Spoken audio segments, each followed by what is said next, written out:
รดกธรรมล้านนาดำเนินรายการโดยกระผมอัตมภาพพระครูสังฆลักษณอัตรัตนสิริวัดหริกาลามสันมณะตำบลต้นทงอำเภอเมืองจังหวัดละปูนก็ได้นำเอารายการมาพบกับศรัทธาญาติโยมท่านสาธุชนพุทธบริษัททั้งหลายในวันพุธในวันนี้ก็มาปะกันในวันพุธที่15เดือนมกราคมพุทธศักราช2568ก็ผ่านพ้นปีใหม่มาได้15วันก็ได้มาปะกันในวันนี้ศรัทธาญาติโยมหอตันทั้งหลายตั้งสองเบื้องเฟื่องไฟก็มีบุญที่ได้มาปะกันได้มาฟังกันอยู่อาตมาภาพก็มีบุญที่ยังได้มาพบกับศรัทธาญาติโยมท่านสาธุชนท่านทั้งหลายยังมีโอกาสได้หันตะวันอยู่วันนี้ยังมีบุญยังได้มามาจามาเทศนาให้กับศรัทธาญาติโยมเฮาเจ้าข้าทั้งหลายได้สดับรับฟังกันวันนี้ก็มาพบกันอยู่ด้วยกันตั้งแต่เวลาตีสี่จนถึง6 โมงเนอะศรัทธาญาติโยมในวันนี้ท่านอาจารย์พระครูอภิวัฒนาวิกรมผู้อำนวยการสถานีได้มอบหมายเวลาตั้งแต่เวลาตีสี่ถึง6 โมงอยู่ด้วยกัน2 ชั่วโมงด้วยกันศรัทธาญาติโยมท่านทั้งหลายเอาจะไหวกำไหวกะวันนี้เสียงใจแหบใจแห้งกะคนเดียวตั้งแต่ตีสี่ถึง6 โมงเนี่ยโทบัจเจธรรมดาเนอะศรัทธาญาติโยมต้องใจเสียงบัจเจธรรมดาเกินกันแล้วศรัทธาท่านทั้งหลายตื่นเน้อลุกเน้อไผที่ยังบ่ได้เปิดเครื่องวิทยุก็ลุกนะเปิดวิทยุให้ก่อนที่จะได้สดับรับฟังเจิญจวนศรัทธาญาติโยมเฮาท่านทั้งหลายได้ไหวพระได้กล่าวกรรมปูชาพระรัตนตรัยด้วยกันก่อนเนาะปนมมือกราบ1กราบ2กราบ3อิมินาสกาเลนะพุทธังปูเชมิอิมินาสกาเลนะธัมมังปูเชมิอิมินาสกาเลนะสังฆังปูเชมิอะระหังสัมมาสัมพุทโธภะคะวาพุทธังภะคะวันตังอภิวาเทมิกราบสวากขาโตภะคะวะตาธัมโมธัมมังนัมมัสสามิกราบสุปฏิปันโนภะคะวะโตสาวกสังโฆสังฆังนะมามิกราบนะโมตัสสะภะคะวะโตอะระหะโตสัมมาสัมพุทธัสสะนะโมตัสสะภะคะวะโตอะระหะโตสัมมาสัมพุทธัสสะนะโมตัสสะภะคะวะโตอะระหะโตสัมมาสัมพุทธัสสะอิติปิโสภะคะวะอะระหังสัมมาสัมพุทโธวิชชาจารณะสัมปันโนสุขันโต โลกาวินโทอนุตตโลโมเลสะธรรมสารเทสัทธาเทวมนุสสานังพุทโธภะคะวะเตสวากขาโตภะคะวะตาธัมโมสันทิเตโกอากาลิงโกเอกิปัสสิงโกโอปานะเยโกปัจจตังเวทิตาโพวินโยหิเตโสปะเตปันโนภะคะวะโตสาวกสังโฆโอโชปะเตปันโนภะคะวะโตสาวกสังโฆญะญาปะเตปันโนภะคะวะโตสาวกสังโฆสัมมิจจิปะเตปันโน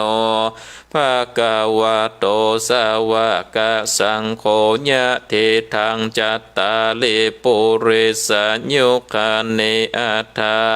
ปุริสาปุคาลาเอสาภะคะวันโตสาวกสังโฆอาหุนายโยปะหุนายโยทาเคนายโยอัญชลิกาละเนโยอนุตตลังปุญญเขตังโลกัสสติสันโตสันโตภะปัญญาปาละเม30รัตสันโตภะปัญญาปาละเมวัดแวดล้อมเวลิญญาปาละเมล้อมละวังเดเสลาปาละมีบังกอกดาบเมตตาปาละมีผ่าแป้ตั้งปืนตาหน้าปาละมีเป็นผืนตั้งต่อโอเปกขาปาละมีก่อเป็นเวียงเล็กเนกคำมะปาละมีก่อเป็นกำแพงเปกสัจจะปาละมีแวดละวังเดเป็นไม้ตายขันติปาละมีกายเกิดเป็นกอกดาบบางดาบไม้และปืนไฟอาทิตฐานาปาละมีผ่านผ่าไปทุกคนทุกแห่งแข่งแข่งแรงแรงป่าฟงมันผีสางภายเพทุกเดบพบที่ปังไปนีนางแม่ทอละนีอาศจันโซสะเหมือนฟันอยู่ข้างข้างน้ำนาที่นองกวางต่อกวางแตกตีฟองนานนองนานนอกกลายเป็นข้าวตอกดอกไม้มาถวายปูจาผ้าแก้วแก่นไทยสาทันพระพุทธทางเลยจงมาภายโพดจงอนุญญาโตดโพดโภคาแทนเด่นเลนางแม่ทอละนีออกมาลีดมวยผมอยู่ข้างจางค่ายขายค้าสั่งงาจับเด่นพ้นน้ำนาเทลงพาดภายคอจ้างภายคากตบเต้าผาญามานล่องเอาปนกลัวกับย่อมือขึ้นตนกลัวใส่กล่าวว่าผู้คานี่ได้ชื่อว่าเป็นโลกศิกพระพุทธเจ้าตนมีบุญสมปานอันมากนักพระพุทธเจ้าจริงตั้งพระปัญญาปาละเมไหว้เก้าจันตั้งไหว้ตั้งนาก็ได้เก้าจันตั้งไหว้ตั้งหลังก็ได้เก้าจันตั้งแต่หัวแผ่วตีนก็ได้เก้าจันตั้งแต่ตีนแผ่วหัวก็ได้เก้าจันแสนว่าลูกปืนจักมาเสมอเหมือนดังฝนแสนหาก็บ่มีจักมาไกลใดข้าพระเจ้าเลยได้ไว้ว่าพระพุทธกุณนางพระธรรมกุณนางพระสังฆกุณนางพุทธอินตาธรรมอินตาสังฆอินตาอัสสะอัปแม่นางทอละนีผู้อยู่เหนือน้ำผู้อยู่กำแผ่นดินกันว่าผู้การใดละเนอเกิดถึงโกนพระพุทธเจ้าโกนพระธรรมเจ้าโกนพระสังฆเจ้าโกนพระปิตาโกนพระมารดาโกนพระอุปัชฌาย์ครูบาอาจารย์โกนแก้วเจ้าทั้ง3ประการโกนแดดโกนฝนโกนน้ำโกนลมโกนดินโกนไฟโกนกุศลละเจ้าโกนพระเจ้าต นภาวนาก็ดีกุณังทัลละเจ้าก็ดีกุณพระปัจเจกพุทธเจ้าก็ดีกุณแม่ธรณีเจ้าก็ดีขอจงมารักษาตังกำนากำลังยังตนตัวแห่งผูกขาในวันนี้คืนนี้ยามนี้จิมแดดเดินนาอุดนาอาดนาปาดนาปิดพระเจ้ามีฤทธิ์ปิดโดยพุทโธนะโมพุทธายะวะบังอมสวหาพุทโธพุทธังรักษา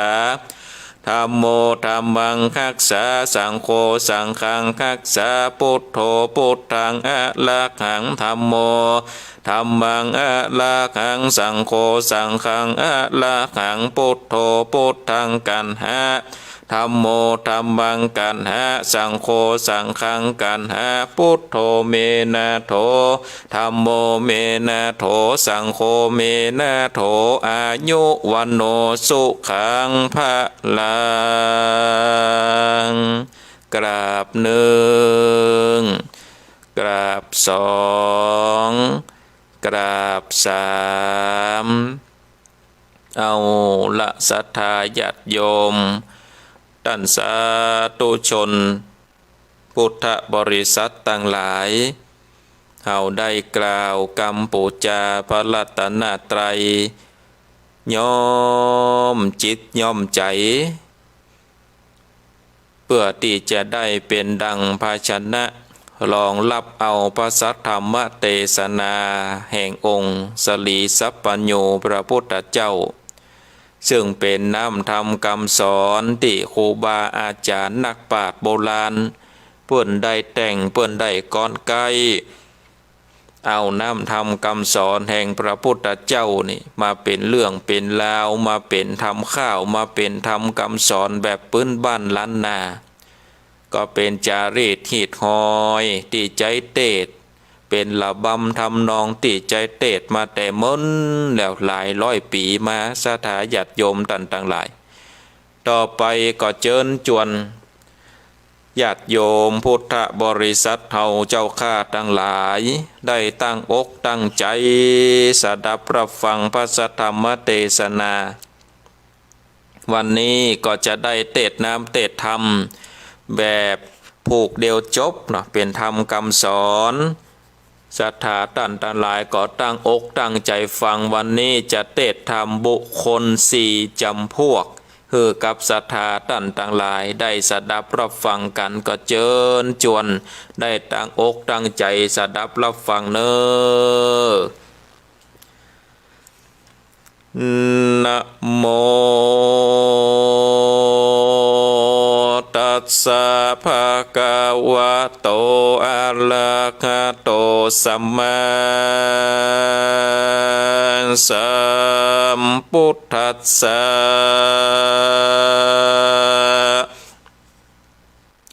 ธัมโมธัมมะปัลลาญะโนธัมโมโชติปัลลาญะโนโชติโชติปัลลาญะโนโชติธัมมะปัลลาญะโนเตสะตะโวนโดนลาสะโปเลสะตั้งหลายตั้งยิ่งใจใหญ่น้อยใจไฟคอยโกศลอันจากน้ำตนไปลอดเวียงแก้วยอดเนลปานจริงละการมวลหมู่อันมีอยู่เกหาประกาศมาพร้อมนานั่งอยู่ท่าฟังธรรมจงดาจำที่ต่อตามบาทขอบาลีบัดนี้แด่เตอสัมมาสัมพุทโธอันว่าสัพพัญโญพระพุทธเจ้าต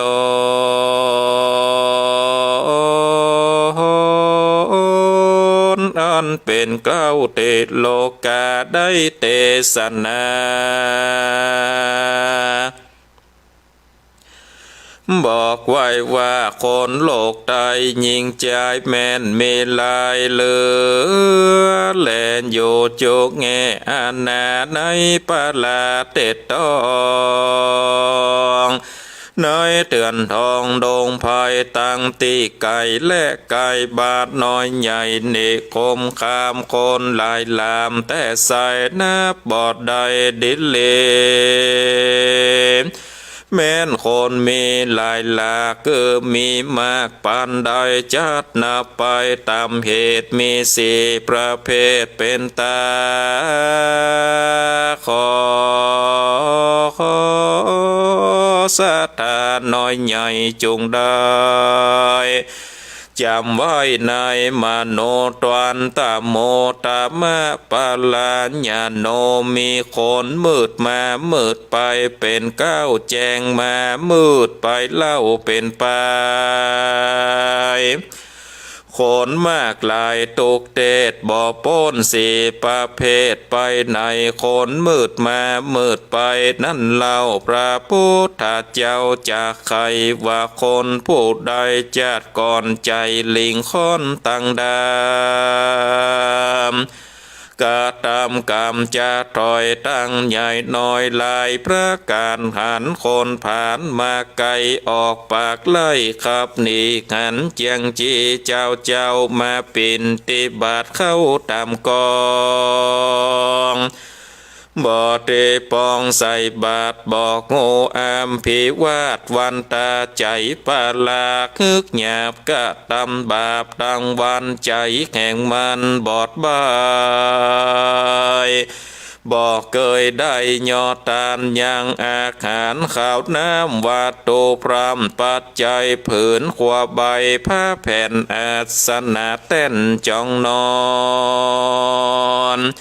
เสือสาดมอนเครื่องใจก็บอกเกยได้ยอดตานศีลเจียงคานข้าแปดบอดได้แขวดกับตัวเต้าเมามัวเลี้ยงใสบอกเกยได้ฟังธรรมบอกเกยฟังกรรมนักผาดผู้ฉลาดสอนจากการภาวนานั้นโสดไกลแสนโยดดิเลการดับอินทรีย์กระภาคตายละจากเมืองคนย่อมเอาตนไปเกิดในกำเนิดอบายตกนานโลกหลายน้อยใหญ่ตุกเอาไม่ถึงนานกามบันดาลจากลาการปนจากอเวจีวิบากมีเหลือเศษใดเป็นเพศอสุรกายเป็นสัตว์หลายน้อยใหญ่คือตั้นใจกระทำการถึงเมินนานหลายจัดวิบากบอกขาดให้คนเกิดมาเป็นคนจัดนี้วิบากก่อนกี้โดยมาจริงเครื่องกากันอยากทุกลำบากนานนำหาเงินคำบอดได้ตั้งเครื่องใจปัจจัยผืนขวาใบแผ่นผ้าก็ขาดแน่พุทธลางเป็นตู้ขังไม่มาดเข้าน้ำขาดแรงง่ายมันบอกไม่กู้ได้ว่าโตอยากไรอนาถาโตเครื่องกาบอพรย้อนจัดก่อนหนลางนาบนสังน้อยใหญ่บอดใดสร้างไว้อันใดเกิดมาในจัดนี้จริงตกลำที่เหลือลาย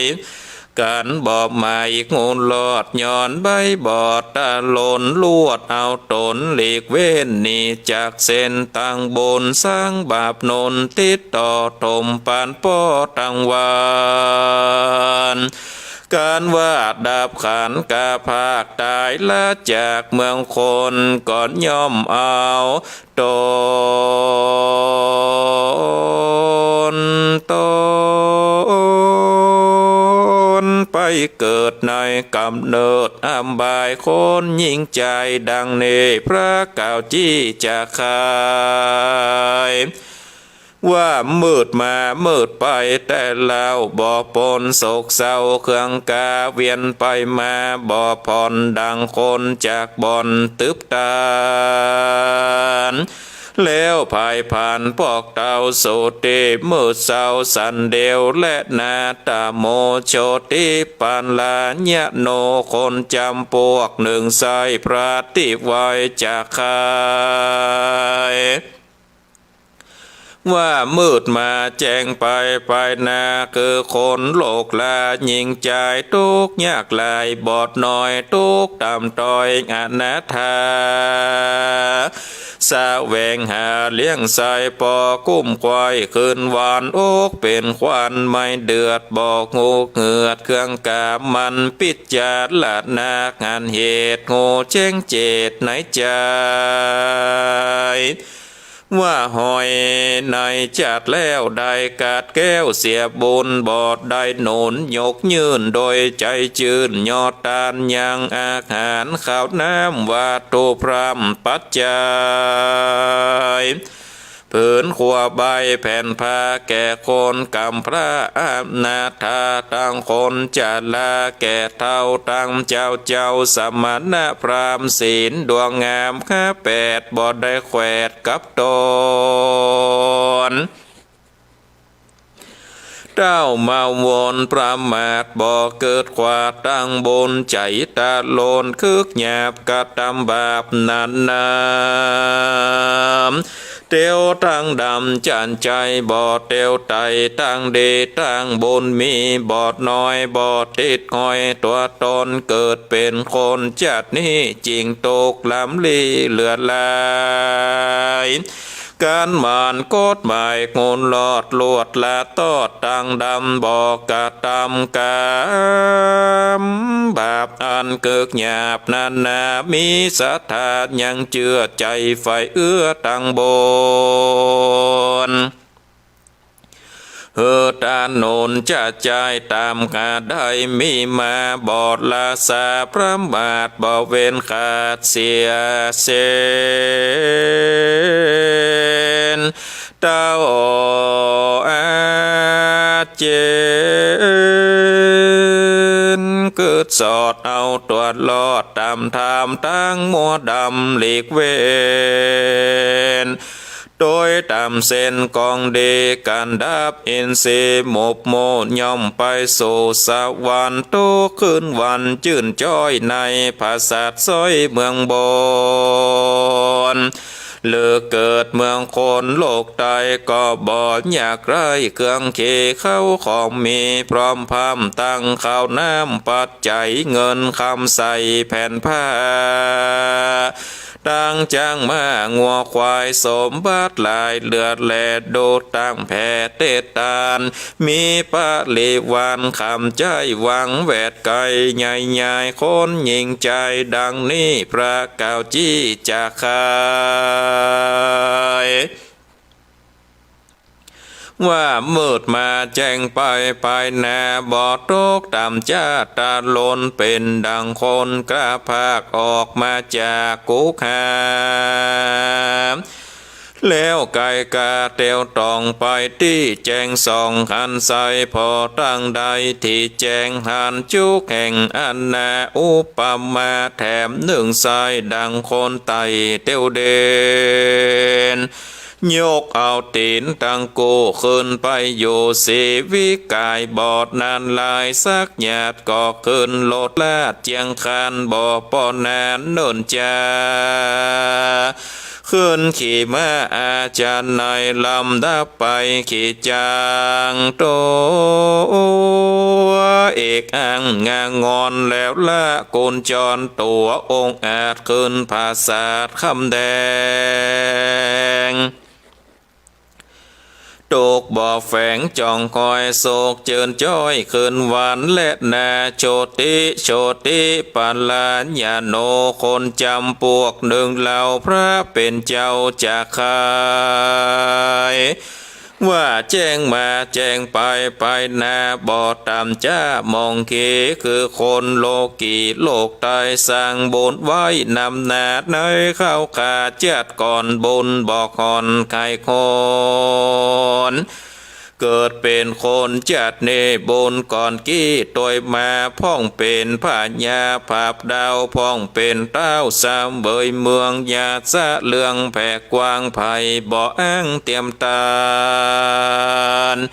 มีนางกำนันหนุ่มเนาหวังแวดเฝ้าเป็นปาเลวานโศกสำลานจื่นจ้อยบอดตำก้อยเครื่องเกพ่องเป็นเสนาบอดีอำมาตย์โยดสักอาจนำนาเป็นปาโลกิตาโยดใหญ่โกแจงควายกองดีลางพ่องเป็นเศรษฐีสะโคยตามบุญช่วยโดยตาลตามภายมันสร้างไว้ตั้งแต่ไทยปางลางสมใจวังจุสิ่งเข้าของยิ่งถมนาก็มีพญาด้านสอดโกแจงลอดตามธรรมว่าบนจากนำมาเกิดเอากำเนิดเมืองคนจริงบอดตาลนอยากไรบนเกิดได้เป็นดีการบนบ่มีมากกว้างเตียงวิดว่างไกลกรานาถากันอยากตกลำบากถ้านัดใจกันใส่แจ้งที่บ่มีที่สังกาก็วางละปล่อยยังกามอันจะถอยสาบมันบอกเกิดขานการหยาบเว้นจากบาปมัวดำมาโตยตามธรรมบอกขาดบ่ประมาทหวังใจสร้างบุญไปติดต่อบุญปานป้อถมนากันหมอลานากระภาคตายละจากเมืองคนยอมเอาตนไปเกิดในที่พาเสดเจยบานสุขสำราญบ่ผ่อนยิ่งกว่าจัดก่อนเดิมอ่อนบ่อาวรกันอยากบอดลำบากตาลนผู้ปฏิบัติตนดังเนพระกล่าวจี้จะขายว่าแจ้งมาแจ้งไปนาบ่ตกตามจ้าเด่นเลโอปับมาเมเพียบไว้ดังคนโลกตายยิงใจได้ผ่านภายเตียวตรองจากที่แจงสองขันใส่เตียวไปที่แจงขันจูแข่งอาณาอุปมาแถมหนึ่งเล่าดังอยู่ภาษาเก่าหอดใจ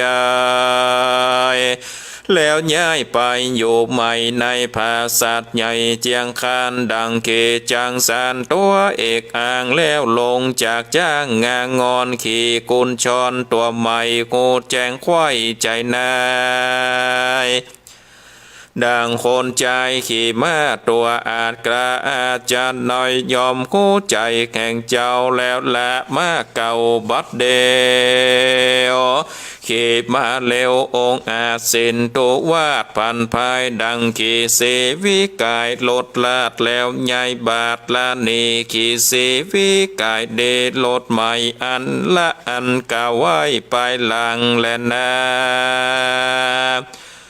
โชติตามะปาลาญาโนคนจำพวกหนึ่งสายพระติไวจะใครว่าแจ้งมามืดไปนาคือคนโลกลายิงใจสำลันลายบ่ผ่อนย้อนจัดก่อนเดิมมาสร้างบุญแนบเมียดไว้บุญนั้นไล่ต่อจนเกิดเป็นคนจัดนี้สุขลำที่กันนาพ่องเป็นพญาใหญ่น้อยอยู่ภาษาสร้อยมนเทียนเมโซสะเทียนยดแย้วลือควายดาวแดนไกลพ่องเป็นคนในอามาตย์จบฉลาดกองเมืองพ่องเป็นเสนาเหลืองยศใหญ่คนลือควายราชธานีพ่องเป็นเศรษฐีใหญ่น้อยมีพร้อมควายโจประกาศเงินคำขาดบางเต่าไหลหลังเข้าตมทองดังเข้าของใหญ่หยาดบอกหูขาดบางตา บ่อเครื่องกาดำก้อยโศกเจิญจ้อยเกินวันเต้าปาการประมาทบ่เกิดขวาดตำธรรมว่าเขาเมโศกนำเนรเหล่าย้อนบนเก่าปังลางจริงสมหวังกูเจือสมฝ่ายโจประการโยสำลานคำเจ้าหมุนมังเต้าเลือดลายกันบอบหมายขวาดโกลวดบอดตั้งอยู่ตามธรรมตานหาน้ำมืดบอดบ่อเกิดลอดตังวายข้างัวควายเลี้ยงสายโลภเขตไข่แดนดากามาตันหาตัวถอยเข้าจองค่อยหัวใจ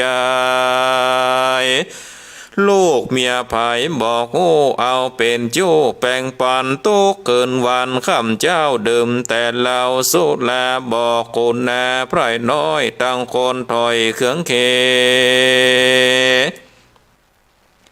เบียดเบียนคุยคำลาบคมขานนาบเกขานอย่างคนนาน้อยใหญ่คือก้อนไม้ตาลนเต้ามาวอนโยดใหญ่เมาเครื่องใจเงินคำใจมัวดำบอดใบบ่เกิดควายวันตายบ่เกิดหมายไฟจะก่อสร้างต่างบนเข้าของโนนหลายแลบ่เกิดแผ่เตตานแก่คนผ่านกันอยากคนลำบากอนาถา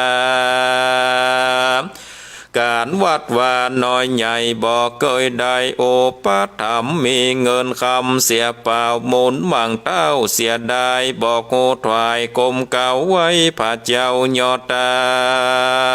นสินเจียงคานคาแปดบอดดอยโคดแขวดกับตนส่วนอกุศลด้านซ้ายสร้างกอบไว้ตั้งวันกันดับขันกระภาคตายละจากเมืองคอนย่อมเอาตนไปเกิดในกำเนิดอบายเป็นทุกข์หลายเอาไม่นับอ่านได้ถึงนานกำยังปานจองก้องการป้นจากห้องอบาย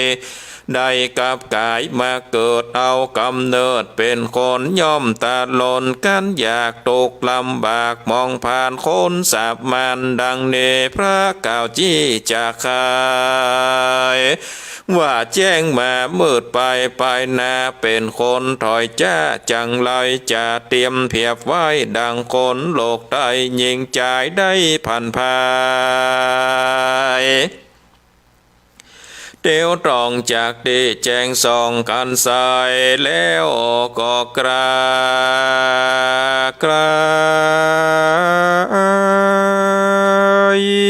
ไปโซนยังที่อยู่ตึบตาน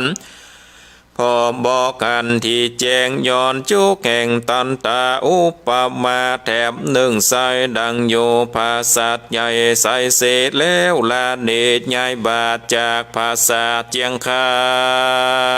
นเกจังสันตัวเอกอางาสาว่างเข้าใส่แล้วละจังใจตัวกาขึ้นขี่มาตัวเดแล้วละเนปงขาดขีดลดลาดสีวิกายบอดนานลายแต่ใส่ลวดละไว้บัดเดียวออกเดินเตียวตีนเปล่าขอกินเหล้าโดยไปแลนาคนยิ่งใจโลกไตมีพร้อมค่อยนำนาการพิจารณาตามเขตมีสี่ประเภทเป็นไม้ดังพระบุญภายเป็นเจ้าได้บอกเล่าจากใครคือคนมืดมามืดไปเป็นเก้ามืดมาแจ้งไปเล่าดูงามลำดับสามตวนที่เกิดแจ้งที่ขันสาย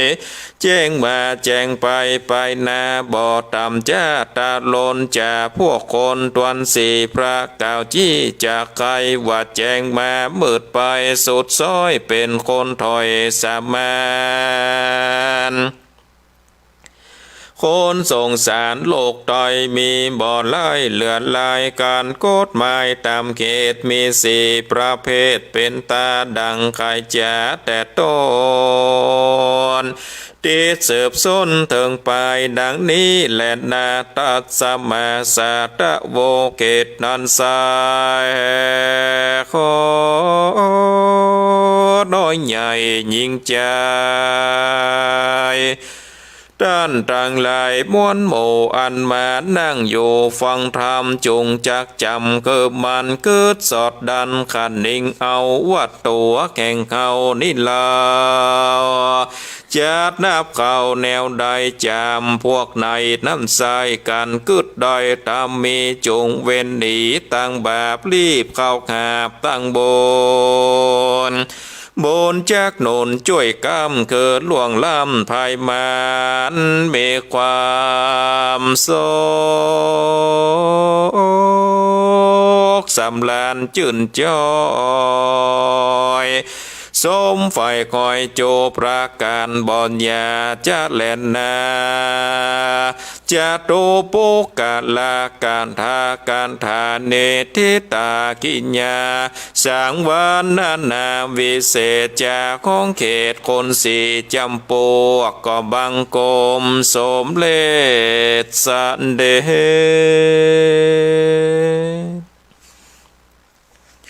เอาละศรัทธาญาติโยมท่านสาธุชนพุทธบริษัทต่างหลายอาตมาภาพได้เทศนาธรรมแบบปื้นบ้านล้านนาก็ได้ปลีปุณังไปเป็นตีเรียบร้อยต่อไปก็จะได้สรุปเนื้อหาใจความสำคัญให้กับศรัทธาญาติโยมเฮาท่านทั้งหลายได้สดับรับฟังกันว่าธรรมบุคคลสี่จำพวกนี้นี่ในธรรมนี้เปิ้นได้อู้ถึงอันหยังแล้วศรัทธาญาติโยมเฮาท่านทั้งหลายก็ลองพินิจพิจารณาพอว่าว่าเฮานี่เป็นบุคคลจำพวกใดเกิดมาแล้วเป็นจะใดเป็นบุคคลจำพวกใดก็ได้เกิดพินิจพิจารณาโดยไปผมหอตั้นตาลายก็ลองพินิจพิจารณาพอว่าว่าเฮานี่เป็นบุคคลจำพวกใดเกิดมาแล้วเป็นจะใดเป็นบุคคลจำพวกใดก็ได้เกิดพินิจพิจารณาโดยไปกัมบาลีองค์สมเด็จพระสัมมาสัมพุทธเจ้าได้บอกว่าตะโมตะมะปรายโนตะโมโชติปรายโนโชติโชติปรายโนโชติตะมะปรายโนอันนี้เป็นกัมบาลีศรัทธาญาติโยมท่านทั้งหลายแต่ถ้าเป็นกรรมไทยเปิ่นสามารถแปลได้ว่ามืดมาแล้วก็มืดไปมืดมาแล้วก็แจ้งไปแจ้งมาแล้วก็แจ้งไปสุดท้ายแจ้งมาแล้วก็มืดไปบุคคลในโลกนี้นี่ศรัทธาญาติโยมท่านทั้งหลายจะมีเป็นกี่ล้านคนกี่แสนคนจะเป็นเชื้อเผ่าเจ้าใดนี่ก็สามารถจัดนับได้สี่อย่างนะศรัทธาญาติโยมมีมืดมามืดไปเป็นเก้าแล้วก็แจ้งมามืดไปนี่เป็นปลายนับไปนับมานับมานับไปจัดไปจัดมาจัดมาจัดไปก็มีอยู่สี่อย่างนะศรัทธาญาติโยมท่านทั้งหลายเนาะมีอยู่สี่อย่างเนาะมีอยู่สี่อย่างนี้เพราะฉะนั้นนี่ศรัทธาญาติโยมคนเฮานี่อันดับแรกพระพุทธเจ้าได้กล่าวไว้ว่ามืดมาแล้วก็มืดไป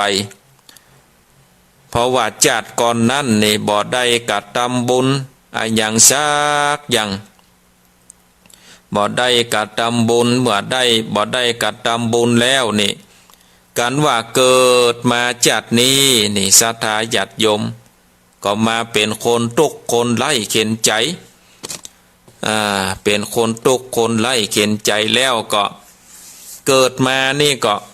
บ่ได้พินิจพิจารณาว่าตัวเก่าเกิดมาเป็นอย่างใด บ่ได้เกิดว่าเฮานี่เป็นจะใดเนี่ยใดเกิดมาถึงเป็นคนทุกข์คนยากเกิดมาแล้วนี่ก็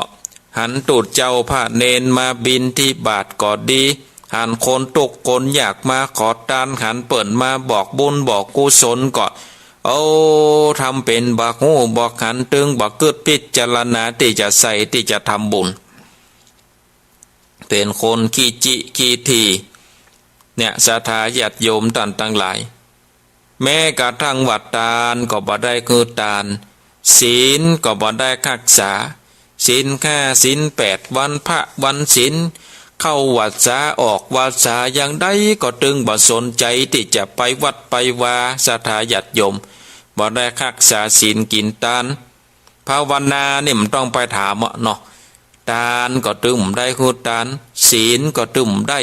ภาวนาในฝันไปเถอะเห็นหนูเอาถึงบ่ฮู้จักคำว่าภาวนาทานก็บ่ได้ทำศีลก็บ่ได้รักษาภาวนาก็โตซ้ำไกเป็นแสนโยชน์ล้านโยชน์บ่น่ะการวัดตายศรัทธาญาติโยมก็ต้องไปเกิดในอบายภูมิมีมรณะเป็นต้นจ้าสุดมาก็มาเกิดเป็นสัตว์เดรัจฉานเป็นปลายเนี่ยศรัทธาญาติโยมท่านทั้งหลายมืดมาการวัดตายไปแล้วก็ตายไปอย่างมืดไปศรัทธาญาติโยมท่านทั้งหลายก็พินิจพิจารณานะเนาะมืดมาแล้วก็มืดไปอันที่สองนี่ศรัทธาญาติโยมท่านทั้งหลายตะโมโชติปรายโนคนจำพวกที่สองเปิ้นบอกว่ามืดมาแล้วก็แจ้งไปคนจำพวกนี้นี่ศรัทธาญาติโยมเกิดมาในโลกนี้อย่างที่ว่านะเป็นคนตุกคนไล่จักหน้าบ่ถึงหลังจักหลังบ่ถึงหน้าเป็นคนขอทานเป็นคนที่ว่าเป็นคนตุกคนผ่านเสาะหาเจ้ากินค่ำไปบางตีบางทางก็ปดโตลูกหลายพ่อพ่อเนาะแอวแสวงหาเล่งใส่ไปตึงวันกันว่ามีใจศรัทธาญาติโยมมานั่งพิจารณาว่าโอ้เฮาเกิดมาจัดนี่เป็นคนทุกข์ไร้เข็นใจเกิดมาจัดนี่เป็นคนบ่งามเกิดมาจัดนี่เป็นคนไร้ปัญญาเพราะว่าจัดก่อนนั้นนี่บ่ได้คือทานบ่ได้รักษาศีลบ่ได้ปั่มเพ็งเมตตาภาวนาเพราะฉะนั้นนี่เฮาเกิดมาเฮาก็เลยเป็นคนทุกข์ไร้เข็นใจการว่าเฮาบ่กระทำจัดนี้จัดหน้าเฮาเกิดมานี่เฮาก็จะมาเป็นคนทุกข์คนไร้เข็นใจเหมือนเก่าเหมือนเดิมเพราะฉะนั้นต้องปรับปรุงตัวเก่านี่ศรัทธาญาติโยมหันเหตุแล้วนะหันเหตุแล้วว่าเฮาบ่ได้สร้างมาดีผลมันก็เลยได้มาบ่ดีเมื่อหูตัวเก่าอย่างอันแล้วก็ขวนขวายศรัทธาญาติโยมทานศีลภาวนาก็มีคือครบเนี่ยทานก็ทานไปปัจจัยว่าฮือทานกัดด้วยวัตถุสิ่งของอย่างเดียวลุศรัทธาญาติโยมอามิสปูจานี่เนาะปูจาด้วยสิ่งของก็ดีปฏิบัติบูชาปูจาด้วยการปฏิบัติก็ดีการฮือทานมันก็มีฮือทานหลายอย่างหรอกปัจจัยว่าจะต้องฮือทานด้วยวัตถุสิ่งของอย่างเดียวเนาะศีลไมภาวนาไมปัตตาโนโมฐานาไมมันมีหลายทานเนาะมันมีการได้บุญสำเร็จโดยการฮือทานการรักษาศีลการได้ปัตตาโนโมฐานาการภาวนาการแสดงธรรมการฟังธรรมเนี่ยมันมีหลายอย่างบุญจะเกิดได้หลายทางศรัทธาญาติโยมถ้าเฮาบ่มีเงินบ่มีคำนักศีลนี่ศีลไมบุญสำเร็จด้วยการรักษาศีลด้วยบ่ต้องเสียเงินสักบาทบ่ต้องเสียวัตถุปัจจัยสักอย่างสมาทานศรัทธาญาติโยมแล้วบ่จำเป็นต้องไปสมาทานที่วัดก็ได้มาเตือก็เฮาบ่ได้ไปเอาศีลที่ตุเจ้าเนี่ยมันบ่ม่วนใจนะเฮาอยู่ที่บ้านเฮาสมาทานก็ได้เนาะถ้าว่ามะยังพันเตได้ก็ว่าถ้าว่าบ่ได้ก็ตั้งใจสมาทานเอามีหนังสือก็เปิดว่า ว่าข้าพเจ้าจะตั้งใจสมาทานเบญจศีลข้อที่หนึ่งปาณาติปาตาเวรมณีงดเว้นจากการเบียดเบียนชีวิตสัตว์อาทินาทานาเวรมณีงดเว้นจากการได้ไปลักไปจกไปมือโวยเนาะกาเมสุมิชาจาลาเวรมณีงดเว้นจากการประพฤติผิดในกามจากฮักผัวเดียวจากฮักเมียเดียวมุสาวาทาเวรมณีคือเว้นจากการพูดปดพูดเท็จพูดสอดเสียดพูดเพ้อเจ้อคือบัจจุเปิ้นบ่เล่าขวัญเปิ้นบ่ได้เอากรรมบ่มีแปลงใส่กรรมบ่ใหญ่แปลงเอางดเว้นสุราเมรยะมัชฌะปมาทัฏฐานาเวรมณีงดเว้นจากการดื่มสุราสิ่งเสพติดทั้งหลายสมาทานเอาศรัทธาญาติโยมตั้งอกตั้งใจสมาทานเบญจศีลต่อหน้าพระเจ้าก็ได้บ่มีพระเจ้าก็สมาทานเอาเนี่ยตั้งอกตั้งใจสมาทานเอาอันนี้ก็ถือว่าเป็นการได้สร้างบุญสำเร็จโดยการรักษาศีลเมื่อศีลมั่นคงแล้วในศรัทธาญาติโยมภาวนาสมาธิก็จะเกิดเพราะว่ามันบ่ได้ไปสร้างเวรสร้างกรรมกับไผบ่ได้มีปนของว่าบ่ได้มีเยื่องกับไผภาวนาสมาธิก็จะเกิดการที่เฮาได้ภาวนาเนี่ยเนาะเป็นการได้มานั่งพอตัวเก่าพิจารณาตัวเก่าถ้าสมถกรรมฐานก็ทำเมื่อเกิดสมาธิการนั่งวิปัสสนากรรมฐานก็คือหูเต่าตันอารมณ์ตัวเก่าหูเต่าตันกิริยาตัวเก่าหูเต่าตันสังขารร่างกายตัวเก่าอันนี้ใจปัญญาพิจารณา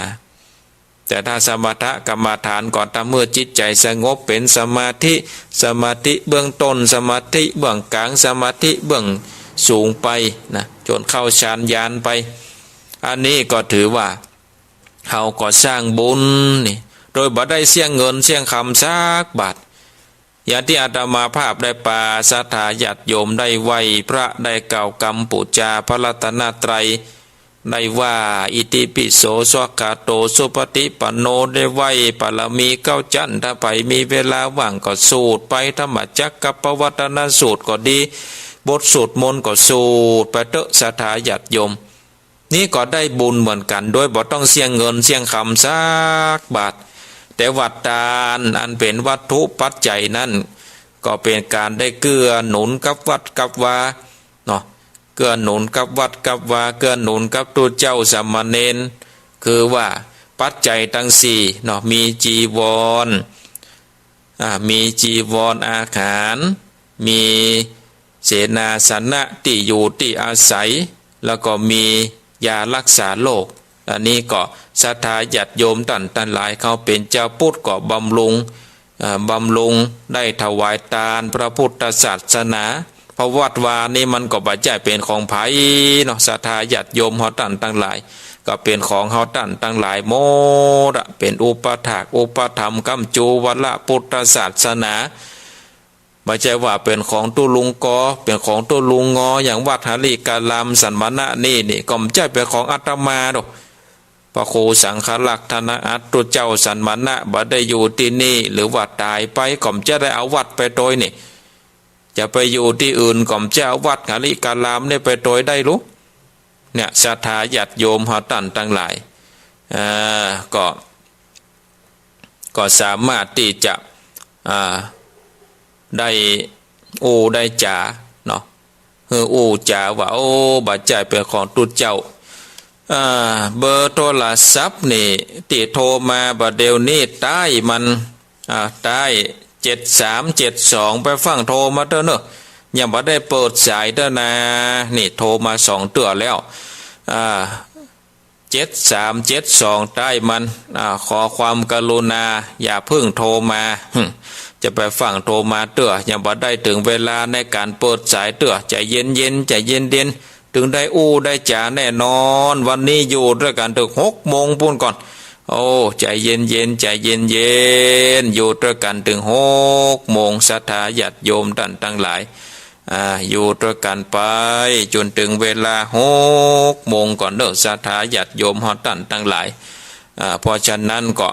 ไปฟังโทรมาเตือใจเย็นๆมาฟังวิทยุก็บ่ลุกเนาะอยู่ด้วยกันไปก่อนด้วยกันแต่ขาดตอนไปแล้วนี่ศรัทธาญาติโยมดันทั้งหลายขาดตอนไปแล้ว7372ไปฟังโทรเด้อเนอะถ้าบอกว่าเปิดใจก่อนก็โทรใจเย็นๆไปฟังกดเด้อกาใจฮ้อนนำไปนี่เนาะต่อไปก็บุคคลจำพวกที่3เนาะบุคคลจำพวกที่3แจ้งมาแล้วก็แจ้งไปศรัทธาญาติโยมท่านทั้งหลายเพราะว่าเฮาได้สร้างบุญชาติแล้วได้สร้างบุญมาดีกินทานหยาดน้ำมีศีลภาวนาดีเกิดมาชาตินี้ก็เป็นคนมีเงินมีคำถึงแม้ว่าบัดใจเป็นคนร่ำคนรวยแต่ว่าเป็นคนมีลักษณะครบ32ประการหูดีตาดีใจดีปากดีอันนี้มีพ่อแม่ที่ดีอยู่ในเกิดออกอยู่ในประเทศที่ดีอยู่ในบ้านในเมืองที่ดีอันนี้ก็ถือว่าเป็นสิ่งที่ดีนี่เพราะว่าได้กระทำปั่มเพ็งได้สร้างเหตุที่ดีมาก่อนเกิดมาจากนี้ก็เลยเป็นคนที่ดีมีกินมีใจยิ่งซ้ำมาเกิดมาใน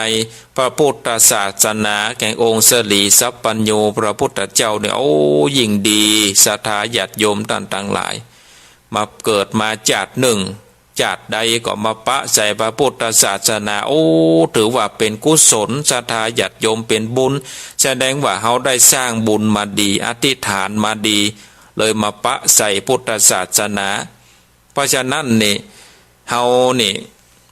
อย่างญาติโยมท่านทั้งหลายนี่ที่ได้เปิดเครื่องวิทยุสดับรับฟังก็ดี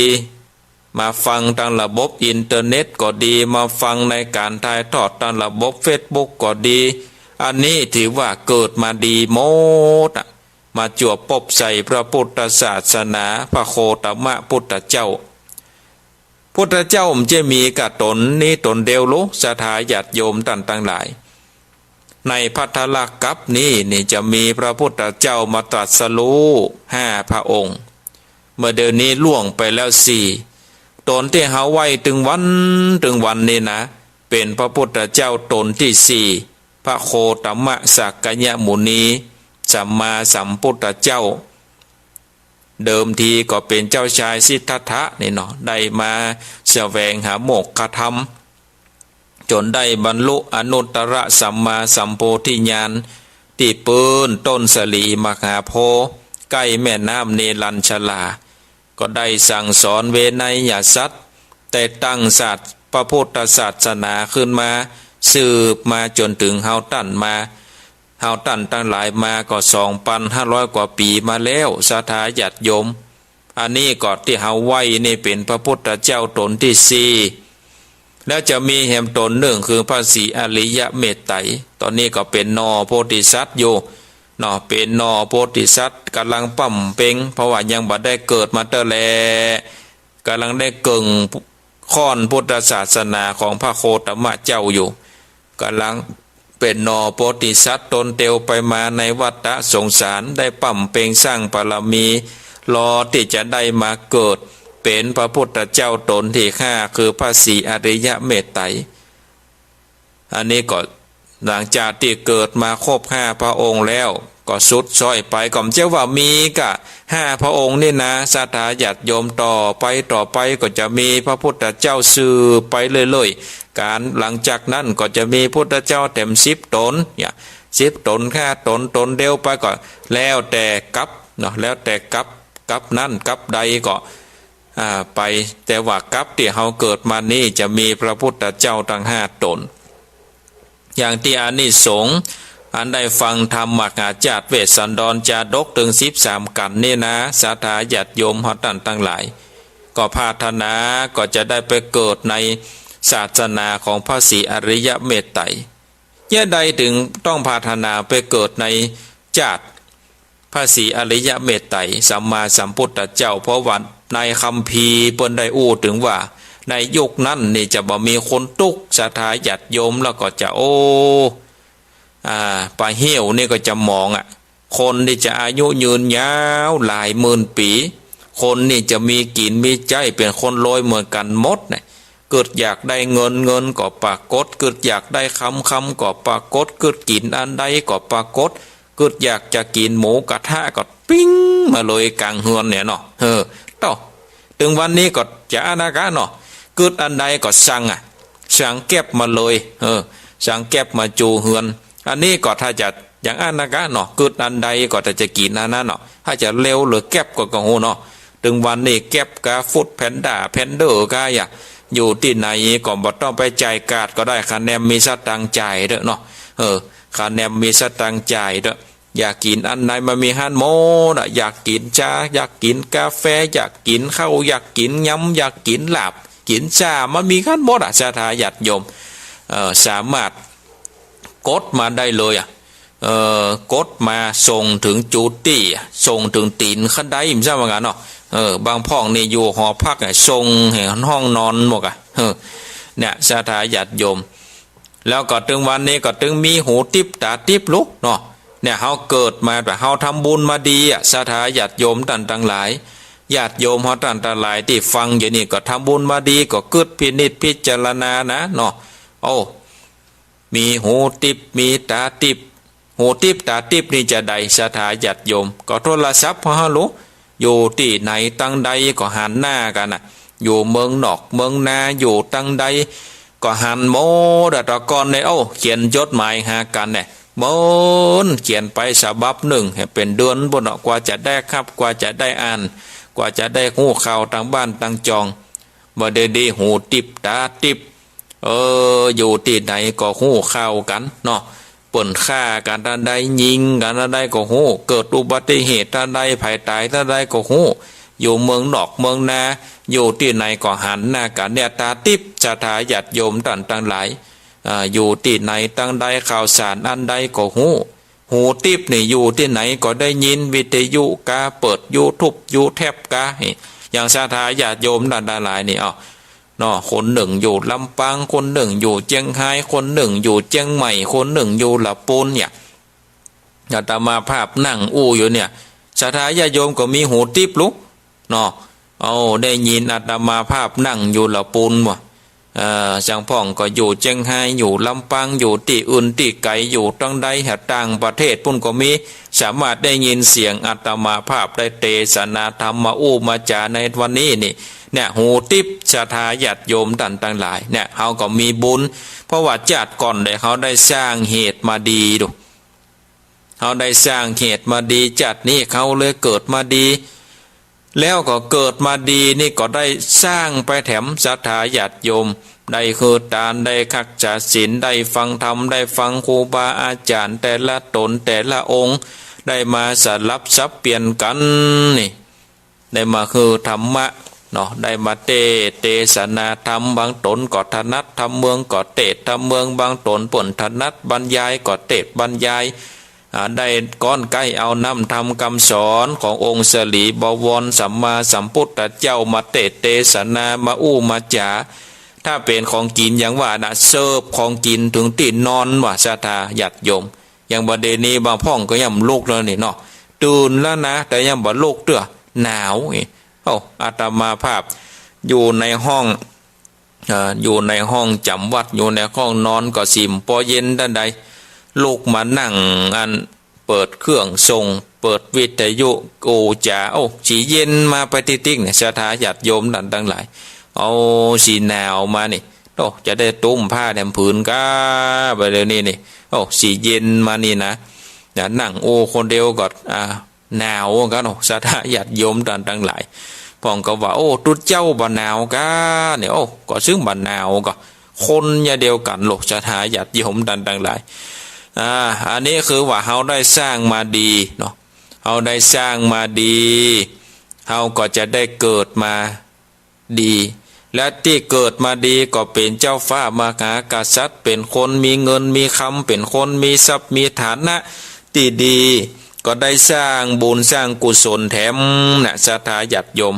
ได้สร้างบุญสร้างกุศลต่อไปได้มีการเกิดทานมีการรักษาศีลมีการจำเริญเมตตาภาวนาเนี่ยจ จำเริญเมตตาภาวนาเฮาก็จะไปเกิดที่ดีกันว่าเฮาเสี่ยงชีวิตจากโลกนี้ไปนะเฮาได้เสี่ยงชีวิตลับตาลาโลกนี้ไปเขาก็จะได้ไปเกิดที่ดีอันต่อมาอันสุดท้ายศรัทธาญาติโยมท่านทั้งหลายโชติตะมะปรายโนเฮาได้เกิดมาเป็นคนดีเนาะเกิดมาเป็นคนดีอย่างที่ว่าเนี่ยเกิดมาครบถ้วน32เกิดมาพบใจป่อดีแม่ดีพบใจศาสนาดีแต่ว่าเหตุมันมาดีนะศรัทธาญาติโยมคิดว่ามาดีเนี่ยเหมือนกับคนมีเงินเนี่ยถ้าเฮาบ่หิหาแท่งไปเฮาใจของเก่าไปแล้วมันก็จะหมดไปกาศรัทธาญาติโยมบุญก็เหมือนกันเฮาสร้างมาเนาะสร้างบุญมาดีแต่ว่าเฮาบ่ได้ทำบุญเตื่อมทำบ่ได้ทำบุญแท่งไปบุญมันก็หมดหรอกศรัทธาญาติโยมบุญมันก็หมดก็โอ้จักหน้าบ่ถึงหลังจักหลังบ่ถึงหน้าเป็นคนที่มีเงินมีคำนักก็ปีกมาเป็นคนทุกคนยากก็ปะเลอะเป็นคนที่มีหูดีตาดีเอาไปกินเหล้ากินยาไปเล่นกันผ่านนั้นไปเอี่ยวไปสะปะสะปัน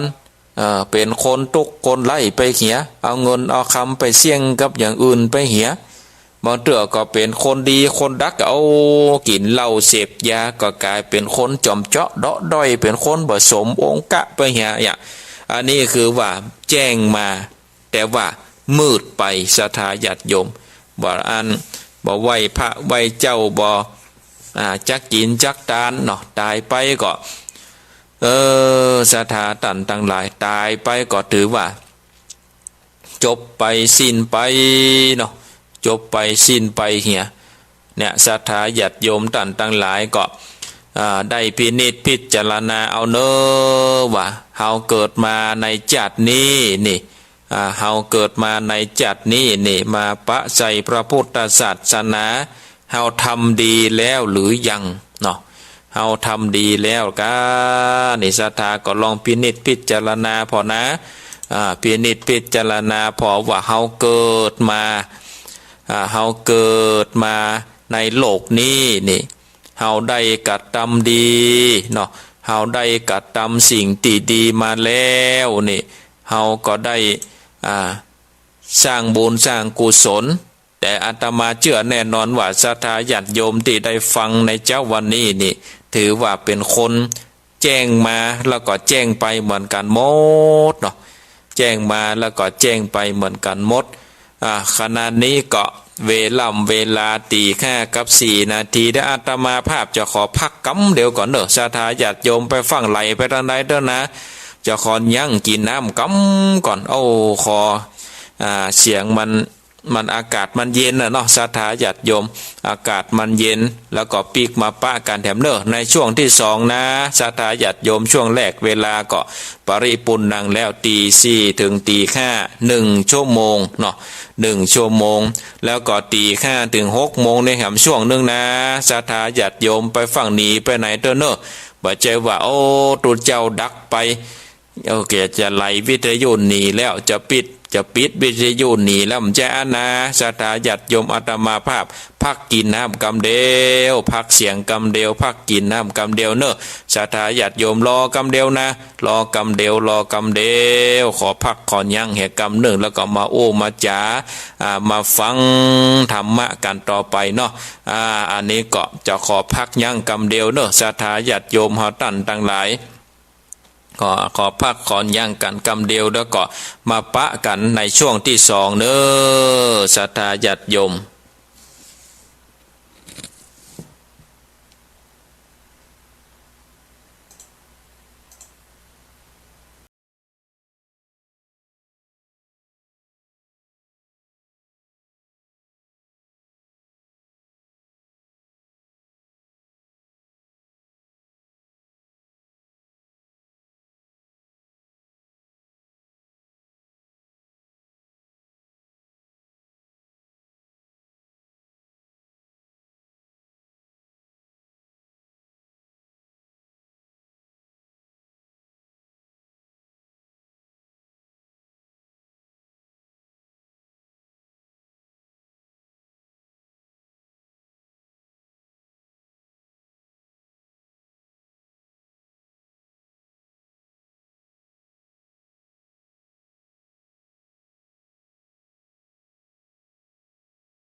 เอา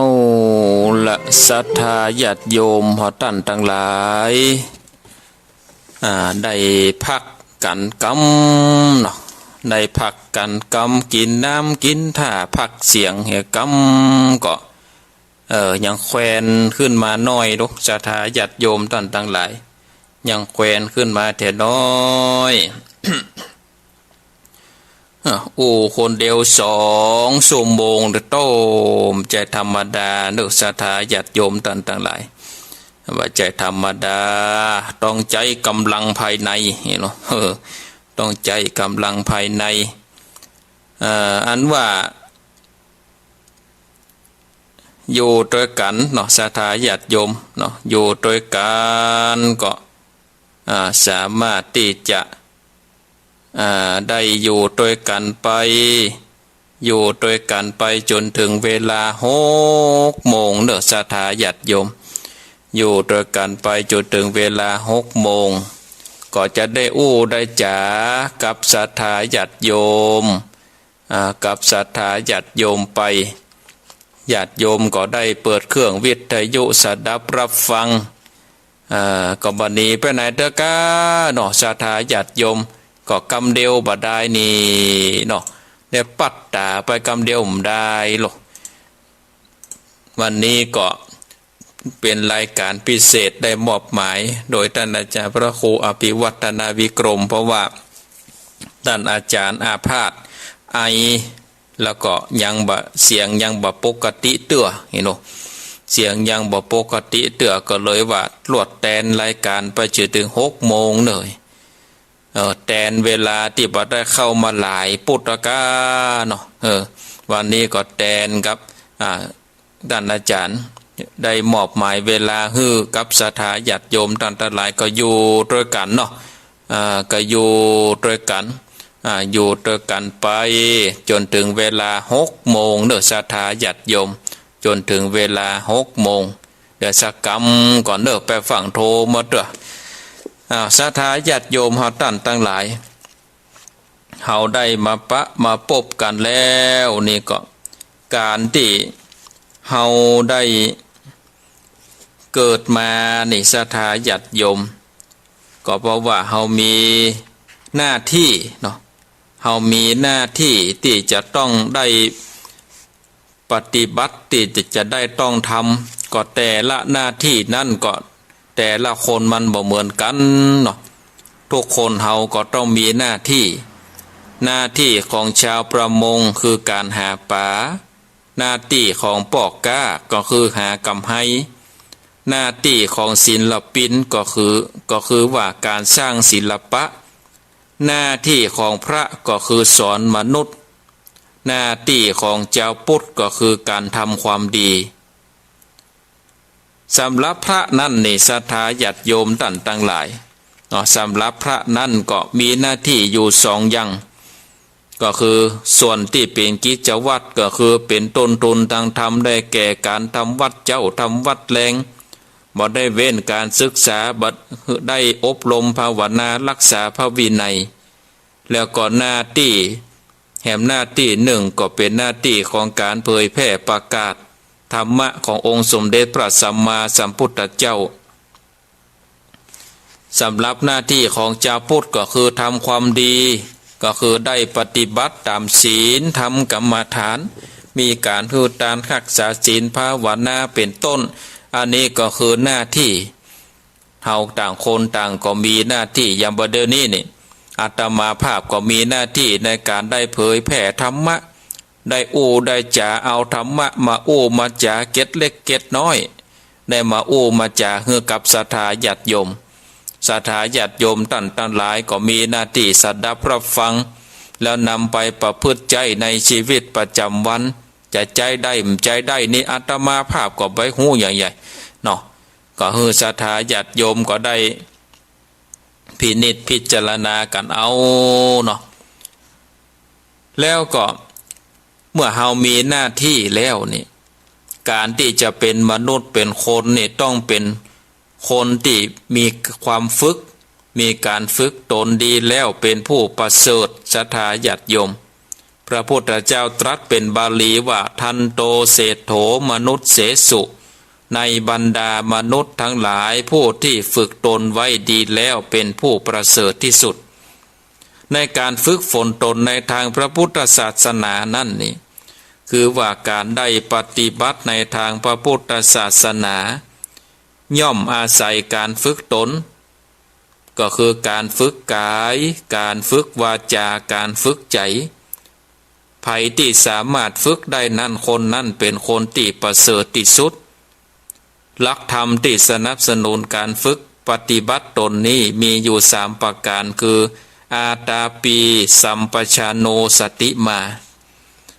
อาตาปีนี่ก็หมายถึงว่าการบำเพ็ญเพียรเพื่อที่จะละลายบาปจัดเป็นอกุศลมูล3คือโลภโกรธหลงถ้าเขาได้มีอาตาปีมีความเพียรในการละลายความโลภละลายความโกรธละลายความหลงเขาก็จะเป็นคนที่ฝึกขั้นที่1อันที่2คือสัมปชาโนหมายถึงว่ารู้ตัวทั่วพร้อมอยู่เสมอว่าณปัจจุบันนี้เฮากำลังทำอะไรอย่างอยู่ในอิริยาบถยืนเดินนั่งนอนกินดื่มทำพูดคิดนี่ศรัทธาญาติโยมก็ต้องมีสติกำกับอยู่ตลอดเวลาถ้าเฮาบ่มีสตินี่ความโลภความโกรธความหลงก็จะมาครอบงำเฮาสติมาหมายถึงว่ามีสติอยู่ทุกเมื่อเขาหูตัวแล้วนี่เฮาต้องมีสตินี่เป็นสิ่งที่สำคัญบอกว่าจะทำการสิ่งใดเขาก็จะต้องมีสติเป็นที่ตั้งเมื่อการพิจารณาต่างๆเมื่อเฮามีสติแล้วจะทำการสิ่งใดก็ย่อมเป็นผลดีสติเตสังนิวรณังสติป้องกันความเลวร้ายก็คือว่าป้องกันหยังความเลวร้ายนั่นก็คือว่าถ้าเฮามีความโลภนี่เฮาก็จะไปลักไปชกเปิ้นไปโกงเปิ้นเนี่ยแต่ถ้าเฮามีสติเขายับยั้งความโลภได้เฮาก็จะบ่ทำเฮาก็จะบ่เนี่ยเมื่อมีความโกรธขึ้นศรัทธาญาติโยมเฮามิ่งเฮามิ่งมีความโกรธขึ้นในจิตในใจถ้าเฮาบ่มีสติกำกับนี่มันก็จะเกิดความรุนแรงกันอย่างเฮาหันในข่าวศรัทธาญาติโยมบุบหูตีตาฆ่ากันฟันกันจริงกันนี่ก็ถือว่ามันบ่มีสติด่ากันสร้างความรุนแรงก็สร้างกรรมทางวาจาบ่ได้ฝึกวาจาก็ด่ากันพูดอู้กันใส่ส่อเสียดซึ่งกันและกันเนี่ยศรัทธาญาติโยมอันนี้เฮาบ่ได้ฝึกทางวาจาแต่ถ้าฝึกทางวาจานี่เฮามีสติกำกับอยู่นี่เฮาก็จะเป็นคนที่ใจเย็นไผว่าหยังจังเขาเถอะนี่ถ้าเฮามาพิจารณาว่ามันบ่แจ้กรรมเฮาบ่ได้เป็นอย่างกรรมเขาว่าเนี่ยนะจังเขาเถอะแต่ถ้าเฮาเป็นอย่างเขาว่าเฮาก็เป็นอย่างเขาว่าได้ลูกเฮาก็มาปรับเปลี่ยนเฮาเนี่ยศรัทธาญาติโยมท่านทั้งหลายอันนี้ก็ถือว่าเฮามีสติอาตาปีสัมปชาโนสติมาละลายกรรมละลายกรรมละลายกิเลสตัณหาที่อยู่ในจิตในใจมีความหูตัวมีสติอยู่กำกับเวลาเพราะฉะนั้นนี่ถ้าเฮาฝึกได้นี่ฝึกกายฝึกวาจาฝึกใจเฮาก็จะเป็นคนที่ดีเป็นคนที่ยิ่งเป็นคนมีประเสริฐแล้วศรัทธาญาติโยมท่านทั้งหลายเป็นคนที่ประเสริฐเพราะฉะนั้นนี่ถ้าเฮาได้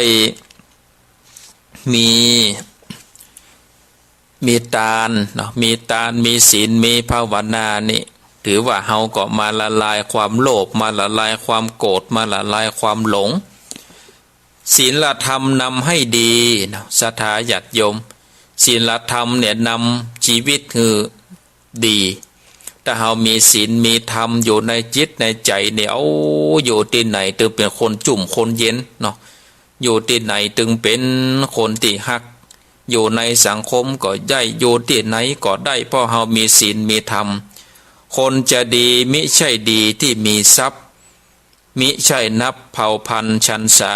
คนจะดีดีด้วยการงานนานาอีกวิชาศีลธรรมนำให้ดีเนี่ยศรัทธาญาติโยมถ้าเป็นคนดีนี่บัจจว่าเปิ่นนับเอาทรัพย์สินเงินทองเปิ่นบัจจนับเอาอายุอานามอายุนักแล้วบัจจะเป็นคนดีก็มีปะโลอย่างศรัทธาญาติโยมตันตั้งหลายเปิ่นบัจจนับเอาการเอางานบัดได้นับเอาหน้าเอาตาแต่ว่านับเอาศีลเอาธรรมที่อยู่ในตนตัวเนี่ยศรัทธาญาติโยมความดีนั้นมีดีอยู่6ระดับอันระดับแรกนั่นก็คือดีระดับตนคือการคิดดีทำดีอู้ดีปฏิบัติในสิ่งที่ดีดีระดับครอบครัวคือความพรั่งพร้อมของครอบครัวด้วยความดีความงามมีศีลธรรมมีจรรยาแล้วก็มีเงินตราอันที่3ดีระดับชุมชนก็คือว่าได้ช่วยเหลือมีน้ำใจต่อเพื่อนบ้านร่วมสุขร่วมทุกข์กับชุมชนกับสังคมสร้างความดีสร้างสามัคคีซึ่งกันและกันดีระดับที่4คือดีระดับสังคมตะกี้ระดับชุมชนบ่เดี๋ยวนี้ก็ดีระดับสังคมคือทำความดีขยายวงออกไปภายนอกชุมชนทำคุณประโยชน์ต่อส่วนรวมช่วยการสร้างบรรยากาศสังคมให้ร่มรื่นน่าอยู่น่าอาศัยปลอดภัยระดับที่5ก็คือระดับประเทศชาติคือการทำความดีต่อประเทศชาติดินแดนอันเป็นแหล่งกำเนิดของเฮารักษาเอกลักษณ์ความเป็นชาติไทยตอนรับคนที่เปิดไม้แอวด้วยไมตรีแล้วก็ดีสุดท้ายนะ ดีระดับพระพุทธศาสนาคือได้ทำตนคือเหมาะสมกับหน้าที่ของพุทธศาสนิกชนที่ดีโดยวิธีการศึกษาปฏิบัติอุปธรรมพระพุทธศาสนาคือเจริญรุ่งเรืองเพราะฉะนั้นศรัทธาญาติโยมเฮาท่านทั้งหลายได้ยึดมั่นหลักการแห่งความดีแล้วชีวีของเฮาก็จะประสบความสุขความเจริญศรัทธาญาติโยมการที่เฮาได้มาปะใส่พระพุทธศาสนาได้มาฟังนำธรรมคำสอนแห่งองค์สมเด็จพระสัมมาสัมพุทธเจ้าเนี่ยถือว่าเป็นธรรมโอสถเนาะเป็นยาตั้งใจโลศรัทธาญาติโยมเนาะเป็นยาตั้งใจกายบวกกับใจถึงวันนี้นะเนาะเฮามีร่างกายเขามีจิตใจบวกกันถ้าว่าใจดีร่างกายดีใจดีกายดีกายดีใจดีเชื่อมต่อกันแล้วนี่ก็ทำให้เขามีสุขภาพที่แข็งแรงซึ่งทางการแพทย์ทางบ้านทางเมืองเพิ่นก็ว่าสุขภาพกายสุขภาพจิตถ้าว่าร่างกายของเขาเกิดอาการเจ็บป่วยใจยารักษาแต่ว่าจิตใจเขาก็มีอาการเจ็บป่วยก็ทำให้สุขภาพกายสุขภาพจิตมันย่ำแย่เพราะฉะนั้นนี่ศรัทธาญาติโยมท่านทั้งหลายยาที่ดีที่สุดที่จะสามารถรักษาตึงกายรักษาตึงใจได้นี่เป็นยาวิเศษที่สุดโดยที่คนส่วนใหญ่นั่นนี่มักที่จะมองข้าม มักที่จะมองข้ามไปก็คือว่าธรรมโอสถคือการใจรักธรรมคำสอนรักปฏิบัติต่างๆทางพระพุทธศาสนามาเป็นยารักษาอาการเจ็บป่วยทางใจพระพุทธเจ้านี่สมเด็จพระสัมมาสัมพุทธเจ้าได้ทรงชี้แนะแนวทางการปฏิบัตินี้ไว้หลายประการขึ้นอยู่ที่ว่าอาการตั้งใจที่เขาเป็นนั่นจะเป็นอันใดจะเป็นสาเหตุใด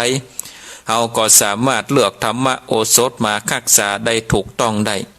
เหมือนกับเขาเจ็บหัวเขาก็กินยาพารากินยาแก้ปวดเป็นหวัดก็กินยาทิฟฟี่ไปหาหมอผมก็จะฮือยาเขาเจ็บหัวแล้วไปกินยาแก้โรคเกาต์ศรัทธาญาติโยมต่างๆหลายมันบ่ถูกอย่างหรอก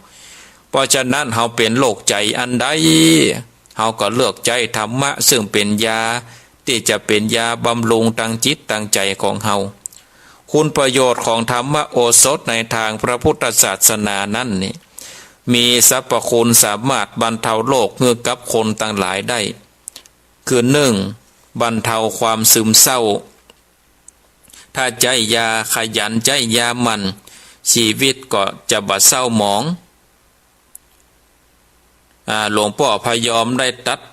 ได้เทศไว้เป็นคำคมสะกิดใจว่าขยันให้เหงื่อออกจากขุมขนดีกว่าขี้เกียจแล้วอยากจนนำล้นออกจากตาถ้าเฮามีความขยันมีความหมั่นชีวิตของเขาก็จะดีขึ้นหน้าตาก็จะจื่นจะบานบ่เศร้าหมองอันนี้คือบรรเทาความซึมเศร้าอันที่สองบรรเทาความเสื่อมถ้ามันเจริญภาวนาปัญญาก็จะสว่างไสวมีปฏิภาณว่องไวตลอดเวลาถ้าเฮาใจสติปัญญาพิจารณาเช่นว่าการภาวนาสติปัฏฐานเนี่ยใจสติปัญญาในการพิจารณาในการกำหนดหูการเคลื่อนไหวการกำหนดหูอารมณ์อิริยาบถคือการกำหนดเคลื่อนไหวอันนี้ก็ถือว่าเขามีสติเขามีปัญญาก็จะบรรเทาความเสื่อมถ้าคนใดภาวนาดีนี่สมองจะบ่เสื่อมศรัทธาญาติโยมเพราะว่ามันได้มีการบริหารมีการสวดมนต์มีการใจความคิดพินิจพิจารณาปัญหาธรรมแล้วก็เป็นยาเชื่อมสัมพันธไมตรีก็คือมีสังกักะวัตถุสี่เนี่ยอบอ้อมอารีวจีไพเราะสงเคราะห์ปวงชนวางตนอย่างเหมาะสมเนี่ยถ้าเรามีสี่อย่างนี่นะศรัทธาญาติโยมอยู่ที่ไหนตึงเป็นสุขอบอ้อมอารีเนี่ยมีความอบอ้อมอารีบ่เป็นพิษเป็นภัยกับไผว่าจีไพเราะนี่ดีจ้าม่วนไผก็ตึงหักปะโตปากอย่างเครื่องจักรเนี่ยโตไผไปเข้าใกล้จะได้ปะหน้ากับแบบอย่างเนาะโตเฮาไปเข้าใกล้ก็หนีไปไกลๆกะถ้าจะดีนี่จะม่วนนี่ไผก็คักเนาะลูกหลานดีคนเท่าจะดีลูกหลานฮักคนเท่าปักนักลูกหลานจังเห็นหรอปดังว่ารู้เนาะว่าจีไผเลาะดีจะม่วนไผก็ชอบไผก็ฮักสงเคราะห์ปวงชนมีหยังก็แบ่งปันกันไปยังเฮาเกิดอุทกภัยน้ำท่วมที่แล้วนี่อันเนี้ยศรัทธาเฮาก็จะขาดน้ำใจวัดก็ช่วยบ้านก็ช่วยวัดช่วยเหลือเกื้อกูลกันไปเนาะเป็นไม้งามกำช่วยกันไปโกยกำงามกำโกยเนาะช่วยเหลือเฟื่อแฟงกันไปแล้วก็วางตนอย่างเหมาะสมในปัจจัยว่าไปเบ่งอันเพิ่นว่าไปเบ่งวางท่าวางทางเบ่งมาดใจกันเนี่ยอันนั่นเป็นด็อกเตอร์อันนั่นเป็นตำรวจเป็นผู้หมวดผู้กองมาเบ่งมาวางท่าวางทางซึ่งกันและกันมันอยู่ไปม่วนจะได้ศรัทธาญาติโยมตั้งหลายมันอยู่บ่ม่วนแลเนาะแต่ว่าถ้าเฮาวางตนอย่างเหมาะสมนี่เฮาก็จะได้อยู่ได้เนาะเฮาก็จะได้อยู่ได้เฮาก็จะได้ทำคุณงามประโยชน์เนาะถ้าเฮาอยู่ในสังคมที่ดีเฮาก็สมควรที่จะทำคุณงามประโยชน์การสร้างคุณงามประโยชน์นี่ศรัทธาญาติโยมตั้งหลายเพิ่นก็ได้กำหนดไว้ว่าประโยชน์มีอยู่สองอย่างคืออัตตหิตประโยชน์คือประโยชน์ส่วนตนเนี่ยศรัทธาญาติโยมได้แก่การศึกษาการหาความรู้ประสบการณ์เพื่อที่จะความเจริญก้าวหน้าของตัวเก่านำไปพัฒนาสังคมประเทศชาติต่อไปอันนี้คือการเสาะหาประโยชน์กับตัวเก่าและอันต่อมาคือปรหิตประโยชน์คือการได้ปฏิบัติประโยชน์ต่อกับคนอื่นต่อกับสังคมต่อกับประเทศชาติเนี่ยศรัทธาญาติโยมตั้งหลายเพราะฉะนั้นประโยชน์ส่วนตนเฮาก็ควรได้ปฏิบัติประโยชน์ส่วนสังคมเฮาก็ได้ปฏิบัติเพราะฉะนั้นเมื่อเฮาทำปฏิบัติแล้วเนี่ยเฮาก็จะสามารถที่จะสร้างประโยชน์เพื่อแผ่ไปบ่ใช่ว่าสร้างกับประโยชน์ตัวเก่าบ่สร้างประโยชน์เพื่อคนอื่นบ่ได้สร้างประโยชน์กับส่วนรวมบางพ่องก็สร้างประโยชน์ส่วนรวมนักล้ำไปแต่เหมาะเนาะนักล้ำไปประโยชน์ตัวเก่าเพราะบ่ได้สร้างกับประโยชน์คนอื่นศรัทธาญาติโยมเพราะฉะนั้นประโยชน์สองอย่างนี้ต้องให้มันคล้องกันมันก้องกันตัวเก่าก็ต้องได้ประโยชน์ส่วนรวมก็ต้องได้ประโยชน์โดย เพราะฉะนั้นนี่ศรัทธาญาติโยมเฮานี่ต้องเป็นเฮาต้องมีเป็นคนที่มีประโยชน์เนาะเป็นคนที่มีประโยชน์เป็นคนที่มีประโยชน์ถึงประโยชน์ส่วนตนและประโยชน์ส่วนรวมเนาะประโยชน์ส่วนตนและประโยชน์ส่วนรวมไปเพราะฉะนั้นเมื่อเฮาเกิดขึ้นมาเนาะเฮาได้เกิดขึ้นมาแล้วเฮาต้องอยู่ที่เฮาว่าเฮาจะสามารถได้ทำอันใดเนาะทำอันใดทำอันใดที่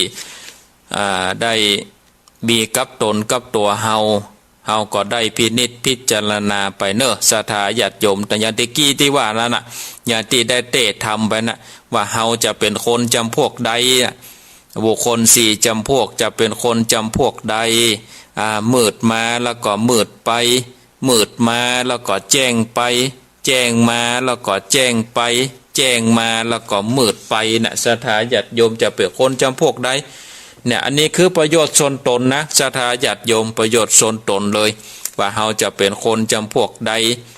ก็คือพินิจพิจารณาเอามืดมาแล้วแจ้งไปนี่ดีแจ้งมาแล้วก็แจ้งไปนี่ดีมืดมาแล้วก็มืดไปนี่บดีเนาะแจ้งมาแล้วก็มืดไปนี่ซ้ำบดีศรัทธาญาติโยมโอ้เป็นคนดีแล้วมืดไปนี่โอ้นี่เป็นน่าคิดนะศรัทธาญาติโยมน่าคิดน่าพิจารณาแล้วเพราะว่านี่เป็นประโยชน์ส่วนตนล้วนๆเนาะว่าเฮาจะไปเป็นคนจะใดในคนสี่ประเภทนี้นี่ศรัทธาญาติโยมก็พินิจพิจารณาเอาเนาะ เพราะฉะนั้นก็การที่เฮาได้มาฟังธรรมะนี่ศรัทธาญาติโยมครูบาอาจารย์แต่ละตนแต่ละองค์พวกก็ได้อธิบายอธิบายเนาะบัดต่างกันก็คือได้นำธรรมคำสอนแห่งพระพุทธเจ้าบัดต่างกันและธรรมที่เป็นธรรมที่คุ้มครองนะศรัทธาญาติโยมธรรมเป็นโลกบาลแปลว่าธรรมที่คุ้มครองปกป้องรักษาโลกคำว่าโลกนี่ก็หมายถึงว่ามวลมนุษย์ชาติหรือว่ามวลหมู่สัตว์ที่อาศัยอยู่ในโลกนี้ธรรมที่คุ้มครองโลกก็คือหิริและโอตตัปปะพระพุทธเจ้าตรัสว่าเป็นธรรมที่คุ้มครองโลก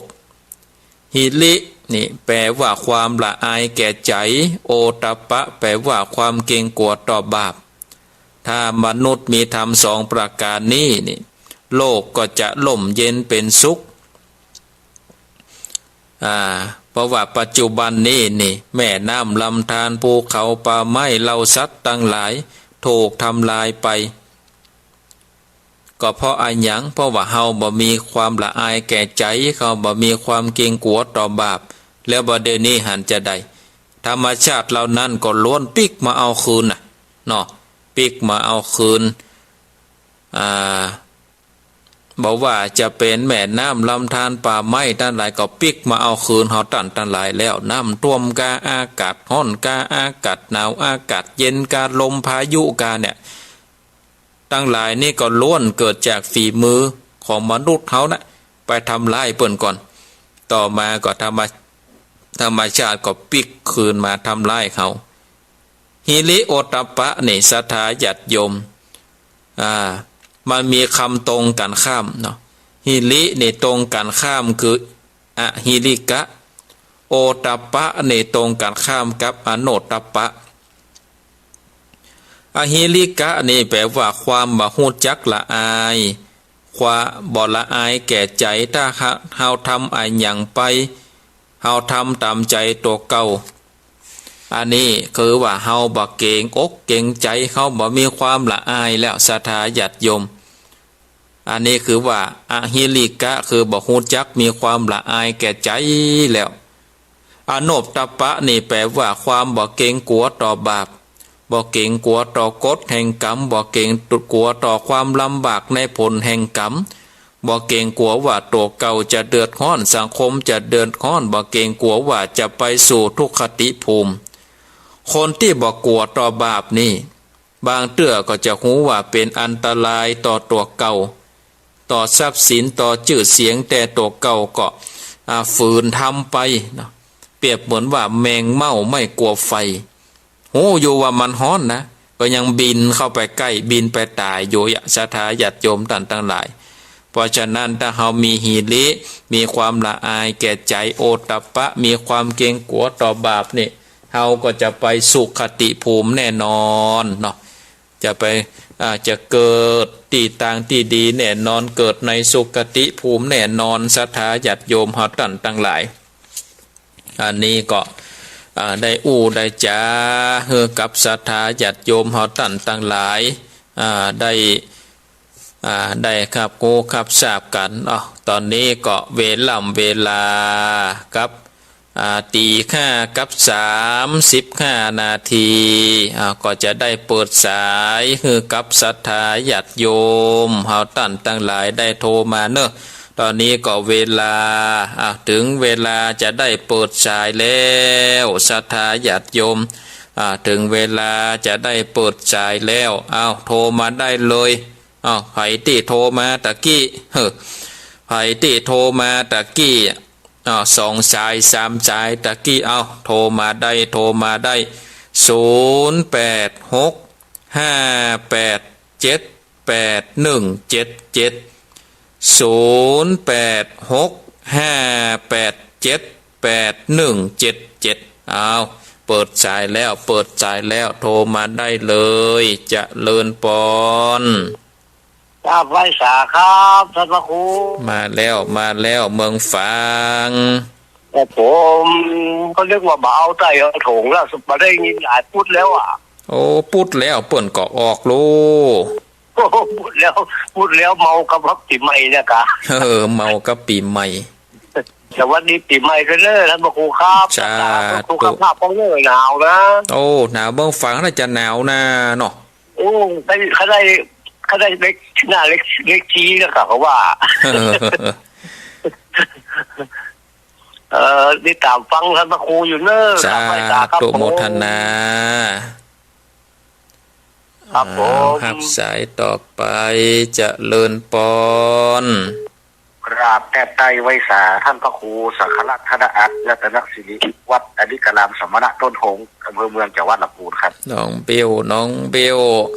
โอ้วันนี้หนาวเนอะจัดเนอะโอ้เย็นแต่วันนี้นะผมกำลังต้มน้ำกินนี่กินน้ำต้มถึงวันนะดีแล้วรักษาเสียงเวลาไปร้องเพลงที่ไหนเสียงไม่ใช่ตกนะเดี๋ยวนี้นะโอ้ดีแล้วถ้าอาจารย์มีงานนี่บอกกับมันจะไปช่วยเป็นโฆษกสาธุ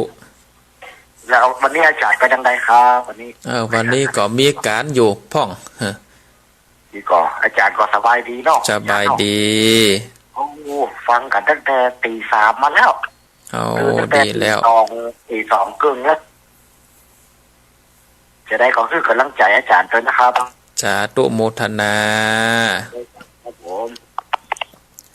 0865878177จะเลินปอนสาเจ้าท่านพระครูเจ้าจากที่ไหนเวียงปะเป้าเจ้าเวียงปะเป้าชัดเจนดีน้อชัดเจนดีเจ้าเวียงปะเป้ามื้อไหนก็จะได้พดหาการในกรรมเลยเนาะเจ้ามันจะได้ยินเบื่ออะไรกันสาธุโมทนารักษาสุขภาพตัวนะเจ้าบุญรักษาเหมือนกันเนอะเป็นกำลังใจนะเจ้าสาธุเจ้าครับสายต่อไปจะเลินปอนไหว้สาเจ้าจากที่ไหนจากพญาจมพูเจ้าพญาจมพูเชียงใหม่เจ้านมัสการของอยู่เมืองนะเจ้าสาธุโมทนาฟังกันไปเรื่อยๆนะ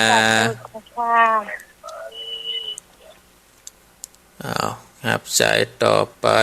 จะเลินปอนไหว้สาเจ้าแม่คำเนอฟังอยู่จากตั้งใดจังหวัดน่านเจ้าจากเมียงน่านเนาะ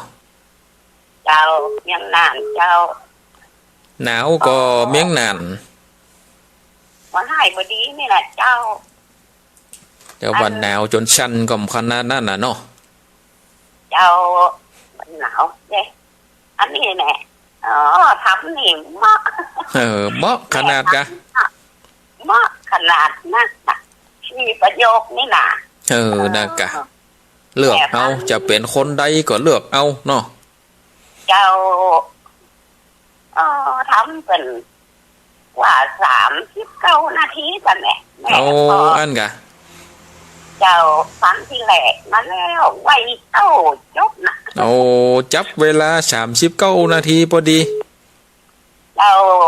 เอายาวอะละมากันเลยด่ะ เจ้าไว้ศาสตร์เจ้า สาธุโมทนา เจ้า อ้าวครับสายต่อไปเจริญปอน มาจากการเจ้าพระครู ยายพรยายพร น้องเลยมือจีสามนั่นเลย เอาฟังแต่เจ้าแล้วนะ เจ้า ชุนพระตวบโยกะ โอ้อยู่ในห้องให้บอกหนาว น่ะกัดโตเฮานี่กัดถวยเฮาอยู่ตอนนอกนี่เย็นเฮา เย็นเดี๋ยวอายุนอกละ กะ นี่อยู่ในห้องมันมือมันโอ้เป็นนั่นหมดอ่ะ โอ้เตือนแน่เลยจะได้ไปอู้ในห้องมันนะนี่เดี๋ยวนี้มันเจ้าหรือว่าก็หนาวมันชื้นมาไปใช้บาตรหนาว น่ะกัดโตมันหนาวถ้าวันศีลเนี่ยนะเนาะ เจ้าการเข้ามาหนาวก็แบบดาบุญมันว่ามันก็น่าแค่น้อยจ้ะ วันนี้ก็สิจะแคว้นกับฮู้นี่โอ้จะเย็นกันเนอะวันนี้น่ะ ถ้าเป็นคนบ้านนี่เป็นมีเชื่อมีผ้าใส่เนาะ โอ้โตตัวเจ้ากับปั้นกับลุ่มกะ อย่างพระครูนี่อะไรเจ้ากระดาเบยใช้โมกแกต้องใส่เยอะไหมก่อน อันนั้นกะก็หนาวเนาะ ใช้โมกใช้ผ้าถุงสีเยอะอุ่นดีเนี่ยหนาวนี่ก็ขอพระครูอยู่ดีไม่ชุกเลย สาธุ ลุงจะไม่ได้เจ็บได้ป่วยได้ใครเหรอ เหมือนกันสาธุโมทนาเนอ มาสื่อสารเจ้า สาธุเอาครับสายต่อไปเจริญปอน เห็นพระเจ้าเจ้าครูโทรมาจากบ้านอาจารย์นะเจ้า แม่สายทอง ตื่นเมื่อที่2เจ้า โอ้ตื่นเจ้าเหมือนกันนะ เจ้าก็ตื่นหนาวหนาว หนาวก็ 2 วันเนี่ยหนาวเกินเจ้าชัดเจนเลยเจ้า สาธุโมทนา สาธุอนุโมทนาสาธุเจ้า เอามีก็เข้ามาหับสายเจริญปอนเจริญปอนเอาบ่โอ้บ่จาก็ตัดสายเจริญปอน ครับไว้สาครับท่าน โป่งน้องโป่งน้อง ครับผ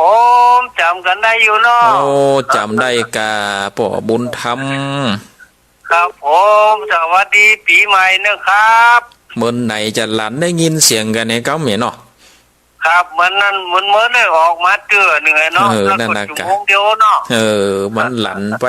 มันเลย ครับ เวลาไปตีห้าเนี่ยมันได้ยินกันเลย ครับมันได้ยินตั้งแต่ตี 5มาครั นั่ บ นนะกะเสียงปะเป้าเนี่ยได้ยินตั้งแต่ตีห้าแต่เขาออกถึงตีห้าเนี่ยกูเตือเนาะ ครับ ชัดเจนเด่นเนาะเวียงปะเป้า ครับชัดเจนดีครับ สาธุโม โอ ท กาส นา ที่จะป้ากันนี่น้อยเนาะ ตามการตามงานก็จะปะกันอยู่กา ครับแต่โอกาสน้อยกว่าเนาะ นะกะมึนไหนก็ปะกัน ครับ ปะกันมันก็จะใกล้กันกา มาใกล้ลูกป้าอีกได้อยู่สบายมาก มึนในปะกันแคว้นกัดตื่นเต้นดิหรอ ครับ สาธุโมทนา ครับไว้ฉาครั บุญครับ บ จ้าเอาครับสายเจะเลินปอน เจ้าว่าเจ้า จากที่ไหน จากตะโจกหมู่10โดยหล่อเจ้าไม่หลวงปานเจ้า จากดอยหลอ เจ้าไม่เห็นชัดเจนดีนะ โอ้ เจ้า ดอยหลอนี่ดูชัดเจนเนี่ยนอนหิมสถานีฮะเนาะ เจ้า ไหว้สาเจ้านะ สา คะ ธุโมทนาเอาครับสายต่อไปเจริญปอน โทรมาจากตำบลตะก้ออำเภอแม่สวยนะจ๊ะ เอาแม่สวยแม่สวย เจ้ากำลังได้โทรครั้งเดียวเจ้า อันกากะละกะโทรหากันนี่กา เจ้าแม่บัวลอยใช้สวรรค์เจ้า แม่บัวลอย เจ้าโอ้ฟังชัดเจนแต่ฟังตลอดอะแต่ว่าการได้โทร เออ เจ้า ตันได้โทรเต็กตันเบิ่นกะ เจ้าฟังกูโต้นกูองค์เจ้า โอ้ดีแล้วมันโทรหากันเด้อ เจ้าสาเสียงเหมือนอาภาอันอาจารย์อภิวัตนิคมนี่ เอ เจ้า อเหมือนกันคล้ายๆกัน อ๋อเจ้า ฟังคำก็ชัดเจนม่วนดีนึง ชาตุฟังกันไปเรื่อยๆนะแม่เนอ สาธุเจ้า เอาครับสายต่อไปเจริญปอน แม่สาเจ้าท่านพ่อครูแม่ฟังอยู่เนอจากลำปางมันไหลมาน้อยแม่น้อยอุตดีฟังตั้งแต่เจ้ามาท่านพ่อครู ชัดเจนดีเนาะ เจ้าชัดเจนดีเจ้าท่านพ่อครูเจ้า หนาวก่อลำปัง หนาวอยู่เจ้าหนาว มันตึงหนาวไข่กันเนาะ เจ้าหนาวข่อยกันหมดเนาะ สาธุโมทนา เ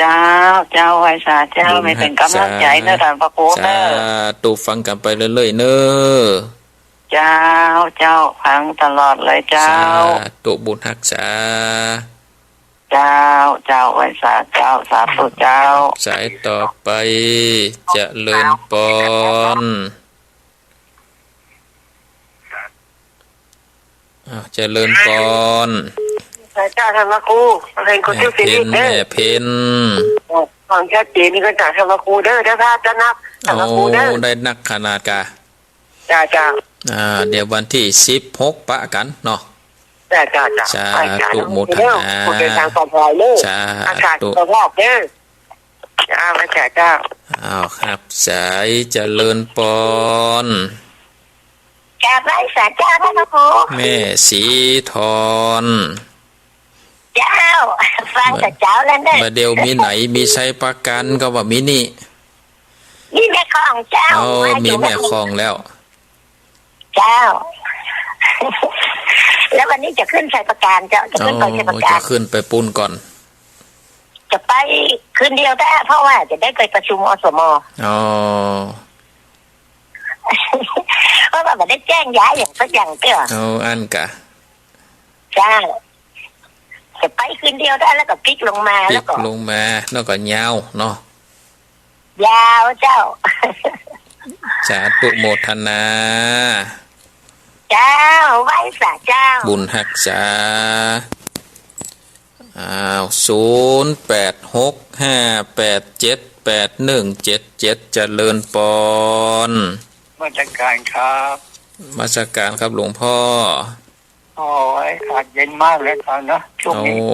ที่นู่นน่าจะเย็นกว่าที่ผมนะหลวงพ่อ ฮะ ที่นู่นน่าจะเย็นกว่าที่ผมเยอะ อ๋อที่เย็นเย็นนะมันใกล้เข่าล้อมรอบเลย อ๋อครับ เข่าล้อมรอบเลยเย็นมากกันเนี่ยจัดการครับ ครับมาสการครับหลวงพ่ออ้าวครับสายต่อไปเจริญปอน ไว้สาครับพระครูที่ตัน โอ้ปอนนั้นประเสริฐผมได้ยินเสียงจัดเหมือนนี่ นี่เสียงเจ๋วๆที่กระมอนนี้นะครับน้อมีฉลาดประโยชน์ดีครับกันเป็นว่าเสียงเทียนเจ้าวางตาเสียงคำทองใจต้องคำใส่เสร็จแล้วน้อฟังแล้วก็มีความคิดความอ่านโอ้เติมปัญญาทางครับน้อพระครู นานากา ครับมาเจอว่ามันบ่ได้ครับมันเขาก็ได้ความรู้ต่อครับน้อ แม่นเนาะฟังเอาหม่นบ่ได้ก็บ่ได้ต้องฟังให้ได้ความรู้ด้วย เราขอต้องคิดต้องจำต้องมาพิจารณามาอันปฏิวัติต่อไปครับน้อพระครู สาธุ กำลังใจพระครูนะครับเมื่อยังชัดเจนแล้วฟังที่จัดการนี้ที่เขาไม่โดนนะครับ สาธุบุญรักษาเนื้อปานนั้นเด้อ ของพระครูมันก็รักษาชอบดีนะครับเนื้อหนาวแกเดี๋ยวนี้น้อ โอ้หนาวแต่กะ ครับสาธุครับ สาธุอ้าว หับสายหับลุดไปแล้วเข้ามาแถมกรรมเนอะจนถึงที่5:50เนอะแล้วก็จะได้ประกาศข่าวสารงานบุญแหม2 นาทีจะเลินปอนโอ้ยอาเจ้าทำครูวันนี้นานติดเจ้าวันนี้สายยนนะเจ้าไม่ไว้ฟังตั้งแต่ท่านครู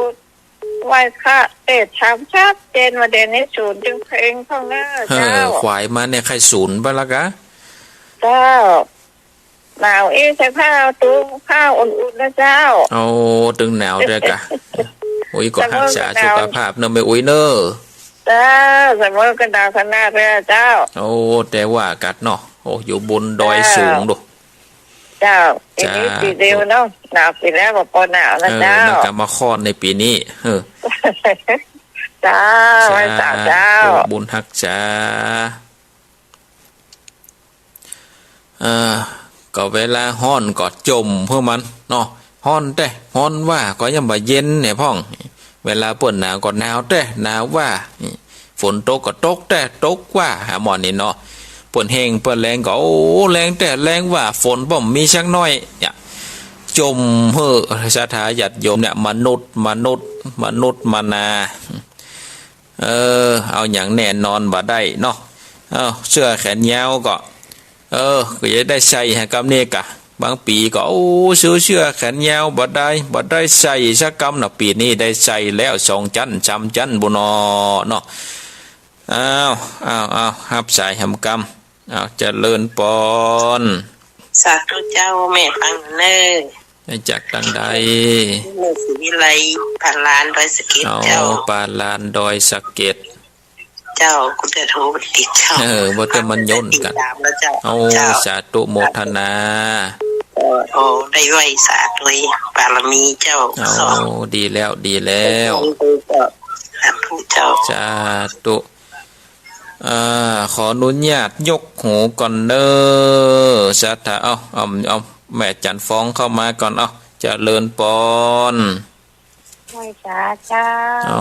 แม่จันฟ้องหนาวก้าแจ้ห่มหนาวกะวันดีปีใหม่เลยวัดดีปีใหม่อยู่ดีมีสุขเหมือนกันเจ้าตามประการเจ้าศึกษาเลยสาธุฟังเยอะแต้มดำโทนะกะมันโทหาพงกามันตันเปิ่ง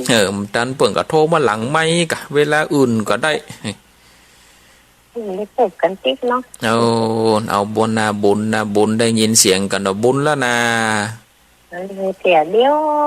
นะกะลำปางจัดมนน่ะเนาะเจ้าสาธุโมทนา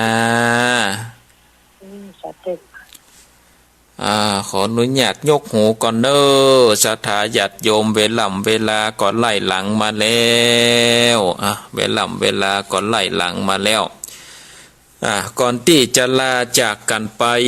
ศรัทธาญาติโยมก็ประกาศข่าวสารงานบุญท่านอาจารย์พระครูอภิวัฒนวิกรมวัดปักตางเจริญได้ประกาศประชาสัมพันธ์ขอเชิญศรัทธาญาติโยมท่านทั้งหลายร่วมพิธีบรรจุพระบรมสารีริกธาตุและวัตถุมงคลในเจดีย์พุทธคยาจำลองณพุทธมณฑลจังหวัดเชียงใหม่อำเภอดอยหล่อจังหวัดเชียงใหม่ในวันอังคารที่21 มกราคมเวลา 9:30 นาทีเป็นต้นไปกำหนดการก็เวลา 9:30 นาทีจุดธูปเทียนปูชาพระรัตนตรัยไหว้พระสมทานเบญจศีลหลังจากนั้นพระเจ้าประสงค์ก็จะได้เจริญพระพุทธมนต์ถวายทายธรรมแด่พระสงฆ์พิธีพระสงฆ์อนุโมทนาเวลาประมาณ 10:29 นาทีก็จะได้ประกอบพิธีบรรจุพระบรมสารีริกธาตุและวัตถุมงคล11:15 นาทีถวายภัตตาคารเพลแด่พระสงฆ์ก็เป็นเซตพิธีเจ้าภาพอุปถัมภ์ก็มีคณะศิษยานุศิษย์พระเดชพระคุณหลวงปู่พระพรหมมงคลหลวงปู่ทองสิริมังคระมหาเถระ วัดพระธาตุเจ้าสรีจอมตองคุณแม่จันฟองกิ่วแก้วบริษัทเพชรอินทรีย์ทานสปอร์ตบริษัทเขมรัตน์ทานสปอร์ตพร้อมด้วยพุทธศาสนิกชนทั้งหลายก็เชิญชวนศรัทธาญาติโยมเฮาตั้นทั้งหลายได้ไปร่วมบุญกันเนอะในวันที่21 มกราคมในที่พุทธมณฑลจังหวัดเชียงใหม่จะได้บรรจุพระบรมสารีริกธาตุแล้วก็ข่าวสารงานบุญต่อไปเชิญชวนศรัทธาญาติโยมได้ร่วมบุญในการได้อาตมาภาพจะได้นำเอาผ้าห่มเสื้อแขนยาวขนาดเท่าอยู่ตั้งลุ่มยังหนาวตั้งบนดอยซับให้ศรัทธาญาติโยมที่บ้านดงหลวงตำบลแม่เฮาะอำเภอแม่เสลียงจังหวัดแม่ฮ่องสอนจะเดินทางในวันที่18นี่เนอะจะเดินทางไปในวันที่18 19จะได้เดินทางไปก็เชิญชวนศรัทธาญาติโยมสามารถร่วมทำบุญได้ก็สามารถโทรมาหลังไมค์ได้เนอะจะได้บอกเลขที่บัญชีขึ้นหรือว่าอยู่ที่ตั้งใกล้ก็จะร่วมบุญก็ผ้าห่มเสื้อแขนยาวผืนละ200 บาทเนอะผืนละ200 บาทหรือว่ามีเสื้อแขนยาวผ้ามือสองก็สามารถมาร่วมบุญกันได้แล้วก็ขออนุโมทนากับคุณโยมพันนิตราพรหมมินทร์อยู่ที่จังหวัดลำปางเปิดร้านผ้าที่จังหวัดลำปางได้มอบเสื้อผ้าไว้เป็นลำรถตู้พนะศรัทธาญาติโยมจัดหลายมากันนะแล้วก็ได้ร่วมถวายปัจจัย 1,000 บาทได้ร่วมบุญกันที่จังหวัดลำปางวันนั้นเอาพระเจ้าประสงค์องค์สามเณรได้ถวายเพลกันที่จังหวัดลำปางที่ล้านที่จังหวัดลำปางก็สาธุอนุโมทนากับคุณโยมพันนิตาพรหมมินทร์ได้ถวายเสื้อผ้ามาถวายจตุปัจจัยมาร่วมบุญในการที่จะเดินทางไปมอบคือกับบนดอยเนาะในวันที่18 19เพราะฉะนั้นศรัทธาญาติโยมที่มีจิตใจอยากจะร่วมแบ่งปันไออุ่นคือกับพี่น้องตังบนดอยบ้านดงหลวงนี่ไฟฟ้ายังเข้าบ่ถึงด้วยนะศรัทธาญาติโยมตันหลายเพราะฉะนั้นก็เชิญชวนศรัทธาญาติโยมที่มีจิตใจเป็นบุญเป็นกุศลได้เปิดเครื่องวิทยุสดับรับฟังก็อยากจะร่วมทำบุญก็สามารถโทรมาหลังไมค์ได้เนอะหลังจากจบรายการหรือว่าควายแถมน้อยก็ได้ก็จะได้บอกรายละเอียดในการร่วมทำบุญเนาะก็เชิญชวนกันผ้าห่มผ้ากันหนาวก็ผืนละ200 บาทแล้วก็มีอนุโมทนากับแม่ก้าตลาดหนองดอกได้ร่วมบริจาคเสื้อผ้าไม้แหม1 ถุงแล้วก็คณะศรัทธาวัดหาริกาลามบางพ่องก็ร่วมทำบุญมาก็สาธุอนุโมทนาเนอะก็สามารถร่วมทำบุญกันได้เนอะ18 19ที่จะถึงนี้นะศรัทธาท่านกำลังติดตามรับฟังสถานีวิทยุกระจายเสียงพระพุทธศาสนาแห่งชาติและสังคมคลื่นเพื่อการศึกษาพระพุทธศาสนาและวัฒนธรรมระบบ FM 104.5 เมกะเฮิรตซ์รายการต่อไปเป็นรายการมรดกธรรมกำเมืองดำเนินรายการโดยพระครูวิสิทธิ์ศรีลาภรณ์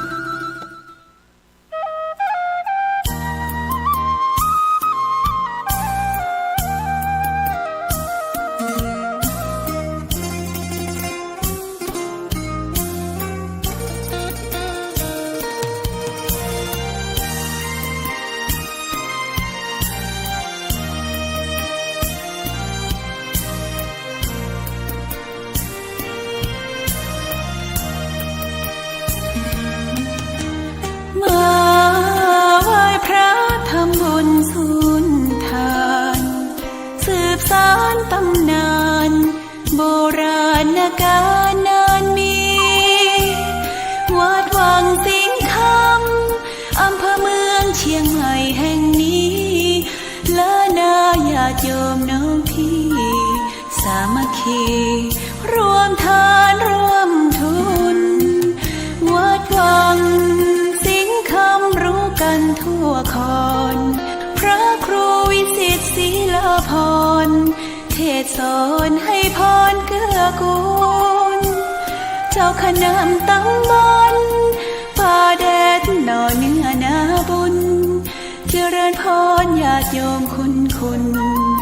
ร่วมบุญร่วมแรงศรัทธาพระเจ้าทันใจคู่วัด วังสิงคำบารมีเลิศล้ำญาติโยมเลื่อมใสบูชาครูบาเจ้าศรีวิชัยให้พรมวลมิตรสิทธาพระประจำวันเกิดเสริมก็ขอยกมือ10 นิ้วกราบนบนอบน้อมอย่างพระติรัตนแก้วเจ้าตั้ง3 ประการอันมีพระพุทธพระธรรมพระสงฆ์อันเป็นสรณะที่เปิ่งตีเคารพนับถืออันสูงสุดในชีวิตกราบคารวะแตบไตไวสาปารมีธรรมพระมหาเถรานุเถระเจ้าคณะพระสังฆาธิการภิกขุสงฆ์สามเณรจุตนจุองค์โดยความเคารพเจริญสุขเจริญปอนปอออกไม่ออกศรัทธานาบุญตินจองห้องวัดจุหนุ่มเท่าใจยิง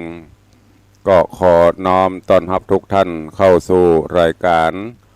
มรดกธรรมกำเมืองและสาระธรรมกำเมืองต่างสถานีวิทยุกระจายเสียงพระพุทธศาสนาแห่งชาติและสังคมคลื่นเพื่อการศึกษาพระพุทธศาสนาและวัฒนธรรม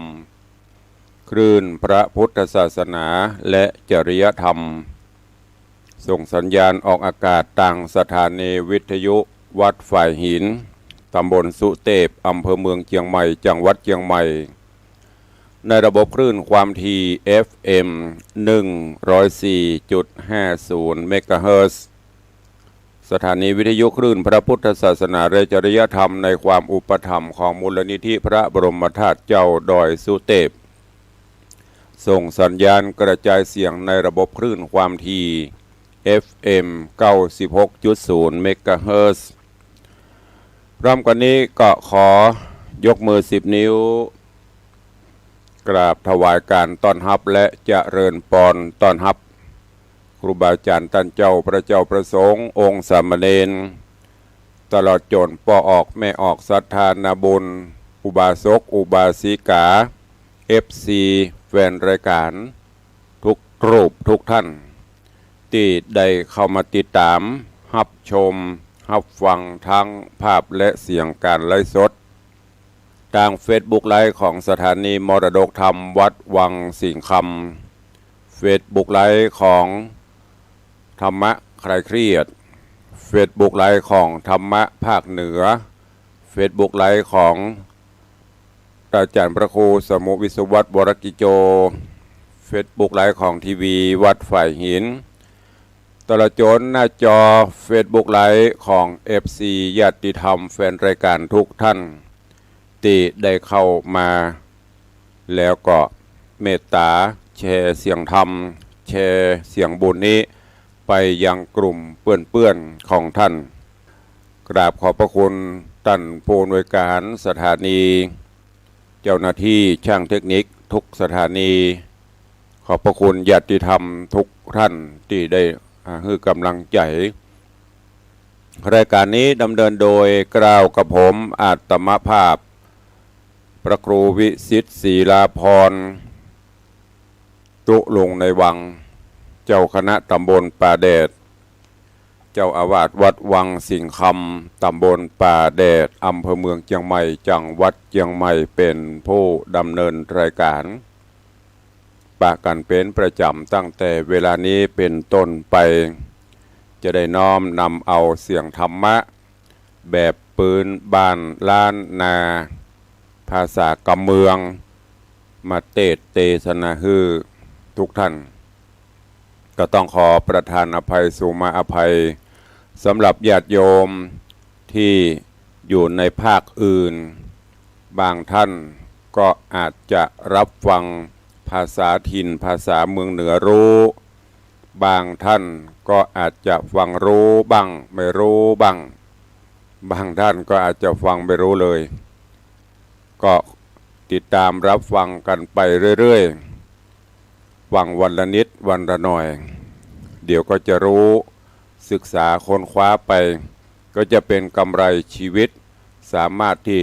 รู้ทั้งภาษาภาคเหนือภาคกลางภาคอีสานภาษาต่างประเทศภาษาอังกฤษเราศึกษาได้แต่นี่เป็นภาษาถิ่นภาษาที่บรรพชนเราได้นำมาใช้ในถิ่นต่างๆอันนี้ตุลุงก็ต้องขอแจ้งให้ทุกท่านตัวเองวันนี้เจริญปอนเจิญปอออกแม่ออกศรัทธานาบุญเจ้าข้าทั้งหลายได้สดับรับฟังเป็นลำดับไปณโอกาสบัดนี้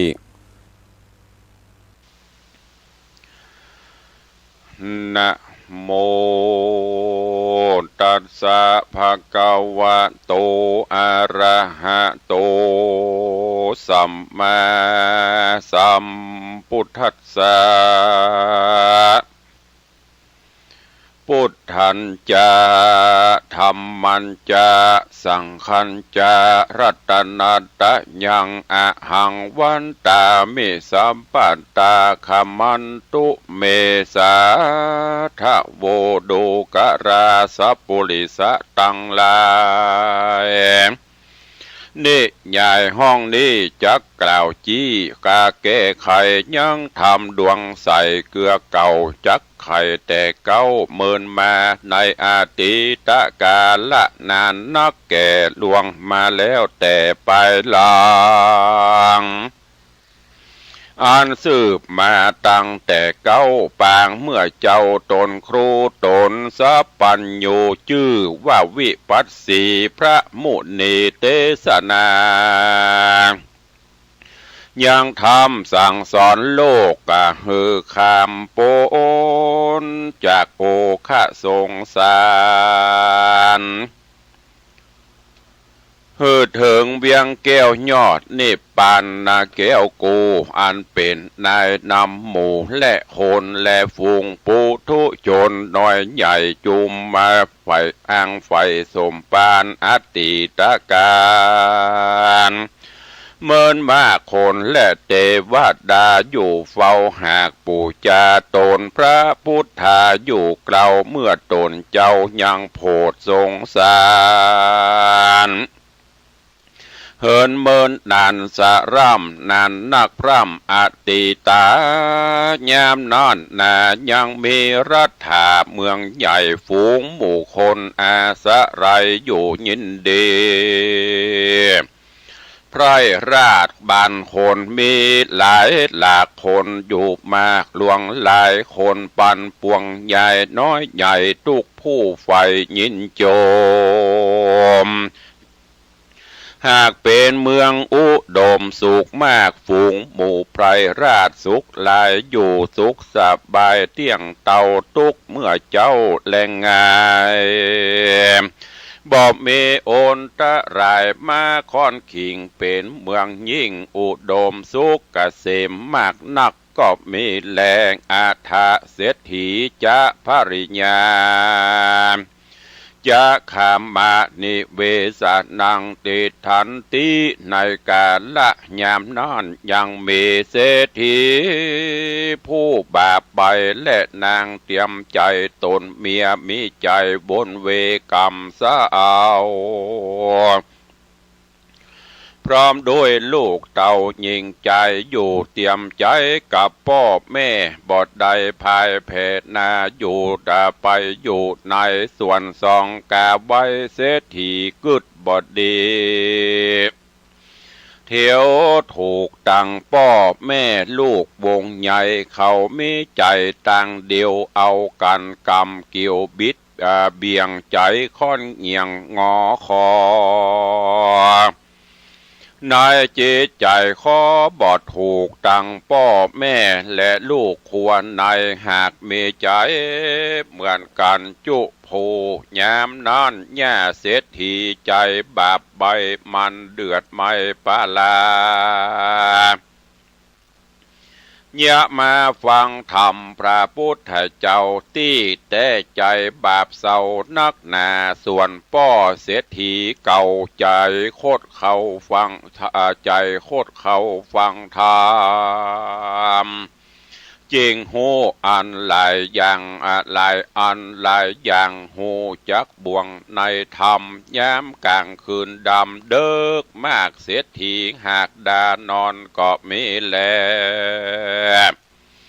รัตติญาในกลางคืนนั้นและรุงสายฟ้าปุ้งเรืองรายญาถึงยามกวายส่องแจงญาเสียทีก็แต่งไปหามันกำเอาถงป่าห้อยบาเตียวแอวล่ากลางนาเสาะงมปูป่าสะใสมันบ่หลักอายต่อบาปมันบ่กลัวกรรมฮึกหยาบปลาตัวก็จะราแก่เท่า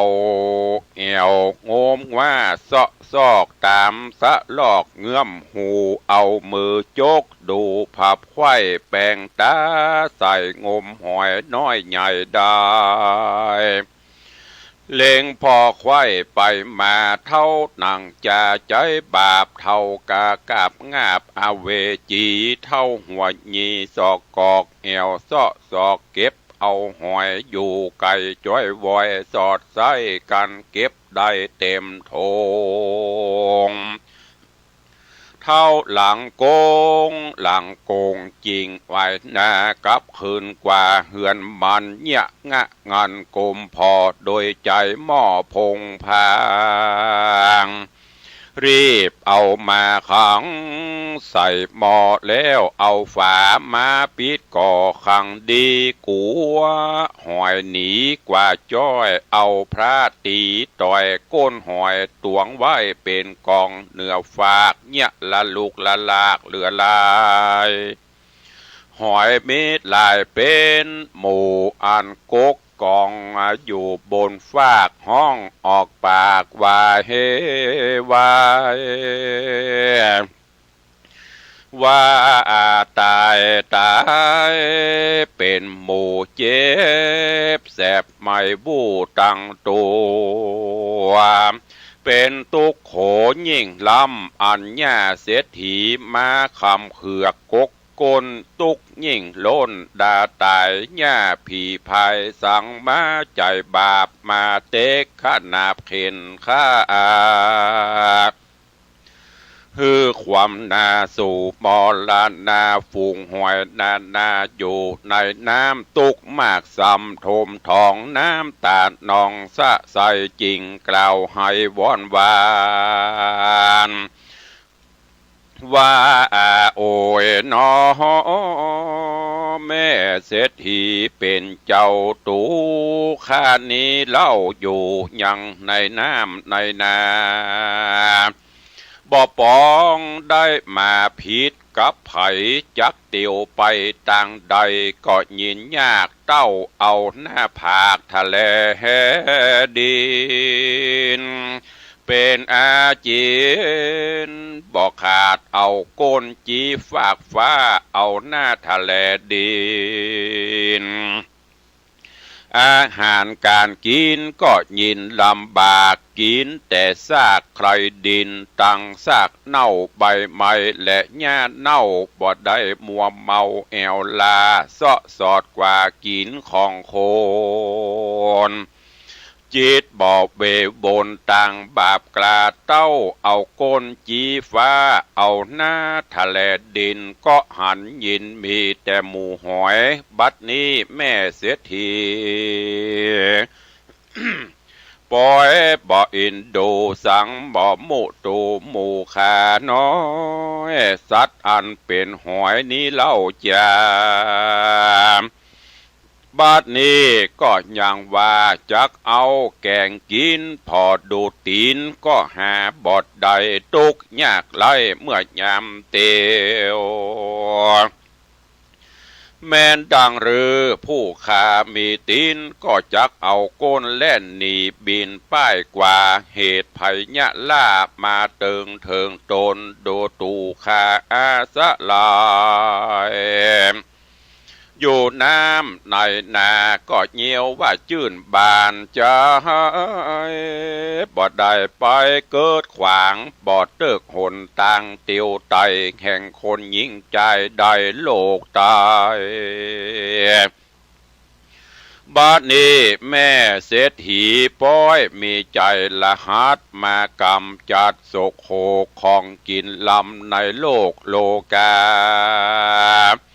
มีมากนาพับแผ่บ่ใจมีแต่หมู่หอยฝูงจัดโดยก้นจีฟ้าเอาเกล็ดนาเตียวดินอาหารเดยินลำบากมีมวลมากลวงลายบ่ใจมีแต่หอยดำเต้าอีและแม่เศรษฐีเฮ้ยตาในกาละยามนั้นแม่เศรษฐีสามมาเร่งด่าเก็บเอาหอยมาแกงกินกับเขาว่าน้ำหอยนี่นาหวานกินลำลายมากโล้นคนจอบสู่เหลือลายสามมาเอาการกินเลี้ยงตังมวลและฤดูกาลาจุ่มหอยเฮามวลหมู่อันยังอยู่ในแม่น้ำวันนี้เฮาพรำเย็นจักตายชีวิตเลี้ยงบำบายวินาศดับจิตขาดเมื่อมอนเฮาหมู่หอยจอมดำกำเศร้าอันขังอยู่ในเล่าหม้อดินตุกเมาวินหายม่วนชีวิตด่วนมรณังตายในวันนี้แหละนอเมื่อนั้นย่าเศรษฐีเนี่ยบอดีละลูกเนี่ยกกกากเอาหอยมากมาแกงเมื่อยามแหลงไก่ข้ามนางเหลียวล้ำเรือแรงรีบมาแกงหอยรีบแต่งดากอยตำพริกและเกลือดังไฟลุกไหม้เรือเปลวเหลืองเอาหม้อดินแกงขึ้นตังแล้วซ้ำลูกแล้วก็มาโซนลัวเขาเอาไฟแรงเปลวไฟแดงลูกไหม้น้ำหม้อแกงไวดะเดือดละล้านเดือดโดยเปลวไฟควักพริกใส่ลงหม้อเอาปากกลต่อกวนเก่าเปลวไฟแห้งเอาไม้น้ำห้อนเดือดหาดันตันใจยามเมื่อนางยกเอาหอยสัตว์ลงลอยในหม้อใหญ่ฝูงหอยก็มาร้องให้วอนขอว่าดูราแม่เศรษฐีตูนี้นะเจ็บปวดดาจากลวดติงตายขอแม่นายเป็นเจ้าจูงไว้ชีวิตลูกระเต่าหมู่คาแดเตอะส่วนย่าเศรษฐีมันบ่ฟังกำยกเอาหอยตกต่ำลงหม้อแกงน้ำฮ้อนแรงเดือดสว่านการแกงสุกแล้วก็แต่งหางนายกมาตำแล้วเรียกร้องผัวคำมาสู่ห้องเอาหมูลูกเต่ากูยิงใจมานั่งยายแวดล้อมตั้งพ่อแม่ลูกอยู่พร้อมกันกินหมูเขาหากมายินกินลำหวานใจมากกล่าวอวดอ้างออกปากจากกันว่าหอยนี้ลำแต่เล่าวันผูกเจ้าคาบง่ายจูงเยี่ยงคงควายจูงเนี่ยคงควายแกงกินแถมเตอะเนอแม่เฮยว่ายามเมื่อเศรษฐีและลูกเต่ากินข้าวอิ่มแล้วก็มาจะเจียวอวดอู้จากกันเสียงม่วนนันตัวห้องเป็นกำปากแต่งต้องเดียวกัน อุจานั้นหลายนันทวนทีแต่งอุบายดีหลายสำถึงยามค่ำกลางคืนนางแม่เศรษฐีก็เนี่ยแปลงตัวดีอ่อนนบมาคบยำอ่อนน้อมใจจื่นน้อมศรัทธาไว้พระพุทธาเป็นเจ้าแล้วจริงเขารับนอนเถิงยามอ่อนจอนแจ้งมาผูกเจ้าก็ลุกมาแต่งเขาและแกงหอยแถมแปลงเป็นอาหารแอมกินขาบข้าวขาบง่ายลูกยิงใจและพ่อแม่อยู่เจยโจมแต่ยินบานก็มีเมื่อนั้นแหละนาน้อยกาลละเมื่อนางย่าเศรษฐีใจนางบอดดีเถิบเท่ายื้อจิตมืดเศร้าตันหาบอบมีใจกรุณาสอดสิ่งพรหมวิหารสียิ่งไกลตัวใจเมามัวต่างบาปจิมีจิตขนาบโกทะแก่นกลาศีล5 ศีล 8บอบมาแฝดติดแฝ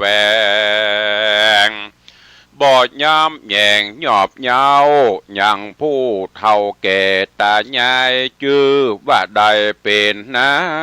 ยเศรษฐีเข้าของมีหลายโกรธใจนันกดเบียวเบียงจิตความเงียงใจปาลามันอยู่เมืองสุวรรณาใหญ่กว้างมีคนอยู่สั่งหลวงลายก็มีแหลดนาตะตาในกาละยามนอนยังมีใจผู้ยากไร้อนาถาอยู่ครับมาเขตห้องปัดเตต้องบ้านนอกอยู่ไกลขอกหิมเวียงตุกขะโตใจตุกไร้เข็นใจพูดนันอยู่ตุกขเวทนาบอกขาดเอวลอย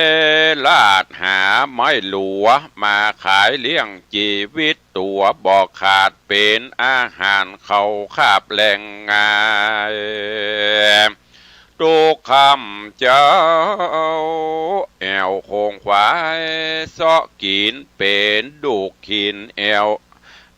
เตียวจอนเป็นนิรันดรใจถึงยามแจ้งควายมาแล้วก็กลาดแล้วเข้าสู่ป่าแอวสอดลาหาลั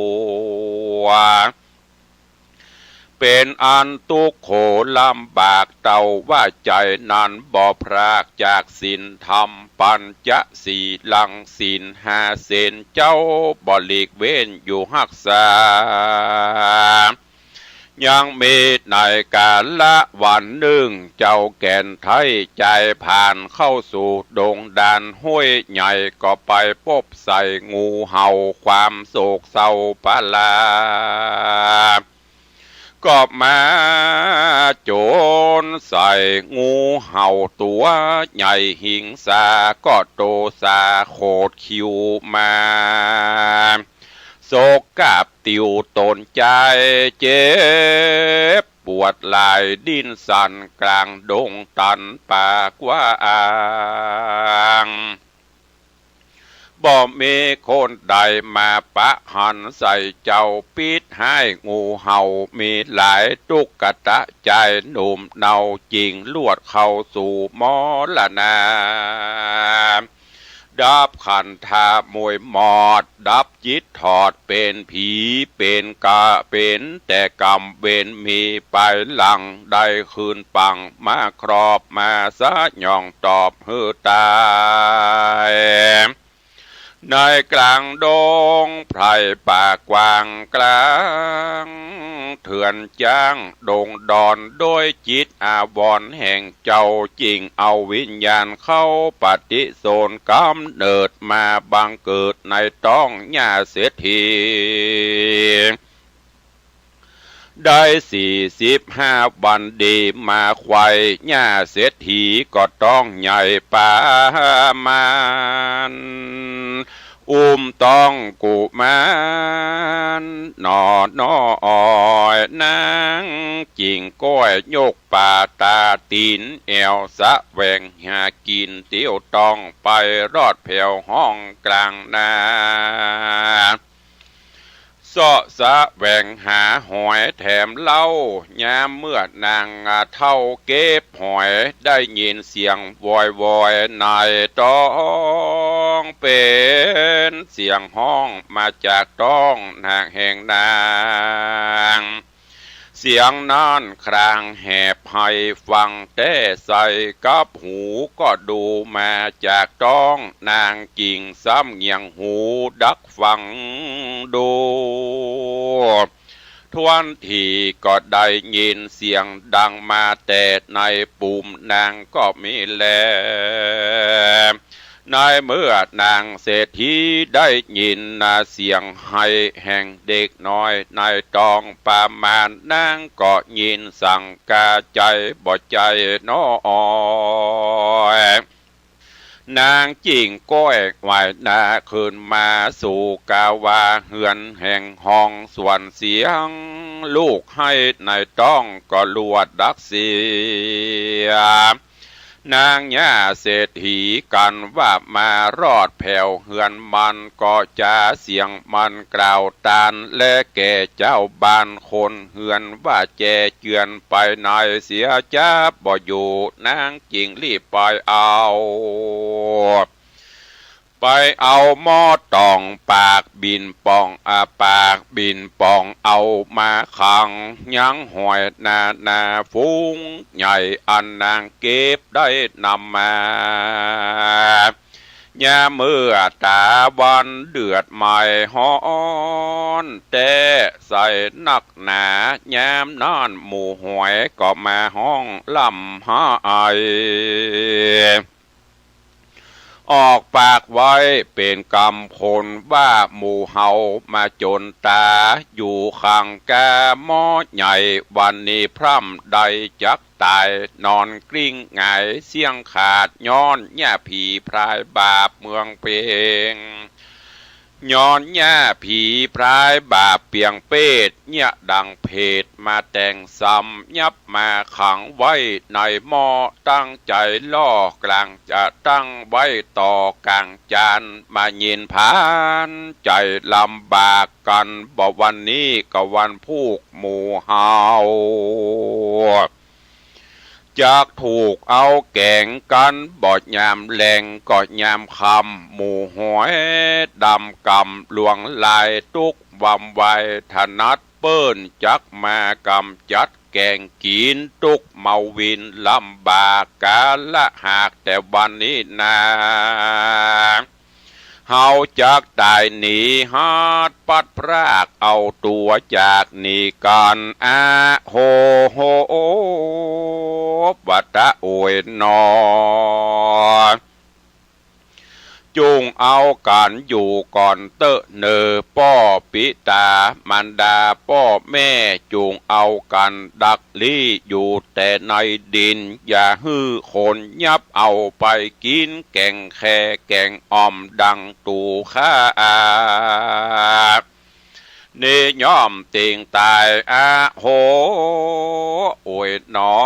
หมู่ข้านี้ก็จักได้ปัดพรากตายเสียจากลูกเต่าวงใหญ่จักได้ตายปัดพรากเสียยังฝูงหอยตาตัวมอยดำกำเศร้าละเสียจากเงาผัวแป้งเปิ้นจักมาแกงกินลามซาอ่อมตุกไม่หม่อมในวันนี้ตูจักได้ปัดพรากเสียจากที่อยู่กลางนาจักได้ตายจากพระดิญาเมียมิ่งตูข้านี้ดูเคราะห์ลายยิ่งมาโจรโอ้ยนอได้เกิดมาเป็นหอยดำมวนกำเศร้าเปิ้นก็มามัวเมาประมาทเงียบออกจากพรากบวกน้ำอันเกย สอนซ้ำแอวไปมาได้มาพรากปิตาพ่อแม่มันดาตูคาเป็นสัตว์บ่มีตีนเอากันอยู่ในดินใต้น้ำตุกยิ่งล้ำบ่เหมือนพายได้ดวงใสแผ่นผ้าตุกนักกว่าก็คือหอยบ่มีตีนมือและปีกอาจักเตียวกว่าไปมาก็เอาแต่หน้าทะเลดินก็หากไปไกลก็หากไปไกลยินลำบากตุกรายราดกว่าเปิ้นตั้งมวลในสากลโลกไตตุกยากไรอนาถาสัพเพสัตตาดูราฝูงจุมหมู่เดียวอันกลมเกี่ยวอยู่ในน้ำข้าขอสั่งอำลาตั้งปูป่า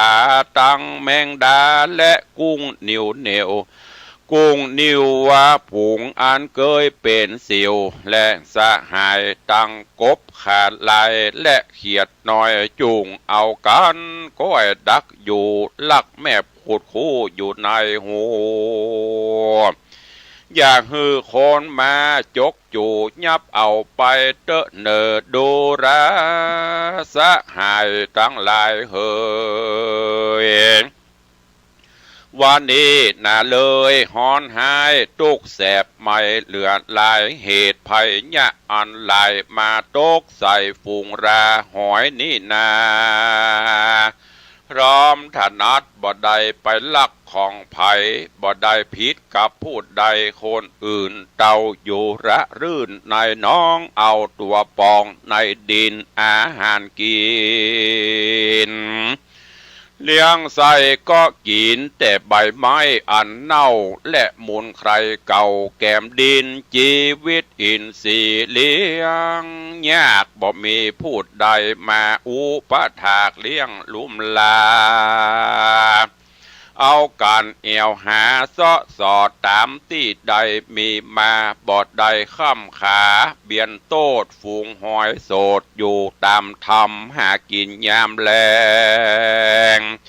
จุมือบ่ใจว่าโคนหามาแลกซื้อเอามายื่นหือปั่นกินได้กันว่าหันหอยลายตัวมนก็ปล่อยว่าใครฆ่าแกงจังฝูงโป่งปันปิดน้องตังเปื้อนป้องสะหายคำตังลำนำเปื้อนปองหาพรากจากพี่น้องเอาอาเฮือพรากเสียยังปิตามันดาพ่อแม่ตังเชื้อชาติแก่เมืองโมนได้พรากจากขาโกนเดียวได้เหอพรากเสียจากจุมหมู่อันเคยอยู่ห่วมกันมาปาดพรากสะหายญามิตรเสียวเหอได้อยู่เปลี่ยวเองได้เหอได้พรากรายเสียอย่างยิ่งใจลูกเต่าเหอได้พรากจากเสียอย่างกู้อันเคยอยู่ผัวเมียเหือใดพรากเสียยังเจือเผาอันเป็นเก้าเงาวงจาดเหือใดขาดตามติดแม่นว่าจับตีในก็ผิดติดในก็หือหายกว่าจ้อยเพราะว่าใดเอาหอยดำมีมนกรรมกีพรากจากเสียกันเหมือนไปเฟยใบกิ่งไม้อันลมใหญ่มาปัดกวายแม้นพูดได้และได้โพดยกออกโตดหอยตำเอามือตำปล่อยไปขอฮือได้โปนโศกสัพพโรคโรคาอย่ามีภัยยามาตองในแห่งห้องสันดานเวทนาอย่ามาปานติดแปดของหือใดมีพี่น้องวงศา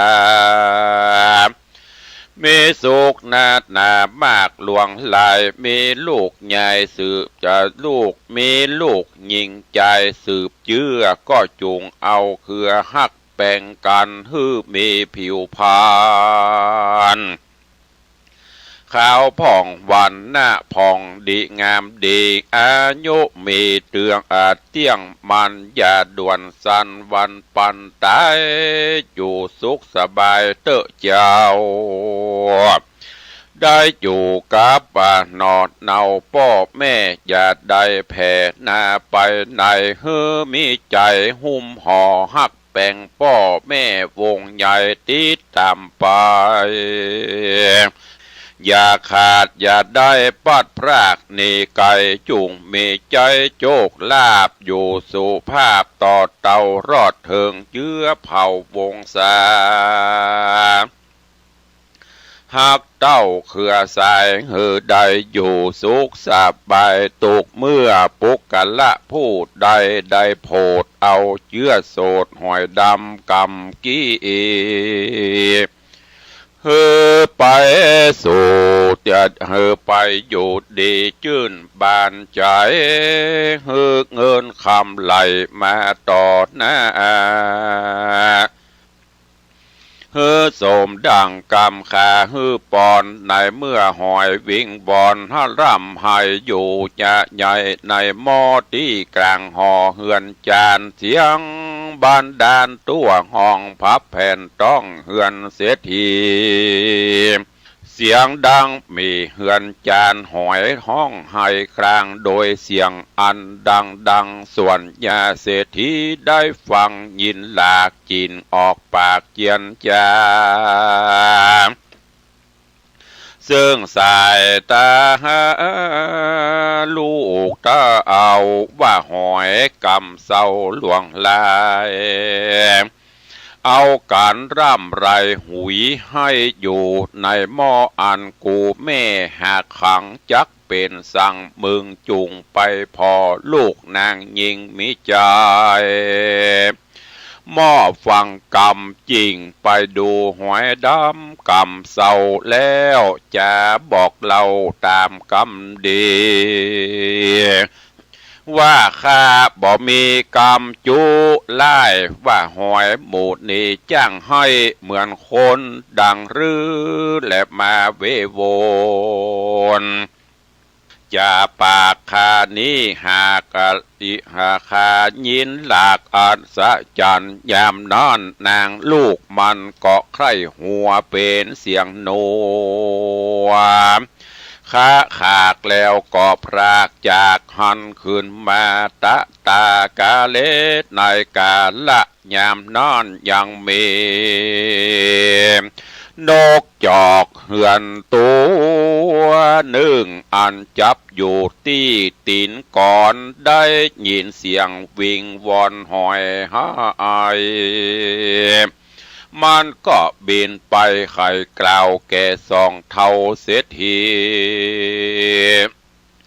แม่ลูกว่าใจแต่ถูกเป็นเสียงสัตตะสำเนียงแหบให้วอนจะใจง่อยเป็นเสียงหอยลำห้ายวันและได้สามคราวันนี้ซ้ำมาให้เรื่องนั้นให้ถึงวันด่าฟ้องมากล่าวห้องโจมด่านางตั้งสองแม่ลูกอย่าสั่งกาใจเตอะในขณะยามนอนนัดนกจอกหน่อยก็จับมา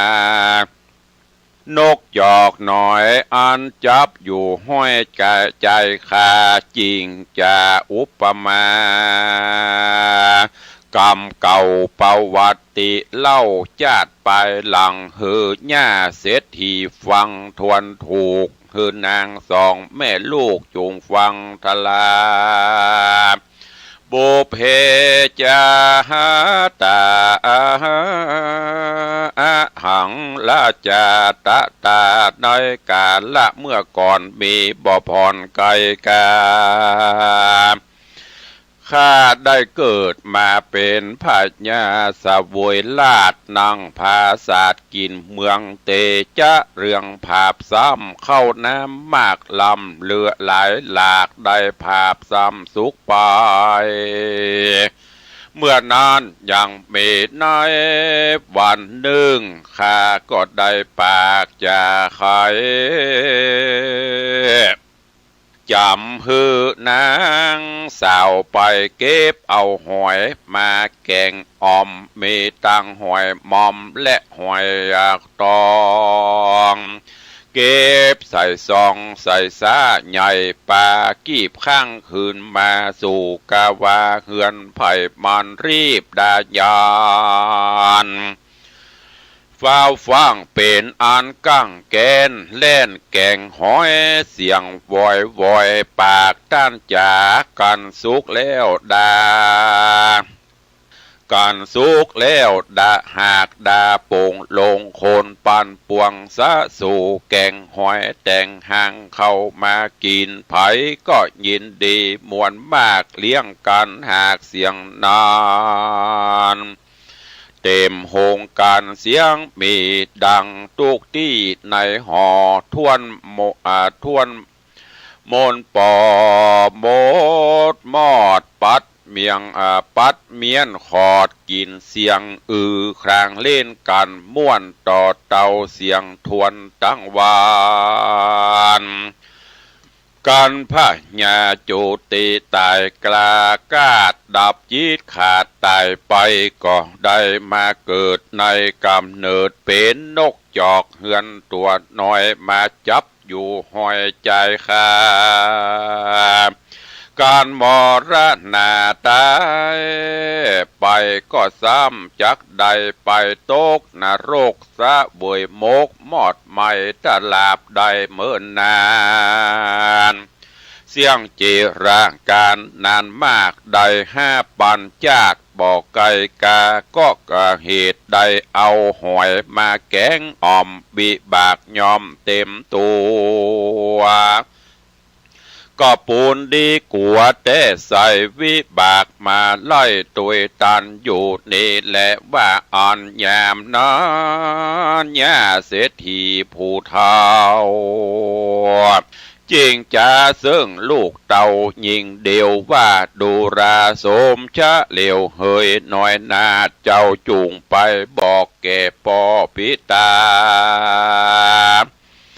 ใครขี้ญาบอกกล่าวแก่ตนพ่อเจ้ารีบเร็วเตอะทัดนั้นนางลูกยิงเดียวใจหม้อก็รีบเมื่อบอกต่อพ่อพิตาว่าดูราพ่อเป็นเจ้าดังคาลูกเต่าได้ยินมายังมีสกุลนานกจอกมันมากล่าวบอกข่าวสารว่าจุมหอยในนาอันขังอยู่หมอได้ให้ห้องต่อเป็นกำฝูงหอยดำดังบีนันเนืองมีห้องลำหายเสียงเดือดไหมในเหือนเสียงกล่าวห้องเหมือนดังเสียงคนดังเววนกุ้มกว่าถึงรอดฟ้าไปบนรอดเรโลนตัวตาวาติงสาตะลาบยามมาและตูสิดาถึงนิมมานาราตีลอดห้องบนรอดห้องปรนิมมิตาวาสาวาสวัสวัสดีจุจอดต่อเตารอดจักรวาล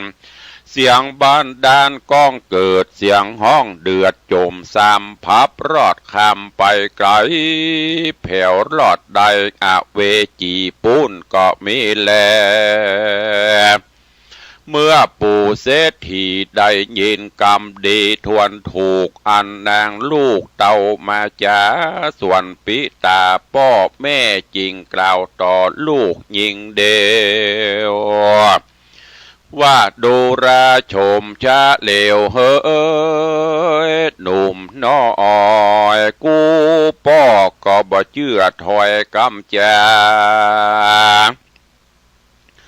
ดังกำลูกมาบอกกล่าวร้อยว่าเป็นข่าวเครือใหญ่แม่นเป็นกำไผ่กูบอกว่าอันนี้หากเป็นกำจา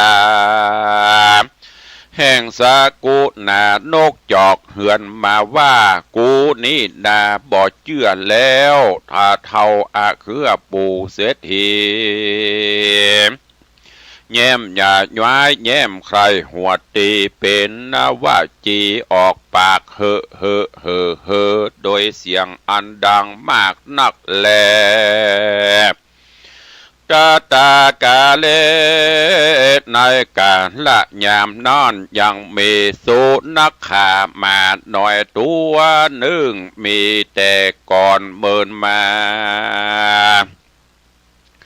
มันก็อยู่กับเศรษฐีบ่พรากยิงมาตานปากกำจาว่าตาตะดูราปิตาเหยป้อเศรษฐีเป็นเจ้าข้านี้ป้อยได้ยินมาว่าฝูงสัตตาหอยดำกำเศร้าร้องให้อดเอาเสียงคลางปางเมื่อข้าได้เกิดมาเป็นนกยางกอดได้สับกาบเอาหอยมากินเป็นอาจีนบอกขาดกันข้าตายจากชาติอันเป็นนกยางกอดได้เอาจิตวางไปเกิดในนรกเดือดเวจีสะเวยวิบากมีเมินนานเสียงจีระการเมินมากได้500 ชาติเป็นทลาและนายามนอนปู่เศรษฐีฟังยินหลากก็ตกใจมากยินกลัวทวนดังหัวปองก็กลัวมากตามกรรมมาหากมาบอกจาเศรษฐีก็มาสร้างผลบุญกัดตำหนุนไปบอกขาดศีล5 ศีล8หากตือแปลงจริงคบยำแยงผู้เฒ่าแก่บ่ได้หลีกเว้นแว่ไปในจิตเลื่อมใสติดต่อตามบาทคอในธรรมไว้นบคบยำข้ามเจ้าลวดเอาหอยดำกำซะเอาอันขังอยู่ในหม้อเหือนจานลวดเอาไปถอกใส่คืนน้ำปล่อยเสียกู้ตัวสัตว์นั้นเศรษฐีก็พรำยินดีมากนักและนาอาปะระภาเคตั้งแต่นั้นไปนาเล่าปู่เท่าเศรษฐีก็แปลงใจดีจมมากจำศีลภาวนาญาตินามหมายตานอุติสการนาบุญย่อมือตุนตั้งเกลาทุกคำเจ้าย่อตานก็มีทุกเมื่อและเบื้องหน้าแต่นานไปนาเป็นแต่นาบุญแห่งพุทธังกูลมากำจูนูนบ่พรากยิงใดสะบวยกรรมวิบากมาสะยองตอบถึงตัวดังอันในขันนายามนั้นอายุเศรษฐีได้45 ปีเติงมาเจ้าก็ไปจำศีลภาวนาทุกเมื่อโดยใจเชื่อกองบุญกะตำนูนไปบอกขาดยามนอนยังมีตุกตะผู้นึ่งมันก็เตียวแอวขอกินตังผ้าขอกินเขาตังผ้านุ่งห่อขัวใบผ้าหญ้าก็ตานไปจุเยื่องตังผ้านุ่งเครื่องหลายอันตังเข้าน้ำปัจจัยทุกสิ่งดูทุกกาตะได้หับตานของยิ่งเจ้าก็จริงลงเฮือนมายามนั่นพญาก่อนยุหมาฮือเลยไหลแยกคิ้วใส่ใจกำพระตุกใหม่มาถึงพานตุกมาปานลำบากเถิงตนโดยกรรมเวรโดยกรรมเวรุ โดยกรรมเวนวนดังอีในเมื่อพญาตายไปแล้วก็ได้กาดแก้วเกิดมาเป็นคนกรรมนั่นมาบันดลซะย่องตอบได้คืนครอบถึงตัวจริงเกิดมาเป็นคนต่ำยอบเพราะกลัวกรรมมาวิบากมาตอบเลยตานจริงได้ผ่านมาเกิดในกรรมเนิดตุกตะกรรมพระบ่มี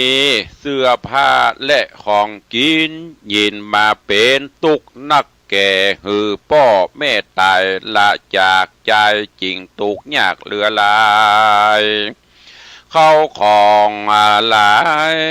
อันใดบ่มีสักสิ่งตุกลำยิงเหลือใจเต้ามีสินใส่บ่พรากบ่หือได้ขาดเสียตนบ่แผ่ผวนเบี่ยงใจบ่โยกย้ายไกลกายามเมื่อเข้าดงนาห้วยใหญ่ก็ไปปะใส่งูเห่าสกตายแล้วนำจิตกายมาเกิดในกำเนิดเศรษฐีเกิดมาในชาตินี้บุญมากรรมส่งอยู่ย่ำหลวงส่งอยู่ย่ำหลวงหลายจริงสุขสบายต่อเต่านางเป็นเจ้าแก่เงินคำก็โดยบุญกรรม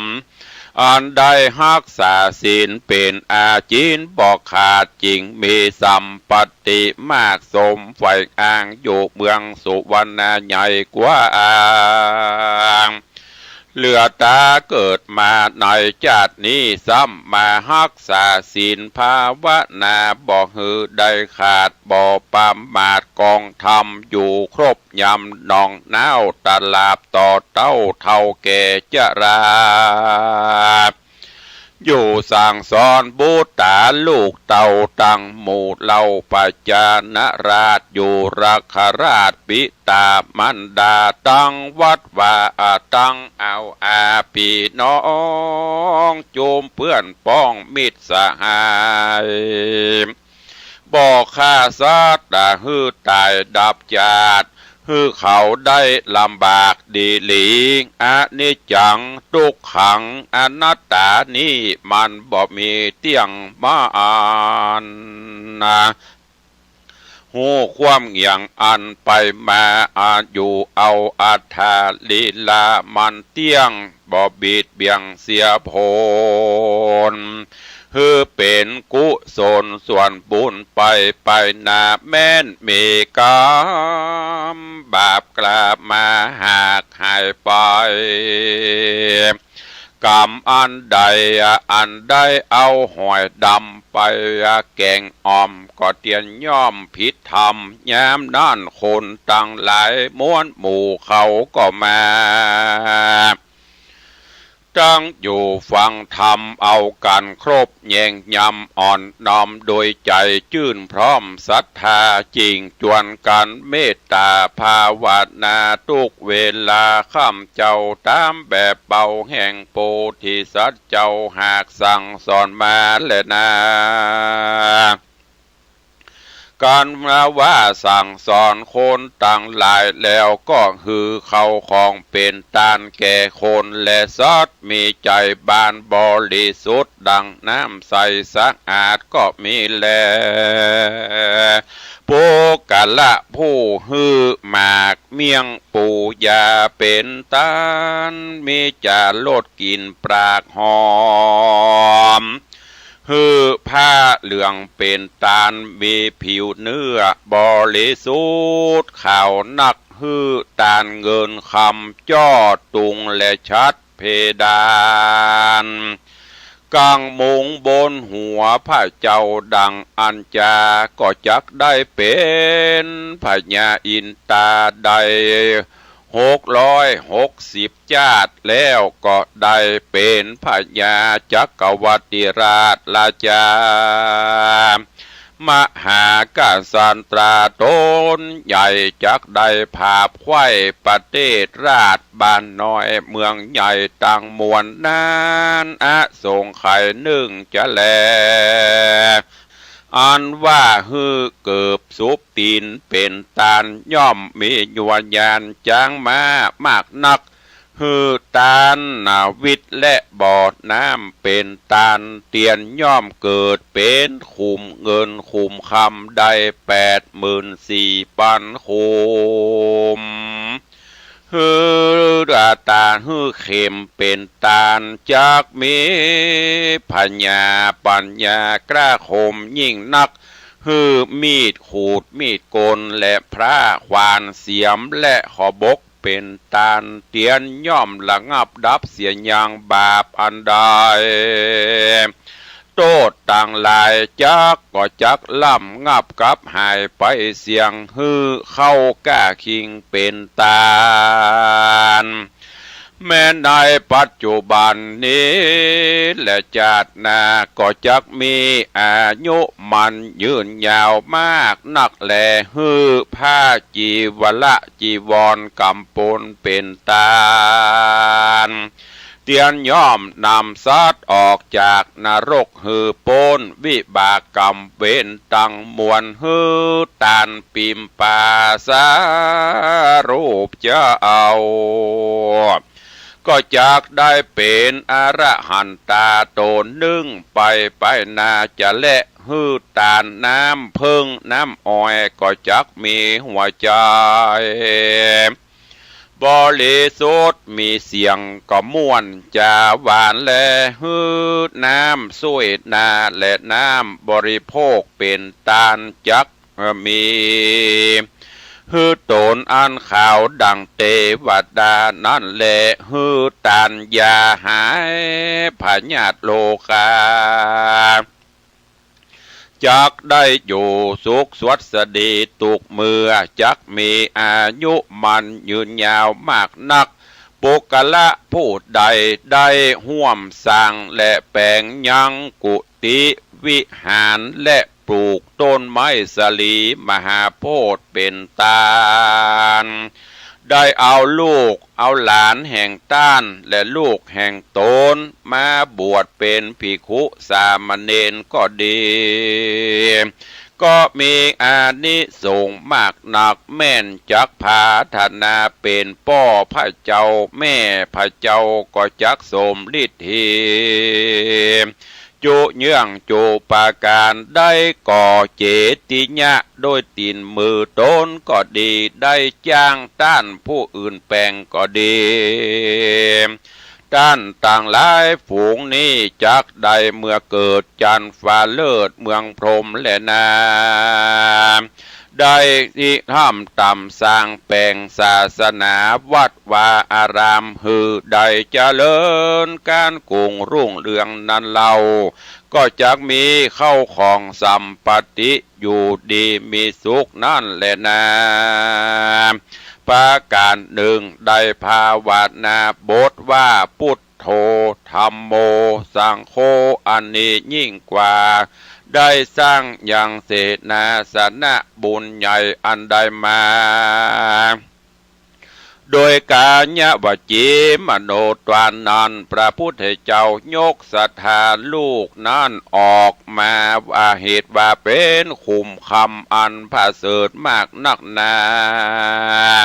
หาปุกลาผู้จักมาลูกกุบจริงเอาก็บ่ได้แลญะเมื่อเศรษฐีมหาสัจจะเอายกเอาของตานมาเพียบเตรียมจาแก่คนตั้งหลายแล้วก็ฮืออยู่ตานรักษาศีลเมตตาภาวนาบอกขาดกับตนสักวันกันจุติตายจากพรากเมืองคนก็ได้เอาตนเมื่อเกิดในจันฟ้าเลิศเมืองสวรรค์ก็มีวันนั้นแหละนะดูกะราคนยิงใจตั้งหลายน้อยใหญ่หนุ่มเฒ่าอย่ามีใจโศกเศร้าปลา ในตัณหากิเลสหือมีจิตเจตนาจวนกันจำศีลภาวนาไปทุกค่ำเจ้ากอดอยากเตี้ยงจักใดสู่เวียงเกี่ยวยอดมหาเนรปานเป็นตีแล้วเสียงแต่ดีลีก็มีโดยปาการดังกล่าวมานี้แหละนะก็จบปริปุณนังไปในเรื่องธรรมเทศนาเรื่องของหอยให้พอออกไม่ออกศรัทธาทั้งหลายได้ติดตามรับฟังทั้ง2 ตอนแล้วก็หวังว่า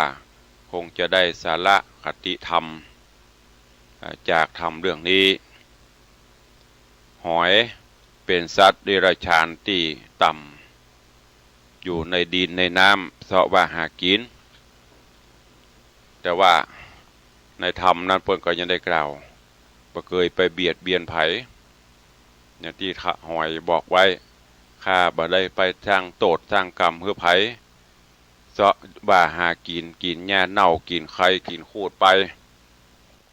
นั่นก็หมายถึงว่าถึงแม้จะต่ำต้อยแต่ว่ามีศีลมีธรรมอย่างที่ทุกเจ้าบอกไปแต่เกี้ยคนเฮาถ้าเป็นคนต่ำคนต้อยหรือว่าขอทุกข์เฮายากเฮาก็บ่ได้ไปสร้างความเดือดร้อนอย่างหือไผเจาะว่าหากินไปตามหลักศีลหลักธรรม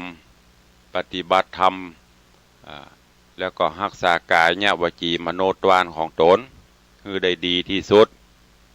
อันนี้ก็สุดท้ายมาความสำเร็จผลก็จะเกิดขึ้นเหมือนอย่างที่ในธรรมเพิ่นบอกไว้นกยางก็มาบอกคือปอดเสียถีหมาก็มาบอกคือปอดเสียถีเพราะหมาที่แต่ก่อนเปิดเป็นนกยางก็ไปซับหวยซับอย่างกินนั่นนะก็เปรียบเสมือนว่าคนเมื่ออยู่สูงแล้วเปิ้นแล้วไปเบียนเปิ้นอู้ง่ายๆก็คือคนที่มีอำนาจวาสนาไปบีทาสร้างความเดือดร้อนให้กับผู้ที่ต่ำกว่าตัวเก่าลู่ญาติจริงเอาของเปิ้นกาใจอำนาจบาดใหญ่ขู่เข็นเปิ้นกาเหล่านี้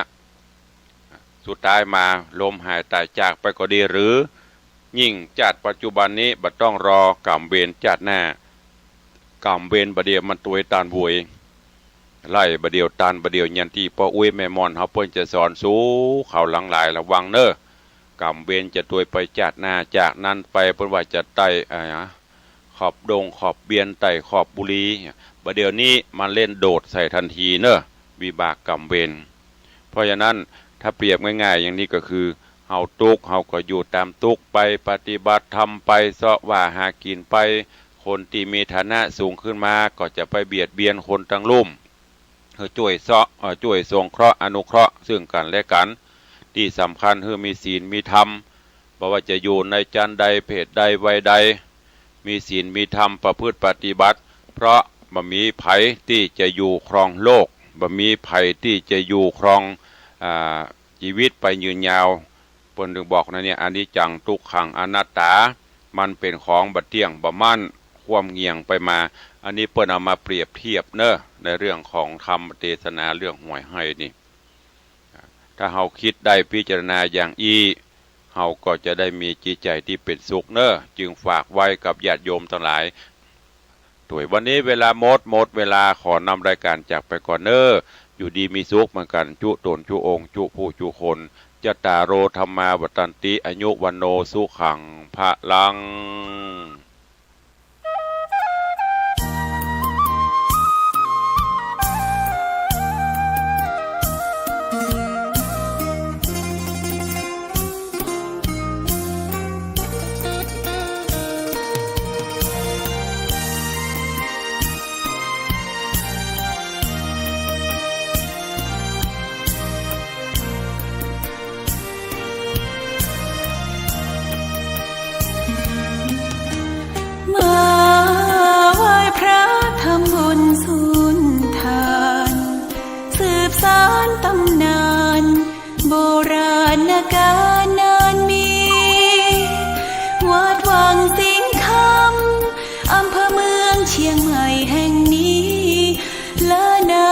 ติโยมน้องพี่สามัคคีรวมทานรวมทุนวัดวังสิงห์คำรู้กันทั่วคอน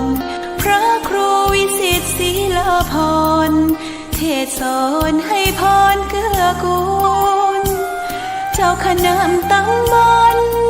ป่าแดดหน่อเนื้อนาบุญเจริญพรญาติโยมคุณร่วมบุญร่วมแรงศรัทธาพระเจ้าทันใจคู่วัดวังสิงห์คำบารมีเลิศล้ำญาติโยมเลื่อมใสบูชาครูบาเจ้าศรีวิชัยให้พรมวลมิตรสิทธาพระประจำวันเกิดเสริมดวงชะตาให้อาหารปลาหน้าวัดสุขใจเชิญรวมบุญสงน้ำพระธาตุน้อมใจอภิวาทขอบุญสุขใจสุขกายไหว้พระขอพรองค์พระเจ้าทันใจหลวงพ่อประเสริฐเจริญพรอวยชัยให้ท่านสุขใจทั่วกัน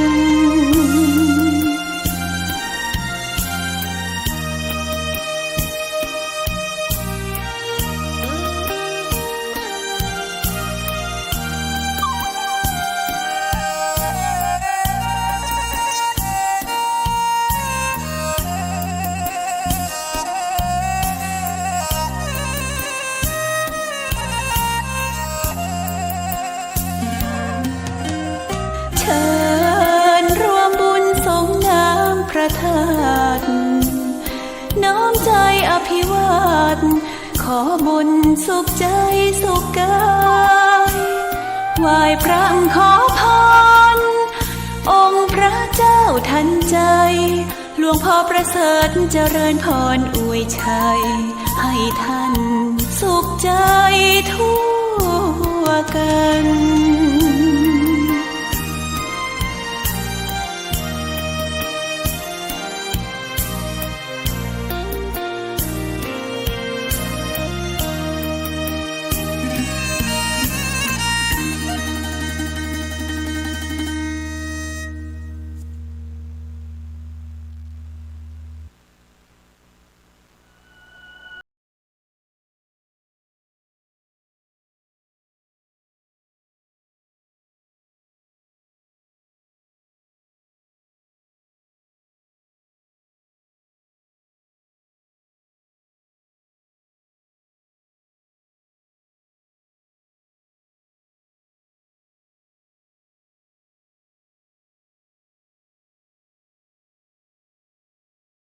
เข้าใจกับคน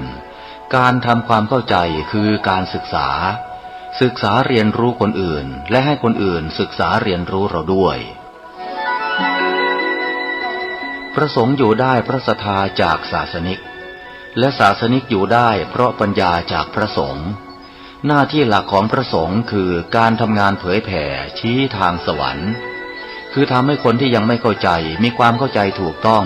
แม้ในสิ่งเล็กน้อยก็ตาม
วันนี้มีความสุขหัวใจ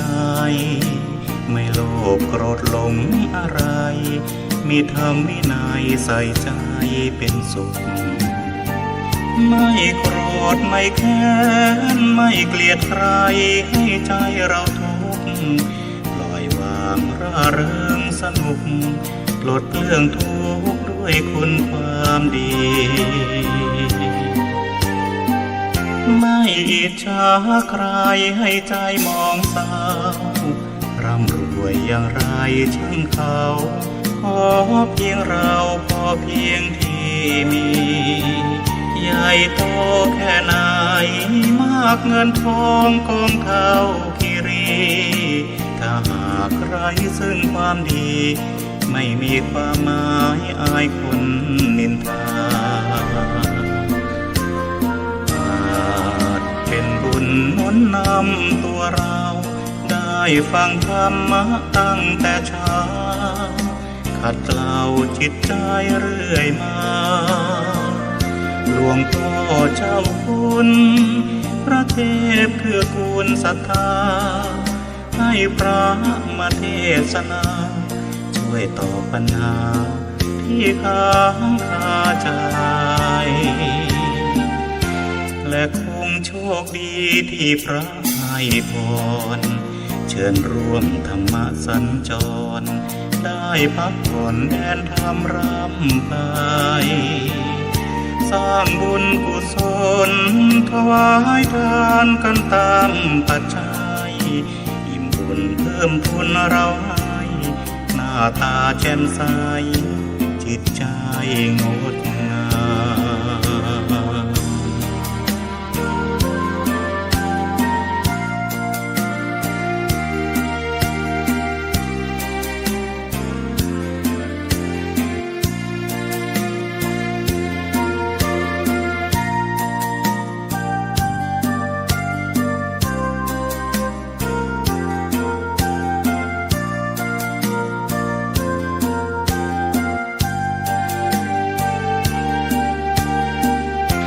และคงโชคดีที่พระให้พ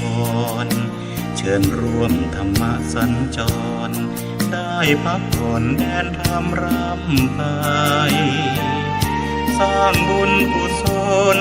ถวายทานกันตามปัจจัยอิ่มบุญเพิ่มพูนเราให้หน้าตาแจ่มใสจิตใจ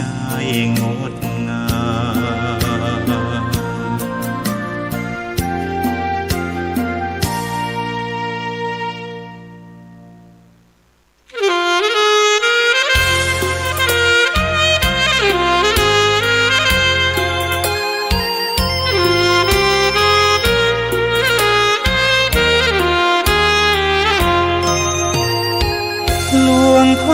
เจ้าคุณ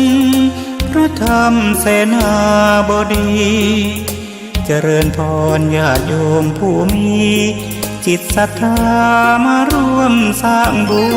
ญรักษาศีลห้าองค์พระสัมมาไว้เป็นทุนใครมีศีลครบสมบูรณ์จะเพิ่มพูนด้วยบารมี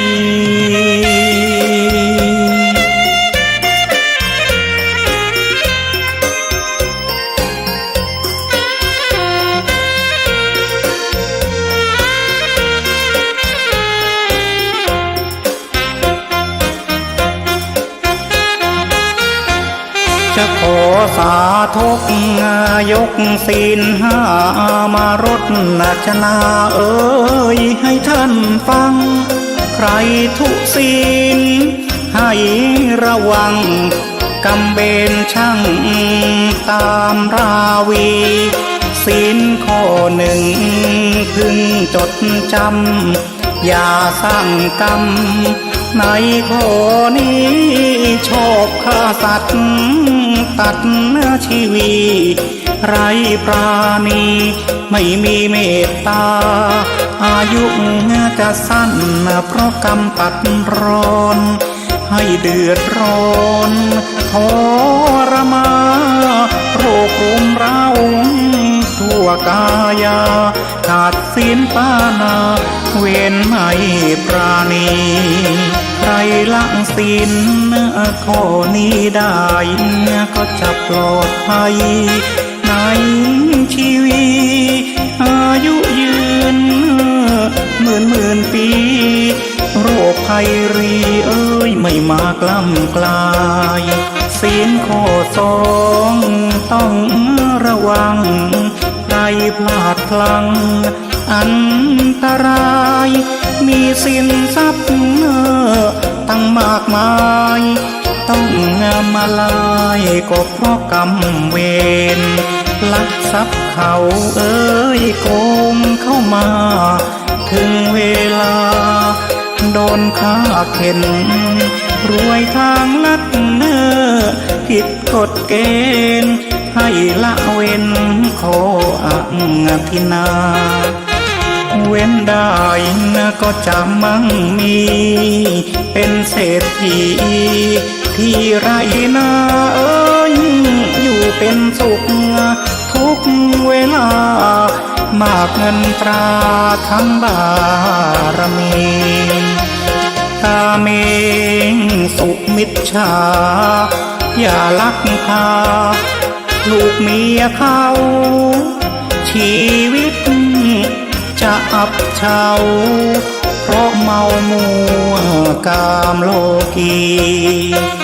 ของใครใครก็รักอย่าหันหักยามศักดิ์ศรีคุ้มนรกเอาเวทีรอคนที่ผิดข้อกาเมละศีลข้อที่สามจิตใจงามไม่รวนเรลูกหลานไม่เสเพลสุขเลิศล้ำไปตามคันลองข้อสี่นี้มุ่งสาใครนำพาจะมัวมองพูดจางไม่ตรึกตรองญาติพี่น้องเอื้อมระอานินทาว่าใส่ร้ายจิตวุ่นวายปิดนาสยาจุดจบของคนมัวสายามเป็นระจาร้ายคนฟังละศีลข้อนิสัยพูดกับใครไม่ผิดหวังลูกหลานให้เชื่อฟังผู้คนใครอยากสนทนาปิยะวาจาเพราะเสียงตนอกเสน่หาใครเห็นก็ศรัทธามารยาทงามตามวจีทุศีลข้อที่ห้ารำสุราเสพภาชียาไอทั้งยาอีให้ชีวิตทุกระทมคิดเล่าเฝ้าทำลายทั้งกายใจให้คืนคมลูกเต่าสุดตรอมตรมพ่อแม่ร้างแยกทางกันขาดศีลหมิ่นคำพระมรณะ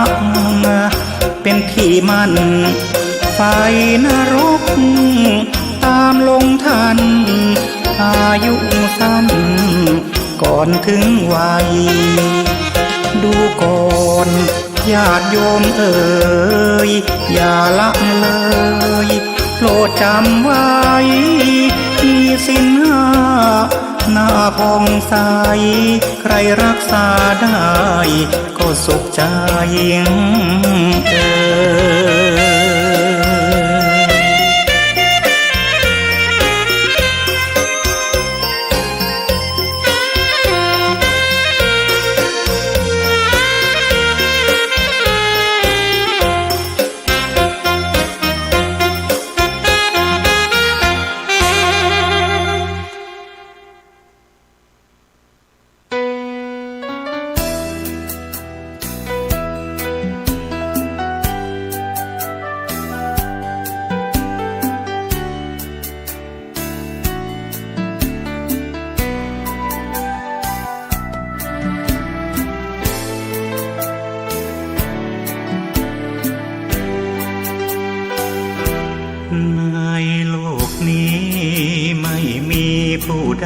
หลีกพ้นยังคงเวียนวนด้วยผลจากการกระทำทุกชีวิตถูกลิขิตตามกฎแห่งกรรมกฎหมายเพียงให้หลาบจำแต่กฎแห่งกรรมติดตามจนตายเกิดในชาตินี้ยังคงใช้หนี้กรรมเก่าความดีจะช่วยบรรเทาให้กรรมเก่าลดลางจางหายเพิ่มกรรมทำชั่วไม่กลัวบาปหยาบช้าหน้าอายรอดพ้นโทษทางกฎหมายไม่อาจเลือนหายจากโทษของกรรมทำดีได้ดีทำชั่วได้ชั่วกฎเกณฑ์ตายตัวแห่งพุทธธรรมสัตว์โลกเกิดมาย่อมเป็นไปตามกรรม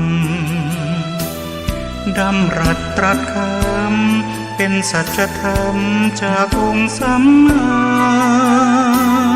เวียนว่ายตายเกิดเชื่อเถิดโลกนี้มีจริงอย่ามัวอ้างอิงคอยประวิงให้เสียเวลารีบสร้างความดีมันทำบุญถือศีลภาวนาอยู่ในโลกนี้โลกหน้าบุญช่วยนำพาผ่านเวรพ้นกรรม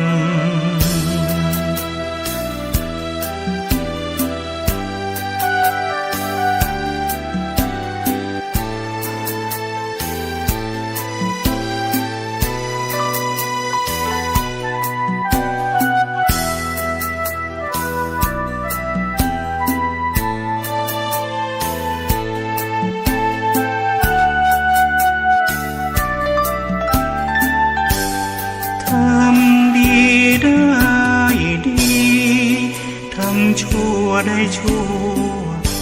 กฎเกณฑ์ตายตัวแห่งพุทธธรรมสัตว์โลกเกิดมาย่อมเป็นไปตามกรรมดำรัสตรัสคำเป็นสัจธรรมจากองค์สัมมาเวียนว่ายตายเกิดเชื่อเถิดโลกนี้มีจริงอย่ามัวอ้างอิงคอยประวิงให้เสียเวลารีบสร้างความดีมันทำบุญถือศีลภาวนาอยู่ในโลกนี้โลกหน้าบุญช่วยนำพาผ่านเวรพ้นกรรม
บูชา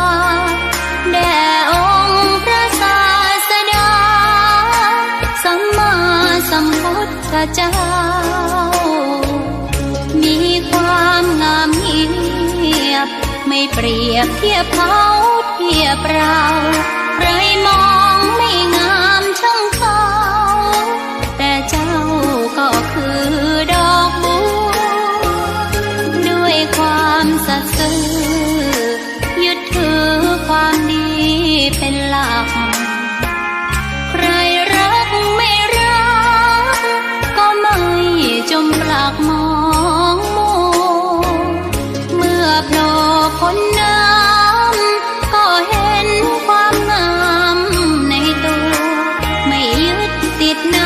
สมชั่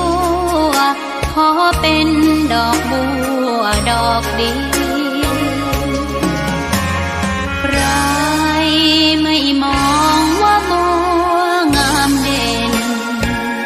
แต่บัวก็เป็นดอกบัวทุกวันอย่างนี้ไม่อยากเด่นดังแต่มุ่งหวังในทางเด่นดีเกิดมาเพื่อสร้างบารมีถวายชีพนี้บูชาดอกบัวดอกน้อยเฝ้าคอยคนที่ใจบุญมาโอบเอื้อเกื้อกูลรู้ค่าของบุญเก็บบัวขึ้นมาเพื่อสร้างความดีและเสริมบารมีดังว่าใช้ดอกบัวนี้บูชาพระสัมมาสัมพุทธองค์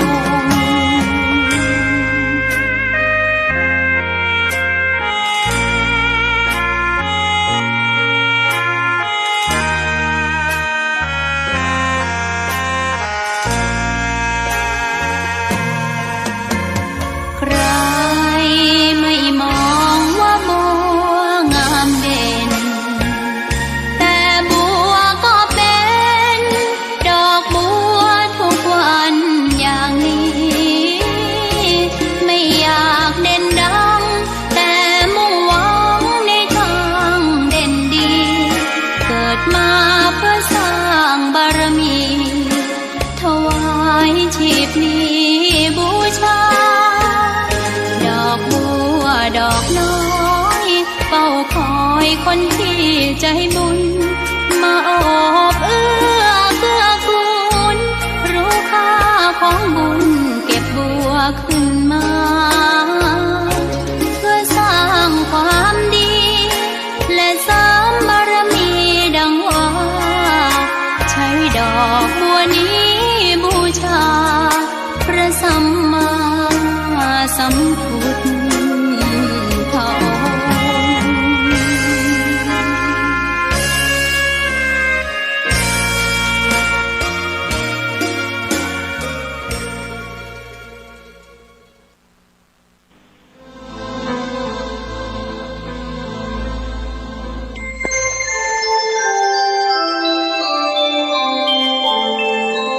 ขณะนี้ท่านกำลังฟังสถานีวิทยุกระจายเสียง FM 104.5 เมกะเฮิรตซ์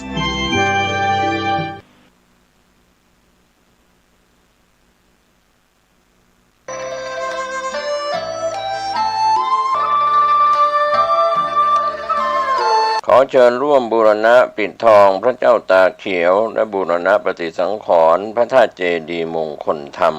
ณวัดบ้านเหล่าพระเจ้าตากเขียวตำบลบ้านเรือนอำเภอป่าซางจังหวัดลำพูนได้รับเมตตาธรรมจากพระธรรมเสนาบดีรองเจ้าคณะภาค7เจ้าวาดวัดพระธาตุดอยสุเทพราชวรวิหารเป็นประธานที่ปรึกษาโครงการมีพระเทพรัตนนายกเจ้าคณะจังหวัดลำพูนเจ้าวาดวัดพระธาตุธริพุนชัยวรมหาวิหารประธานโครงการบูรณะโดยมีพระครูภาวนาโสภิตฝ่ายวิปัสสนาผู้ช่วยศาสตราจารย์ด็อกเตอร์เจ้าวาดวัดบ้านเหล่าพระเจ้าตาเขียวรองประธานโครงการบูรณะท่านที่จะร่วมบุญบูรณะได้ที่บัญชีวัดบ้านเราพระเจ้าตากเขียวธนาคารธกสเลขที่บัญชี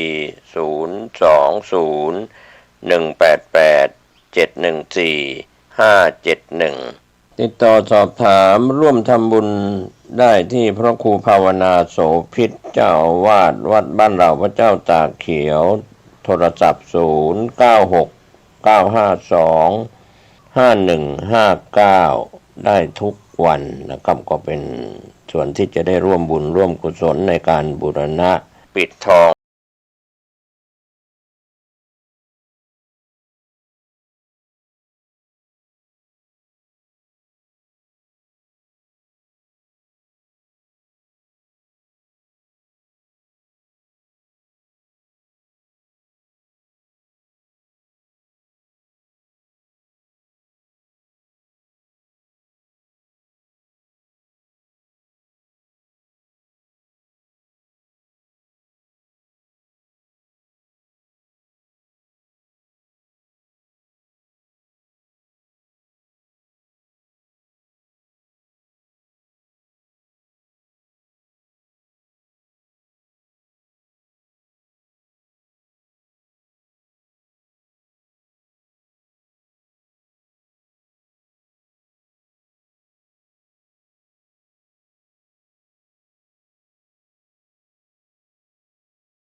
ประชาชนชาวเชียงใหม่ที่เคารพทุกท่าน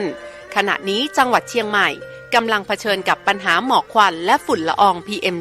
2.5 ที่ส่งผลกระทบต่อสุขภาพของประชาชนอย่างรุนแรงสาเหตุหลักมาจากการเผาในที่โล่งด้วยเหตุนี้จึงขอความร่วมมือจากพี่น้องประชาชนทุกท่านงดการเผาในที่โล่งทุกชนิดตั้งแต่วันที่ 1 มกราคมถึง 15 พฤษภาคม 2568 หากมีความจำเป็นต้องเผาอย่างยิ่งต้องลงทะเบียนผ่านระบบไฟล์ดีที่องค์กรปกครองส่วนท้องถิ่นก่อนหากพบเห็นการเผาในที่โล่งสามารถแจ้งได้ที่สายด่วน 191 หรือ 053-112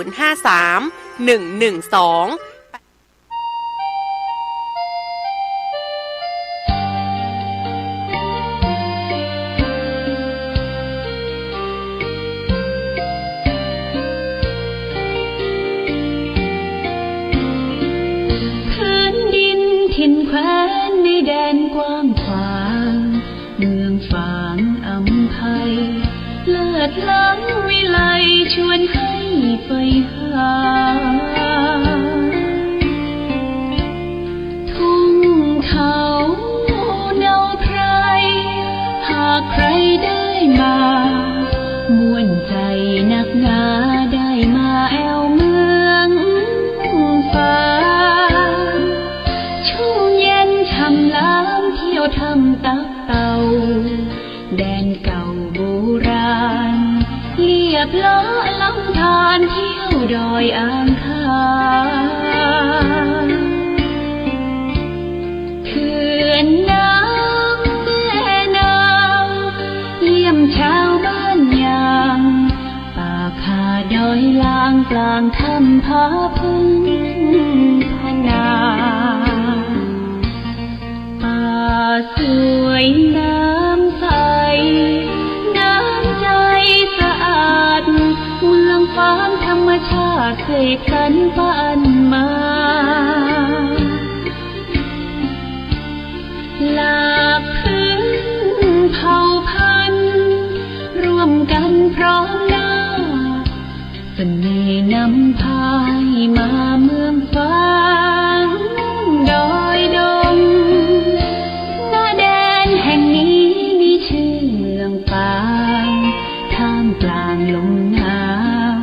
ทุ่งท้องท้องกวาวชวนให้ลุ่มลงหากแม้นใครยืนสักครั้งก็คงอยากแพ้ลืมลงเมืองฝางฝังใจ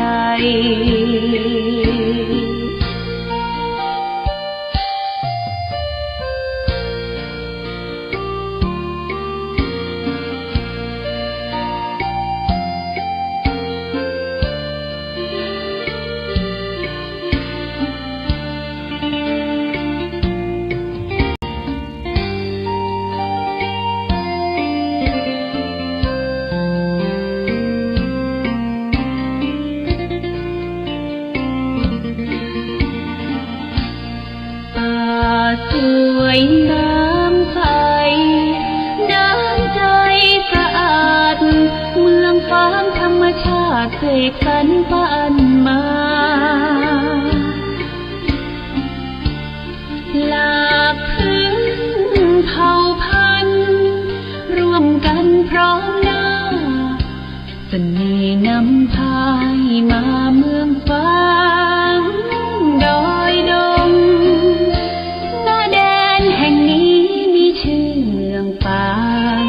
ท่ามกลางลมหนาวทุ่งท้องท้องกวาวชวนให้ลุ่มลงหากแม้นใครยืนสักครั้งก็คงอยากแพ้ลืมลงเมืองฝางฝังใจ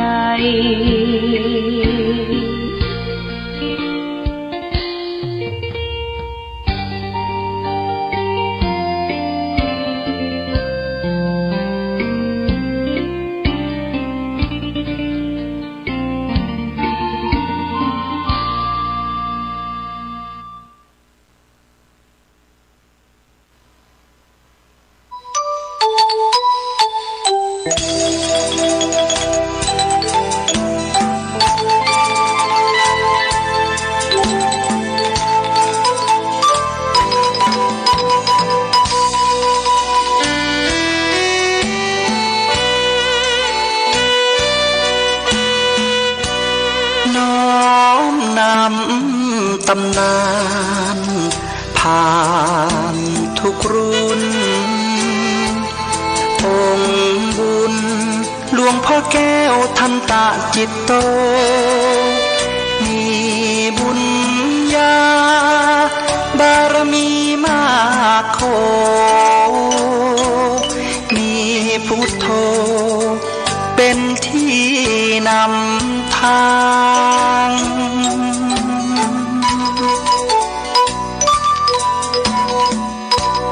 แคว้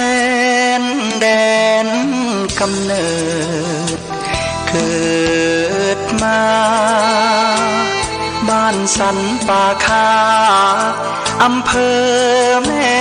อายตำบลแม่สาวของเมืองเชียงใหม่แดนในถิ่นเหนือลานนาจิตใจผ่องใสเป็นทุนมีการุณมีจิตเมตตาใฝ่หาธรรมะน้อมนำ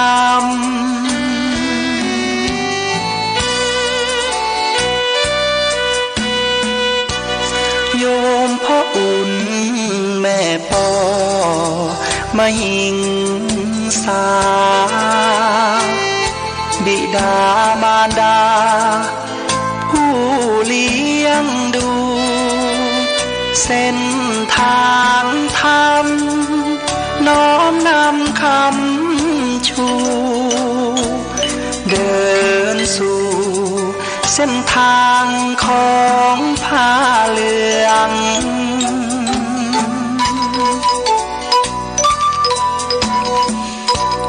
เป็นเจ้า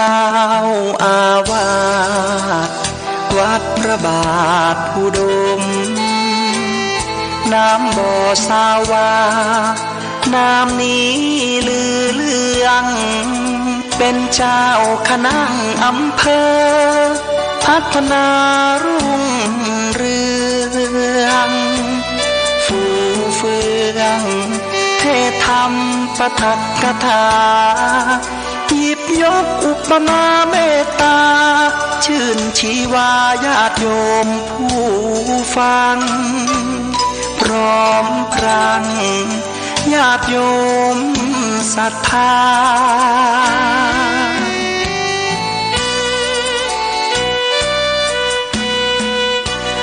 หลวงพ่อแก้วได้รับพระราชทานสมณศักดิ์เป็นพระครูสุจิตานุรักษ์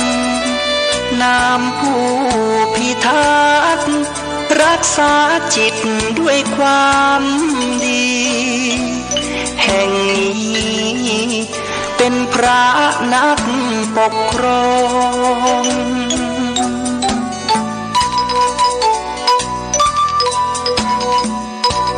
พรหม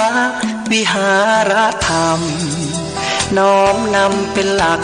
ยึดมาเมตตากรุณามุทิตาอุเบกขานำฉายาเรื่องลือเรื่องรองเจริญสุขศรัทธาสาธุชนญาติโยมท่านพุทธบริษัททั้งหลายวันนี้รายการธรรมประทีปส่องต่างก็ได้มาพบปะกับพ่อแม่พี่น้องศรัทธาสาธุชนญาติโยมแห่งครั้งหนึ่งวันนี้จะเอาเรื่องของกิเลสมาอู้จาให้ศรัทธาญาติโยมได้ยินได้ฟังว่ากิเลสเนี่ยมันเป็นอย่างไรพ่องมละคือมลทิน9 อย่างมลทิน9 อย่างนี่เป็นเครื่องเศร้าหมองมลทินเป็นเครื่องเศร้าหมองทำให้บ่ปลอดโปร่งบ่เจริญก้าวหน้าพึงกำจัดมลทินดังนี้นะมลทินเครื่องเศร้าหมองเลยญาติโยมก็มานึ่งนึกตึกตรองอยู่ในตนในตัวจิตใจเฮา มีมนทินอันอย่างพ่องหนึ่งโกรธนะความขี้โกรธขี้เกียจนี่มีกันทุกผู้ทุกคนบอกว่าคนนั้นจะเป็นคนใหญ่คนโตบอกว่าจะเป็นตู้เจ้าประสงค์ตราบใดเมื่อใดเขายังมีกิเลสมีความรักความชังความโกรธก็ย่อมมีทีนี้การแก้ไขความโกรธเนี่ยญาติโยมโกรธคือโง่โมโหคือบ้าถ้าเขาโกรธเนี่ยเป็นคนโง่ถ้าโมโหก็คือคนบ้านี่อาจารย์ประยอมท่านเทศไว้โกรธคือกำจัดโดยเมตตากรุณาญาติโยมนะเฮาโกรธเฮาเกลียดเฮาจังไผเนี่ยคือภาวนาไว้ในใจเมตตาเมตตาเมตตากรุณาต่อคนที่ได้พบได้เห็นเฮาไปเกลียดไปกังไปเกลียดไปจังไปดังเกลียดเดียดจะคนอื่นมันเป็นมละมนทินเครื่องเศร้าหมองอยู่ในจิตในใจเอาญาติโยมสังเกตสังกาคนขี้โกรธขี้เกลียดขี้โมโหโทโสเนี่ยมันแก่เว้ยญาติโยมมันแก่เยอะเว้ยอายุ40-50เนี่ยปาเข้าไป70-80ละหน้าโลกโกโวนะปลายบ่ปอกฟันในปากในฟันก็เลาะลุนเลาะลุดไปนี่เนี่ยหยังก็ว่าอุทะดังใจเพราะหยังเพราะความโกรธมันฝังอยู่ในจิตในใจนี่ฆ่าความโกรธเสียด้วยเมตตากรุณานี่เป็นมนทินข้อหนึ่งโกรธมนทินข้อที่สองคือลบหลู่บุญคุณท่านลบหลู่บุญคุณท่านเนี่ยกำจัดเสียด้วยกตัญญูกตเวทิตากตัญญูกตเวทีนะลบหลู่เนี่ยกำจัดการลบหลู่บุญคุณท่านนี่เปิ้นว่าบดีโบราณเปิ้นสอนว่าไปอยู่ใต้ร่มไม้ต้นใดอย่าไปหักกิ่งก้านสาขา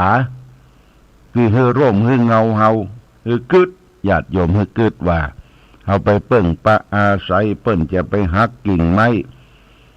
เฮามีครูบาอาจารย์เป็นผู้มีอุปการะคุณมีพ่อมีแม่เป็นผู้กำเนิดเกิดเฮามา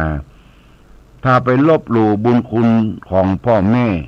ครูบาอาจารย์หรือคนที่มีอุปการะคุณเนี่ย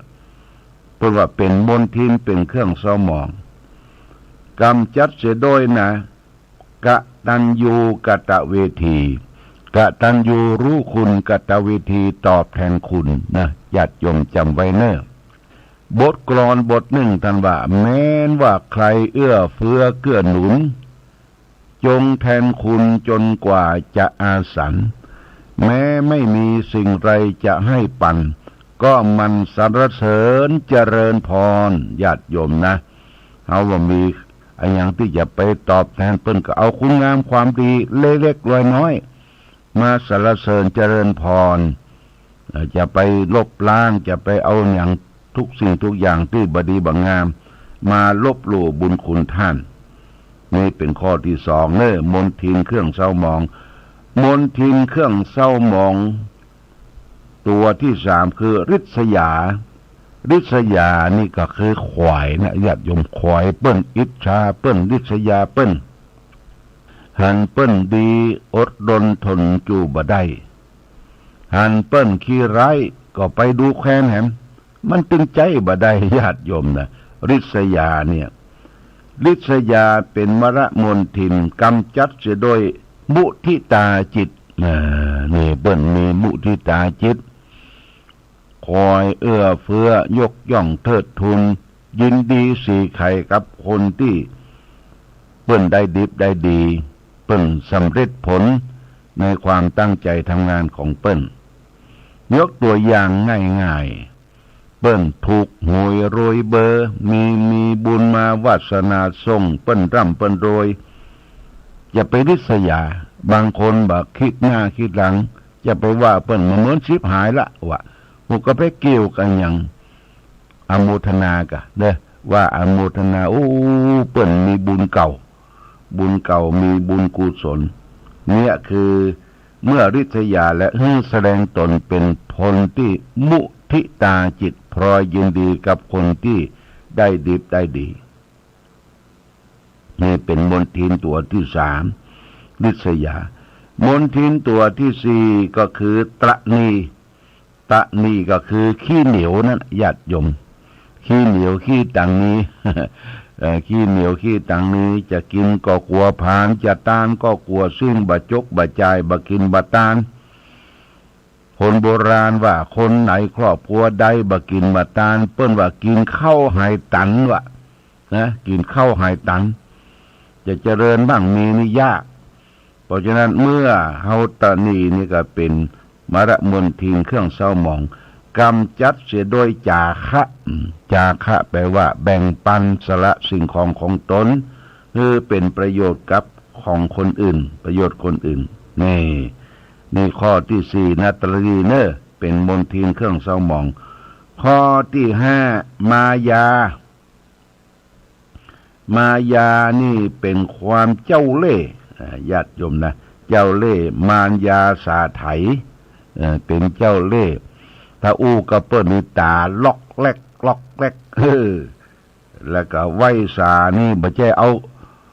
ามือไปไหว้นะไหว้เพราะความจำเป็นบ่เอาใจไปไหว้หวัดดีเจ้าหวัดดีข้าหวัดดีครับนี่แต่จิตใจนี่ซ่อนดาบไว้ตั้งหลังด้วยว่ามายาที่เป็นบนทินตัวหนึ่งกำจัดเสียด้วยความจริงญาติโยมความจริงนี่มาแก้ไขมายา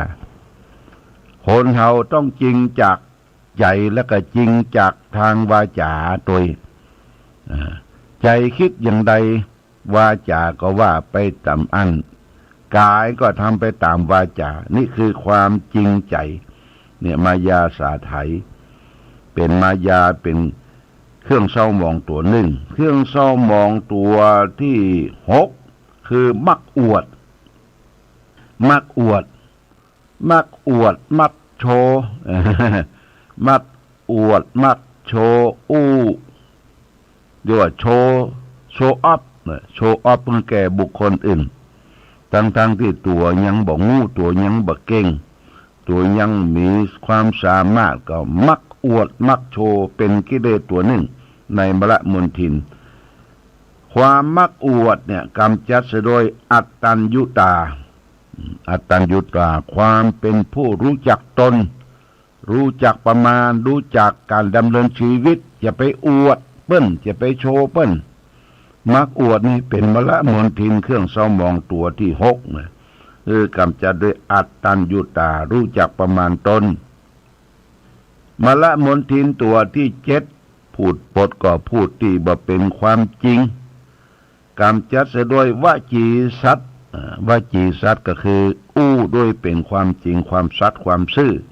ต่อไปมรมนทินตัวที่แปดปรารถนาลามก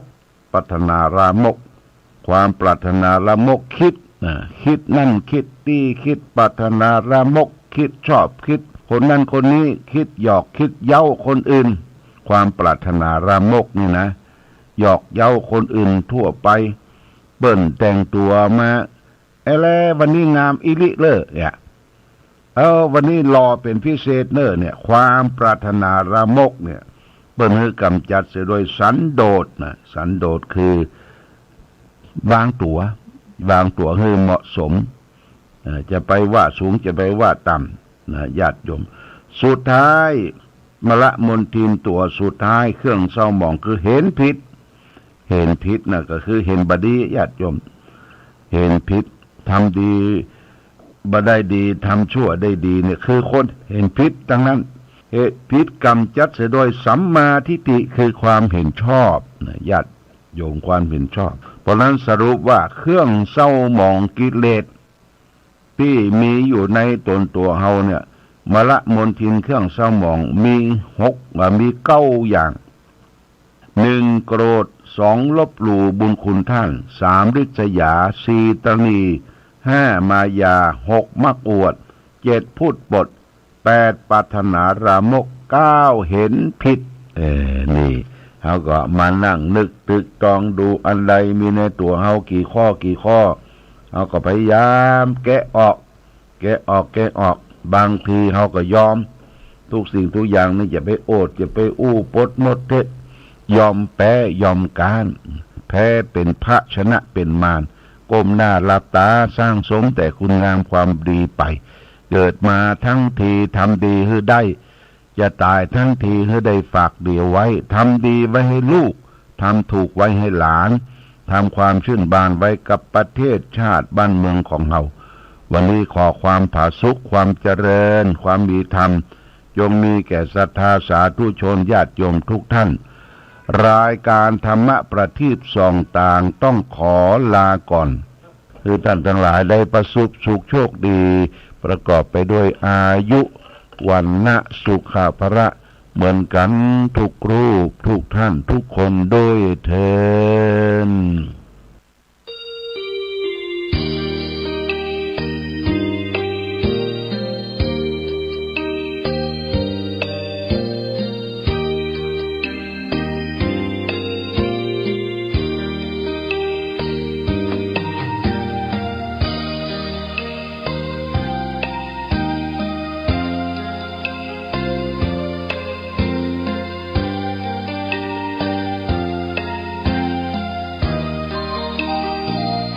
เวียงฟ้างเมืองบุญอุ่นไอถึงชัยประการน้ำกกแม่อายไหลผ่านสองฝั่งสายทานอุดมสมบูรณ์เมืองไม้งามอารามเอื้องหลวงดอกคูณชูช่อรอแสงอรุณเหมือนบุญหนุนนำให้มาแม่อายยามนี้ไม่มีเสียงใครสะอื้นสวยสดผู้สาวงามชื่นยามยิ้มละรื่นชื่นในอุราช่างงามพร้อมผุดผ่องผิวพรรณจัญญาช้างเผือกในภูมิพันนาเพียงพบศพตาพาใจอาวรณ์พระเจ้าพรหมสร้างสมเวียงชัยประการสืบลูกสืบหลานเป็นตำนานเหมือนดังละครเหนื่อยยากเพียงใดทรงใส่ใจข้าราษฎรเชียงแสนแม่อายท่าตอนทรงขวาตอนร่วมเป็นธานีควรจงภูมิใจเทิดไว้เหนือกล้าวเกศาพระคุณมากล้นพันละนาสร้างเมืองมานับกว่าพันปีกอบกู้เวียงร้างสร้างวัดวิหารเจดีย์เรามีสุขทุกวันนี้เพราะพระบารมีของพระเจ้าพรหม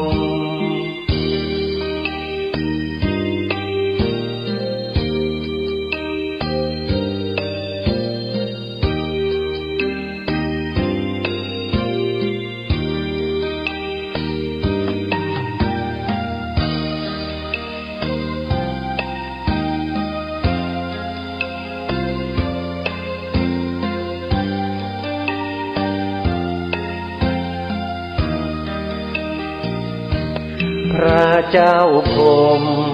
สร้างสมเวียงชัยประการ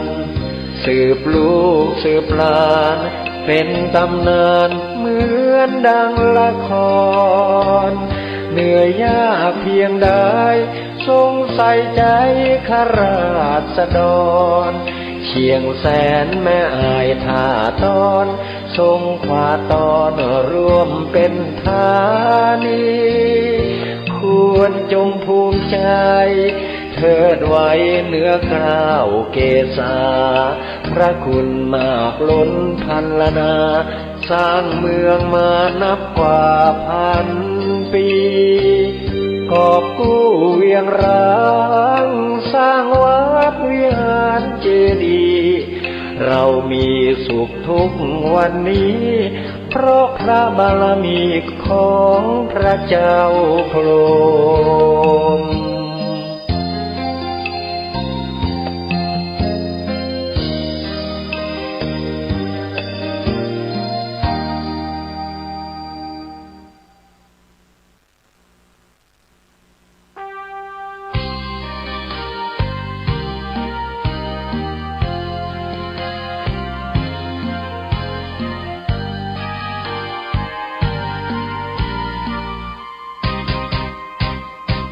กำเนิดองค์บุญแห่งล้านนาไทยครูบาเจ้าศรีวิชัยผู้มีจิตใจเปี่ยมล้นคุณธรรมสร้างสมบารมีของดีงดงามเลิศล้ำเพื่อหวังโมกกระทำและปรารถนาพุทธภูมิมาขออหิงสาเป็นหลักธรรม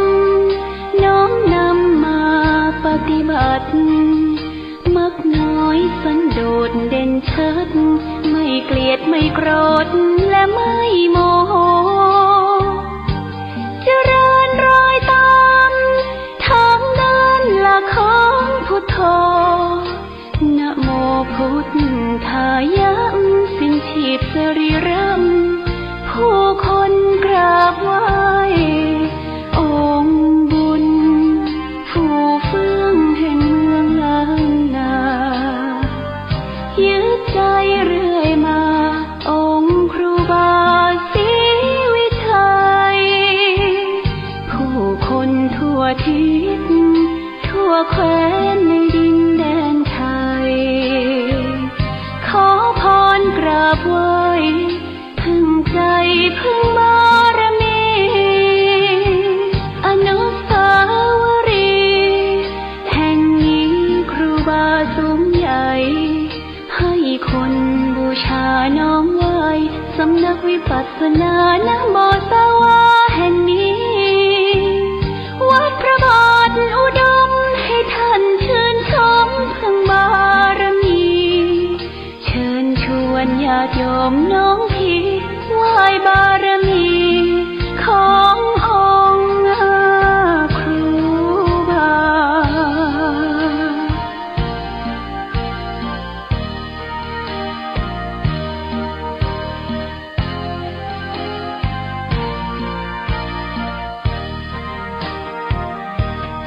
องค์บุญผู้เฟื่องแห่งเมืองล้านนายึดใจเรื่อยมาองค์ครูบาศรีวิชัยผู้คนทั่วทิศทั่วแคว้นในดินแดนไทยขอพรกราบไหว้พึ่งใจพึ่งบารมีอนุสาวรีย์แห่งนี้ครูบาสูงใหญ่ให้คนบูชาน้อมไหว้สำนักวิปัสสนานะโมสวาแห่งนี้วัดพระบาทอุดมให้ท่านชื่นชมพึ่งบารมีเชิญชวนญาติโยมน้องพี่ไหว้บารมีขององค์ครูบา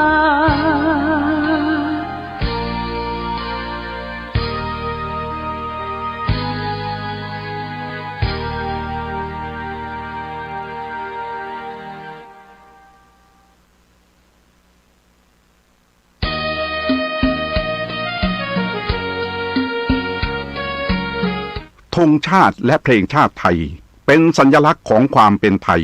เราจงร่วมใจยืนตรงเคารพธงชาติด้วยความภาคภูมิใจในเอกราชและความเสียสละของบรรพบุรุษไทยประเทศไทยรวมเชื้อชาติไทยเป็นประชารัฐผ้าไทยของไทยทุกส่วนอยู่ดำรงคงไว้ได้ทั้งมวลด้วยเพลล้วนหมายรักษาพันยินไทยนิรักสงบแต่ถึงรบไม่คลา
ประ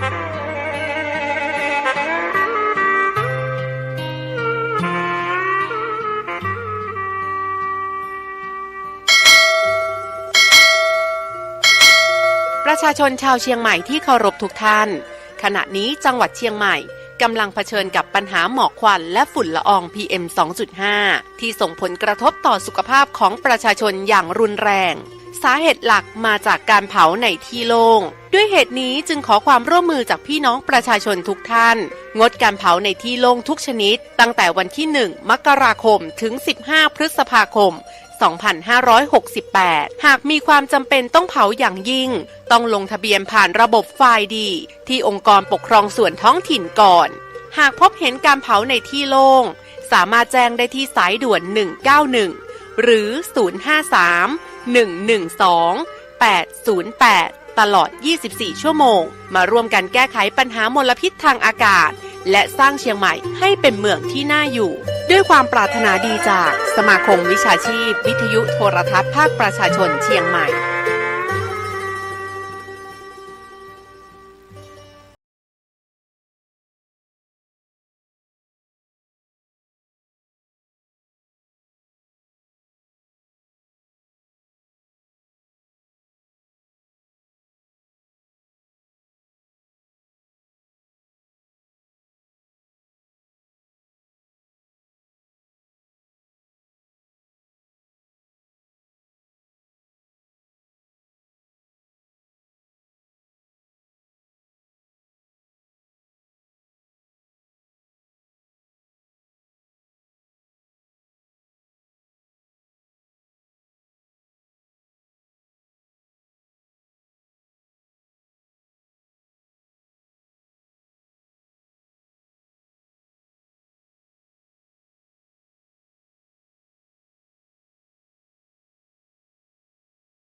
พี่นายน้องที่เคารพทุกท่านครับสาระธรรมกับเมืองครับปิกมาปะกับเจ้าพี่นายน้องเฮาแล้วนะครับอยู่จากกันที่นี่ด้วยเรื่องราวสาระที่มีอยู่ในธรรมเมืองของเฮานะครับวันนี้เฮาก็มาจากันกับเรื่องของนางพญาปู่คำครับทำข่าวตีตังปออาจารย์บุญคิดวัชรศาสตร์ของธาราทองการพิมพ์ได้เรียบเรียงเอาไว้ผมเอาเนื้อหาสาระที่มีอยู่ในธรรมเนี่ยนะครับมาเล่ามามาจาให้กับเจ้าพี่นายน้องของเฮาได้ฟังกันนะครับเนาะก็ฟังกันไป7หลายตอนนะลูกนะครับกำลังม่วนกันอยู่ในประเดี๋ยวนี้นะครับโอ้ผมมาครับใครได้เมียนะครับก็บอกไปเสาะหานะครับเนาะโอ้พ่อหาจนควายเมืองได้นะครับเนาะประเดี๋ยวนี้นะโอ้บ่เปิ้งใจไผสักคนครับมาประเดี๋ยวนี้พอมาปะใส่อีลาบัวคำอีลาปู่คำกันนะครับเนาะอันขี่หงมาลูกนะครับเพราะว่าอันอยู่ในแพะในป่าได้ยินกำเปิ้นเล่าลือกันขี่หงมาปดเจ้าบ้านเจ้าเมืองตั้งหลายป้อหันหงมันบินมาแต่อันนั้นนะครับเนาะปดโอ้มันตึงปดมาตึมกันพอเลยนะครับเนาะแล้วก็อันมาหันใส่อันปู่คำนั่งอยู่บนหงหันกันนะครับเนาะปดมันเป็นไผ่ติ่นในอย่างใดนี่หายนะเทวบุตรเทวดาเทพาอารักษาอันอย่างตั้งหลายนี่ให้นะก็อันมาเกิ่มกันพอเลยนะครับเนาะเจ้าป่อปัญญาก็มาพอหันใส่ลูกก็เลยบอกคือทหารทั้งหลายก็ไปกับสุเขาทั้งหลายเอาเข้าตอกดอกไม้ไปนะแล้วไปเจิญไปเอิ้นไปขอเปิ้นลงมาตั้งลุ่มก้านะอันนั้นก็อันเอาเข้าตอกดอกไม้ทั้งหลายไปขอคือตัวของอันหงครับนะลงมาตั้งลุ่มกะก็เหมือนตึงหูกรรมเห็นนะครับเนาะอันตึงหูกรรมนี่มันใจนะปู่คำนะกันนะครับเนาะพอมาหันใส่อันของที่คนตั้งหลายเปิ้นเนี่ยเปิ้นแปลงเนี่ยอันนั้นนะก็เลยบอกคือหงกับปัญญาหงนั่นนะอันลงไปตั้งลุ่มเตยนะปัญญาหงก็สูดลงมาตั้งลุ่มกันนะครับเนาะพอลงมาตั้งลุ่มแต่อันนั้นนะครับเนาะมาปะใส่หน้าตัวของบ่าอ้ายพบากันนะครับคือผมมาก็แย้งพ่อก้อยลูกมันปดอย่ามางามแตะงามว่านี่หายนะอีล่าก็เล็งตาพ่ออยู่เหมือนกันนะครับเนาะอันที่ยืนอยู่ท่านเนี่ยมันแม่นละรู้ไหนนะพอมาหั่นใส่อันแล้วเนี่ยนะครับเนาะต่างคนก็ต่างตกสะเกิดเหมือนกันแหละนะครับเนาะคนเปิ้นว่ามันเคยมีกรรมมีเวรด้วยกันมาก่อน ตามภาษาเปิ้นก็ว่าคนเคยกินเคยทานปุพเพสันนิวาสได้สร้างได้แปลงด้วยกันมาก่อนนี่นะครับเนาะพอมาปะใส่หน้ากันนี่ก็ตกสะเกิดแหละนะครับเนาะโอ้ยอย่างบ่จ้างละนะครับเนาะพอหน้ากันอย่างเดียวแหละนะครับอันนี้เปิ้นว่าอันปุพเพสันนิวาสนี่มันเป็นอย่างอี้นะครับเนาะปะหน้ากันคำเดียวบ่ได้มันก็ฮักกันละนะครับเนาะคนเฮานี่เคยกินเคยอันตานด้วยกันมาก่อนเนี่ยนะครับเคยอยู่ด้วยกันมาก่อนนี่มันจะเป็นอย่างอี้นะครับพอจะอันสักเตื้อเฮาไปปะหน้าไผนี่นะโอ้มันเป็นดีเคยมันเป็นดีฮักมันเป็นดีหุมอีน่ะก็บ่เคยปะหน้าปะตากันสักเตื้อนะครับพอมาปะใส่กันอีแล้วเนี่ยนะครับมันก็จะเป็นเรื่องเป็นราวขึ้นมากะโอ้สักคนบ่เคยกินบ่เคยตานเคยเป็นศัตรูกันมาก่อน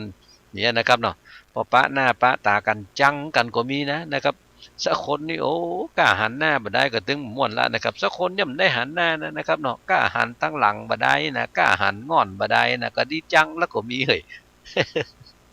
นี่มันเปลี่ยนเรื่องนะครับเนาะของคนเฮานี่นะแต่ว่า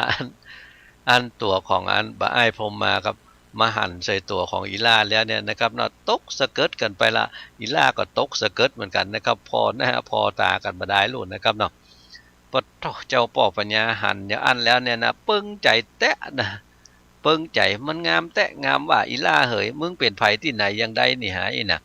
กุดหนักน้ำปรมัยไอส่วนเทวบุตรเทวดาที่ไหนแปลงมากันนี่หาอีน่ะอันอีล่าก็เลยบอกผู้ฟังกับบัจใจข้าเจ้าบัจใจข้าเจ้าก็เป็นคนเนี่ยปุ่นอยู่ในห้วยในดอยปุ่นอีน่ะอันก็มาหูว่าเจ้าป่อปัญญาฮือหมู่แม่ยิงทั้งหลายในบ้านในเมืองมาประสุมจุ่มนุมกันเพื่อว่าจะฮือลูกบ่าวของเจ้าป่อปัญญาเลือกเอาบ่ได้ไผสักคนนี่น่ะข้าเจ้าก็เลยมากอยอีน่ะอันเพราะว่าข้าเจ้าก็เลยมากอยนะครับเนาะตัวของอันบ่อ้ายพรหมมาก็เลยบอกคือกันนะโอ้อันหันประเดี๋ยวนี้หันละประเดี๋ยวนี้ไหนน่ะมาแล้วปึ้งอกปึ้งใจแตะอีป่อประเดี๋ยวนี้ไหนน่ะอันที่มาประเดี๋ยวเนี่ยปึ้งใจเหลือเปิ้นละอันอื่นตึงบ่เอาจะเอาอันเนี้ยจะเอาคนเนี้ยอีน่ะโอ้เพราะว่าจะเอาคนนี้นี่เจ้าป่อปัญญาก็ฮู้โหลดลูกบ่าวของตัวเก่าเล็งตาหมายตาเอาไว้แล้วก็เลยบอกให้ฟังกะอีล่าเหยอันประเดี๋ยวเนี่ยลูกเขาก็เปิงอกเปิงใจลูกบ่าวเขาก็เปิงอกเปิงใจแล้วนะอีน่ะก็จะขออีล่าได้อยู่ด้วยกันกับลูกของข้าตีเนี่ยอีน่ะอยู่กับลูกของข้าเนี่ยก็จะได้เป็นแม่พญาต่อไปในวันตั้งหน้าจะได้เป็นเจ้าบ้านเจ้าเมืองบัดทับปิกไปละอยู่ในแพะในดอยพุ่นน่ะไหนนะโอ้อันได้ยินกรรมของเจ้าป่อพญาว่าอย่างอีล่าก็เลยบอกคือกับป่อพญาฟังหรอโอ้ป่อพญาเหยข้าเจ้ามีแม่อยู่คนหนึ่งนะประเด็นนะอยู่ในแพะในดอยพุ่นน่ะน่ะตอนข้าเจ้ามานี่นะอีแม่ก็สั่งเอาไว้เหมือนกันว่าไปแล้วนี่นะก็ฟังปิกมาเนอะลูกเนออีนะอันพอว่าอีแล้วเนี่ยนะอันอีล่าก็เลยบอกว่าข้าเจ้าอันถ้าว่าเปิ้งใจข้าเจ้าแต่ข้าเจ้าขอปิกไปบอกให้แม่ให้ก่อนเถอะอ้อยนะถ้าได้บอกให้แม่ยังได้แม่ว่าจะได้แล้วเนี่ยข้าเจ้าก็จะขอตามกรรมของอีแม่นั่นได้นะอันนี้ยังบ่ตันว่าอย่างสักอย่างเตือนนะครับเนาะอีล่าก็ขึ้นหงกันนะครับพอขึ้นหงของตัวเก่าแล้วเนี่ยนะครับก็บอกขึ้นหงเนี่ยบินขึ้นฟ้าแหละนะครับโอ้อันนี้ก็พอกันหมดอะนะครับเนาะโอ้กล้าอู้กันนี่กรรมเดียวเห็นแท้นะครับเนาะไปเห็นแล้วนะครับปุ่นบินขึ้นไปบนฟ้าปุ่นหลานนะครับเนาะแวดประสาท3 หอบปุ่งหน้าปิกเข้าไปที่อยู่ของตัวเก่าพวกกันนะครับเนาะอันนี้มูนี่ตาตึงหมีนะครับเนาะเพิ่นว่าพอจนตาค้างนะครับโอ้โหแต่เนาะงามแต่งามหวายน่ะอันหมู่ไม่ยิงสาวๆทั้งหลายก็เหมือนเดียวกันนั่นนะครับประเดี๋ยวนี้ตึงบ่สงสัยอันยังกันสักคนละนะครับว่าจะงามสักหมกใดอีน่ะก็มาอันแยงพอตัวเก่าแล้วมันตึงสู้บ่ได้ละอีน่ะอันตัวของอันอีล่าปู่คำกะนะครับแล้วก็ปีกไปหาแม่ของตัวเก่าพวกกะพอไปเพียวตีอยู่ของตัวเก่าแล้วก็บอกคือกับปัญญาหงโลโอ้ยินดีสิขากับเจ้าปัญญาหงไอ้น่ะที่ได้ปลาข้าไปพดเพียวเมืองคนปุ้น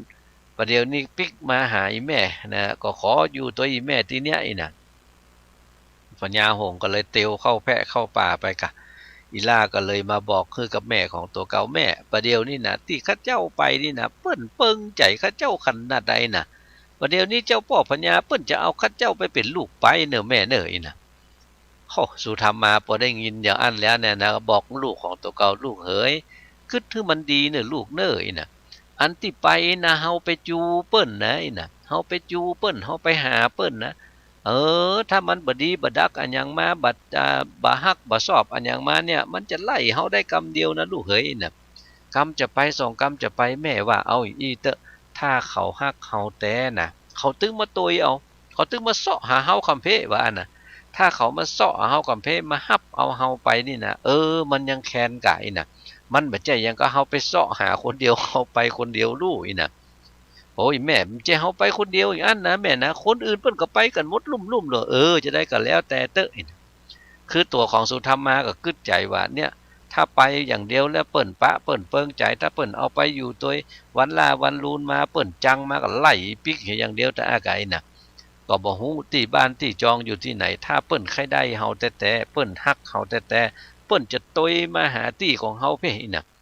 คนฮักกันแต่นั่นบ่ว่าจะอยู่ที่ไหนที่ใกล้ที่ไกลมันตึงบุญกันไปลูกเคยอยู่เนี่ยบัดถ้าไปไอ้น่ะเนี่ยอันนี้กรรมของคนที่เป็นแม่สุธรรมมาโลนะครับเนาะอีล่าครับพ่อแม่ของตัวเก่าบอกอย่างอันแล้วเนี่ยนะความที่เชื่อแม่ของตัวเก่าลูกก็เลยบอกคุณแม่ของตัวเก่าก็เอาตกลงตามที่แม่ว่านั่นก็แล้วกันเตอะอีน่ะถึงว่า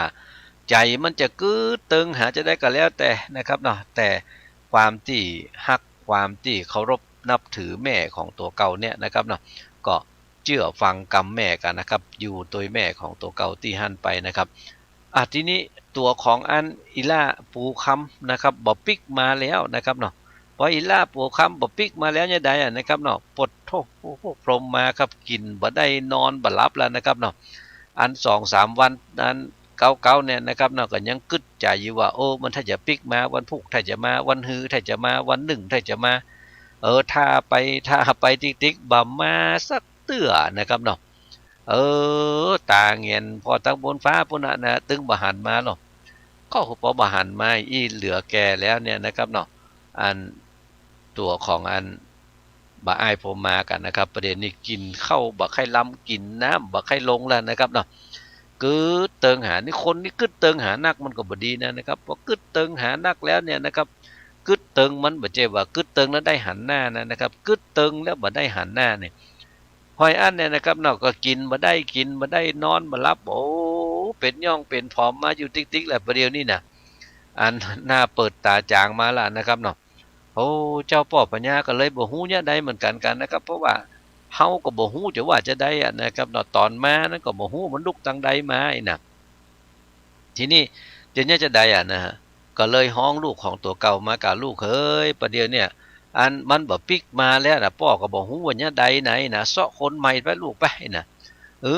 บ่เอาผมถึงจะเอาคนนั้นน่ะน่ะจะเอาปู่คำคนเดียวแต่อันเอาคนอื่นถึงบ่เอาอีพ่อถ้าบ่ได้คนนั้นผมถึงบ่เอาละเมียน่ะน่ะเพราะว่าบ่เอาละเมียนี่มันก็เป็นเรื่องใหญ่กันนะครับเนาะเพราะว่าเป็นเรื่องใหญ่เจ้าพ่อพญาจะได้นะครับจะสั่งให้ไผมาที่ไหนจะบอกให้มันมาได้จะได้น่ะบ้านเมืองมันอยู่ที่ไหนอย่างใดมันว่ามันอยู่ในห้วยในดอยพุ่นน่ะลูกเฮ้ยน่ะก็เลยสั่งหมู่เสนาอำมาตย์ทหารทั้งหลายกับไปสู่เขาทั้งหลายมากันประชุมจุ่มนุมกันนี่ก็ไม่น่ะก็ห้องเสนาอำมาตย์ทั้งหลายมาถามกันก้อยกับสู่เขาทั้งหลายเกยหูเกยหันก็ว่ามันอยู่ที่ไหนบ้านไหนอย่างใดตึงบ่เกยหันสักเตื้อครับบ่ฮู้ว่าเป็นไผที่ไหนมันว่ามันอยู่บ้านห้วยบ้านดอยผู้ไหนน่ะเปิ้นก็เลยบอกคืออันป้อหมอมากะนะป้อหมอนี่เป็นป้อหมอโหนนะครับหมอหูลาลูกนะครับเข้ามาตายดวงชะตาชะกรรมว่ามันจะได้บ่ได้มันอยู่ที่ไหนอย่างใดตังใดนี่ให้น่ะป้อหมอก็มากะนะครับเนาะทีนี้พอป้อหมอมาแล้วเนี่ยป้อหมอก็มาลงเลขลงยันก้อยกับวันนั้นที่มันมานั้นเนี่ยนะมันตัดวันเสาร์ยามตกยามอยู่ตอนเมื่อเจ้าไล่ไปไล่มาแต่เนาะประเดี๋ยวนี้มันก็มีอยู่นะอีน่ะมันยังเป็นอย่างลูกอีล่าคนนี้นี่น่ะอันเปิ้นไล่แล้วโหลดนะครับเนาะอันเจ้าตามันก็ยังดีอยู่นะอีน่ะคือเจ้าตานี่หมวดนะครับไล่เอาวันเวลาที่มันมาบวกมาลงเลขลงยันทั้งหลายใส่เข้าไปแล้วแต่เนาะมันยังอยู่ลูกเนี่ยประเดี๋ยวนี้นะส่งคนไปหากับพ่อพญาอีน่ะถ้าเอาส่งคนไปหาไปขอมันเนี่ยนะไปปะใส่ก็เดียวได้ละมันถึงจะมาหาได้น่ะ บอกคือกับตัวของอันปอปัญญาลูกนะครับเนาะปอปัญญาไปชุงยาใดนะครับประเดี๋ยวนี้นะครับมันตึกตี้แล้วลูกมันตึกตี้แล้วจำเป็นนะครับเราจำเป็นจะต้องส่งคนไปหาส่งคนไปขอตัวของอันอีล่าแล้วนะครับเนาะยังบ่ฮู้ตี้ฮู้ตางแต่นะครับเนาะก็เดี๋ยวให้ปหมอกึดก่อนนะครับเนาะว่าจะมาลงเลขลงยันแล้วจะไปบอกคือไปที่ไหนตังใดอย่างใดกันเนี่ยนะครับย่างฟังเพลงกันสักเพลงก่อนดีกว่ากันเดี๋ยวเราค่อยว่ากันต่อกันแล้วกันนะครับฟังเพลงก่อนครับเชิญเลยครับ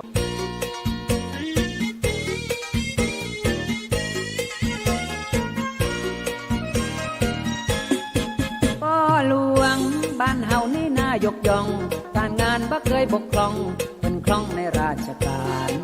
สนองย่องใยนโยบายของรัฐบาลต้นน้ำลำธารห้ามไผ่ลุกลามเพื่อเยาวชน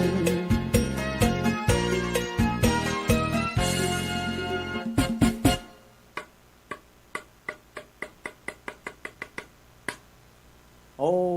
พี่น้องชาวบ้านเฮานี่เกินไปแต่ตีกระลกเพราะจะแตกมากันแต่เอีย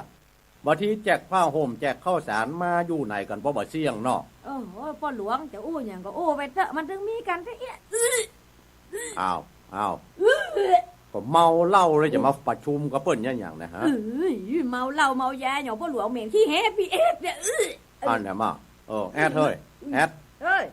นี่มานั่งใกล้ๆพ่อหลวงเพ่เองแล้วพ่อหลวงจะทนได้ปะเพื่อประโยชน์ส่วนรวมทนได้บ่ได้ก็จะเป็นต้องทนไปอันนั้นอีกอ้าวแต่เอาว้าวประชุมต่อ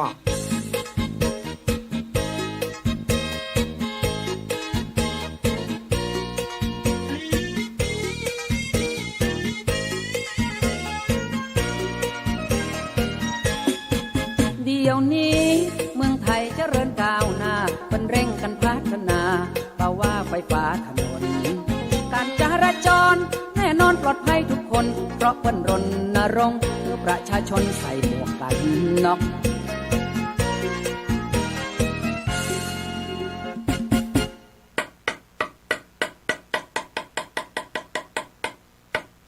พ่อหลวงไปตีมันอย่างกะโลกน่ะพอป่นเจ้าบ้านมันนั่งท่าพ่อหลวงเนี่ยตีบ้านน่ะให้มันเฟิงปกครองบ้านเมืองลูกมาที่เนาะเจ้าถ้าอย่างอ่านพ่อหลวงก็จะเปิดหัวข้อประชุมเอามาฟังดูเขาฟังเด้อฟังบัดเดี๋ยวนี้ที่พ่อหลวงจะเปิดหัวข้อประชุมนี่มี2เรื่องที่1ขอแจ้งให้เจ้าบ้านได้รับทราบในอำเภอบ้านเฮาเปิ้นจะย้ายไปเป็นปลัดอย่าได้พ่อหลวงในอำเภออย่าย้ายไปเป็นปลัดปลัดจังหวัด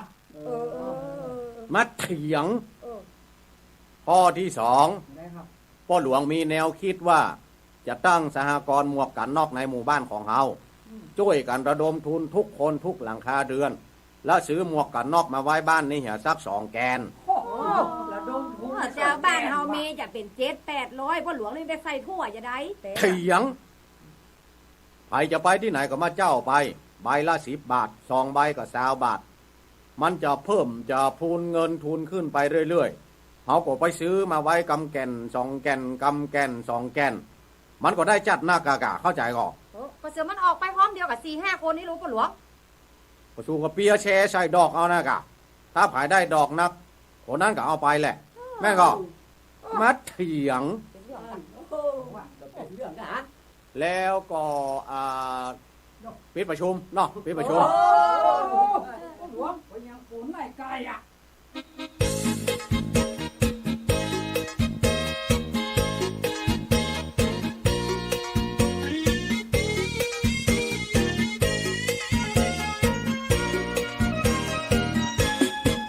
ขอเงิน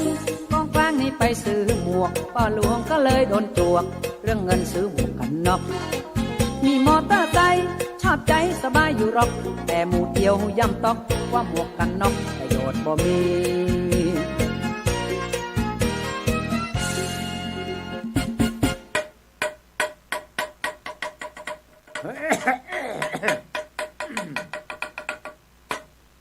เอาละเนาะประเด็นนี้หมู่เฮาทั้งหลายมาพร้อมหน้าพร้อมตากันแล้วเนาะก่อนที่จะเปิดหัวข้อประชุมในวันนี้ ป้อหลวงก็ขอทบทวนมติการประชุมของเดือนที่แล้วในเรื่องหมวกกันน็อกถ้าภัยบัติดใจสงสัยอันหยังก็ขอยกมือรับรองให้กำนอ เดี๋ยวพ่อหลวงอันอุ้ยขอถามหน่อยอันอย่างคนที่เปิ้นบ่มีรถนะลูกแล้วอย่างอุ้ยคนเฒ่าคนแก่นี่จะมีผลประโยชน์อันอย่างกับหมวกกันน็อกอ่ะ กันนอก กันน็อกอ่ะ มีกะถ้าคนเฒ่าคนแก่ยังไม่อุ้ยเนาะบ่ขี่รถขี่รางเวลาออกไปตรงไปนาก็สูบได้เกิดผลเลิดเจิดจัดหัวฟาดคะนาบ่ตายก็หมวกกันนอกช่วยไว้เนอะ แล้วอย่างผมคนหนุ่มนี่เนาะจะไปเผลิดที่ไหนปหลวงโอ้คนหนุ่มบ่ผลเลิดคะนาก็จริงแต่มีประโยชน์ตั้งอื่น ทางใดเนี่ย เช่นอย่างเฮาเป็นหนี้เป็นศีลเปิ้นกายหน้าบ้านเปิ้นไปกัวเจ้าหนี้ถามเอาสตางค์เอาก็เอาหมวกกันนอกฉุบจะขึ้นล่องสักกี่รอบก็ถึงได้เปิ้นถึงประจำหรอกแม่นหันตัวเนี่ยมันมีประโยชน์อย่างอันถ้าหากว่าพี่น้องชาวบ้านเฮาไผพ่องที่เป็นหนี้เป็นศีลกัวเจ้าหนี้จำได้หันตัวกับหัวข้อนี้ขอยกมือรับรองนะโอ้โหเป็นหนี้กันนักเงาได้แต่เดี๋ยวมีพ่อหลวงคนเดียวอีกไว้พ่อหลวงก็เป็นหนี้เหมือนกันเนี่ยพี่น้องชาวบ้านคือถ้าปิดประชุมเนาะปิดประชุมก่อนเนาะ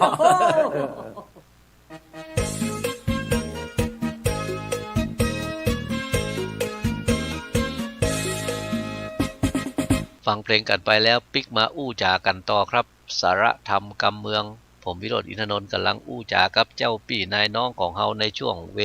ลานี้กันอยู่นะครับ FM 104.50 คลื่นเพื่อการศึกษาพระพุทธศาสนาและวัฒนธรรมวัดฝ่ายหินอำเภอเมืองจังหวัดเชียงใหม่ครับเป็นแม่ข่ายถ่ายทอดเสียงนี้ไปตามตั้งสถานีวิทยุเครือข่ายกัลยาณธรรมหลายๆสถานีด้วยกันนะครับขอบคุณสถานีวิทยุกู้สถานีครับที่ได้เอื้อเฟื้อให้รายการสาระธรรมกำเมือง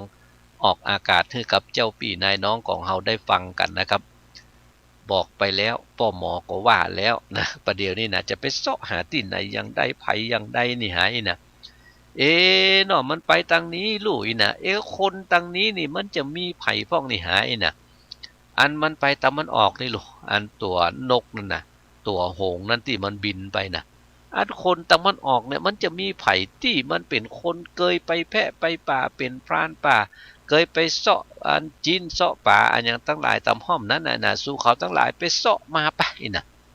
มันจะต้องมีคนหูกะตั้งนั้นนะก็อันบอกคือหมู่ทหารทั้งหลายแหละนะครับเนาะไปเสาะหาคนที่เคยไปเส้นทางนั้นว่านะอย่าได้หมู่ทหารทั้งหลายก็ไปไล่เสาะหากันนะครับเนาะเตียวไปมาโอ้ปุ้นกันนะครับพดไปแผ่วบ้านป้อเศรษฐีกับปุ้นนู่นนะครับเนาะป้อเศรษฐีป้อของอันอิล่าบัวคำปุ้นนะครับอิล่าปู่คำปุ้นนะครับเนาะอันไปไล่ถามคนไปคนมาว่ามีไผ่พ่องที่เคยเข้าแพะเข้าป่าไปห้วยไปดอยพดไปทางเส้นนี้นะโอ้เส้นนี้ที่เคยไปนี่นะมันก็มีกายล่าบัวคำนะกะบาบัวคำนั่นน่ะมันเคยไปเลี้ยงจ้างตั้งปุ้นลู่นะก็เจ้าบ้านเขาก็เคยบอกเขาก็บอกคือกับหมู่ทหารนะหมู่ทหารทั้งหลายก็เลยไปหาบัวคำกะอันบัวคำนี่ยังจำกันได้อยู่นะครับเนาะอันตอนที่อันอิล่าปู่คำเนี่ยนะครับโดนไล่ฮื้อไปแม่ของตัวเก่าฮื้อไปเลี้ยงจ้างเนี่ยนะครับก็ฮื้อไปกับตัวของบ่าอ้ายบัวคำนี่โลนะครับบัวคำหูตี้หูตางโมดนะครับเนาะทหารทั้งหลายก็เลยมาเอาตัวของบัวคำไปกับไปเนื้อประเดี๋ยวนี้นะเจ้าป่อปัญญาเปิ้นฮื้อเข้าไปหานะอีน่ะอันโอ้เปิ้นมาเอาผมไปอย่างบอกว่าเปิ้นจะมีเรื่องสั่งกันอย่างทั้งหลายกันแล้วแต่ไปกันแล้วกันเตออีน่ะ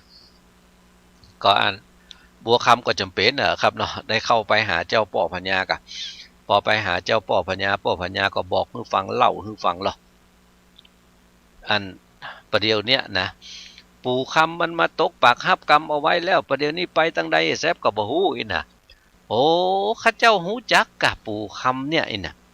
ก็แต่ก่อนเป็นหาอ่อนนี่ก็อยู่ด้วยกันอยู่ลู่อีน่ะไปเลี้ยงจ้างด้วยกันอยู่อีน่ะเคยอยู่เคยกินเคยไปแอวอันอย่างตั้งหลายด้วยกันอยู่อีน่ะแต่ว่าประเดี๋ยวนี้ข้าเจ้าบ่ฮู้ว่าอยู่ทางใดแล้วนะอีน่ะอันเคยไปในแพะในป่าในเส้นทางที่ไปเลี้ยงจ้างด้วยกันก็ไปอยู่แต่ประเดี๋ยวข้าเจ้าบ่ฮู้ว่าไปทางใดโอ้บ่ฮู้มันจะอยู่ต่ำใกล้หั่นน่ะอันทางใดที่เคยไปเลี้ยงจ้างก็ไปทางนั้นก็แล้วกันเตอไปเสาะหาไปเอามาฮื้อได้เน้ออีน่ะ ถ้าเอามาฮื้อได้แล้วบอกว่าจะเป็นแก้วแหวนเงินคำมันอย่างตั้งหลายเนี่ยเฮาตึงจะเอาฮื้อจะเอาแต่ได้เฮาก็ตึงจะฮื้อไอ้น่ะยกเมืองฮื้อเกิงนึงก็ตึงจะฮื้อไอ้น่ะอันโหเจ้าพ่อปัญญาก็ยังมาใจนักเลงขนาดนักแต่นะครับเนาะเพราะว่าใครได้มาฮื้อลูกของตัวเก่าเนี่ยกันนะครับเนาะโอ้ตัวของอันไอ้ล่าพมมานั่นนะครับเนาะปอหูว่าอีป่อได้คนมาจะเป็นคนนำทางไปฮื้อกับหมู่ทหารตั้งหลายแล้วอีนะฝั่งลงจากวังของตัวเก่ามาก็มาบอกฮื้อกับตัวของบ่อ้ายบัวคำกันโอ้ถ้าไปแล้วได้มาแล้วเนี่ยได้ตัวของปู่คำปิกมานี่นะมีอันอย่างเฮาก็ตึงฮื้อตึงหมดได้นะจะฮื้อเป็นอันทหารกู้อกกู้ใจเฮาไอ้น่ะจะฮื้อเป็นอุปราชาของเมืองนี้ไอ้น่ะไปเถอะไปน่ะสุยฮือบ่อ้ายบัวคำไปแล้วนะครับเนาะปดปิกมาจะแบ่งเมืองฮื้อเกิงนึงนะครับเนาะโอ้มาตกตาเฮาตาเปิ้นกันนะครับเนาะปะโถจะได้เป็นเจ้าพัญญารุ่นนี้น่ะตายเป็นตายอีนี่นะครับเนาะแต่ว่าตอนบัวคำจะไปเนี่ยบัวคำก็บอกลูกโอ้ประเดี๋ยวนี่นะพ่อพัญญาจะไปนี่นะเฮาจะไปเอาสาวนะเฮาจะไปเอาสาวมาฮื้อเป็นลูกไปลูกโอ้จะไปเอาข้าไปคนเดียวเตียวกองยองเรายองไปจะได้น่ะต้องเอาคนไปนักเอาคนไปหลายๆกันน่ะแล้วก็อันที่เอาไปตึงมดตึงมวลนี่นะทรัพย์สินเงินคำมันอย่างตั้งหลายที่เฮาไปเนี่ยเฮาจะไปขอตัวจากแม่เปิดมาลูกอีน่ะก็จะอันเนี่ยเอาคนไปตัวแล้วก็อันคนนี้จะมาเป็นลูกไปละนายนะมันต้องมีคนใจลูกอันเอาไม่ยิงหมู่อันคัดเอามาเอาไปสักปันว่านะเอาหมู่คนหนุ่มคนกำไปตัวกันเอาจ้างเอามาไปตัวกันเอาไปฮับจากที่ปุ้นมาไก่น่ะถ้าว่าเซาะปล่อยฮืออันละฮือผมไปคนเดียวเหตุก่อนถ้าไปปะใส่จะเอามาคนเดียวโอ้มันบ่คือเฮ้ยอีน่ะจะต้องย่างมันใหญ่ๆกับมันจะเปิงกับเจ้าพ่อพญาลูกอีน่ะโอ้เจ้าพ่อพญาได้ยินกรรมอย่างอันแล้วมันว่ามาก็แม่นเฮ้ยน่ะถ้าปะใส่แล้วเนี่ยเอามาเนี่ยมันจะต้องเอามาด้วยคนตั้งหลายเอามาด้วยขบวนที่มันใหญ่ลุยน่ะก็ตกลงกับใจไปห้องกะเอาหมู่คนหนุ่มคนกำมาไปห้องหมู่สาวๆมาอันไผ่เหมาะไผ่งามตั้งหลายเอามาเอาไปตุยกันนี่น่ะหมู่กอ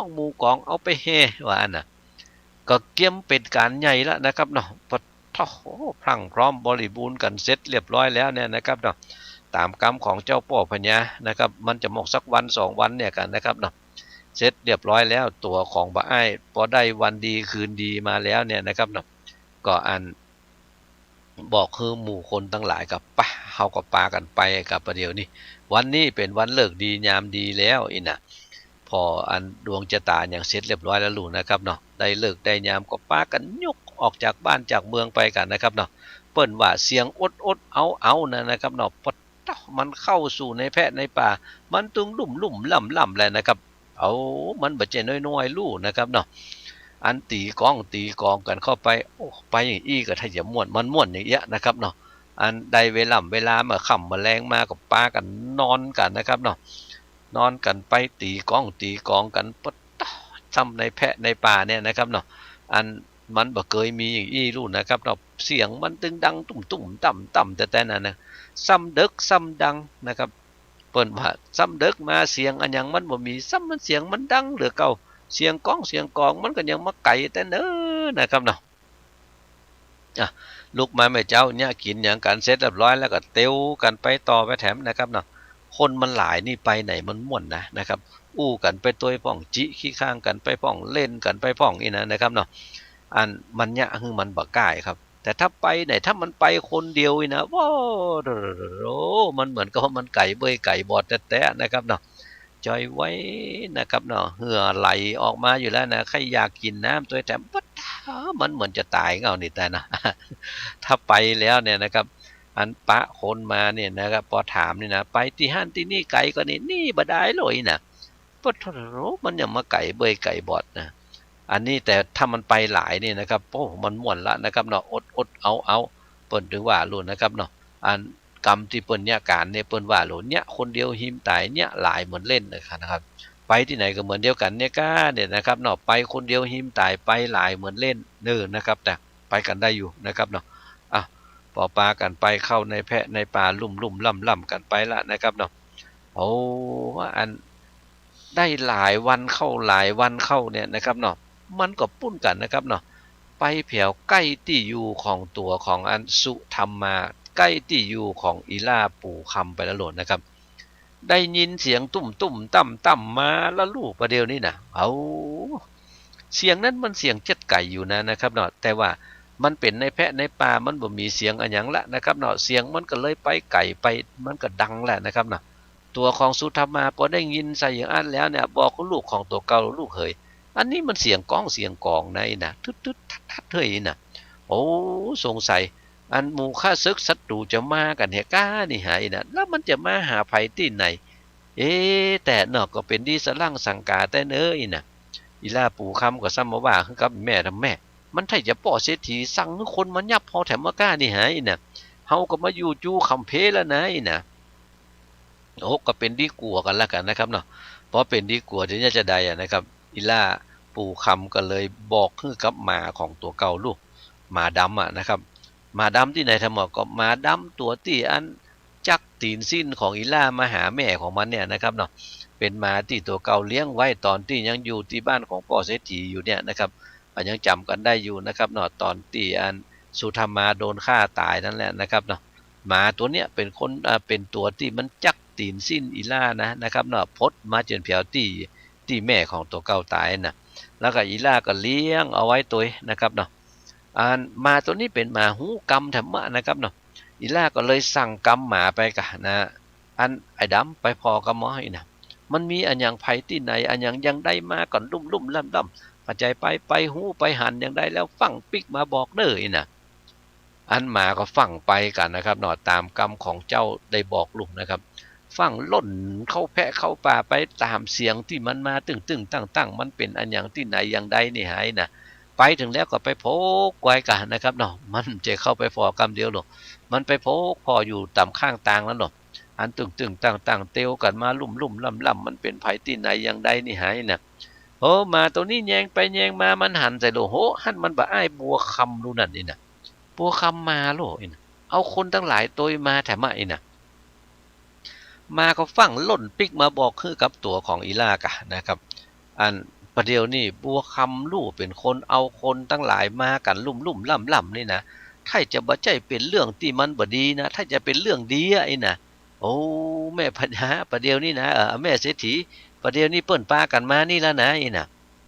อันนี้ก็ไปฮู้ว่าจะได้นะครับเนาะบัวคำมานะครับเลยบ่ฮู้เตื้อว่าเป็นจะได้ไผที่ไหนอันอย่างตั้งหลายอย่างใดครับ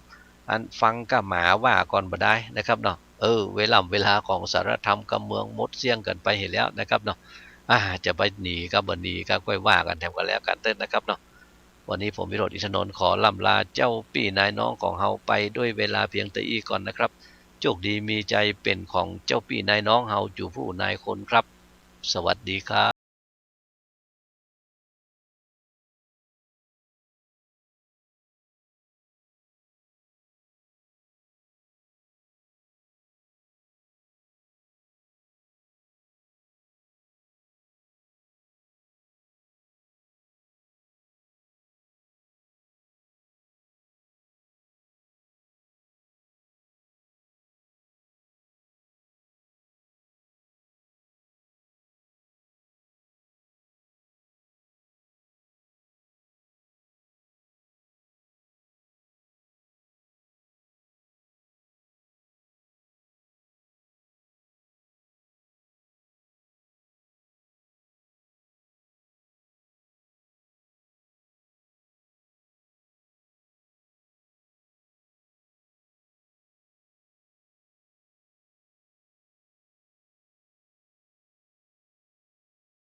ขอความเจริญในธรรมและความผาสุกทางใจจงได้มาบังเกิดมีแก่ท่านสาธุชนคนดี ผู้เจริญในศีลในธรรมทุกท่าน พร้อมกันนี้ขอยกมือ10 นิ้วกราบอาราธนาเอาคุณพระพุทธเจ้าคุณพระธรรมพระสงฆ์คุณพ่อคุณแม่คุณครูบาอาจารย์ผู้ประสิทธิ์ประสาทวิชาความรู้บุญศีลบุญทานสิ่งศักดิ์สิทธิ์ทั้งหลายอันมีพระสยามเทวาธิราชพระบรมธาตุดอยสุเทพและครูบาเจ้าศรีวิจัยเป็นต้นขอได้โปรดมาอภิบาลปกปักรักษาพระสงฆ์พระเจ้าพระเนนเถนน้อยและท่านผู้รับฟังรายการทุกคนทุกท่านเพื่อปากันมีความสุขกายสุขใจเหมือนกันทุกตนทุกองค์ทุกผู้ทุกคนตลอดกาลนานเพื่อเอาธรรมะแบบรากหญ้าแบบธรรมดามาฮือพ่อแม่พี่น้องทั้งหลายฟังก่อนที่จะได้ฟังนี้ขอเชิญชวนมวลพุทธบริษัททั้งหลายไหว้พระเหมือนกับนักมวยไหว้ครูระลึกถึงครูบาอาจารย์ก่อนผู้ที่ไปแสวงหาสัจธรรม4 อสงไขยปลายแสนมหากัปและ10 ญาติปางสุดท้ายได้เกิดมาเป็นพญาเวสสันตละตาลเข้าของทรัพย์สมบัติสละบัลลังก์ไปบวชเป็นพระฤาษีตาลเมียตาลลูกบำเพ็ญขนาดนักจนได้ตรัสรู้เฮาไหว้ครูบาอาจารย์เนี่ยก่อนเนออาลังหังสัมมาสัมพุทโธภควาพุทธังภควันตังอภิวาเทมิกราบสวากขาโตภควตาธัมโมธัมมังนัมมัสสามิกราบสุปฏิปันโนภควโตสาวกสังโฆสังฆังนะมามิกราบหันทัพไมยังพุทธัสสะภควโตบุพาภะคณะมะกะลังกะโลมาเสนะโมตัสสะภะคะวะโตอะระหะโตสัมมาสัมพุทธัสสะนะโมตัสสะภะคะวะโตอะระหะโตสัมมาสัมพุทธัสสะนะโมตัสสะภะคะวะโตอะระหะโตสัมมาสัมพุทธัสสะพุทธังสรณังกัจฉามิธัมมังสรณังกัจฉามิสังฆังสรณังกัจฉามิตุติยัมปิพุทธังสรณังกัจฉามิตุติยัมปิธัมมังสรณังกัจฉามิตุติยัมปิสังฆังสรณังกัจฉามิต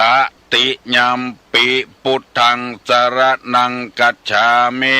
ตติยัมปิธัมมังสรณังกัจฉามิตติยัมปิสังฆังสรณังกัจฉามิอิติปิโสภะคะวาอะระหังสัมมาสัมพุทโธวิชชาจรณะสัมปันโนสุขโตโลกาวิทูอนุตตโลปุริสาธัมมสาละถิสัทธาเทวมนุษสานังพุทโธภควาติสวากขาโตภควตาธัมโมสันติติโกอากาลิโกเอหิปัสสิโกโอปนะยิโก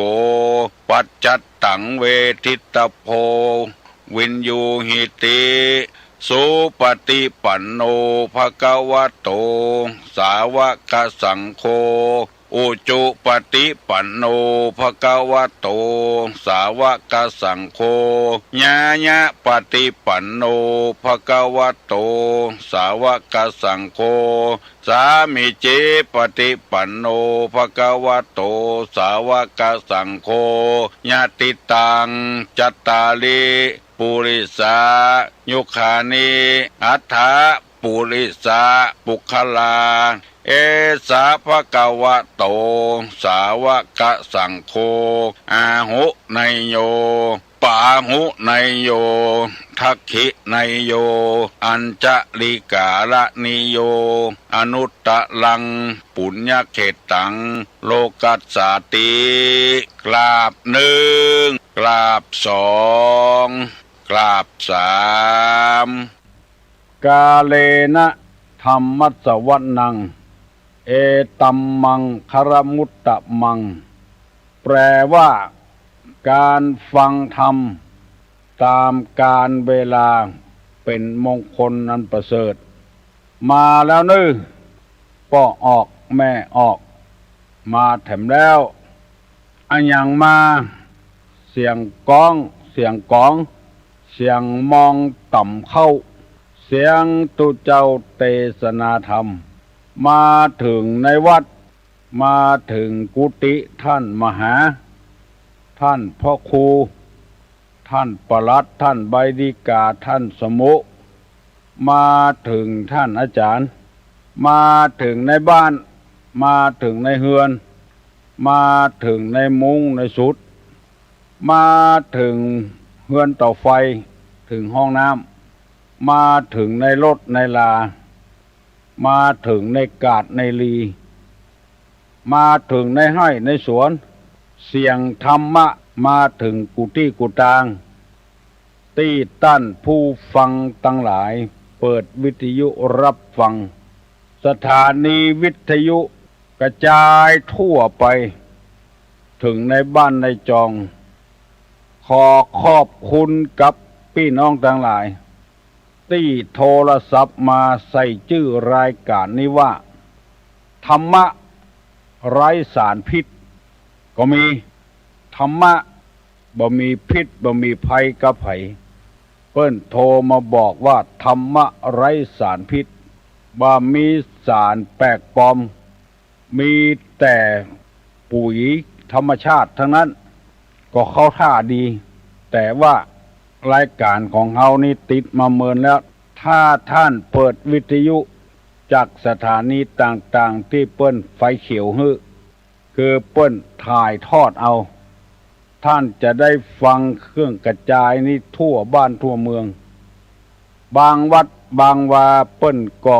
ถ่ายทอดตั้งเสียงตามสายอย่างที่วัดวังสิงห์คำใต้ท่านพ่อครูเปิ้นเปิดเฮือสถาฟังแล้วก็ที่อารามตั้งแม่แต่งนี่ก็มีหลายที่บางบ้านก็บางที่ก็อยู่ที่บ้านกำนันผู้ใหญ่บ้านเปิดธรรมะให้คนได้ฟังเพื่อเป็นอาหารทางจิตทางใจเฮาได้กินอาหารบำรุงร่างกายแล้วเฮาก็ต้องรับอาหารทางมันสมองคือการศึกษาเล่าเรียนวิชาต่างๆเพื่อประกอบอาชีพแก้วิทยุแก้โทรทัศน์กาซ่อมรถเครื่องรถถีบรถยนต์กาหมู่นี้ต้องศึกษาเล่าเรียนเป็นอาหารทางมันสมองเมื่อมีอาหารกายอาหารมันสมองแล้วจำเป็นจะต้องมีอาหารใจคนจะดีจะร้ายอยู่ที่จิตใจถ้าไปป้อนข้อมูลที่บ่ถูกคือใจก็เลยปากันเป็นคนร้ายไปเหี่ยหมดทุกวันนี้ที่เฮาเดือดร้อนมากที่สุดก็เพราะคนบ่ดีอยู่ในสังคมน้ำท่วมบ่เมินก็หายไฟไหม้บ่เมินก็เปิ้นจ้วยแปลงหอแปลงเฮือนฮึโรคภัยไข้เจ็บบ่เมินก็หายไปโรงพยาบาลแต่โรคทางจิตทางใจนี่มันบ่หายอยู่กับกันมีแต่ความทุกข์ความยากเบียดเบียนกันอิจฉาตาร้อนกัน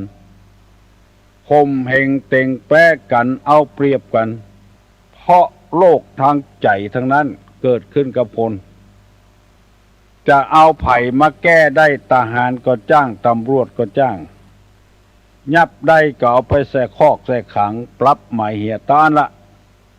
แต่ที่จะได้แก้ได้แบบถาวรแบบเมินนั่นก็คือศีลธรรมกรรมฐานนี่เองเพราะฉะนั้นญาติโยมต้านใดที่ลำคาญเสียงต่ำสายก็อดใจเอาหน่อยเนอะเมินเข้ามันจะดีไปคนเดียวมันบ่ได้รับดีบ่ได้นอนดีก็บ่ใจนกหนูปูปลาออกห่างออกจากที่เสาะเวียกหาการแล้วเสาะหากินแล้วคนเฮายังบุ่มอยู่ที่นอนนั้นอยู่ยังบ่พอลำคาญเสียงนี่แถมโอ้นักแก่เนอลุกเนอไผยังบ่ลุกเนอตุเจ้าพนายลุกไปบิณฑบาตโปรดสัตว์โปรดพ่อออกแม่ออกไปบิณฑบาตพอใจายแม่ยิงลุกมาทำธุรกิจหน้าที่ของตัวคนเฒ่าคนแก่บ่มีการบ่มีงานหยังนั่งฟังธรรมเพราะเวลานี้ทำไอ้หยังตึงบ่ได้เตื้อนั่งฟังธรรมกันดีกว่าจะได้ประกาศให้กูเจ้าเนี่ยการไปก็ได้ฟังไปก็ได้นึ่งเข้าเป่าไฟทำอาหารการกินล้างถ้วยล้างจานใส่ผักใส่ไม้ซักผ้าซักครัวไปตัวฟังไปตัวแล้วประโยชน์จะเกิดขึ้นกับท่านทั้งหลายอย่างมหาศาลถึงวันที่เฮาเรียกร้องนี้ก็คือเรียกร้องขอความเป็นธรรมเมื่อเฮาต้องการความเป็นธรรมแล้วเฮาก็ต้องฟังธรรมฟังจากไผสถานีไหนก็ได้สุดแล้วแต่ความชอบใจของเฮาบ่ได้บังคับบ่ได้บัญชากันหรือเฮาบ่ฟังเปลี่ยนไปสถานีอื่นฟังเพลงเหียฟังไอ้หยังก็ได้ที่มันมีสาระมีประโยชน์เฮาจะได้ป้อนข้อมูลที่ถูกต้องเข้ามันสมองเข้าในจิตในใจช่วยการก่อร่างสร้างซึ่งคุณงามความดีมีความซื่อตรงซื่อสัตย์ต่อกันหลายคนบอกว่าไปบ้านนั้นบ้านนี้ไผก็อู้ถึงที่ตุลุงเอาธรรมมาเทศตอนเจ้าแต่ว่านี่ก็มีป้อออกเรียงไกลโทรศัพท์มาบอกว่าไปแม่วางโอ้เปิ้นก็อู้ถึงตุลุงบ้านแม่วางเปิดวิทยุรับฟังรายการเมื่อเจ้าเกือบกูหลังคาหอกกูหลังคาเฮือนตุลุงก็ภูมิใจพวกภูมิใจเป็นอย่างมาก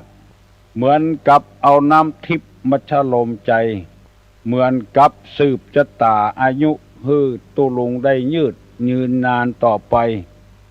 มีโอกาสได้แสดงธรรมฮือท่านทั้งหลายฟังเมื่อตะวานี้เอาเรื่องศีลมาเล่าฮือท่านทั้งหลายฟังว่าศีลนี้มีความเจใดความสำคัญเจใดศีลแปลว่าปกติศีลแปลว่าเย็นศีลแปลว่าเครื่องรักษากายรักษาใจให้เรียบร้อยกายวาจาใจให้เรียบร้อยคำว่ารักษานี่ก็คือรักษาบ่ให้กายไปก่อกรรมทำชั่วปากก็อู้กับคนอู้ให้มันถูกต้องใจก็กึดให้ถูกต้องเอาใจเปิ้นมาใส่ใจตัวถ้าขาดศีลแล้วมันจะบ่รักษากายมันจะบ่รักษาใจบ่รักษากำปากเฮาสังเกตพอคนที่ปากไว้เลยเพราะคนบ่มีศีลโกหกพกลมจุไปเลยได้ยินวิทยุประกาศคนต่างบ้านมาอยู่บ้านเฮา2 รายก่อนที่ฟังแต่ว่า รายหนึ่งมาขอเป็นแม่บ้านให้เปิ้นซักผ้าซักครัวล้างถ้วยล้างจ้อนถูบ้านถูจองบักกี่วันไข่ตู้เซฟไข่ตู้เอาของที่มีราคาเจ้าของบ้านหนีไปหาแซบเดือดร้อนก่อนจนประกาศว่าภัยหูเบาะแสเปิ้นจะฮื้อ100,000ตึงตู้เซฟตึงไอ้อย่างเงินมันจะเป็นล้าน2 ล้านถ้ามีอย่างอี้แหกูคนแล้วบ้านเมืองบ่ปกติสุขแล้วมันลักมันจกของกันบ่ซื่อสัตย์บ่ซื่อสุจริตเพราะไปได้ข้อมูลที่บ่ถูกต้องเอามาใส่สมองเอามาใส่จิตใส่ใจเป็นลูกจ้างเปิ้นบ่กี่วันเอาเข้าเอาของเอาครัวเปิ้นนี่ให้แซบรายการต่อมานั้นก็คือไปเป็นเจ้านายไปเป็นคนทรงไปเป็นคนทรงเจ้าเข้าผีมีคนเชื่อเคารพนับถือก็เอาสตางค์เปิ้นมาใจหลายรายละเป็นคนต่างชาติคนเอาก็ไปหลงกับคนเชื่อนั้นว่าหมู่นี้เป็นต้นเพราะคนบดีอยู่กับสังคมอยู่กับบ้านเฮาเมืองเฮาอยากจะให้ทุกคนเป็นคนดีเอาธรรมะธรรมโมเอาศีลเนี่ยเป็นเครื่องปฏิพฤติปฏิบัติถ้ามีศีลแล้วมันจะปกติมันจะบ่วุ่นวายบ่เดือดร้อนถ้ามีศีลแล้วมันจะเย็นมันบ่ร้อนพอผัวเมียกู้ใดถ้ามีศีลแล้วปกติครั้งแรกฮักอย่างใดตั้งป่ายก็ฮักอย่างอันอยู่กับกันกุมเท่าเต้าตายถ้ากู้ใดบ่มีศีลบ่มีเครื่องรักษากายปากและใจให้เรียบร้อยกู้นั้นจะฮ้อนด่ากันแจ้งกันบุบกันตีกันนอกอกนอกใจกันพันต่างหากวันนี้จะนำเอาเรื่องศีลมาเล่าให้ท่านทั้งหลายฟังว่าคนบอกว่าข้ออุปมาเปรียบเทียบของศีลนี้ข้อแรกได้อธิบายไปแล้วเมื่อตะวานี้ว่าศีลเป็นกำลังอันหาที่เปรียบเทียบบ่ได้คนใดมีศีลคนนั้นจะมีกำลังมากกำลังที่ว่านี้ไม่ใช่ว่ากำลังกายตีลูกกุยชนะตลอดเตะฟุตบอลชนะตลอดล่นแข่งเปิ้นชนะกันตลอดไม่ใช่อย่างนั้นกำลังที่ว่านี่คือกำลังของศีลผู้ใดมีศีลมีธรรมจะมีกำลังมหาศาลอันหาอย่ามาเปรียบเทียบบ่ได้เพราะว่าอันใดเป็นอันนั้นปากเนี่ยจะได้เป็นอันนั้นมีคนช่วยเหลือถ้าบ่มีศีลแล้วมันบ่มีกำลังหลายแล้วก่อสร้างห้างแปลงอย่างขึ้นมาหาดไปหมดเพราะคนที่แนะนำเป็นคนนำนั้นบ่มีศีลได้สตางค์จากที่อื่นมาแทนที่จะเอามาก่อสร้างห้างแปลงเอาไปเนี่ยอย่างอื่นเนี่ยกระจายเงินไปเนี่ยอย่างอื่นเนี่ยถ้ามีศีลอยู่ในจิตในใจแล้วแปลงไอ้อย่างก็สำเร็จอันนี้เขาหมายถึงว่าตุเจ้าพนายและเจ้าบ้านที่มีศีลถ้าถึงการแปลงตั้งนอกนั้นเขาบอกว่าเพราะว่ามีเงินงบประมาณมาช่วยรัฐบาลช่วยแปลงคนนั้นคนนี้ช่วยแปลงแต่ว่าตุเจ้าพนายนี่ก็ดีพระฤาษีจีไพที่มีศีลก็ดีทำอย่างสำเร็จถ้าต้านทั้งหลายจะไปที่เมืองลี้พระบาทห้วยต้มน่าอัศจรรย์ใจว่าครูบาวงใจเนี่ยวงศาตัวก็พวกปัจจัยหาใหญ่ต่อใดก็บักเก่งแต่ว่ากึดสร้างห้างแปลงอย่างใหญ่โตมโหฬาร มีคนไปช่วยเพราะว่าต้านมีศีลครูบาต่างๆที่เปิ้นสร้างมาอย่างจอมตองก็ดีที่ไหนก็ดีเพราะเปิ้นมีศีลมีกำลังมหาศาลบ่ต้องใช้งบประมาณของรัฐบาลมีคนไปให้ไปหอมมีคนรู้ช่วยตะหักเกิดได้สร้างได้หลวงพ่อ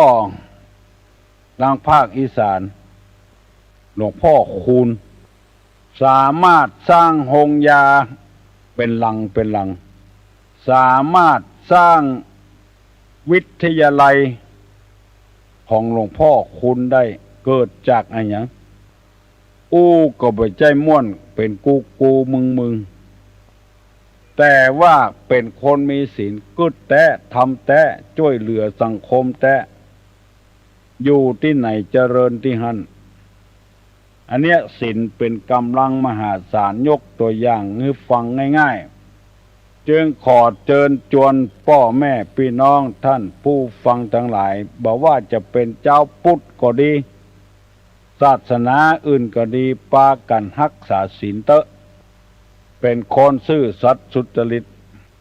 อยู่ที่ไหนก็เป็นคนนิยมชมชอบเป็นพ่อหลวงเป็นกำนันก็มีคนชมชอบเป็นอบต.เป็นอะไรอย่างก็มีคนชมชอบถ้าบ่รักษาศีลแล้วไปกินหั่นกินนี่ที่ไหน100 200ปัน2ปันแถมเตื้องไผ่ตึงบ่เลือกละว่าจายบ่มีศีลไม่ยิงก็อยู่โดยบ่ได้แม่ยิงบ่มีศีลว่าจายก็อยู่โดยบ่ได้เพราะมันนอกอกนอกใจกันตัวเจ้าอยู่ในวัดในวาบ่มีศีลศรัทธาก็เสื่อมทรามลงไปเตื้อน้อย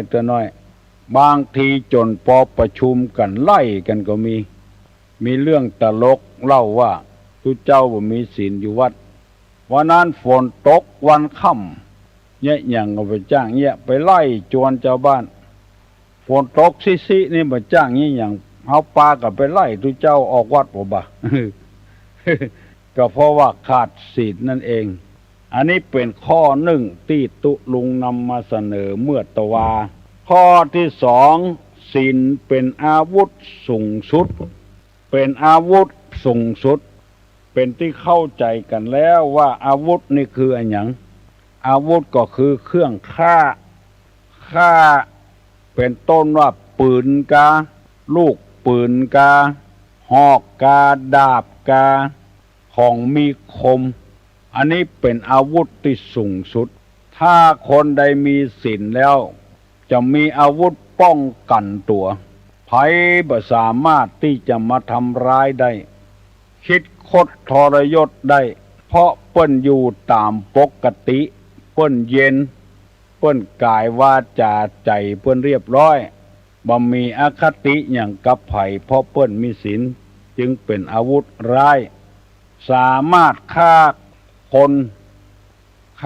คนดีๆให้เป็นคนบดีไปได้เพราะคนดีๆมาใส่ร้ายป้ายสีเปิ้นท่านทั้งหลายถ้าได้ยินข่าวประวัติของครูบาเจ้าศรีวิจัยท่านทั้งหลายจะตกใจครูบาศรีวิจัยโดนใส่ร้ายป้ายสีสารพัดอย่างพระองค์พระครูบาเจ้าบ่หวั่นไหวบ่วิตกอย่างสักอย่างในที่สุดก็เป็นอาวุธร้ายบ่สามารถที่จะมาฆ่าตัวเก่าได้ทำมือคนดีๆนั่นเสียผู้เสียคนไปก็จัดนักเพราะเปิ้นมีศีลเปิ้นมีสัจจะเป็นอาวุธป้องกันตัวได้จะมีคนมาช่วยมาเหลืออาทิเช่นมีคนเล่าลือเปิ้นว่าครูบาเจ้านี่บัดเตียวแผ่นดินชาญไปชาญมาเปิ้นเอาไปสอบสวนว่าครูบาเจ้ามีแต่กะว่าครูบาบัดเตียวแผ่นดินเปิ้นก็ตอบว่าข้าเจ้าบ่ได้ว่าคนอื่นว่าเอาคนเดียวบ่มีลักบ่มีฐานอย่างห้องไผมาถามว่าครูบาว่าที่ไหนว่าบัดเตียวแผ่นดิน บ่มีลักมีฐานสักอย่างอันเนี้ยเป็นอาวุธป้องกันตัวได้ครูบาเตียวหนทางฝนกำลังตกครูบาก็ลัดฝนไปแล้วไปแผ่วตี้ผ้าบ่เปียแต่กะครูบาเปิ้นก็ว่าข้าเจ้าบ่ได้เนี่ยอย่างนั้นเขาว่าเอาคนเดียวมันลือต่างหากหมู่เนี้ยโปร่งใสบ่มีสารพิษเลยโปร่งใสขนาดนักเป็นอาวุธร้ายสามารถฆ่ากิเลสได้บาคอดกรรมกระตำเวรกระไผทั้งที่เปิ้นมาใส่ร้ายป้ายสีก็บ่เอาโทษเอาตาอย่างกระไผบ่ฟ้องกลับบ่ฟ้องคืนซึ่งมันตรงกันข้ามกับคนธรรมดาสามัญเฮาพอเปิ้นหน้าโทษหน้าตาเอาไปสอบสวนบ่มีเรื่องมีราวเตรียมตัวแล้วฟ้องกลับแต่ว่าครูบานี่บัญญัติอย่างอันคนมีศีลบัญญัติจะอันใส่โทษใส่ตาเรื่องในอดีตการก็มีมาจัดนักสามารถต่อสู้กับกิเลสเหล่านั้นได้ทั้งที่จะฟ้องกลับคืนเพื่อเปิ้นติดคอกเนี่ยได้แต่ว่าคนมีศีลบ่เอาบัญญัติบ่ทำอโหสิกรรมมือเขาเหียเพราะเขาบ่ฮู้ใส่โทษใส่ตากันฆ่ากิเลสได้เป็นอาวุธสำคัญขอขอบคุณกับญาติกับโยมกุคนที่ว่าง่ายสอนง่ายโสวัจจะสตาความเป็นผู้ว่าง่ายสอนง่ายสำหรับวันนี้พนมมือขึ้นตุลุงจะฮือปอนแล้วอายุวัฏโกธนวัฏโกสิริวัฏโกยัสสะวัฏโกปละวัฏโกวันนะวัฏโกสุขวัฏโกโหตุสัพพตาทุกขโลกาพญาเวลาโสกาจันตุจุปัตตวาอเนกาอันตรญาปิวินาสันตุจเตจสาใจญะสิทธิธนังลาพังโสถีภกยังสุขังพลังสิริอายุจวันโนจะโปกังวุธีจยะสวาสตาวาสาจะอายุจจีวะสิทธิภวันตุเตวุธาปจายโนจตาโลธรรมาวัฏันติอายุวันโนสุขังพลา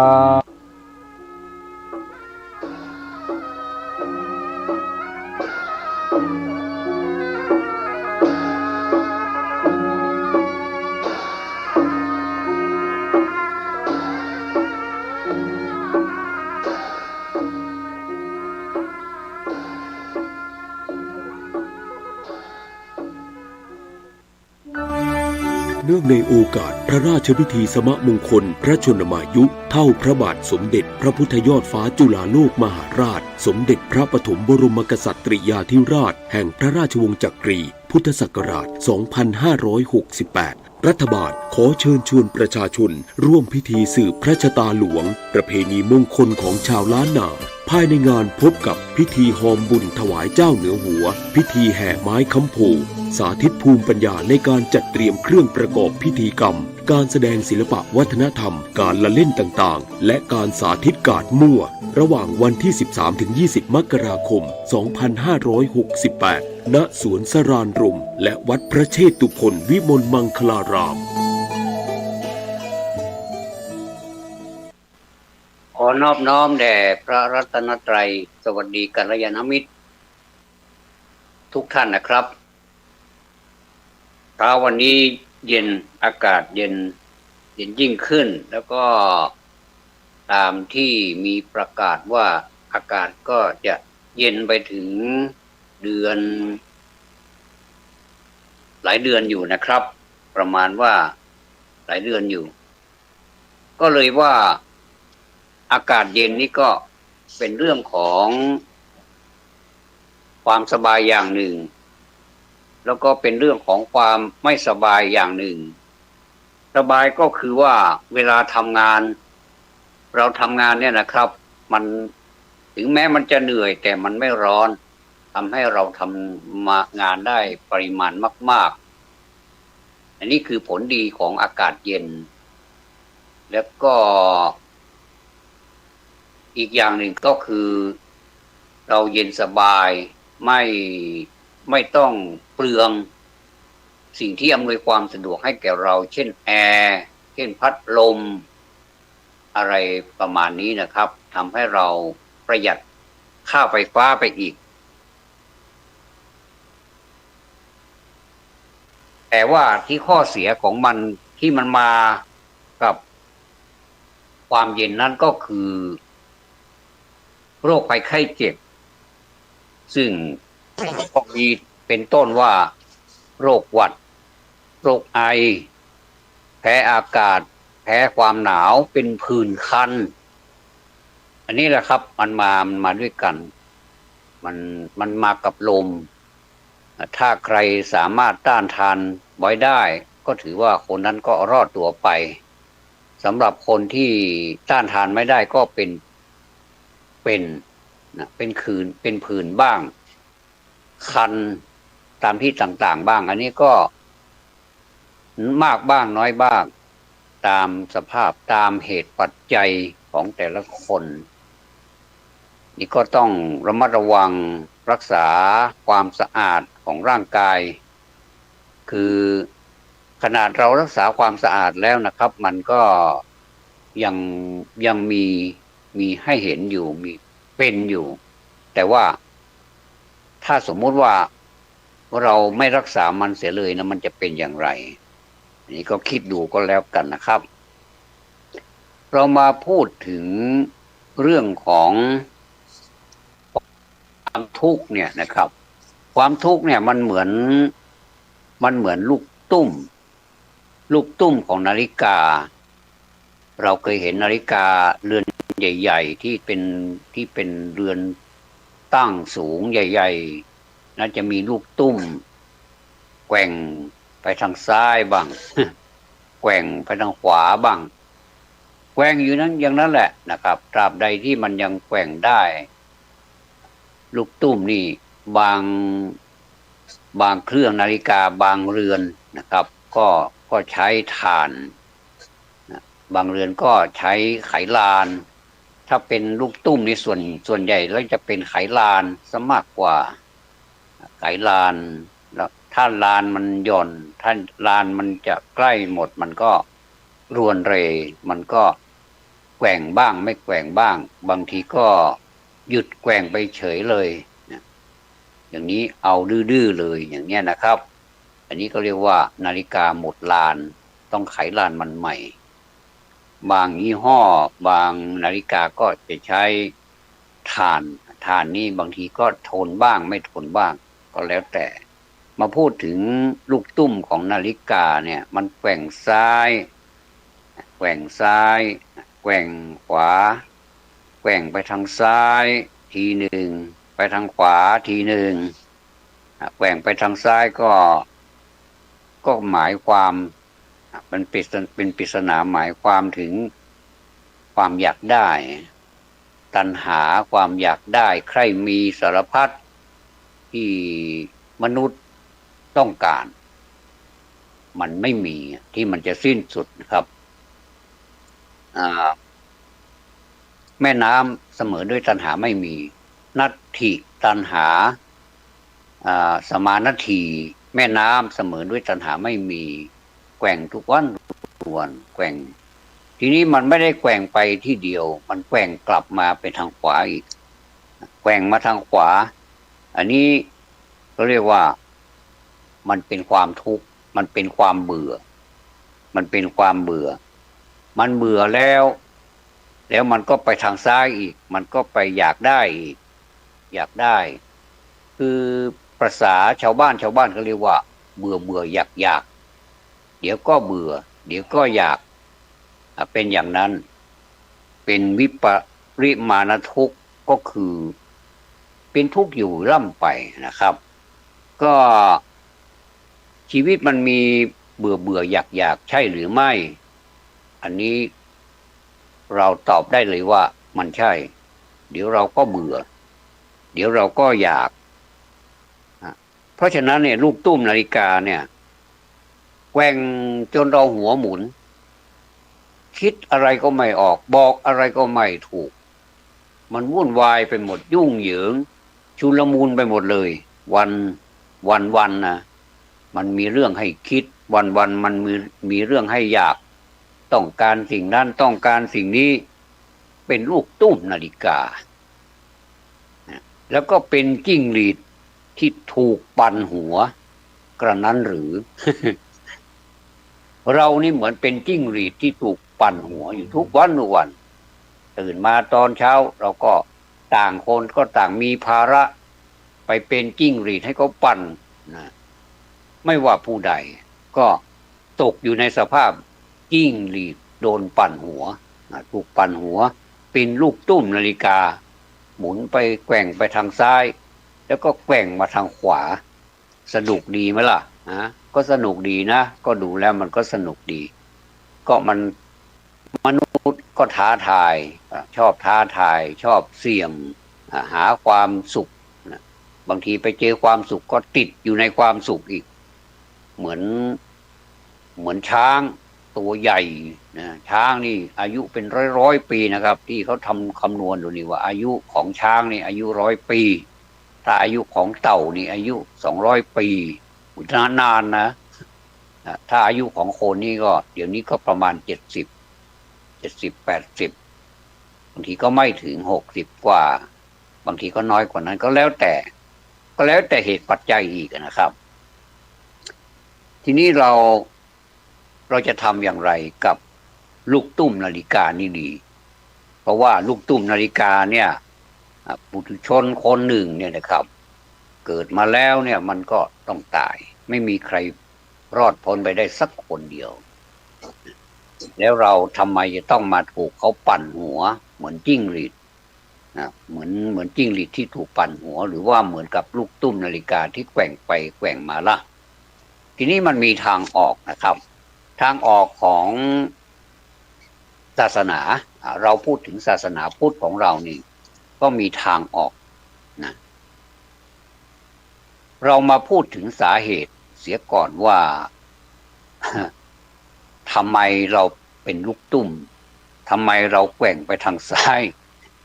แล้วก็แกว่งมาทางขวาทำไม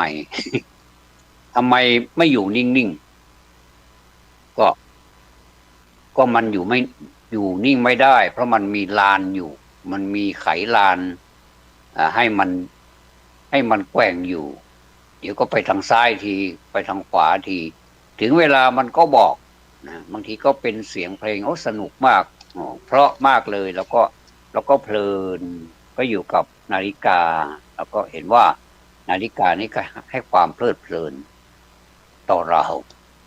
ก็เรียกว่านันทินันทิความเพลิดเพลินหูใช้หูไปรับเสียงนาฬิกามันก็เดินซ้าย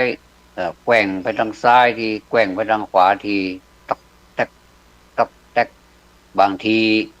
บางคนนะถ้าเสียงนาฬิกาดังเอาไปอยู่ขนาดมันอยู่ไกลเรานะห้องเราอยู่ห่างกันตั้งหลายวานะแต่มันก็ยังดังตอกแตกตอกแตกบางทีก็รำคาญเราก็ไปหยุดไม่ให้มันเดินไม่ว่าจะเป็นนาฬิกาเรือนใหญ่เรือนเล็กก็ตามแล้วก็ไปหยุดมันไม่ให้มันเดินมันเกิดความรำคาญอันนี้แสดงว่าเราเกิดความรำคาญเราไม่มีนันทิละนะมันไม่มีนันทิละมันโนนันทิ ไม่น่ารักละไม่เพลินคือเกิดความรำคาญอันนี้เขาเรียกว่า นันทิความเพลิดเพลินไม่มีแล้วเราก็ไปหยุดมันนะครับทีนี้คนเราเนี่ยนะไม่ว่าใครก็ตามเนี่ยนะเราติดอยู่ในบ่วงของความอร่อยไม่ว่าจะเป็นอร่อยทางไหนอร่อยทางตาอันนี้ก็ถือว่าอร่อยนะพูดถึงว่ามันอร่อยนะตานี่มันไปคู่กับรูปนี่มันดูแล้วมันสวยมันงามมันอะไรก็ตามที่มันสวยงามไม่ว่าจะเป็นสวนดอกไม้ที่เขาจัดให้เข้าที่แบบลงตัวบางทีก็จัดกันเป็นสวนเป็นหลายเป็นเป็นผืนเลยอ่ะบางทีก็อ อาศัยภูเขาเป็นแบ็กกราวด์เป็นมีที่เยอะๆแล้วก็จัดสวนดอกไม้นะโอ้โหสวยงามเราก็เพลิดเพลินเจริญตามีสีสันสร้างความกระชุ่มกระชวยให้กับอารมณ์ของเรา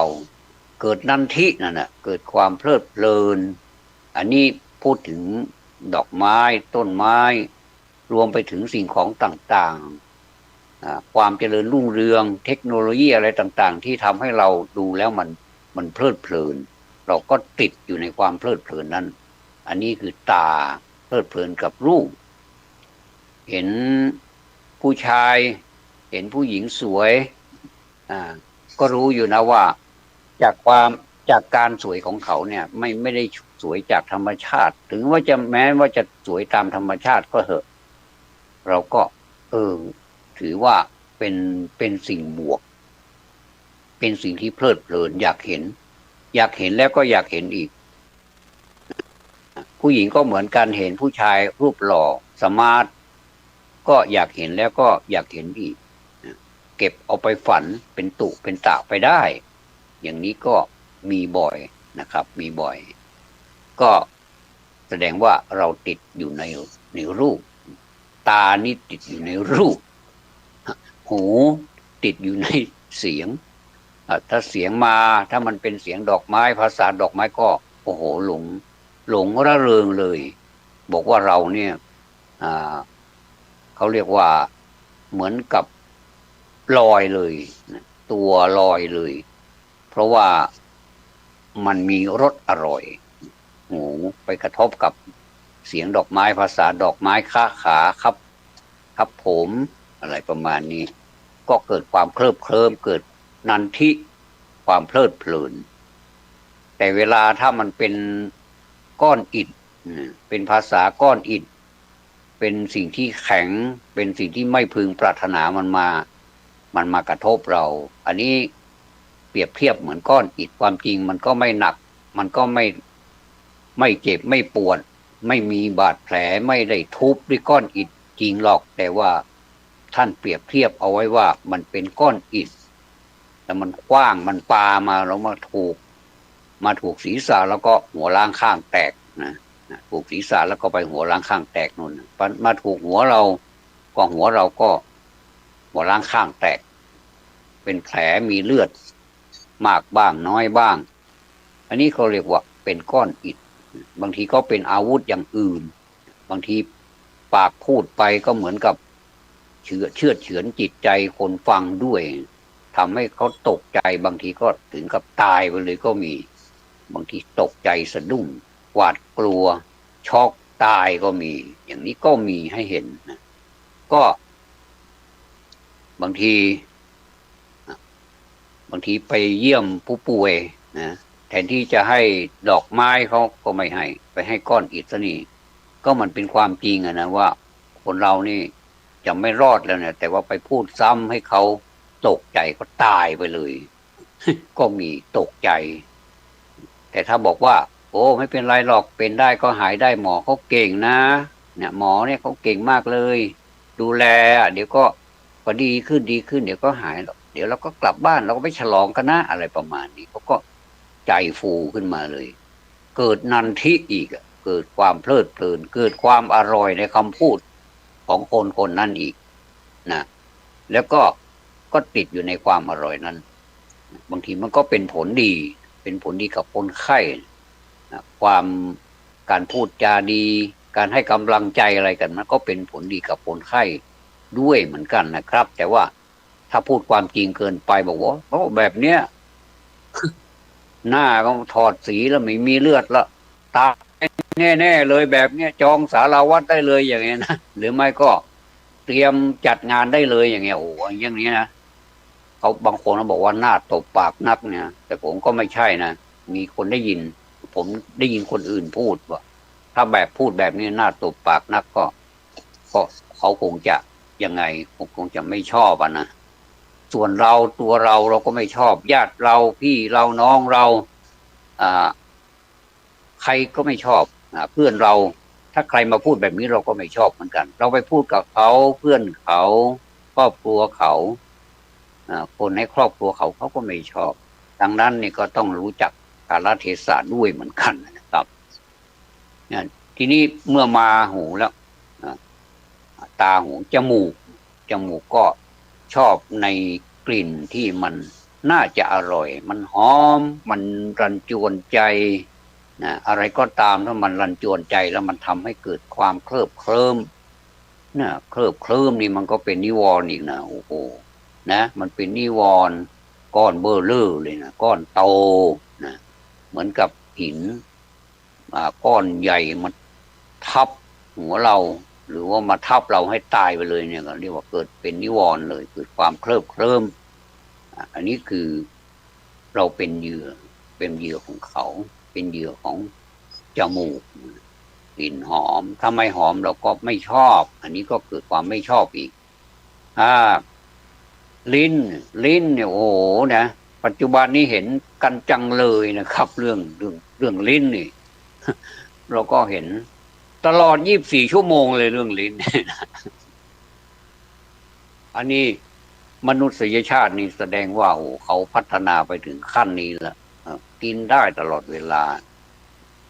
บางทีก็ฝันก็ยังได้หลับแต่ฝันเห็นได้กินโน่นกินนี่ตื่นมาไม่มีอะไรสักอย่างหนึ่ง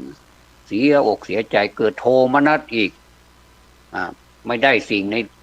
ไม่ได้ในสิ่งที่ต้องการก็คือต้องการในฝันแล้วเกิดไม่ได้บางทีก็ไปฝันเห็นผู้หญิงที่ไหนก็ไม่รู้สวยจังเลยผู้หญิงก็ฝันถึงผู้ชายก็หล่อจังเลยนะก็เจอกันในฝันก็ตกลงปลงใจกันว่าจะแต่งงานแล้วก็จัดนี่ในฝันนะขนาดในฝันนะก็จะจัดงานอย่างนี้เชิญแขกเครืออย่างนี้เราจะทำในรูปแบบของอย่างนี้พอสะดุ้งตื่นปุ๊บ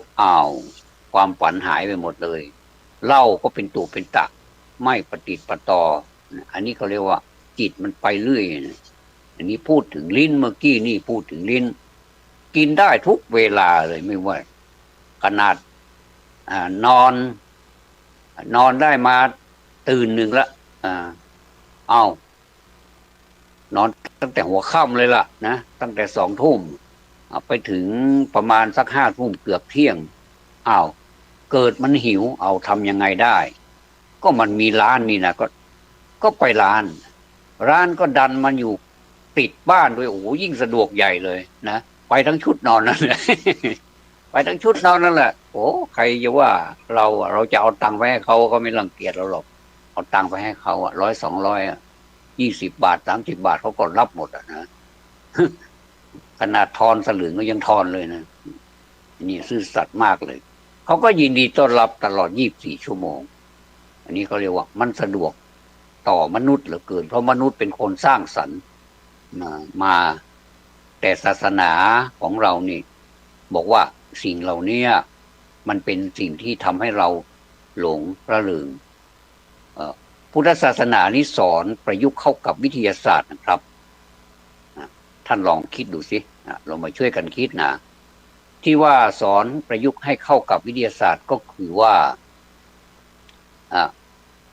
นอนเนี่ยเราก็ต้องนอนให้เต็มอิ่มนะถ้าหากว่าเราตื่นขึ้นมาประมาณสักเที่ยงคืนแต่มันนอนไม่หลับทีนี้มันก็หิวเราจะใช้บทไหนเราจะใช้วิธีไหนที่ระงับความหิวได้ให้มันลืมไปเลยนี่อย่างเนี้ยพระพุทธศาสนาเนี่ยทางศาสนาเนี่ยสอนให้เราปฏิบัติดีกว่าปฏิบัติอย่างไรปฏิบัติตามที่เราสะดวกเราอาจจะตื่นขึ้นมาแล้วเราอาจจะนั่งสมาธิถ้ามันนั่งสมาธิก็ยังง่วงอยู่นี่บางทีนั่งสมาธิมันก็ดีเหมือนกันนะบางทีก็นั่งโอนไปเอ็นมาแบบเคารพธงชาติในตอนตีหนึ่งเนี่ยนะอยู่ก็นั่งเคารพธงชาตินะแล้วคนข้างๆแล้วก็ตื่นขึ้นมาเห็นพอดีว่าจะบ้าเหรอมันนั่งเคารพธงชาติอยู่ได้เนี่ยไปนอนเนี่ยมันก็ไม่ยอมนอนถ้าเป็นถึงขนาดนี้เราบอกว่าถึงขั้นขนาดนี้แล้วก็ลุกขึ้นมาเดินจงกรมเลยเดินจงกรมให้มันสุดๆไปเลยทำอะไรให้มันสุดๆไปเลยพอเดินจงกรมเสร็จปุ๊บก็อยู่ที่เรากำหนดนะว่าเราจะสักกี่นาทีดี ถ้ามันเป็นหนักหน่อยเราก็เอาสอนให้มันหนักหน่อยสอนร่างกายให้มันหนักหน่อยเพราะว่าเองตื่นมาทำไมมารบกวนข้าอย่างนี้นะข้าจะเอาพุทธคุณธรรมคุณสังฆคุณคุณบิดามารดาคุณครูบาอาจารย์เข้ามาช่วยเนี่ยจัดการกับมันเลยนะไม่ต้องกลัวมันเลยนะผมเคยทำเขาท่าดีเหมือนกันนะครับก็ลองไปดูสินะก็ลองทำกันดูสิว่ามันจะเป็นประการใดถ้าหากว่าได้ผลประการใดแล้วก็เร่งกลางบอกกันมาด้วยกันแล้วกันนะก็จะได้รู้ข้อมูลว่าปฏิบัติดีนะได้อย่างไรนะปฏิบัติได้อย่างไรแล้วทำอย่างไรให้มันดีได้อันนี้ถึงขั้นที่ว่านอนไม่หลับจริงๆนะคิดฟุ้งซ่านคือเราจะดับความหิวนั่นแหละแต่เรามาเปลี่ยนอารมณ์ของเราไม่ให้มันหิวให้มันไปทางอื่นให้มันไปอยู่กับพุทโธให้มันไปอยู่กับอะไรก็ได้ให้นึกถึงวิทยาศาสตร์ว่าพูดถึงวิทยาศาสตร์ก็เปรียบเทียบกับวิทยาศาสตร์ว่าตอนที่เราตื่นมาดึกๆเนี่ยร่างกายเราเนี่ยมันชักหิวเนี่ยแสดงว่ามันต้องการตัณหาของเราเริ่มเกิดละมันจะไปจุดมันจะไปจุดประกายของอะไรเขาเรียกว่ามันมีปุ่มอยู่ปุ่มที่เกิดตัณหาอยากความอยากกินข้าวนี่ก็คือตัณหานะตัณหาไม่เป็นเวลาด้วยนะก็คือเที่ยงคืนตีหนึ่งเนี่ยมันไม่ใช่เวลากินข้าวนะครับเราบอกให้มันบอกว่าเฮ้ยนี่มันไม่ใช่เวลากินข้าวถ้าเองอยากจะหิวจริงๆเดี๋ยวฉันจะสั่งสอนให้เนี่ยก็เอาพุทธคุณธรรมคุณสังฆคุณคุณมารดาบิดาคุณครูบาอาจารย์มาช่วยบุญบันดาลให้ข้าพเจ้านี่นะให้ตั้งลงอยู่ในสมาธิเนี่ย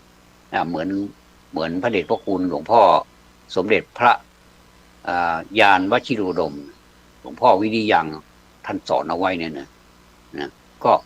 ก็ง่ายๆเนี่ยนะครับมาเดินเลยเดินจงกรมเดินที่ไหนก็เดินในบ้านของเรานั่นแหละไม่ต้องไปเดินตากหมอกตากอากาศไม่ต้องเดี๋ยวก็เป็นหวัดเดี๋ยวก็ได้หวัดมาอีกนะก็อยู่ในเนี้ยก็ผมสวมเสื้อผ้าให้มันอุ่นๆเข้าไว้แล้วก็เดินดูซิว่ามันจะทนไหมนะปรากฏว่าโอ้เราทำแล้วมันเย็นมันสบายมันเบาโล่งโอ้บอกไม่ถูกจริงๆแล้วก็เรายังไม่พอนะพอเดินจงกรมแล้วก็อธิษฐานขอให้สัตว์ทั้งหลายทั้งปวงจงไปสุขเถิดนะสัพเพสัตตาสุขิตาโหตุแล้วก็นั่งสมาธิเลยนั่งสมาธิเพชรเลยนี่โอ้เราเป็นใหญ่ในตัวเองนี่นะเราเป็นอิสระชนนี่นะเราเป็นอินทรีย์เรามีอินทรีย์กล้าเนี่ยเรากล้าทำเนี่ยเราก็นั่งเลยโอ้เดชะบุญตอนหน้าหนาวนี่ท่านสังเกตไหมครับตอนดึกเนี่ยไม่มียุงนะขนาดนอนนอกขนาดมาทำนอกมุ้งนี่ไม่มียุงสักตัวเลย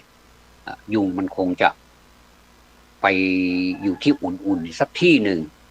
แถวเนี่ยไม่มียุงเลยในบ้านนี่ไม่มียุงเลยนะเราก็ตั้งอกตั้งใจนั่งสมาธิเลยจะเอาสัก20 นาทีก็หรือว่าจะเอาสักกี่นาทีก็แล้วแต่จะปลุกนาฬิกาไว้ก็ได้หรือว่ากำหนดเอานานแค่ไหนก็ได้เอาข่มมันไว้เดี๋ยวมันก็ลืมทีนี้เมื่อเราทำแล้วนี่อย่างนี้ครับพอถึงประมาณตีสองจะลุกขึ้นมาทำกิจกรรมจะมาอ่านหนังสือหนังหามันก็เช้าเกินไปมันก็แบบมันไม่ใช่เช้ามันเป็นเวลาดึกที่คนเราควรจะรักษาสุขภาพด้วยการนอนเนี่ยเราก็ขอบคุณสิ่งที่ทำให้เราเป็นสรณะได้เป็นที่พึ่งเป็นที่ระลึกได้เนี่ยนะมีพระพุทธเจ้าเป็นต้นเนี่ยนะสามารถให้เราคลายจากความอยากนี้ได้เราก็กลับเข้าไปนอนผมก็หลับปุ๋ยเลยนะครับเพราะว่าอะไรเพราะว่าเราก็เหนื่อยนะการเดินจงกรมเดินไปเดินมามันก็เหนื่อยแล้วก็ในความเหนื่อยนั้นมันไม่ใช่ว่าเหนื่อยฟรีมันได้พุทธคุณด้วยมันได้พุทธคุณก็คือ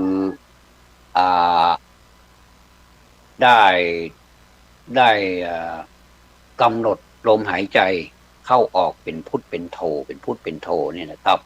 ก็ทำให้เราจิตใจของเราก็กล้าแข็งมั่นคงแข็งแรงมากยิ่งขึ้น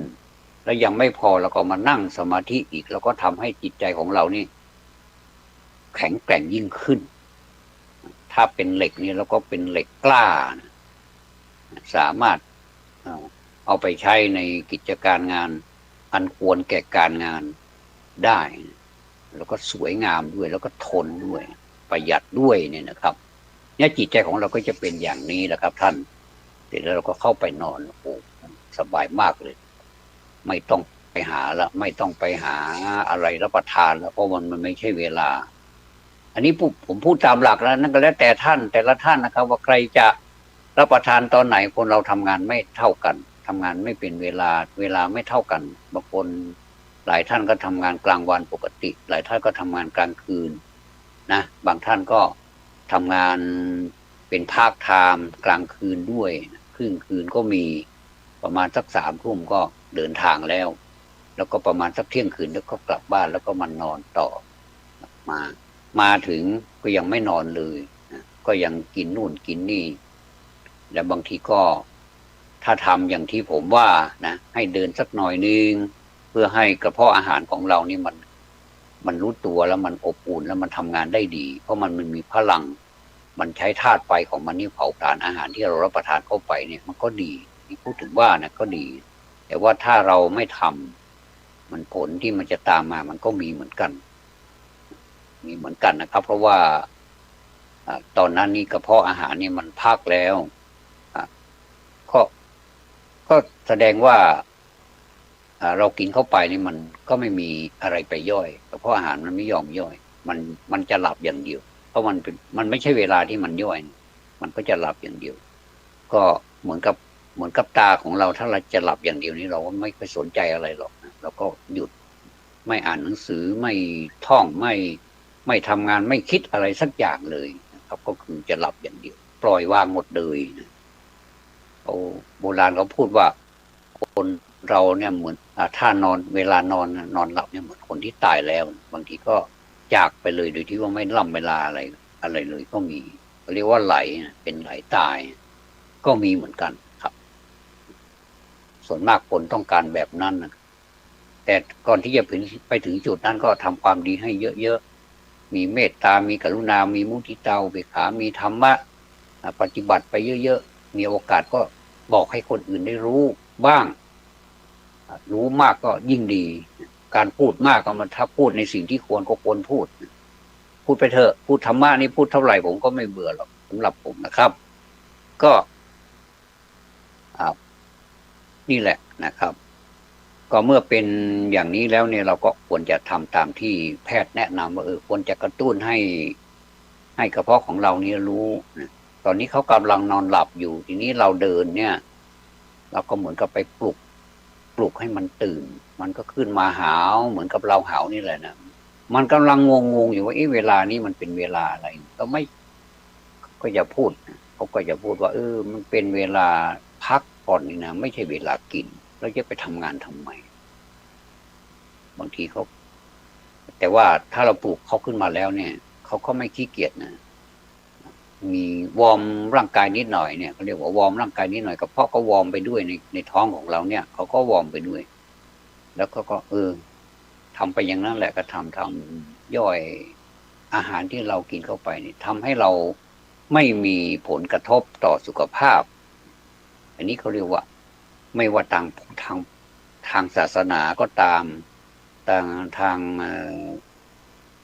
วิชาการที่เป็นเรื่องสุขภาพเป็นวงการของแพทย์ผู้รู้ทั้งหลายเนี่ยนะท่านก็จะพูดเป็นนัยยะเดียวกันนี่ไปพิสูจน์ได้ว่ามันเป็นอย่างไรผมก็เคยทำกินแล้วก็นอนเลยเนี่ยเป็นเรื่องเลยนะครับมันรู้สึกมันกระสับกระส่ายท้องมันปั่นป่วนตื่นมาตอนเช้าขอโทษตื่นมาตอนเช้าก็ท้องผูกอีกด้วยอีกต่างหากวุ่นวายจริงๆนะทีนี้เมื่อเราเลิกพฤติกรรมอย่างนั้นแล้วเนี่ยถ้าเราจำเป็นจริงๆเนี่ยนะเราทำงานเกิดมันเลยเถิดไปถึงกลางดึกกลางดื่นนี่ยังไม่ได้กินอะไรเลยแล้วก็กินแล้วเราก็ทำการเดินจงกรมสักหน่อยนึงนะให้มันกระตุ้นให้มันทำงานเหมือนกับว่าร่างกายของเรานี้อบอุ่นด้วยธาตุไฟเนี่ยนะครับธาตุไฟนี้มันจะเกิดก็ จากการที่เราเดินไปเดินมานั่นแหละหรือว่าทำงานอะไรเล็กน้อยไม่ต้องไปนอน ถ้าเดินนี่ดีที่สุดเลยท่านพูดไว้อย่างนั้นแล้วมันก็ดีจริงๆนะครับอันเนี้ยเพราะฉะนั้นนี่ผมก็ไม่ต้องให้ครบก็ได้นะครับตาหูจมูกลิ้นเอาแค่นี้ก่อนนะครับนอกจากนั้นก็เราก็ไปคิดกันเอาเองว่ามันเป็นอย่างไร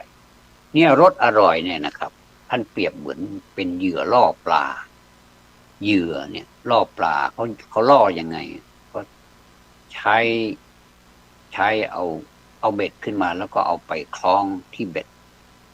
แล้วก็ไปล่อปลาพอเห็นเหยื่อแล้วก็ไม่ได้คิดอะไรแบบนั้นก็กินเข้าไปก็กินทั้งเหยื่อแล้วก็ทั้งเบ็ดเข้าไปด้วยติดคอเลยทีนี้ดิ้นก็ไม่หลุด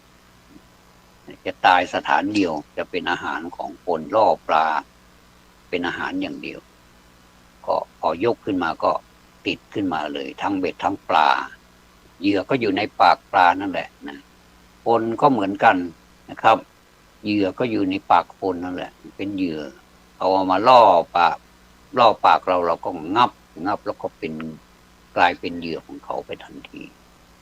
ไม่ว่าจะเป็นวัสดุอะไรก็ตามที่มันไปล่อปลาเข้าไปติดในกับดักนะมันก็ตายเกือบทุกรายส่วนมากจะตาย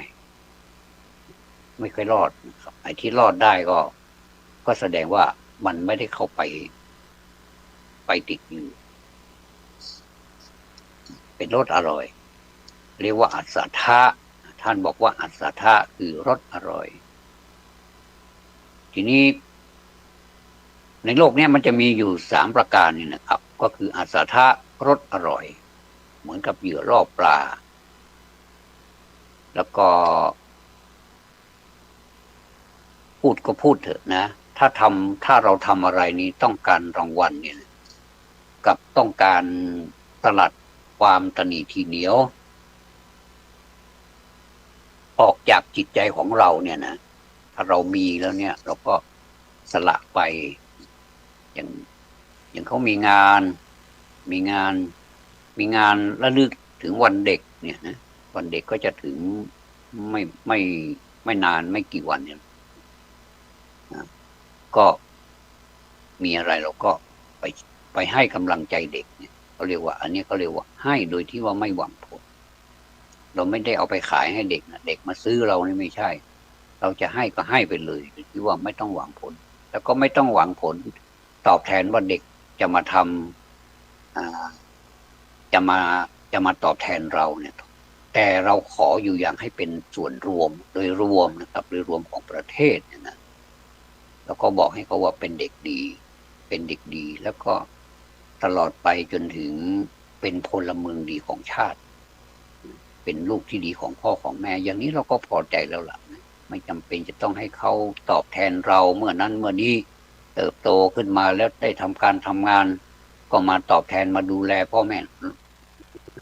ไม่ต้องพูดเดี๋ยวเขารู้เองโดยสัญชาตญาณเขารู้เองเขาไม่มาก็แล้วไปก็เราก็หากินได้ถึงเวลาที่เราจะจากโลกนี้ไปเราก็ไปยินดีจะต้องไปถึงเวลาตายเราก็ยินดีต้องตายเพราะว่ามันจะต้องตายอยู่ดีแต่ไหนๆมันก็ตายแล้วก็ทำความดีไว้อย่างนี้ไม่ขาดทุนนะครับอย่างนี้ได้กำไรผมเองพูดธรรมะอยู่เนี่ยนะครับผมก็ได้กำไรไปในตัวด้วยผมก็ได้ยินเสียงตัวเองแล้วผมก็ได้ทบทวนความรู้ของตัวเองแล้วก็บอกถึงความรู้สึกว่ามันเป็นอย่างนี้จริงๆฟังแล้วนะครับฟังธรรมะถ้าเข้าถึงธรรมะจริงๆเทศหลายกันเนี่ยผมน้ำตาร่วงทุกทีเลยโดยเฉพาะท่านเจ้าคุณวัดประยุรวงศาวาสท่านพระอาจารย์ของผมเองกับวัดประยุรวงศาวาสนี่อยู่ฝั่งธนบุรีกรุงเทพมหานครผมเคยไปฝึกหัดที่นั่นหลายวันก็ผมเป็นศิษย์ของท่านเนี่ยท่านพูดนี่ก็ติดตามช่องของท่านเนี่ยนะมาตลอดถ้ามีโอกาสแล้วผมก็จะเปิดไปด้วยทำงานไปด้วยแล้วก็ท่านจะยกตัวอย่างท่านจะสาธกยกภาษิตขึ้นมาเปรียบเทียบ ได้จับใจทุกขั้นตอนไม่มีอะไรที่น่าทิ้งเลยสักอย่างเลยพอจะจบเอวังก็มีด้วยประกาศชนีโนน้ำตาผมร่วงออกมาแบบว่าไม่ต้องตีแซงไม่ได้สีแซงให้เป็นอย่างนั้นมันออกมาจริงๆอันนี้ก็เรียกว่าปีติจนน้ำตาร่วงเลยนะครับก็คือเขาเรียกว่าปีติ5 อย่างนะครับเรียกว่าเหมือนกับพราหมณ์ชื่อว่าจุลิกาสาดกนั่นแหละนะที่เขาฟังธรรมของพระพุทธเจ้านะครับอัตโสสิธรรมมังได้ฟังธรรมแล้วซึ่งธรรมได้ฟังแล้วซึ่งธรรมเกิดปีติอันมีวรรณะ5แผ่เกิดขึ้นแล้วนะแล้วก็แผ่ไปอยู่ตลอดสรีระของพราหมณ์นั้นแล้วก็จุลิกาสาดก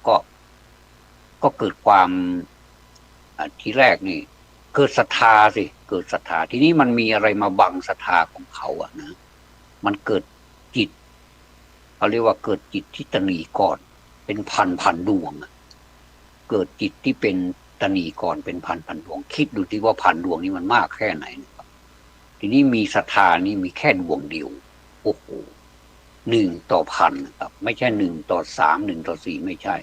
1นี่แบก1,000เลยนะว่ามันจะเป็นไปได้ไหมแต่เขามีความต้องการนะเขา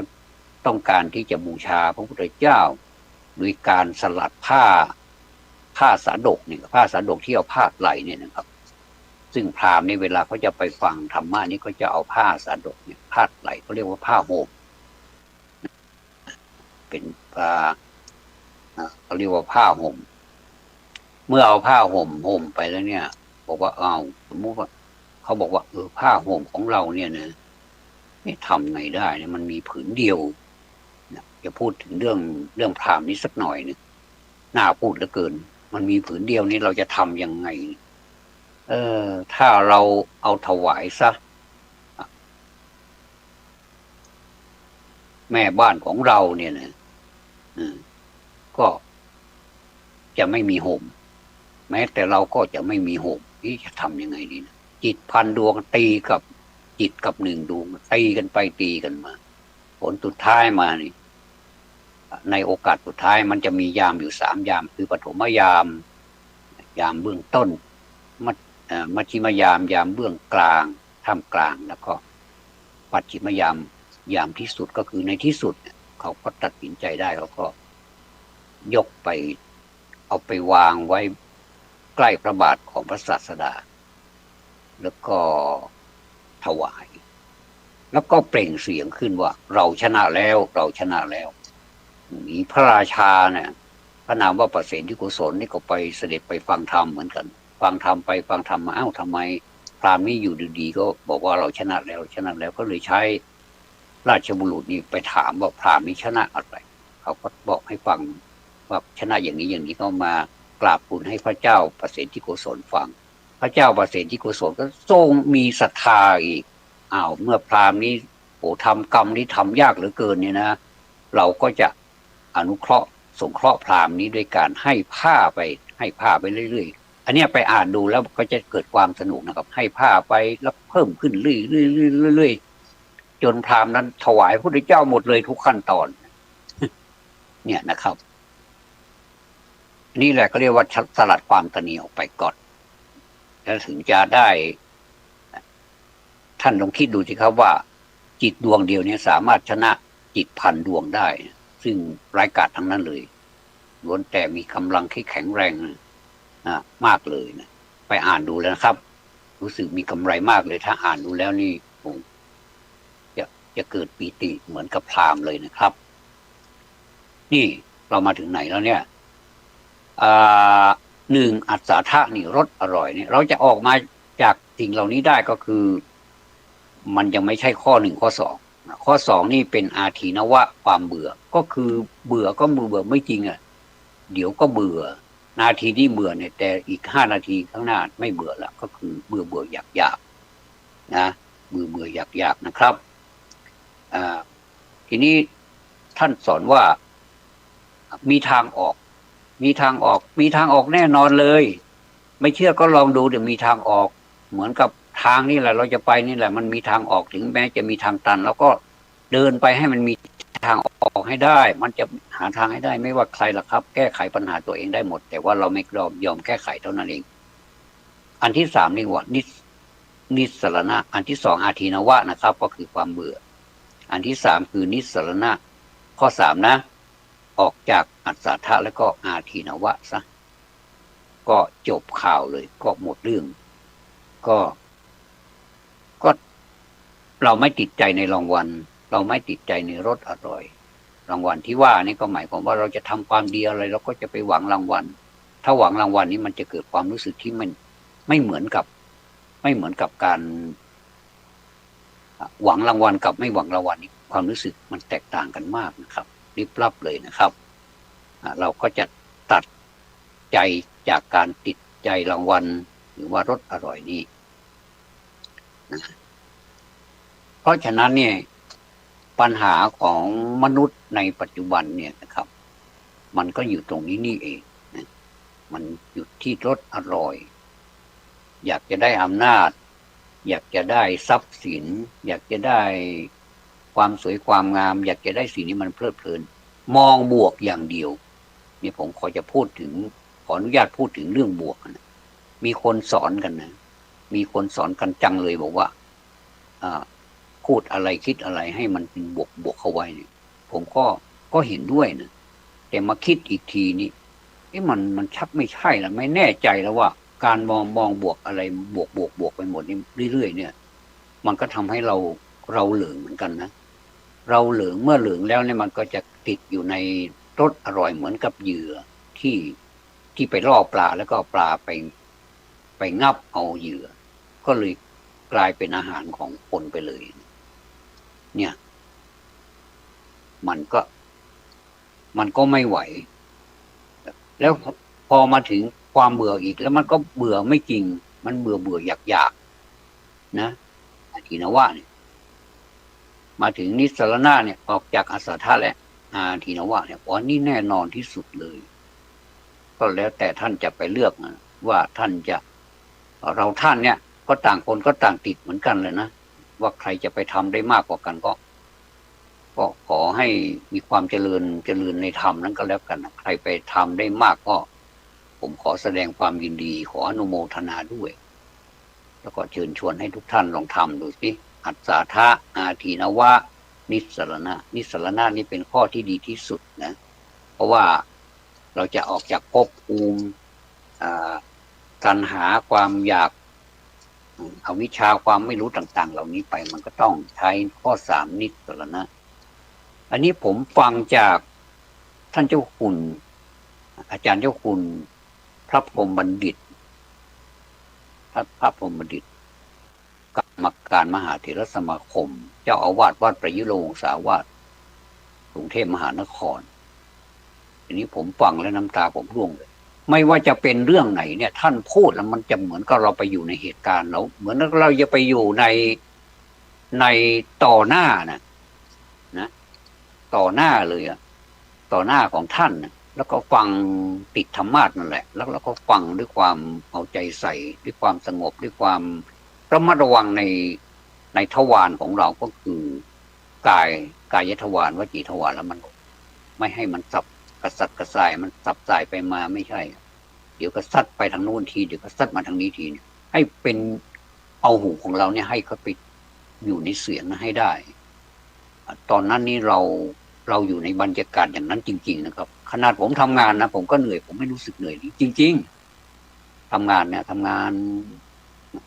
ในสวนบ้างทำงานบ้านสารพัดงานมันมีให้ทำตลอดครับถ้าจะทำมีให้ทำตลอดแล้วก็เปิดวิดีโอที่ท่านได้บันทึกไว้เนี่ยมีหลายเรื่องเลยท่านจะไปฟังเรื่องอะไรเดี๋ยววันหลังผมจะมาเล่าให้ฟังเรื่องของปัญญาประดุจสายฟ้าให้ฟังอันนี้ก็สุดยอดเลยแต่เรื่องเมื่อกี้นี้เกี่ยวกับการออกจากทุกข์เตรียมตัวออกจากทุกข์เตรียมตัวเตรียมใจนะช่างมันแล้วเราก็เดินต่อไปนะพูดถึงว่าอย่าไปคิดบวกอย่างเดียวเนี่ยถ้าคิดบวกทำบวกอย่างเดียวเนี่ยมันก็ไม่ดีเหมือนกับเราคิดว่า ในร่างกายของเรานี่มันดีนะถ้าเกิดมาเป็นคนก็ถือว่าเป็นโชคดีนะอันนี้ก็เรียกว่าคิดบวกนะแต่ถ้าเราจะคิดลบกับมันบ้างได้ไม่ได้ท่านสอนให้คิดไม่ใช่คิดลบเราอย่าไปคิดว่ามันเป็นการคิดลบเป็นการเตือนสติว่าให้อยู่กับความจริงให้อยู่กับความเป็นจริงเราก็ต้องมีแต่ด้วยนะครับสมมุติว่าร่างกายของเรานี่แข็งแรงจังเลยนะหน้าตาของเราก็ไม่ขี้เหร่เท่าไหร่นะเราก็กินข้าวได้นอนหลับเราก็มีการศึกษานะเรียนหนังสือก็รู้เรื่องปัญญาของเราก็ว่องไวเราก็มีเงินมีทองอะไรประมาณทำอะไรก็สำเร็จเนี่ยเราก็ชื่นอกชื่นใจแต่ว่าอันนั้นแหละนะครับท่านว่ามันเป็นกับดักท่านบอกว่ามันเป็นเหยื่อล่อปลาปลาเนี่ยนะขนาดคนเราเนี่ยนะจะกินปลาเรายังรู้จักว่าจะกินอย่างไรจะกินปลานี่นะไม่ใช่กินทั้งหมดเลยทั้งก้างทั้งเกลืองอะไรก็ตำพอตายเป็นคนพอดีเลยนี่เราก็ต้องเลือกกินว่านี่ตรงนี้มันเป็นก้างมันเป็นอะไรที่มันกินไม่ได้เราก็ทิ้งไปเราก็เลือกกินที่มันเป็นเนื้อปลาเป็นสิ่งที่มีประโยชน์ต่อร่างกายของเราอันนี้เปรียบเทียบนะท่านเจ้าคุณอาจารย์ท่านเปรียบเทียบอย่างนี้แล้วผมก็น้ำตาร่วงเลยบอกโอ้ยิ่งเป็นเรื่องของปัญญาอยากจะเรียกว่าฟ้าสายฟ้าเนี่ยเปรียบเหมือนปัญญาประดุจเนี่ยประดุจแสงหรือว่าสายฟ้าเนี่ยนะครับเดี๋ยวจะมาพูดให้ฟังในวันหลังต่อไปเนี่ยนะครับยิ่งอันนี้ยิ่งน้ำตาร่วงเลยนะก็การดำเนินรายการของกับผมก็เดินทางมาถึงช่วงสุดท้ายของรายการ9:50 นาที9:50 นาทีบุญกุศลใดที่ผมได้ทำเอาไว้มากบ้างน้อยบ้างไม่ว่าจะเป็นในสถานที่แห่งใดในบรรยากาศแบบไหนก็ขอมอบขอถวายเป็นพุทธบูชาธรรมบูชาสังฆบูชาอาจาริยบูชามาตามันเป็นให้เป็นการบูชามารดาเป็นการบูชาบิดามารดาบิดาครับซึ่งเป็นพรหมของบุตรท่านประกอบไปด้วยพรหมวิหาร4เป็นพรหมของเราผมสำหรับคุณพ่อคุณแม่ก็จากไปแล้วแต่ผมมีความรู้สึกว่าเหมือนท่านไม่จากนะท่านก็อยู่กับเรานี่แหละผมมีความรู้สึกอย่างนั้นแล้วมันเป็นความรู้สึกลึกๆว่าทำให้เรามีพลังทำให้เรามีความแข็งแกร่งที่จะต่อสู้ถึงแม้ว่ามันมีทุกข์อะไรต่างๆมาสุมเหมือนกับเป็นไฟรนเราให้ร้อนอยู่ตลอดเวลาเราก็มีวิธีการดับไฟแล้วก็มีน้ำที่มากพอที่จะไปดับไฟกองนั้นให้ดับให้ได้ทีนี้ไฟของน้ำของเรานี้ถ้าสมมุติว่าเรามีน้ำเตรียมน้ำไว้เพียงนิดหน่อยมันไม่พอที่จะดับเราก็ดับไม่ได้ดังนั้นผมก็เลยมาคิดว่าการทำกุศลทำก็ไหนๆก็ลงมือทำแล้วทำให้มากๆให้เหมือนกับเราสะสมน้ำไว้เป็นบ่อเป็นแอ่งเป็นเขื่อนไปเลยสามารถที่จะสูบไปดับน้ำที่ไหนนะสมมติว่ามันไหม้จนลามไปเป็นบ้านเป็นช่องมันลามไปใหญ่แล้วก็เขาก็ใช้รถดับเพลิงเนี่ยไปสูบเอาน้ำเหล่าเนี่ยที่เรากักเก็บไว้นะเยอะๆเนี่ยเขาใส่รถดับเพลิงไปบรรทุกไปกับไปดับถึงแม้ว่ามันจะเสียหายไปเหมือนกันแต่ว่ามันก็ยังดับได้คนเรานี่มันก็ต้องบาดเจ็บเหมือนกันนะครับว่าเวลาเราเดินบนถนนของธรรมะเนี่ยใช่ว่ามันจะราบรื่นเสมอไปเราเดินไปของเราดีๆเนี่ยนะส่วนคนที่เขาไม่ชอบเราเขาว่าเรานี่เป็นคนที่ไปขัดผลประโยชน์อะไรก็แล้วแต่ก็ไม่รู้นะในใจอาจจะไม่ชอบเราด้วยการแสดงออกทางกายก็มีทางวาจาก็มีทั้งใจนี้ผมว่าทางใจไม่ต้องไปคิดว่ามันเป็นอย่างไรเพราะเราก็ไม่รู้นะแต่เราสังเกตเอากายวาจานี้ก็พอจะรู้แล้วหรอกว่าเขาไม่ชอบเรา แต่เราก็ไม่มีอะไรก็แผ่เมตตาดีกว่าแต่ว่าเราก็ไม่ถึงกับไปคบหาสมาคมด้วยเราไปคบหาสมาคมเดี๋ยวเขาก็ดึงเราไปแต่ว่าเราจะพูดเป็นเสียงธรรมะผ่านหูเข้าไปถ้าเผื่อว่าเห็นชอบด้วยกับเราหรือว่าเขามีความทุกข์มากในจนไม่อยากจะเป็นคนอีกแล้วพอดีไปได้ยินเราว่าเราเตือนเขาเสียงธรรมะของเราแววเข้าหูเขาอย่างเนี้ยไม่ว่าพระคุณเจ้าเนี่ยสมมุติว่าพระคุณเจ้านี่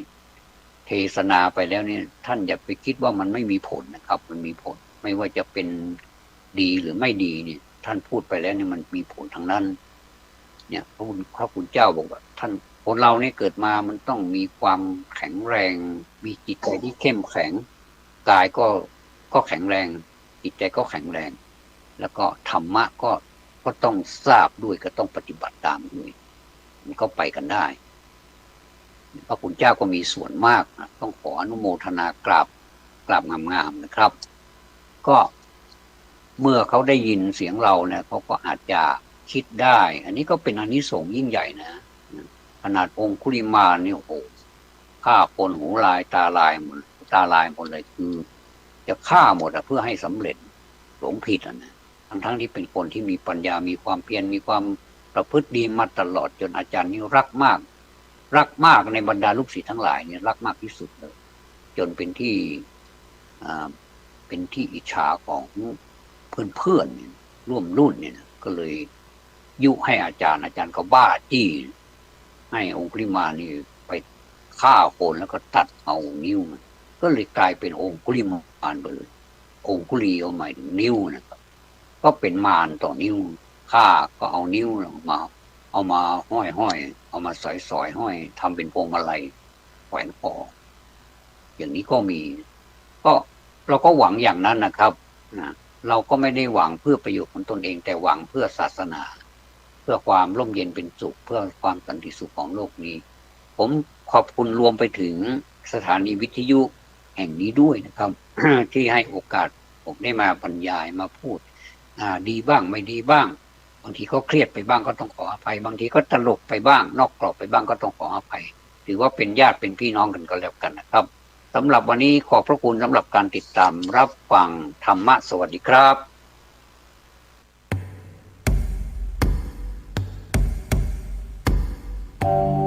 ประชาชนชาวเชียงใหม่ที่เคารพทุกท่านบัดเดี๋ยวนี้จังหวัดเชียงใหม่กำลังเผชิญกับปัญหาหมอกควันและฝุ่นละออง PM 2.5 ที่ส่งผลกระทบต่อสุขภาพของประชาชนอย่างรุนแรงสาเหตุหลักมาจากการเผาในที่โล่งด้วยเหตุนี้จึงขอความร่วมมือจากพี่น้องประชาชนทุกท่านงดการเผาในที่โล่งทุกชนิดตั้งแต่วันที่ 1 มกราคมถึง 15 พฤษภาคม 2568 หากมีความจำเป็นต้องเผาอย่างยิ่งต้องลงทะเบียนผ่านระบบไฟล์ดีที่องค์กรปกครองส่วนท้องถิ่นก่อนหากพบเห็นการเผาในที่โล่งสามารถแจ้งได้ที่สายด่วน 191 หรือ 053-112-808 ตลอด 24 ชั่วโมงมาร่วมกันแก้ไขปัญหามลพิษต่างอากาศและสร้างเชียงใหม่ให้เป็นเมืองที่น่าอยู่ด้วยความปรารถนาดีจากสมาคมวิชาชีพวิทยุโทรทัศน์ภาคประชาชนเชียงใหม่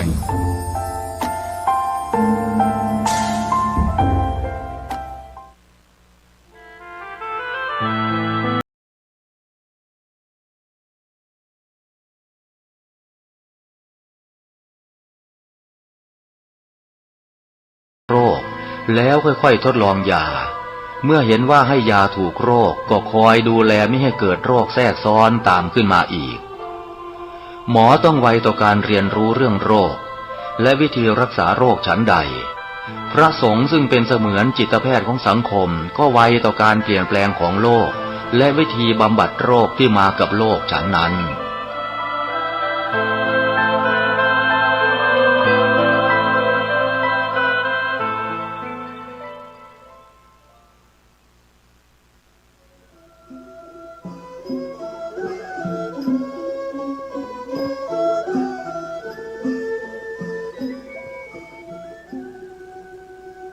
ถ้าโลกนี้มีธรรมประจำที่เมื่อทำดีจะไม่ดีมีที่ไหนมีสุขบ้างทุกข์บ้างช่างประใดเป็นวิสัยของมนุษย์ปุถุชนค ขอกราบไหว้สาวบาอาจารย์ทุกท่านขอเจริญพรศรัทธาญาติโยมผู้ใฝ่ในศีลในธรรมทั้งหลายมาแล้วรายการเสียงธรรมจากเนนน้อยสังเหลือจากวัดประแดงทั้งนี้โดยการนำของท่านพระครูโคสิทธิ์ปริยัติยพรเจ้าวัดวัดประแดงเจ้าคณะตำบลสุเทพเขตหนึ่งดำเนินด้วยการอุตตรมภาพจำมเนรสมพงษ์จากวัดประแดงนั่งอยู่ที่วัดประแดงส่งเสียงมายังสถานีวิทยุ FM 104.5 ของวัดไฟหินตั้งวัดไฟหินมีท่านพระครูสมุวิศวัตบรกิโจนายสถานี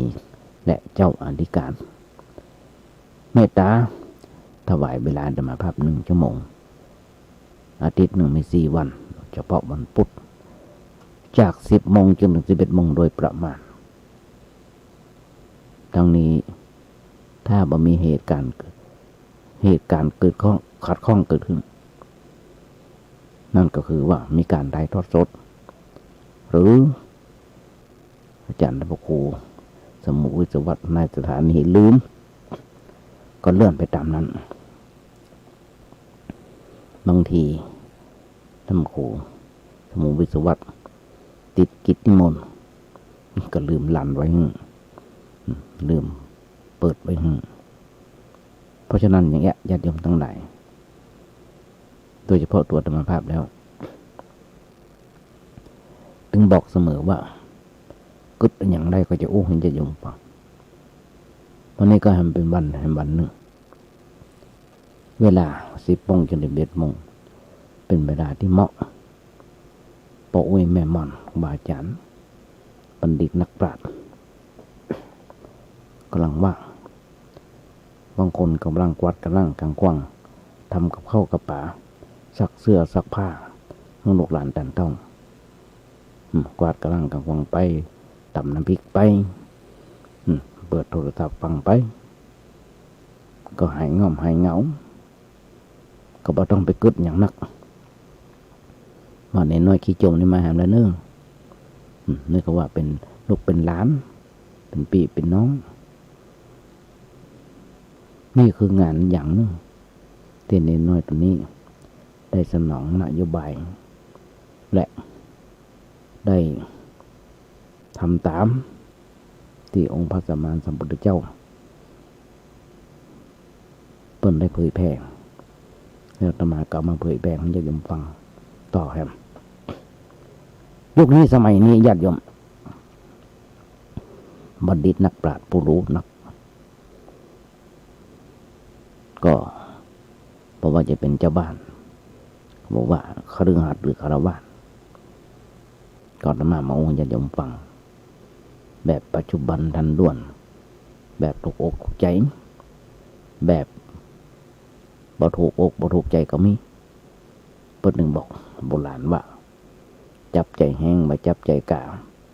จับใจครูบาบ่จับใจพระน้อยทำกรรมหนึ่งเขาจังเขียนไว้นำต้นไม้แต่มาก็เขียนไว้จับใจจับใจเปียดบ่จับใจสาวจับใจป้าบ่จับใจหลานจับใจแม่การบ่จับใจเปียดน้อยแม่การมันยาวญาติโยมทั้งหลายเอาเปียดน้อยไปหาบมันก็ห้อยตรงเต็งแกว่งไปแกว่งมาเหมือนกันญาติโยมทั้งหลายเพราะฉะนั้นบ่ต้องไปกึดอย่างนักนึกว่าในน้อยนี่มันเป็นกู้เป็นกิมพยายามใกล้จะเตี้ยงอย่างเงี้ยโดยตัวธรรมภาพแล้วมีรายการอยู่รายการเดียวคือรายการเน้นน้อยสังเหลืองค่ำมา4 โมงมาแดงจนถึง 2 ทุ่มอาตมาจะเอาเทปที่บันทึกไว้มาเปิดไว้ให้ญาติโยมฟังโดยเฉพาะ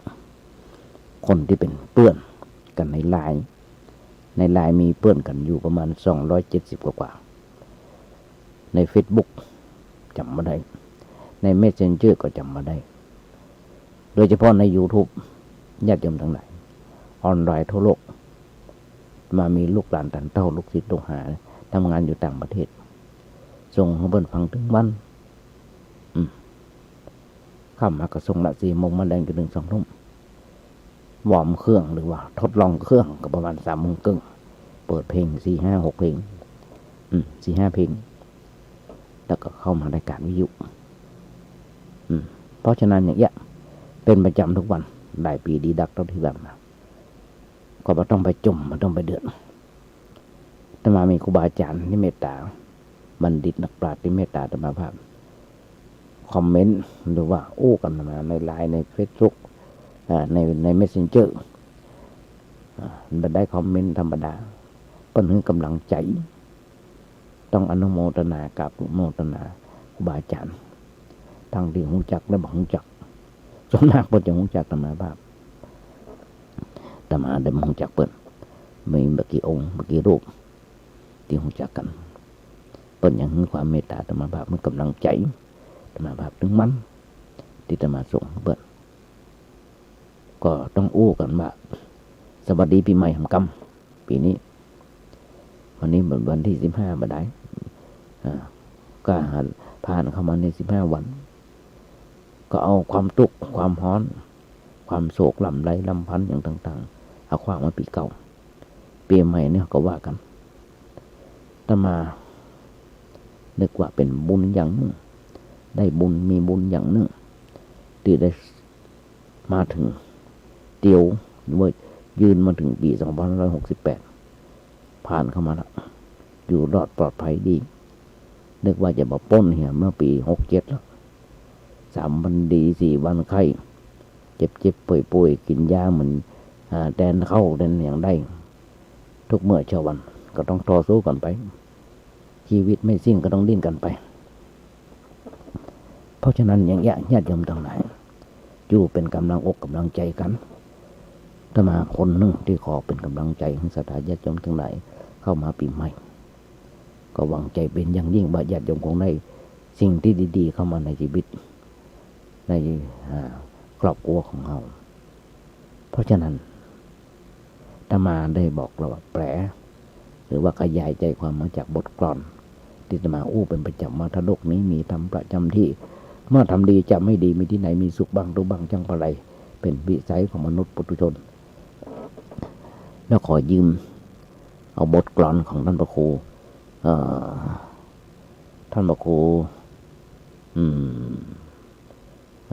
วัดสันทรายหลวงพระครูพระครูธรรมนนท์ธรรมคุโนเปิ้นบอกว่าสังขารจะสะสวยต้องมันขัดสีคนจะดีต้องมันฟังเทศอยากเป็นคนวิเศษต้องสร้างเหตุแห่งความดีเพราะฉะนั้นญาติโยมทั้งหลายเฮาทุกคนต้องเริ่มสร้างสรรค์กันแต่คนงามความดีเริ่มต้นปีใหม่สิ่งเก่าๆขว้างไปเนี่ยเพราะฉะนั้นนี่คืออย่างหนึ่งที่จะแปลใจความเมื่อญาติโยมฟังแล้วที่ผ่านมาแบบนี้คนเฮาญาติโยมทั้งหลายทุกวันและเวลานี้10 โมงถึง 11 โมงญาติโยมนั่งฟังกันไปตั้งฟังกันไปจุดมุ่งหมายที่สำคัญนั่นคือเป็นเพื่อนในยามเหงาและญาติโยมบางคนบางท่านต้องการธรรมะจะเอาธรรมะในไปใช้เป็นเครื่องมือสำหรับแก้ไขปัญหาชีวิตเพราะว่าในชีวิตของคนเฮาแต่ละคนนั้นล้วนแต่มีปัญหามีเรื่องที่น่ากึดน่าคบคิดตลอดเวลาในบางครั้งบางคราวญาติโยมทั้งหลายปัญหามันเกิดขึ้นแล้วสะสางยากสะสางยาก แก้ไขยากวันเดียวเป็นเรื่องที่หนักอกหนักใจญาติโยมจังหันได้อยู่ทุกเมื่อเช้าวันเราว่าจังหวัดไหนก็จังพ่อข่าวโดยญาติโยมทั้งหลายในบรรดา1 ชั่วโมงที่เปิดอ่านข่าว10 ข่าวหรือว่า20 ข่าวมีการฆ่า ตีลั่นฟันแตงกันอย่างน้อยๆ18-19 ข่าวมีเงินได้หันถึงวันส่วนมากจะเป็นเรื่องของเสพสุราเมลัยผิดศีลผิดธรรมกันปีใหม่ที่ผ่านมาจากวันที่30 29 30 31ที่1มาจนถึงวันนี้7 วันอันตรายนำมาใจอย่าจำเรื่องไหนบัดเดี๋ยวนี้มันอันตรายทุกวันเมาแล้วขับรถจนเพิ่นตายโผล่เข้าไปในร้านเพิ่นจนเสาไฟฟ้าล้มระเนระนาดตายกันหลายๆคนบางครั้งตายไป10เป็น20ตายไป4เป็น5เพราะเมาทั้งนั้นไอ้หมูตีลั่นฟันแตงกันก็เหมือนกันเมายามายาบ้าเมาเหล้าเมายาเสพติดที่ประเดประดังไหลมาเทมาในประเทศไทยของเราภัยปราบก็มาได้หันกันอยู่ทุกเมื่อเช้าวันนี่คือปัญหาอย่างหนึ่งที่แก้ยากสะสางยากเป็นเรื่องหนักอกหนักใจทำให้เกิดความทุกข์ในชีวิตประจำวันเรื่องของความทุกข์ความเดือดร้อนนั้นเป็นสิ่งที่ภัยว่าต้องการสักคนญาติโยมทั้งหลายภัยว่าต้องการทุกคนต้องการแต่ความสุขใจเย็นใจ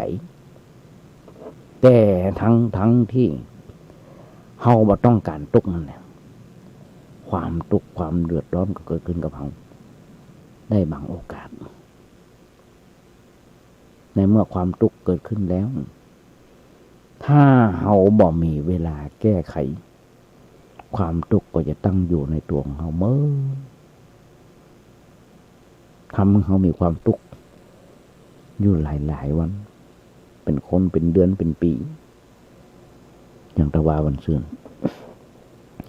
เก็บความกัดอกกัดใจมาหลายปีดีดักเอาปืนมายิงเปิ้น7 นัดนั่นคือกระเดาเก็บความทุกข์ไว้มากเลยต้องพอเดือดข่าวอันเนี้ยก็เป็นเรื่องที่เนี่ยน่าจะเกิดขึ้นแก่ใครก็ได้ถ้าหากคนนั้นขาดยา ยาที่ว่านี่นะสำหรับแก้ไขสำหรับเป็นเครื่องรักษาใจก็คือธรรมะขององค์พระสัมมาสัมพุทธเจ้าที่เพิ่นสอนไว้ความจริงนะญาติโยมทั้งหลายธรรมะของพระพุทธเจ้านั้นเป็นโอสถทิพย์ปากหนึ่งที่เป็นเครื่องรักษาจิตใจให้พ้นจากความทุกข์ความเดือดร้อนญาติโยมพระพุทธเจ้าเองก็ทรงเป็นนายแพทย์คนเป็นผู้ที่เชี่ยวชาญในการรักษาโรคพระเจ้าผู้รักษาโรคทางใจอันเกิดขึ้นแก่บุคคลทั่วไปเป็นนายแพทย์เคลื่อนที่คล้ายๆกับเป็นหมอตีนเปล่าใส่รองเท้าที่เขาโอ้กันในสื่อพิมพ์ก็ดีโอ้กันทางเฟซบุ๊กก็ดีทาง YouTube ก็ดีก็เท้าเปล่าจริงๆนะพระพุทธเจ้าไม่ได้สวมรองเท้าน้องพอเถอะถ้ามีโฮบได้ที่หันพระเจ้าสวมรองเท้าพระเจ้าเห่าเตียวไปตามท้องถิ่นเมาหัวภัยเป็นทุกข์ใครเป็นทุกข์มีโรคทางใจพอพระเจ้าหูเขาเสด็จไปทันทีไปหาบุคคลนั้นมันกันญาติโยมทั้งหลายโดยปกติในชีวิตของพระเจ้าทุกวันอย่างที่เราหูเราหันกันเราเคยอ่านเคยฟังกันพระเจ้าตื่นใกล้แจ้ง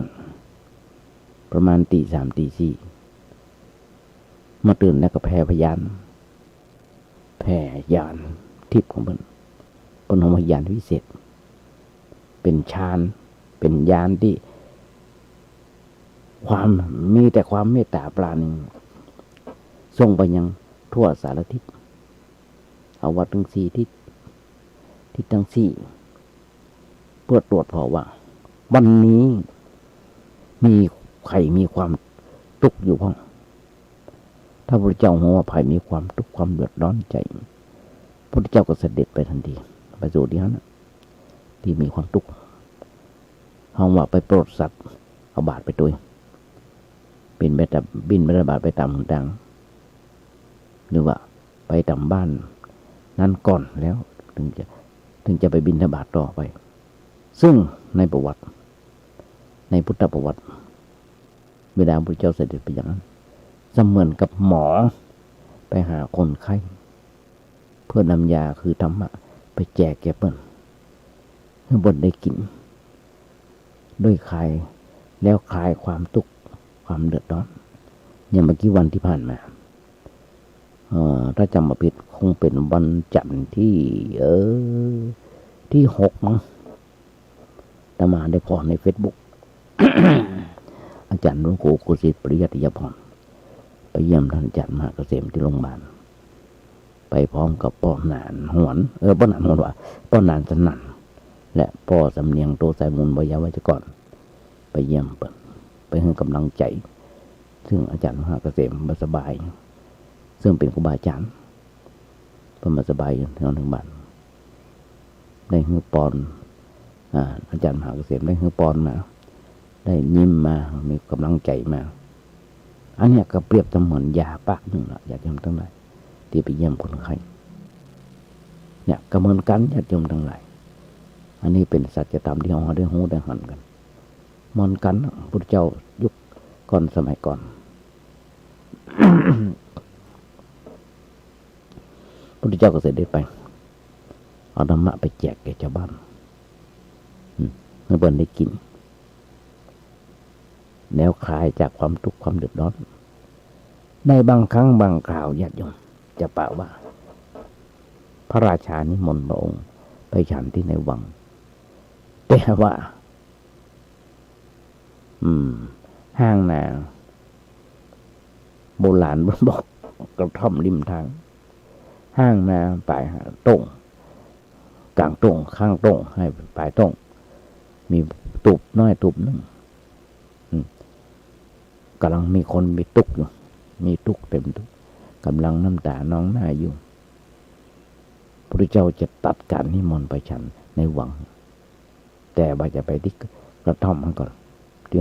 ห้างตรงไปน้ำก่อนไปอย่างเพื่อเอาธรรมะไปเช็ดน้ำตาที่เมื่อคนที่กำลังเศร้าโศกหายความทุกข์ความโศกถ้าเอาอ่านปะเรื่องอย่างอี้นะอย่าจนไรของพระพุทธเจ้าก็จะหันว่าพระพุทธเจ้าเปี่ยมประด้วยความกรุณาปราณีต่อชาวโลกทั้งหลายหันก็ญาติโยมทั้งหลาย 2,500 กว่าปีพุทธศาสนาของเราจันลงอยู่ยั่งยืนอยู่มาอู้เสมอว่าประชากรประเทศไทยของเรา 95% ผู้เป็นผู้นับถือพุทธศาสนาเพราะฉะนั้นห้องพุทธเจ้าว่ามหาการุณิโกนาโถมหาการุณิโกนาโถพระเจ้าเป็นผู้ยิ่งด้วยความกรุณาทรงเป็นที่พึ่งของชาวโลกทั้งหลายซึ่งธรรมะของพระเจ้าเราที่เปิ้นไปนำไปแสดงนั้นเป็นยาแท้ๆสำหรับแก้โรคทางวิญญาณคือโรคที่ให้เกิดความทุกข์ที่เกิดความทุกข์ความเดือดร้อนในชีวิตนั้นญาติโยมทั้งหลายเรื่องพระสูตรมีนักหนาป่าป้านที่พระเจ้าของเราได้ไปแก้ไขปัญหาดับความทุกข์ความเดือดร้อน พ ดับความทุกข์ความเดือดร้อนของประชาชนเมื่อหมดสิ้นไปในสมัยนี้ญาติโยมทั้งหลายมามีบุตรเจ้าที่จะไปช่วยแก้ไขเฮาในแบบอย่างสมัยยุคพระพุทธเจ้าอย่างนั้นล่ะเฮาต้องไปเงียนยาเอาเองเงียนสรรพคุณของยาตัวยาแล้วก็เอายานั้นไปใช้ในเวลาที่เรามีความทุกข์ความเดือดร้อนยาที่เราเอาไปใช้นั้นเป็นยาชนิดที่ประเสริฐช่วยแก้ไขปัญหาชีวิตอย่างแท้จริงและมีคนจำนวนไม่น้อยในสังคมยุคปัจจุบันที่มีความทุกข์ความเดือดร้อนเกิดขึ้นในใจแล้วก็ได้เข้าหาธรรมะเมื่อได้ศึกษาธรรมะไปช่วยบรรเทาความทุกข์ความเดือดร้อนนั้นธรรมะถึงเป็นยาช่วยชุบชีวิตจิตใจของคนให้พ้นจากความทุกข์ความเดือดร้อนยาคือธรรมะมีอยู่ในที่ใกล้หยิบฉวยได้ง่ายๆแต่ว่าบางทีเขาลืมทำเฉยเมยไม่สนใจที่จะหยิบยานะไปใช้บริโภคเพื่อแก้ไขปัญหาชีวิตเพราะปกติคนเราทั่วไปนะมีความประมาทในชีวิตประจำวันญาติโยมลองคิดกันมีก็ในรอบๆตัวของเรามีแม้กระทั่งด็อกเตอร์เองปริญญาตรีโทเอกเรียนจบด็อกเตอร์แต่บ่เคยเข้าวัดเคยเข้าเหมือนกันแต่ไปแต่ทำบุญแต่สักแต่ว่าทำบุญยังคงได้บุญเป็นตัวอย่างใดบุญเป็นตัวอย่างไรยังคงได้ไปถวายสังฆทานไปทานกันก็ทำบุญวันเกิดยังคงเลยเมาตัวบุญเป็นอย่างไรมาบอกเราว่าบุญคือความอิ่มเอิบใจคือความอิ่มเอิบใจคือความสุขใจบาปคือความเศร้าหมองคือความทุกข์ในใจคนเฮาประมาทบอกว่าอย่าคิดถึงเรื่องความทุกข์ความเดือดร้อนไว้ล่วงหน้าบอกว่าอย่าคิดถึงปัญหาอันจะเกิดขึ้นในครั้งต่อไปบ่ได้สมมติตัวเก่าว่าบ่ได้สมมติตัวเก่าตัวว่าอย่าพ้องว่าถ้าเฮาเป็นอย่างนั้นเฮาจะทำอย่างไรทั้งนี้ต้องหูจักคิดหูจักนึกเมื่อถูกทำตัว ญาติโยมเกิดยุคนี้สมัยนี้โรงพยาบาลทั่วไปรักษา30 บาทรักษาทุกโรครักษาทั่วไปสิ่งที่เราต้องคิดไปก่อนคือ1ค่ารถที่เราจะไปโรงพยาบาลไปปิกต้องเสี่ยงเท่าใด2ไปหาหมอแล้วถ้าหมอให้นอนหมอให้เอายามากินยาอยู่ในบัญชีบ่มีต้องใช้ยานอกบัญชีหอยต้องซื้อเอาเองนั่นต้องเสี่ยงค่าต่างตลอดมันใช่30 บาทนะต้องเสี่ยงตลอดถ้าผ่าตัดต้องจ้างหมอละต้องเสี่ยงค่าต่างละห้อง ICU ห้องอย่างสภาพที่โรงพยาบาลเราต้องเสี่ยงคนเดียวถ้าเขามาเก็บมาเคลียร์ไว้ถ้าไปช่วยเขาอย่างสมมติอย่างนึงคือเขาอยู่กันในครอบครัวมีเงินมีทองใจอย่างอุดมสมบูรณ์มีความสุขกายสบายใจก็สมมติละ สมมติก็ในใจว่าเกิดไฟไหม้บ้านเงินที่เขาอยู่ถูกไฟไหม้ทั้งหมดไหม้หมดไปเขาจะเนี่ยอย่างไรถ้าคิดไว้ลงหน้าอย่างนี้พอจะมีทางเพราะว่าเขาเตรียมตัวไว้ต่อสู้กับปัญหาเหล่านั้นหรือว่าเขาอยู่กันด้วยความสามีภรรยาอยู่ด้วยกันด้วยความสงบสุขในครอบครัว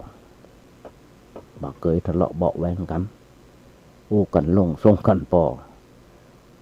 เขาอาจจะบัดนึกว่าวันหนึ่งไผคนใดคนหนึ่งจากกันไปจากกันไปมาบ่บ้านกับแม่บ้านอาจจะจากไปก่อนสักคนใดคนหนึ่งสักคนหนึ่งเพราะความจากกันนั้นมันเป็นกฎธรรมดา อันหนึ่งซึ่งเกิดขึ้นในชีวิตของทุกคนคนเฮาเมื่อมีปะมีคนปะกันแล้วก็ต้องมีการพัดพรากจากกันมีแล้วก็อาจบ่มีก็ได้อันนี้เป็นกฎเกณฑ์ธรรมชาติมีอยู่ตลอดเวลาบางคนนั่งให้สามีจากไปภรรยาจากไปเปิ้นเป็นคนดิบเป็นคนดีอันอย่างนี้เราบ่กินบุหรี่บ่สูบเหมือนกันภรรยาก็เหมือนจากไปสามีก็จมให้หุยภรรยาเป็นคนดีคนหนึ่งเลี้ยงลูกใหญ่หน้ากาบานช่วยกันส่งเสียลูกให้ได้ทำได้เฮียนจบปริญญามีการมีงานแล้วมาจากกันไปถ้าเราลองสมมติตั้งปัญหาขึ้นไว้อย่างพ่อว่าถ้าอยู่เฉยๆ เอาจากกันไปสักคนนึงนี่แหละแอมคนนึงจะเป็นอย่างไรคนจะคิดอย่างใดในเรื่องปัญหาอย่างนี้ถ้ามีลูกปอใจหรือลูกไม่ยิงลูกปอใจที่น่าหักน่าอินดูเขาเลี้ยงพ่อเพิ่นทนุถนอมเอาอกเอาใจเพิ่นเขาเคยนึกก่อว่า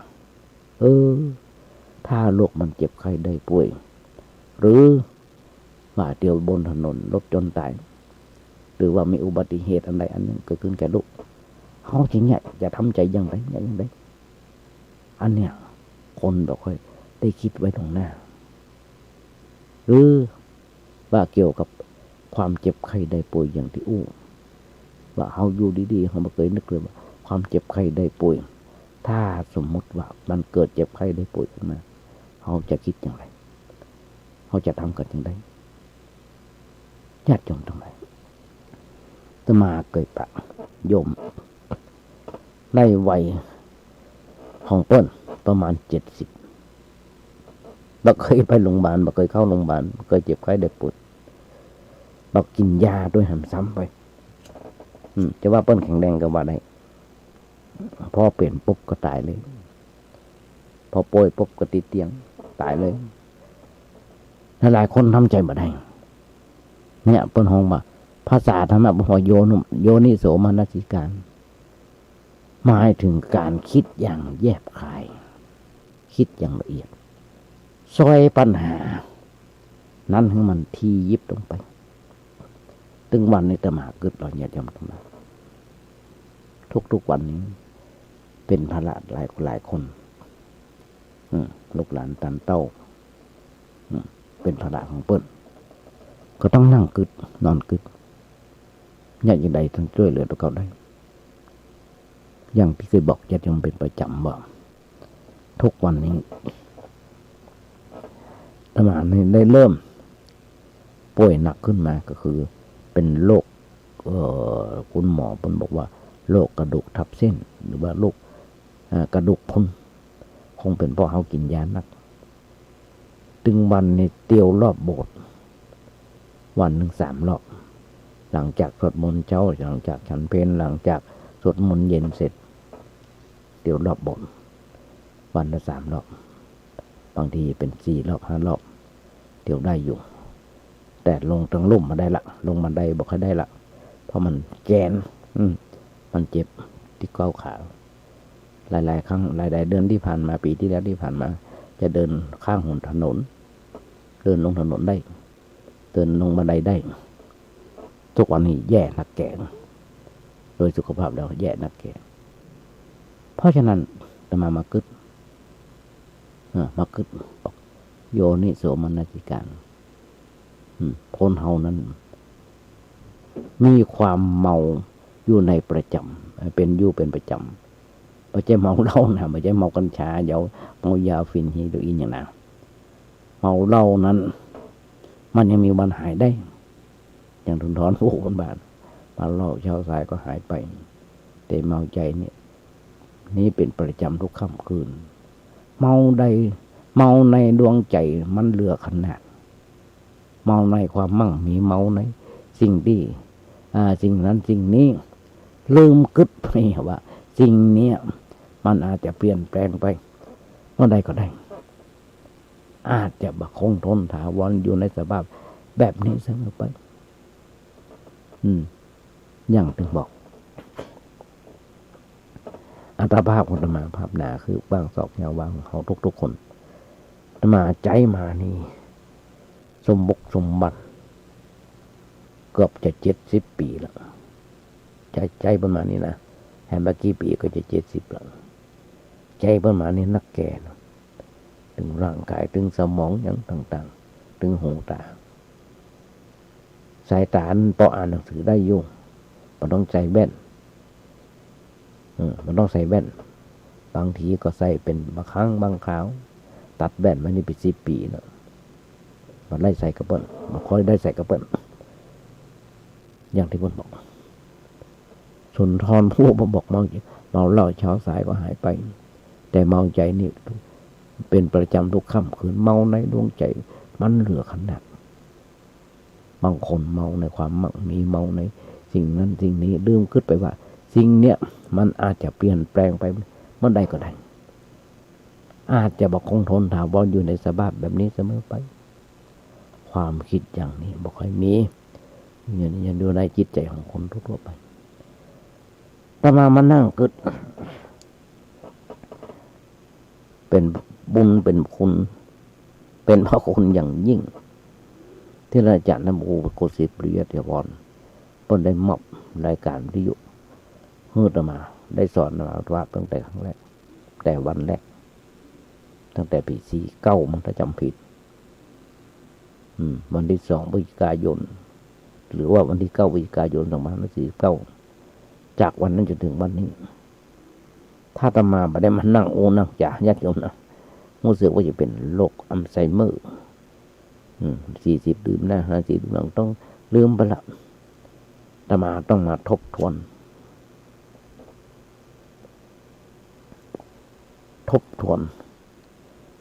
ในหนังสือธรรมะในธรรมะของพระสัมมาสัมพุทธเจ้าในที่ครูบาอาจารย์เพิ่นได้สั่งได้สอนไว้ได้เอาหนังสือหลวงพ่อพุทธทาสหลวงพ่อปัญญาหลวงพ่ออาจารย์พระยอมนั่งฟังเทปของหลวงพ่อพระโคโสพลบุญญาบรหรือตุลุงทองอย่างต่างๆหมดเนี่ยฟังไปก็กึดไปแล้วก็มานั่งมือญาติโยมฟัง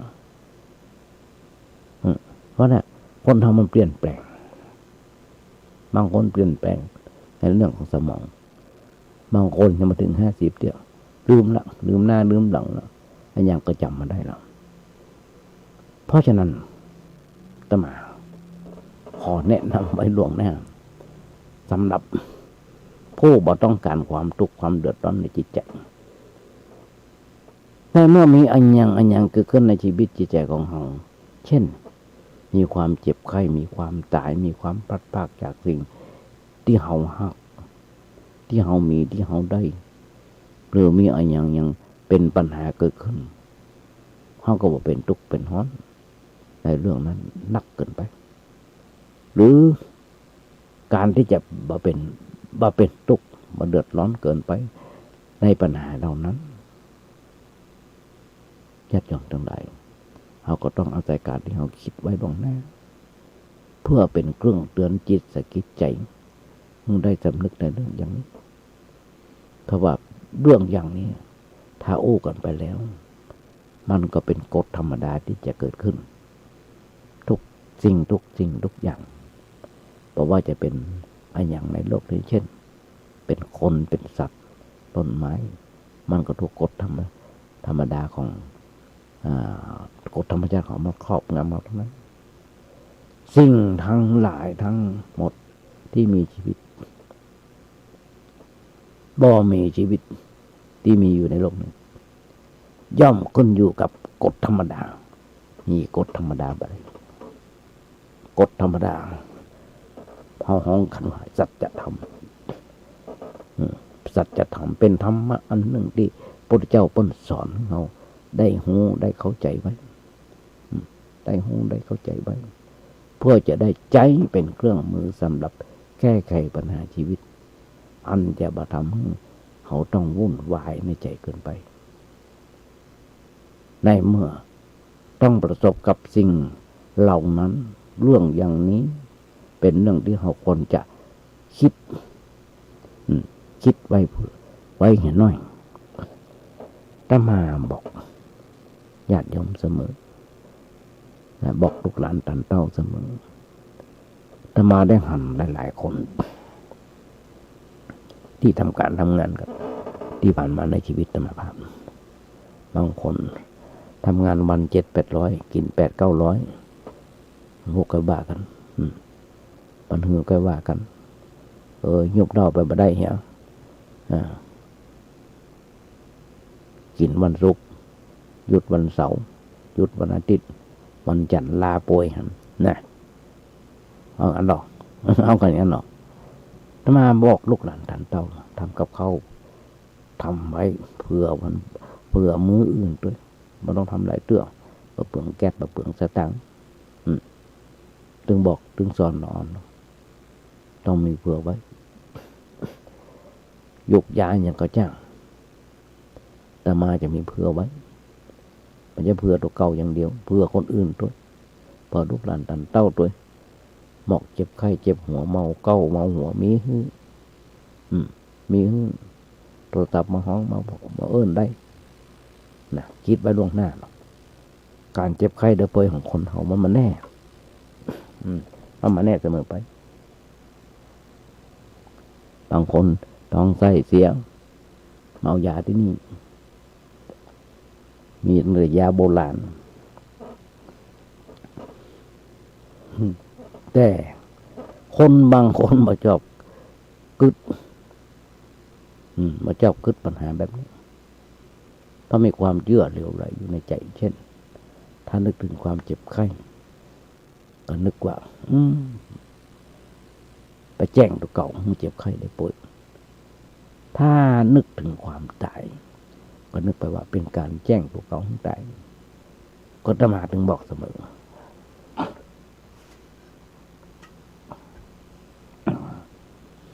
พุทธเจ้าบนถึงนึกถึงความตายไว้ตลอดเวลาทุกลมหายใจเข้าออกคนเฮาหายใจเข้าแล้วบ่หายใจออกก็ตายแล้วหายใจก็ออกหายใจเข้าก็ตายแล้วเนาะเพราะฉะนั้นบ่ได้แจ้งตัวเก่าถ้านึกถึงความพลัดพรากจากสิ่งใดสิ่งหนึ่งก็นึกไปว่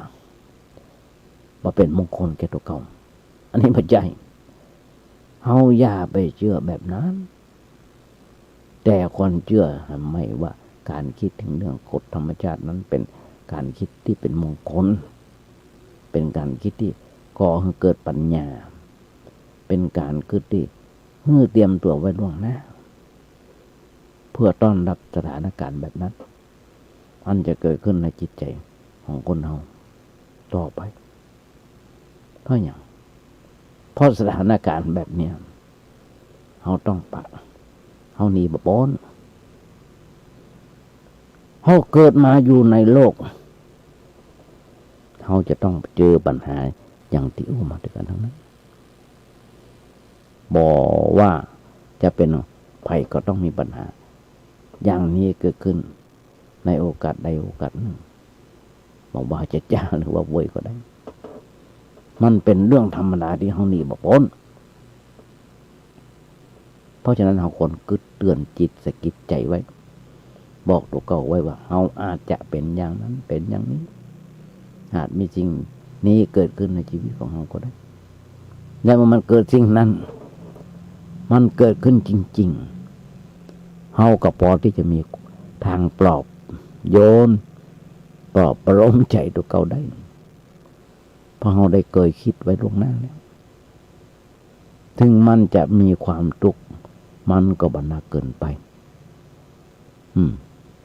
โอ้กันภาษาเจ้าบ้านว่าพอป่งพอวางปนทำอย่างปนห้องจักโป่งห้องจักวางไปได้แต่ถ้าเราบ่ได้คิดในเรื่องธรรมดาเรื่องกฎธรรมชาติหรือกฎธรรมดาไว้เลยมันกระโปรงก็วางมาได้กระโปรงก็วางมาลงเพราะเวลาคิดว่ามันจะเป็นแบบนั้นกรรมโอ้นึ่งที่เราได้ยินคนโอ้กันบ่อยๆคือคนว่า มานึกเลยว่าจะเป็นอย่างนั้นมานึกเลยว่าลูกจะตายจากไปมานึกเลยว่าเมียจะตายจากไปหรือว่าสามีจะตายจากไปมานึกเลยว่าจะถูกจี้เอาแหวนเอาไปจะถูกปล้นบ้านไปปล้นจี้เอาเงินเอาทองเอาไปมานึกเลยว่ามันจะเป็นอย่างนั้นมันเป็นอย่างนี้กรรมที่ออกมาในแบบนี้เป็นการประกาศให้คนอื่นรู้ว่าเฮาเป็นคนบ่ค่อยคิดในเรื่องกฎธรรมดามันได้เตรียมตัวล่วงหน้าเพื่อการต่อสู้เหตุการณ์หรือเป็นการให้คนอื่นรู้ว่าเฮาเป็นผู้บ่เคยคิดถึงธรรมะอันเป็นกฎความจริงเฮาถึงได้ออกมาแบบนั้นสมมุติอันนี้เรื่องสมมุตินะว่าขับรถไปโจรกัน แต่ว่าตัวบาดตายบาดเจ็บก็ว่ามานึกเลยว่าจะจนเอาเพราะมานึกว่ามานึกนั่นแหละถึงถูกจนลกจนได้ทีนี้เฮานึกไว้ก่อนนะพอนึกขึ้นนั่งจับพวงมาลัยก็นึกว่าน่ากลัวขนาดน่ากลัวว่าจะจนไปรายหนึ่งอย่างที่ตอนต้นรายการพอตัวจะจนถึงไหนบางคน70-80ป้นบอกขับรถกันแล้วหรอบางคนก็ยังเก่งอยู่บุกโจรไป7-8กันโจรเข้าไปบ้านมีคนเจ็บมีคนตายขับรถนั่งโดยบันไดยังน่ากลัวเลยจะจนถึงไหนน่ากลัวว่าน่าจะไปโจรไปคนใดคนหนึ่งนั่งน่ากลัวเขาต้องน่ากลัวไว้บ้างเขาก็เกิดความระมัดระวังรถมันก็บาดจนเอาแต่ถ้าเขาบันนึกเลยว่าสิ่งนั้นสิ่งนี้จะเกิดขึ้นแล้วสิ่งนั้นมันเกิดขึ้นแก่เขาอันเนี้ยเป็นเรื่องของความประมาทด้วยแท้พระเจ้าบัญสอนของเขาอยู่ด้วยความประมาทคือกึดเตือนตัวเขาไว้เสมอในเรื่องแบบนี้เพื่อจะได้เกิดความเข้าใจถูกต้องในเรื่องเกี่ยวกับปัญหาชีวิตซึ่งเวลาอันยังเกิดขึ้นเขาจะบ่ได้เป็นทุกข์เป็นร้อนหนักเกินไปมาทุกข์หนักเกินไปที่นี้มีข้อเสียอยู่อย่างก็คือว่าตามหลักในทางศาสนาทั่วไปผู้ที่นับถือศาสนาเขาคนจะไปสู่ศาสนสถานเพื่อฟังคำสอนของทางพุทธศาสนาเช่นเขาเจ้าพุทธก็มีวันพระเดือนหนึ่ง4 ครั้ง4 วันมีวันพระก็มีไว้ทำไมมีไว้สำหรับให้คนไปวัดให้คนไปศึกษาธรรมะให้คนไปพิจารณาตัวเก่าในเรื่องเกี่ยวกับมันอย่างต่างๆญาติโยมแต่ว่าคนสมัยนี้เขาละเลยเพิกเฉยไม่ค่อยจะสนใจในเรื่องการไปวัดบ่สนใจในเรื่องของการฟังธรรมะในการอ่านหนังสือธรรมะ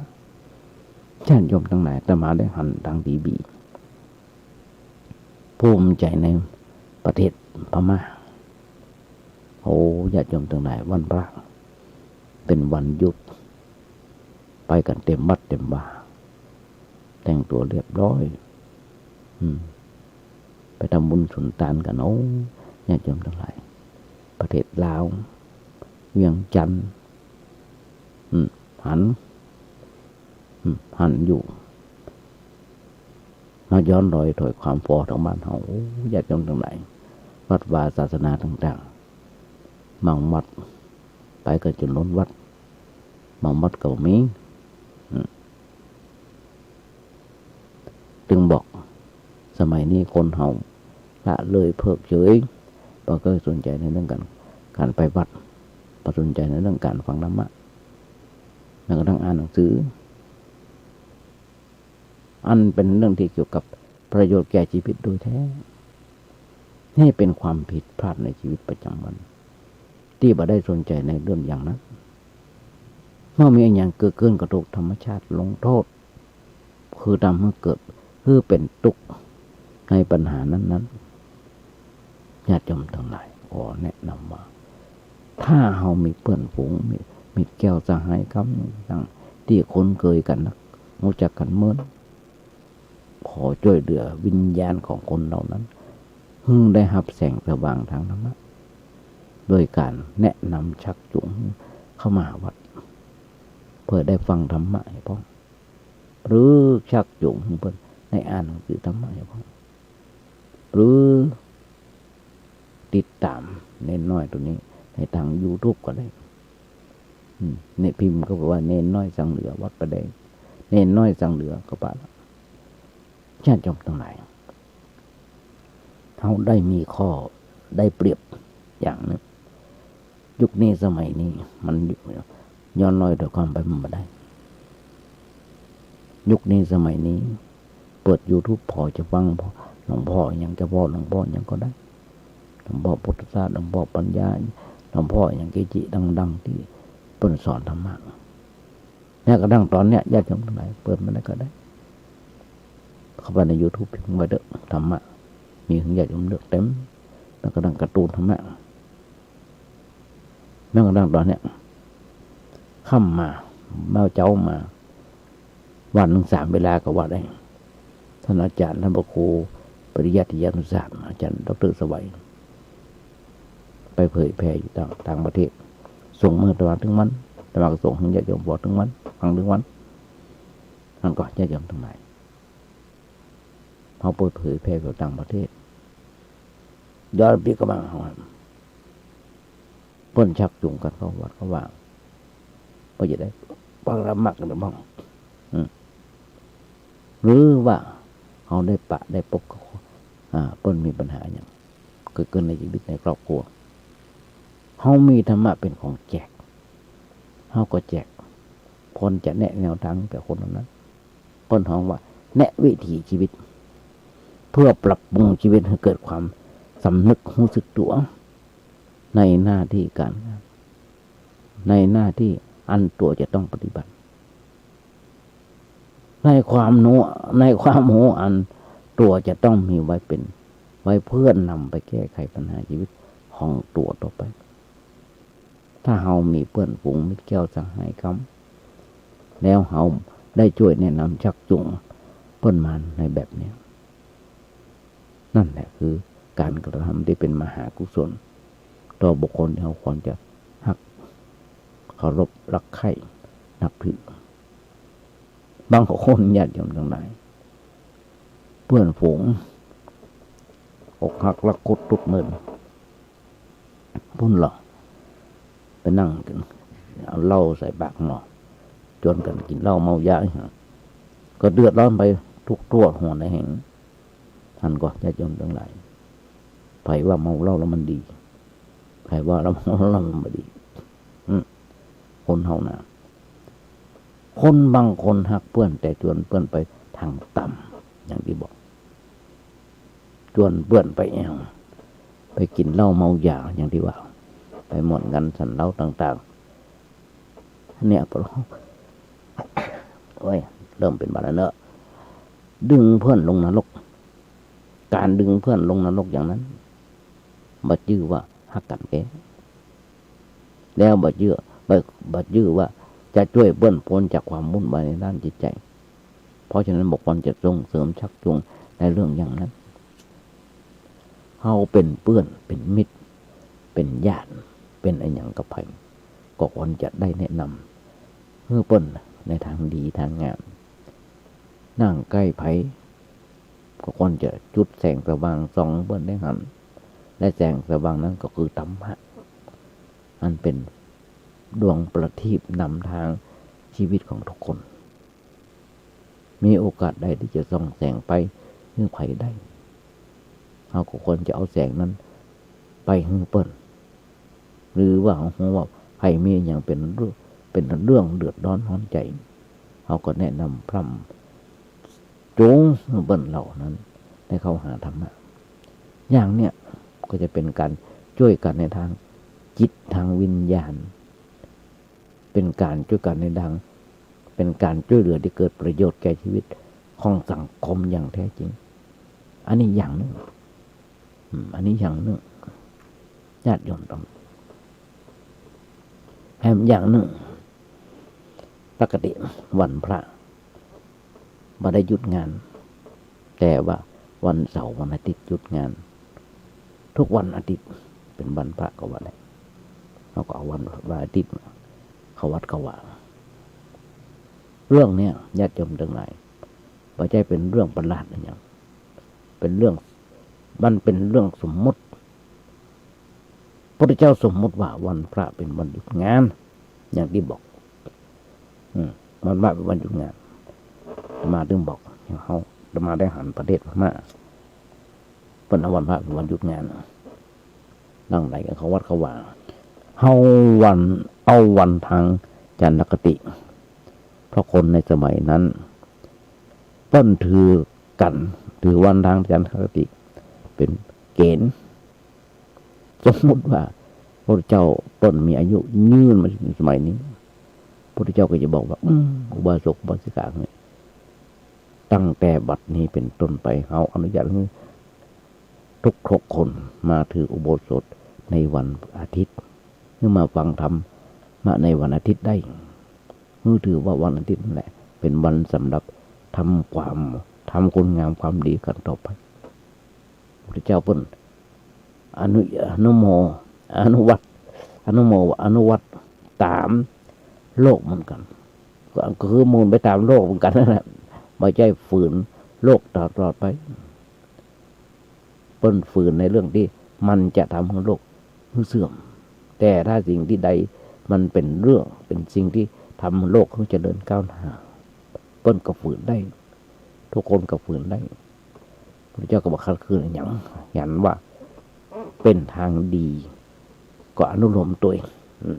เพราะฉะนั้นเมื่อเราหยุดงานในวันอาทิตย์วัดใดมีงานแสดงพระธรรมเทศนาในวันอาทิตย์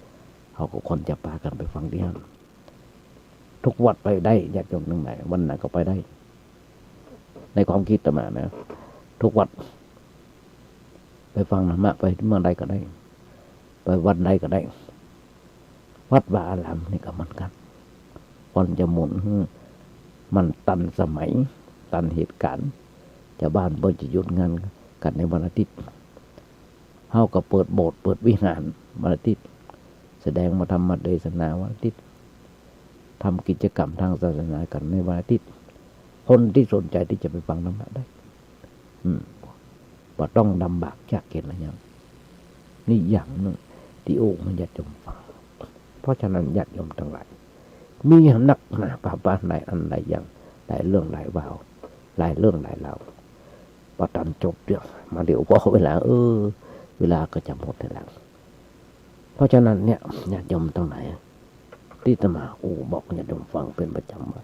นี่คือปัญหาชีวิตของสัตว์โลกมันเป็นปัญหาการทุกตัวคนใครมันมีปัญหาเป็นไปไม่ได้ทุกคนมีปัญหาเหมือนกันจะว่าหนักจะว่าเบาก็ว่ากันไปต้องฝากไว้แค่นี้ก่อนญาติโยมทั้งหลายท้ายรายการก่อนที่จะนำรายการนี้จักไปขอ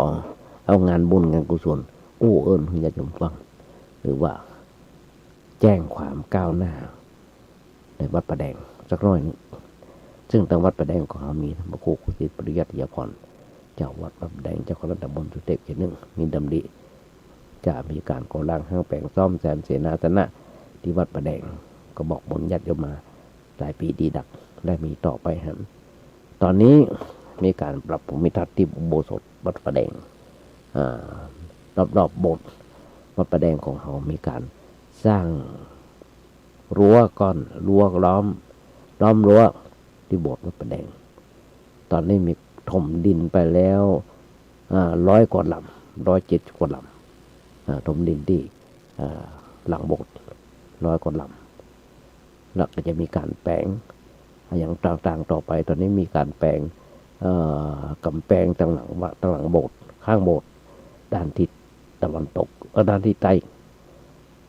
ต้มีการก่อซีเมนต์ก่อบล็อกอย่างต่าง ก็แจ้งความคืบหน้าญาติโยมคงเป็นเดือนก็จะเสร็จจากปีที่แล้วมาถึงเดือนนี้น่าจะมีเดือนต่อไปแฮมเมินอยู่ญาติโยมทั้งหลายมีการแปลงและจะมีการสร้างศาลาอนุสรณ์พระเจ้าติโลกราชหรืออย่างต่างๆก็ฝากบอกบุญญาติโยมทั้งหลายใครมีจิตศรัทธารู้จักร่วมทำบุญส่วนต่างด้วยกันโทรศัพท์ไปถามท่านพระครูเจ้าวัดเลยเบอร์ท่านพระครูเจ้าวัด081-881-5690 หรือญาติโยมฟังรายการวันเสาร์วันอาทิตย์6 โมงถึง 1 ทุ่มรายการล่มโพงท่านพระครูเจ้าวัดทางสถานีวิทยุ FM 92.25 ของวัดประแดงฟังแล้วก็ฟังต่อกันได้อู้กันต่อไปได้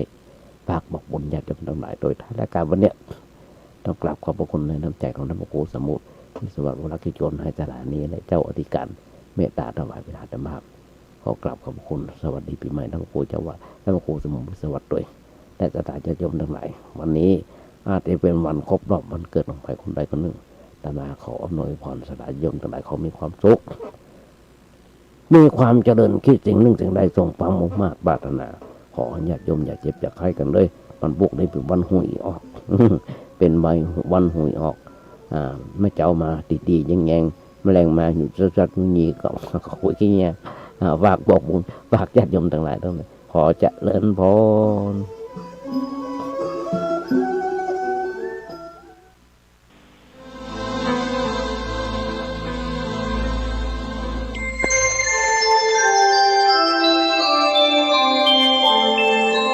ขณะนี้ท่านกำลังฟัง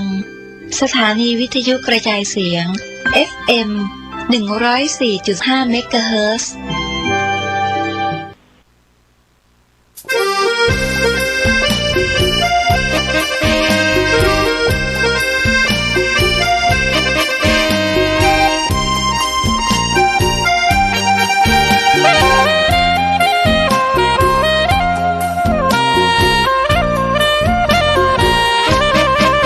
สถานีพระพุทธศาสนาฝากเสียงลอยมาบอกบรรดาญาติโย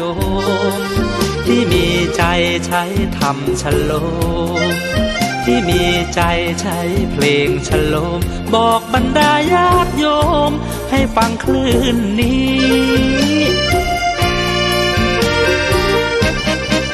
สถานีตั้งไม่ไกลตั้งอยู่ทั่วเมืองไทยชวนคนใฝ่ทำดี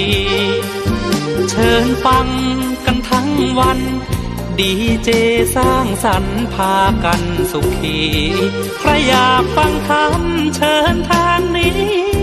ใครอยากฟังธรรมเชิญทางนี้หรืออยากฟังเพลงดีๆเปิดคืนนี้นะคุณสถานีพระพุทธศาสนาฝากเพลงลอยมาย้ำชาวพุทธสร้างบุญธรรมะจะติดตามตัวคุณ เนื่องในโอกาสพระราชพิธีสมมงคลพระชนมายุเท่าพระบาทสมเด็จพระพุทธยอดฟ้าจุฬาโลกมหาราชสมเด็จพระปฐมบรมกษัตริยาธิราชแห่งพระราชวงศ์จักรีพุทธศักราช 2568 รัฐบาลขอเชิญชวนประชาชนร่วมพิธีสืบพระชะตาหลวงประเพณีมงคลของชาวล้านนาภายในงานพบกับพิธีหอมบุญถวายเจ้าเหนือหัวพิธีแห่ไม้ค้ำโพสาธิตภูมิปัญญาในการจัดเตรียมเครื่องประกอบพิธีกรรมการแสดงศิลปะวัฒนธรรมการละเล่นต่างๆและการสาธิตการมั่วระหว่างวันที่ 13-20 มกราคม 2568 ณ สวนสรานรมและวัดพระเชตุพนวิมลมังคลาราม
ประชาชนชาวเจียงใหม่ที่เคารพทุกท่านบัดเดี๋ยวนี้จังหวัดเจียงใหม่กำลังเผชิญกับปัญหาหมอกควันและฝุ่นละออง PM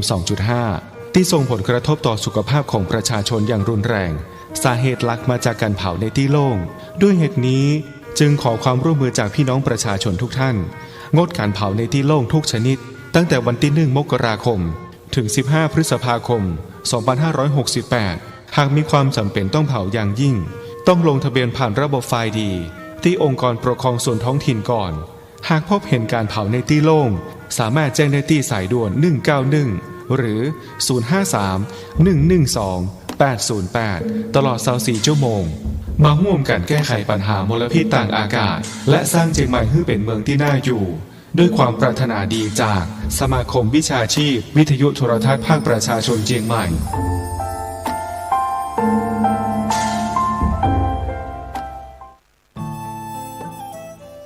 ท่านกำลังติดตามรับฟังสถานีวิทยุกระจายเสียงพระพุทธศาสนาแห่งชาติและสังคมคลื่นเพื่อการศึกษาพระพุทธศาสนาและวัฒนธรรมระบบ FM 104.5 เมกะเฮิรตซ์รายการต่อไปเป็นรายการคดีโลกคดีธรรม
ท่านสามารถรับฟังรายการนี้ได้5 ช่วงเวลาโดยสถานีวิทยุต่างๆได้นำออกอากาศต่างเวลากันในแต่ละวันเช่นเวลา 9 นาฬิกาท่านสามารถรับฟังได้ทางสถานีวิทยุวัดหนองกายตำบลสันป่ายางอำเภอแม่แตงจังหวัดเชียงใหม่คลื่น FM 99.75 เมกะเฮิรตซ์วัดอารามมงคลคลื่น FM 89 เมกะเฮิรตซ์เวลา 10 นาฬิการับฟังได้ทางสถานีวิทยุพระพุทธศาสนาแห่งชาติประจำจังหวัดเลยวัดป่าจริยธรรมตำบลนาดอกคำอำเภอนาด้วงจังหวัดเลย FM 96.50 เมกะเฮิรตซ์วัดศรีอุดมวงศ์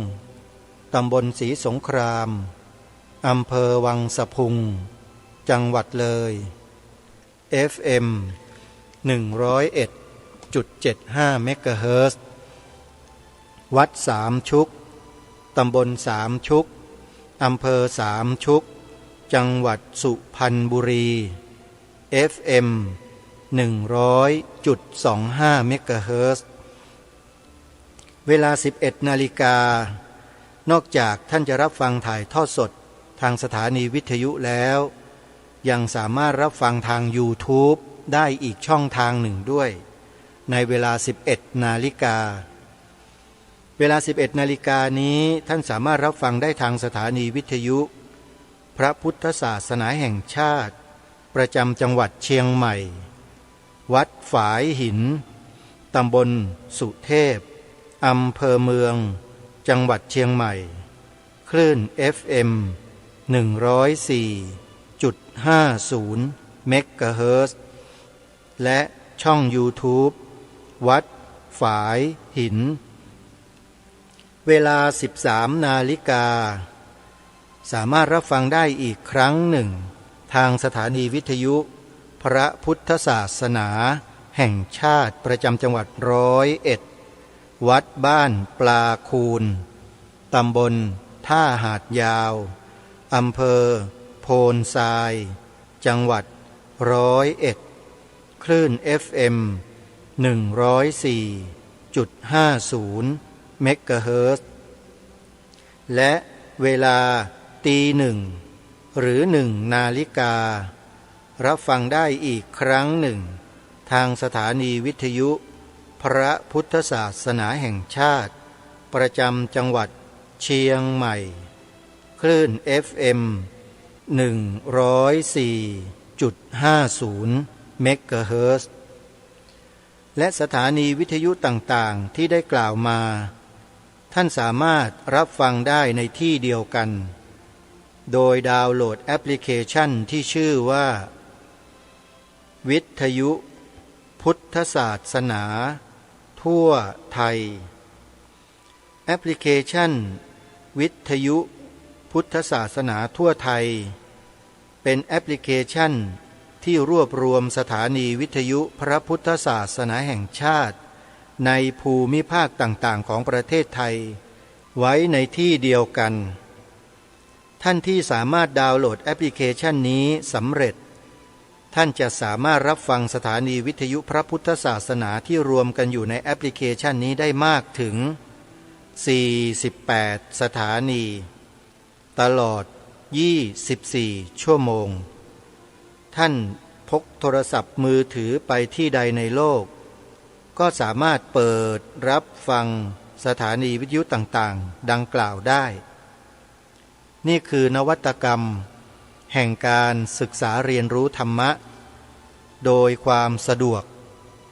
ซึ่งแอปพลิเคชันนี้ได้พัฒนาขึ้นโดยวัดป่าจริยธรรมวัดป่าจริยธรรมกำลังสร้างมหาอุโบสถ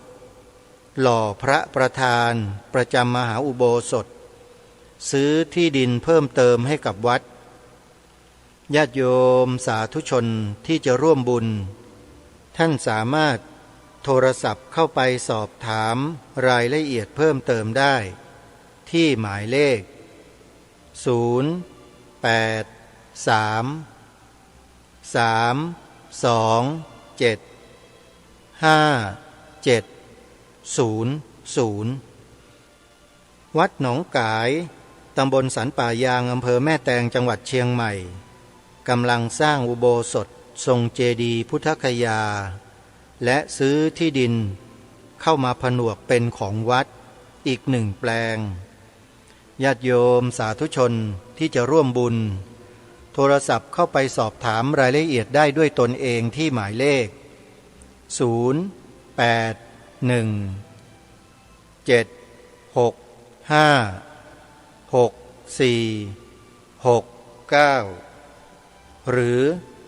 083-789-3642วัดศรีอุดมวงศ์ตำบลศรีสงครามอำเภอวังสะพุงจังหวัดเลยจะจัดงานผูกพัทธสีมาปิดทองฝังลูกนิมิตในวันที่18 ถึง 28 มกราคมศกนี้ณวัดศรีอุดมวงศ์ในงานดังกล่าวท่านพระอาจารย์สมภพโชติปัญโยจะเดินทางมาร่วมงานในวันแรกคือวันเสาร์ที่18 มกราคมที่จะถึงอีกไม่กี่วันนี้ ขอเรียนเชิญเจริญพรญาติโยมชาวจังหวัดเลย ได้มาถือศีลบวชเนกขัมมะถวายเป็นอาจาริยบูชาแด่พระอาจารย์สมภพโชติปัญโยร่วมกันในวันดังกล่าว18 มกราคมที่วัดศรีอุดมวงศ์ตำบลศรีสงครามอำเภอวังสะพุงจังหวัดเลยและในงานวันแรกนี้จะมีการแสดงธรรมสอดแจ้งแล้วเราก็จะได้ร่วมกันเข้ากราบถวายสักการะท่านพระอาจารย์ใหญ่พระอาจารย์สมภพโชติปัญโยโดยพร้อมเพรียงกันนี่เป็นงานสำคัญอีกงานหนึ่งของพี่น้องชาวจังหวัดเลยขอให้มารวมกันเยอะๆนะโยมนะอาตมาภาพก็จะไปถึงที่วัดศรีอุดมวงศ์ในบ่ายวันที่18 มกราคมนี้เพื่อไปร่วมงานแล้วก็จะกลับในวันที่21 มกราคมญาติโยมสาธุชนท่านใดที่จะร่วมทำบุญสนับสนุนสร้างศาลาอเนกประสงค์ให้กับสวนป่าสามัคคีธรรมก็สามารถเดินทางมาที่วัดศรีอุดมวงศ์แล้วก็มาร่วมบุญกับอาตมาภาพได้นะโยมนะแต่ยังไงก็ตามงานผูกพัทธสีมาปิดทองฝังลูกนิมิตของวัดศรีอุดมวงศ์นั้นจัดถึง10 วัน10 คืนญาติโยมก็มาร่วมด้วยมาช่วยกันมาทำให้งานที่วัดศรีอุดมวงศ์นั้นสามารถดำเนินกิจการที่ดีๆให้กับสังคมต่อไปยาวนานร่วมกันช่วยกันมาทำบุญปิดทองลูกนิมิตกันนะโยมนะสำหรับหมายเลขโทรศัพท์ที่จะโทรไปร่วมบุญกับทางวัดศรีอุดมวงศ์นั้นโทรไปที่หมายเลข089-840-4968สำหรับวัดบ้านปลาคูนตำบลท่าหาดยาวอำเภอโพนทรายจังหวัด101ปกติจะมีกิจกรรมทอดผ้าป่าค่าน้ำค่าไฟสถานีวิทยุเป็นประจำทุกปีแต่ในปีนี้ไม่ได้จัดโดยปกติจะจัดทุกวันที่9 มกราคมโยมแต่ถึงอย่างไรก็ตามโดยหน้าที่ของพวกเราแล้วเนี่ยนะโยมนะเราย่อมรู้กันอยู่ว่าครูบาอาจารย์ของเราที่ท่านทำงานเปิดสถานีวิทยุเปิดธรรมะให้เราฟังอยู่ตลอด24 ชั่วโมงเนี่ยท่านต้องมีค่าใช้จ่ายทุกเดือนเป็นค่ากระแสไฟฟ้ารายการจึงขอเรียนเชิญชวนญาติโยมร่วมทำบุญค่ากระแสไฟฟ้าให้กับวัดบ้านปลาคูนด้วยกันโยมเพราะที่วัดบ้านปลาคูนนั้นไม่ได้มีกิจกรรมบ่อยครั้งอาตมาภาพก็ถือโอกาสนี้ปีใหม่ทำบุญกับวัดบ้านปลาคูนด้วยกันโยมนะใครที่จะร่วมบุญโยมโทรศัพท์ไปที่หมายเลขนี้ได้เลยนะ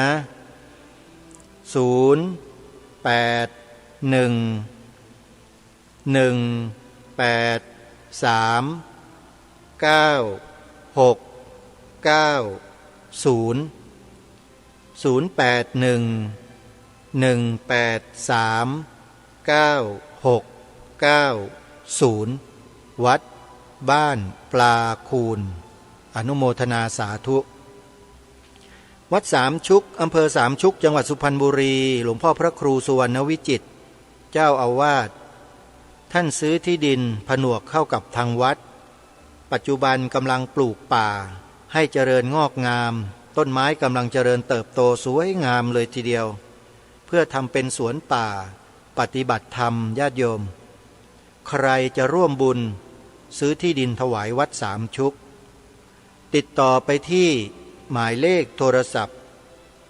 089-000-8462 อนุโมทนาบุญทุก ทุกท่านสาธุชนผู้ฟังเมื่อวานนี้รัฐบาลพร้อมด้วยประชาชนร่วมกันจัดงานพระราชพิธีสมมงคลที่ยิ่งใหญ่เพื่อเฉลิมพระเกียรติพระบาทสมเด็จพระวชิรเกล้าเจ้าอยู่หัวพระองค์ผู้ทรงพระคุณอันประเสริฐของพวกเราชาวไทยที่ส่วนกลางมณฑลพิธีท้องสนามหลวงหลายท่านได้ติดตามรับชมบรรยากาศผ่านสถานีโทรทัศน์รวมการเฉพาะกิจแห่งประเทศไทยไปบ้างแล้ววันนี้จะมาขอย้ำกับพวกเราอีกครั้งหนึ่งว่าวันสมมงคลนั้นมีความสำคัญอย่างไรมีความหมายอย่างไรทำไมรัฐบาลและประชาชนอย่างพวกเราเนี่ยจะต้องร่วมกันจัดงานในลักษณะเช่นนี้ขึ้นเพื่อเป็นการเฉลิมพระเกียรติพระบาทสมเด็จพระเจ้าอยู่หัวเมื่อวานนี้ตั้งแต่เวลา7 นาฬิกาเป็นต้นไปก็จะมีพิธีทำบุญตักบาตรและในช่วง9 นาฬิกาก็จะมีพิธีเจริญพระพุทธมนต์ของพระสงฆ์จำนวน173รูปที่ได้กราบอาราธนานิมนต์มาณมณฑลพิธีท้องสนามหลวง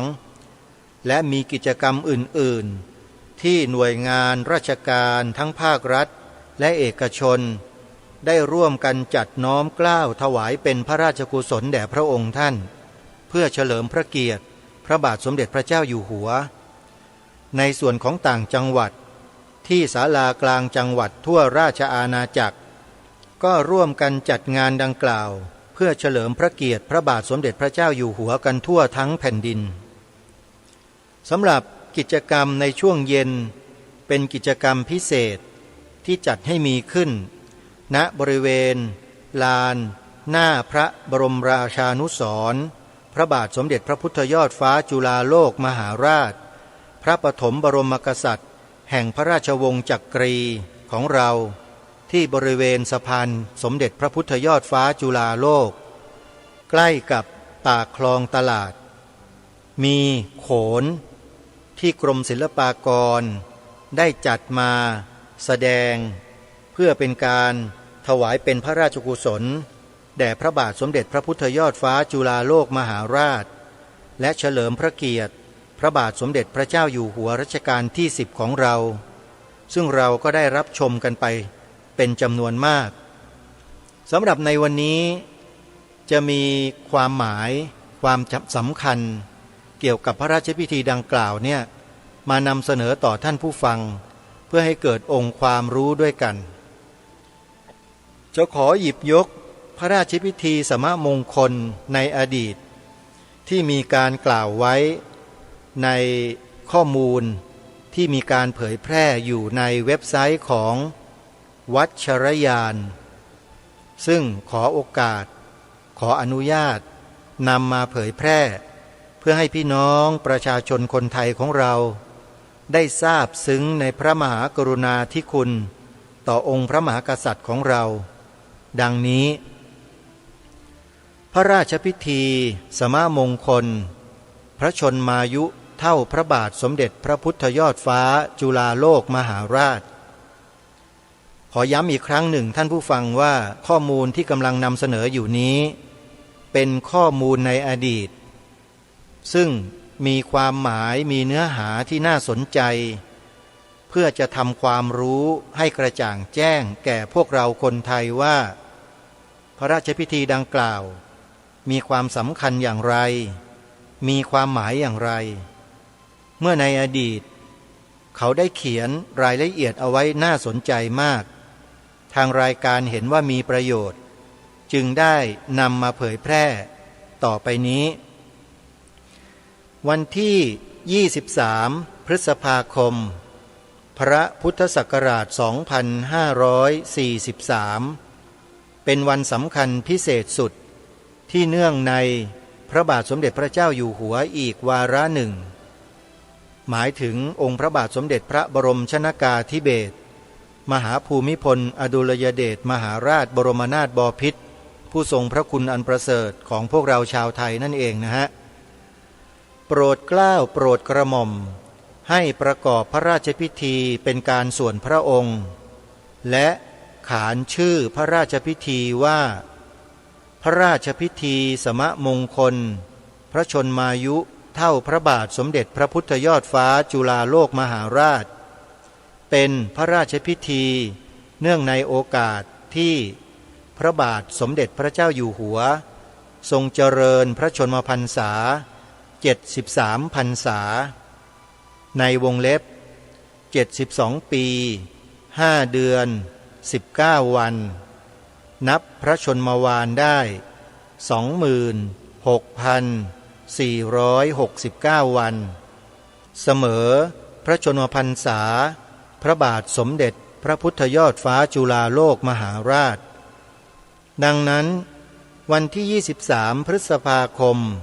พระพุทธศักราช 2543 นี้ถือว่ามีความสำคัญเป็นพิเศษด้วยจะถือได้ว่าหลังจากวันนี้ล่วงไปแล้วพระบาทสมเด็จพระเจ้าอยู่หัวจะทรงเป็นพระมหากษัตริย์ไทยที่มีพระชนมพรรษายืนยาวที่สุดในบรรดาพระมหากษัตริย์ที่ปรากฏอยู่ในประวัติศาสตร์ไทยนับตั้งแต่สมัยกรุงสุโขทัยกรุงศรีอยุธยากรุงธนบุรีและกรุงรัตนโกสินทร์สาระสำคัญของพระราชพิธีก็คือพระบาทสมเด็จพระเจ้าอยู่หัวจะทรงบำเพ็ญพระราชกุศลณพระที่นั่งอมรินทร์วินิจฉัยในพระบรมมหาราชวังทรงพระราชอุทิศพระราชกุศลถวายแด่พระบาทสมเด็จพระพุทธยอดฟ้าจุฬาโลกมหาราชขอพระราชทานพระบรมราชานุญาตดำรงรัฐสีมาอาณาจักรเพื่อทรงทำนุบำรุงความสุขให้แก่ประเทศและประชาชนชาวไทยสืบไปโดยกำหนดพระสงฆ์เข้ามาประกอบพิธีจำนวน28 รูปเท่าจำนวนปีที่พระบาทสมเด็จพระพุทธยอดฟ้าจุฬาโลกมหาราชทรงครองราชย์คือ28 ปีตั้งพระชัยวัดประจำรัชกาลที่1พระพุทธรูปประจำพระชนมวาลรัชกาลที่1และพระชัยวัดประจำรัชกาลที่9และพระพุทธรูปประจำพระชนมวาลรัชกาลที่9เป็นประธานการบำเพ็ญพระราชกุศลถวายแด่สมเด็จพระราชบูรพการีที่ดำรงพระมหากษัตริย์รัชกาลที่ล่วงไปแล้วเป็นราชประเพณีที่ถือปฏิบัติสืบกันมาแต่ช้านานพระมหากษัตริย์แต่ละรัชกาลจะทรงอนุสรณ์คำนึงถึง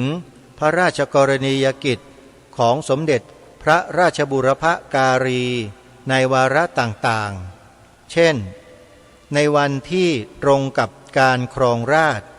มีทั้งโอกาสที่เวียนมาเป็นครั้งแรกมักเรียกว่าสมมงคลหมายถึง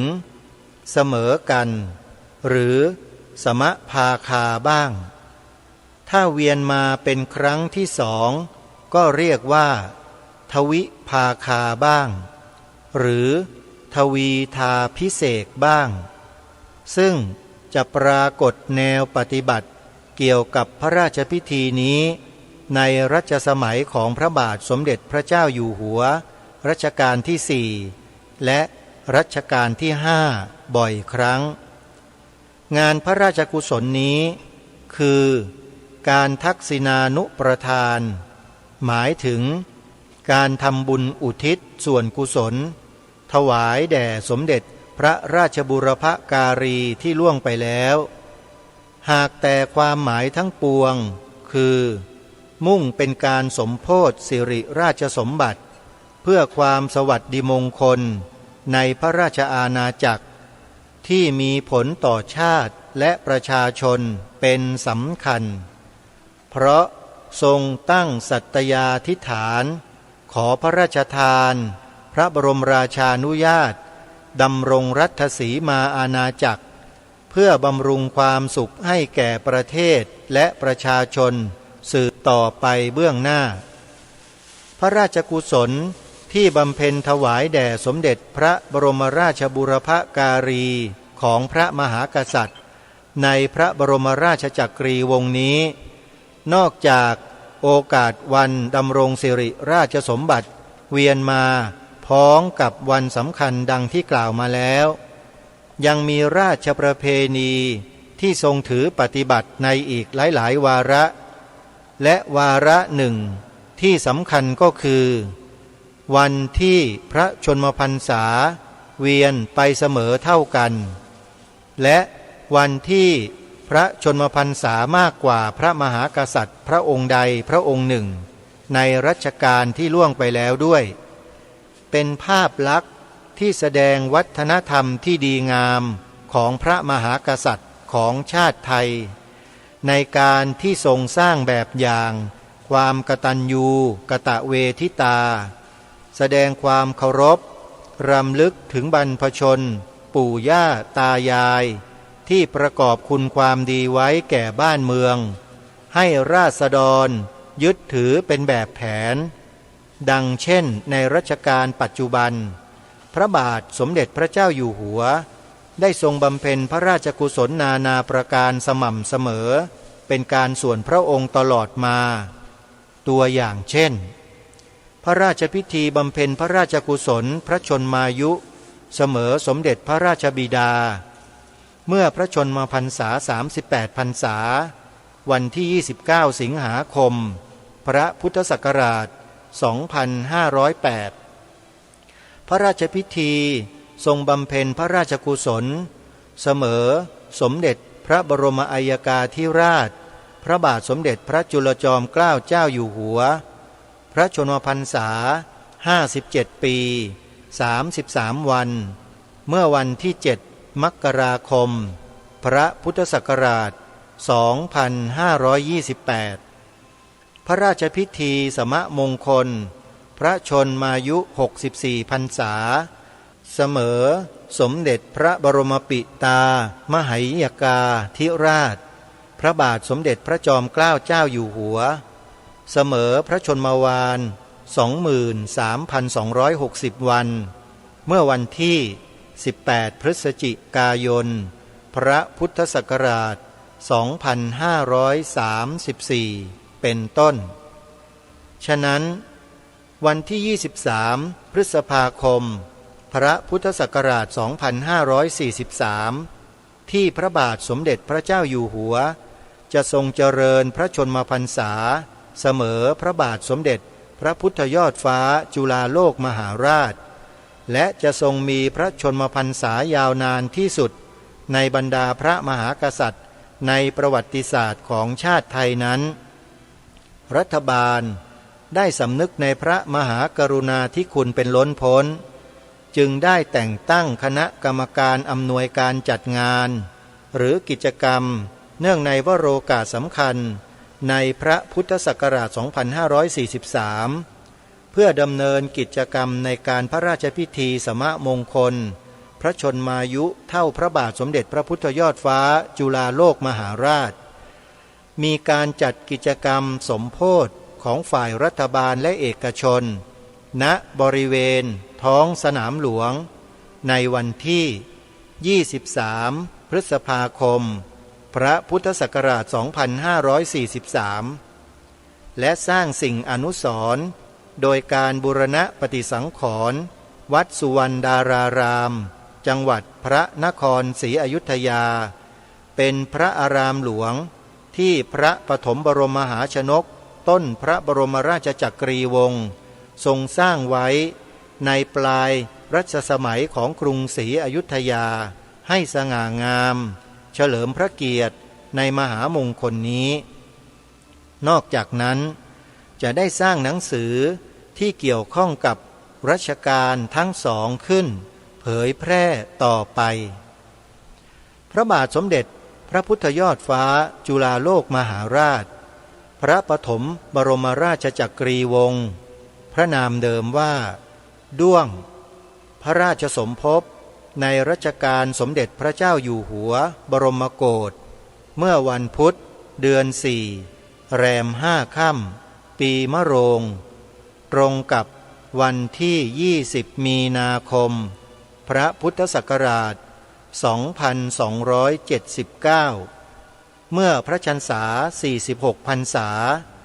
ทรงรับอัญเชิญจากบรรดาขุนนางข้าราชการ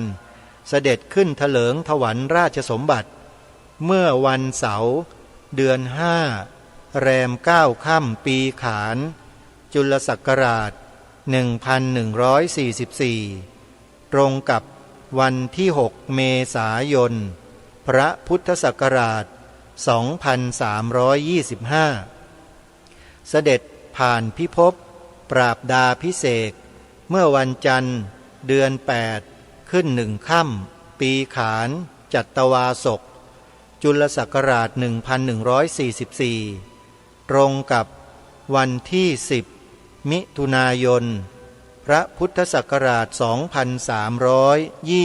2325เมื่อทรงครองราชแล้วโปรดให้ย้ายราชธานีจากฝั่งตะวันตกของแม่น้ำเจ้าพระยามาสร้างใหม่ยังฝั่งตรงข้ามในวันที่8เมษายนพระพุทธศักราช2325ด้วยเป็นชัยภูมิทางยุทธศาสตร์ที่มั่นคงและสามารถขยายเมืองออกไปได้กว้างขวางวันที่21เมษายนพระพุทธศักราช2325ประกอบพระราชพิธียกเสาหลักเมืองสร้างพระราชธานีใหม่และพระบรมมหาราชวังเสร็จในปลายปีพระพุทธศักราช2327พระราชทานนามเมืองหลวงใหม่ว่า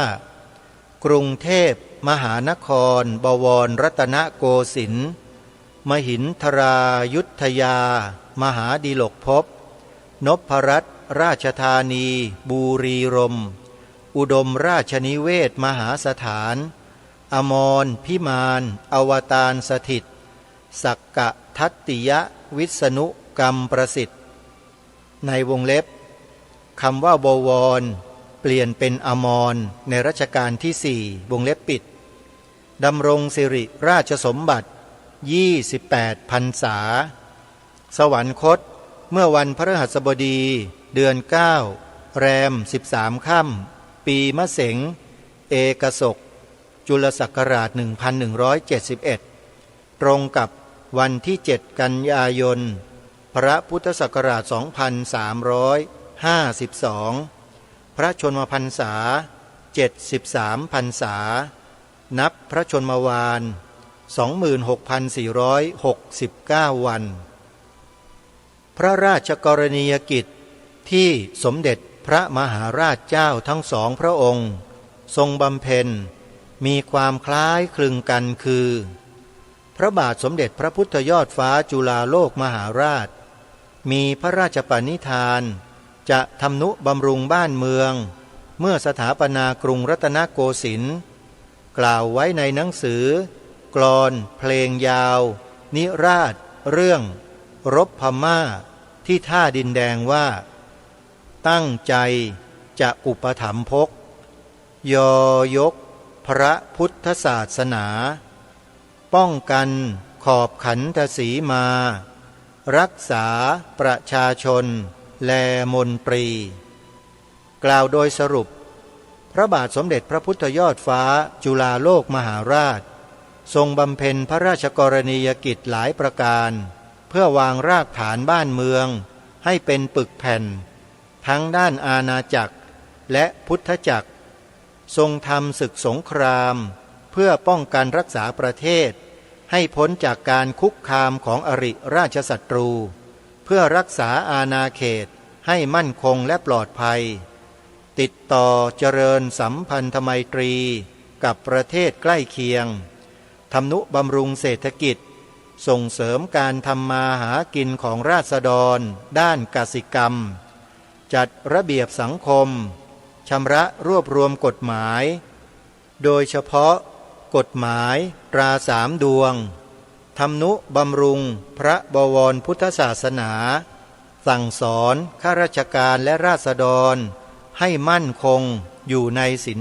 5และศีล10 ประการที่สำคัญคือ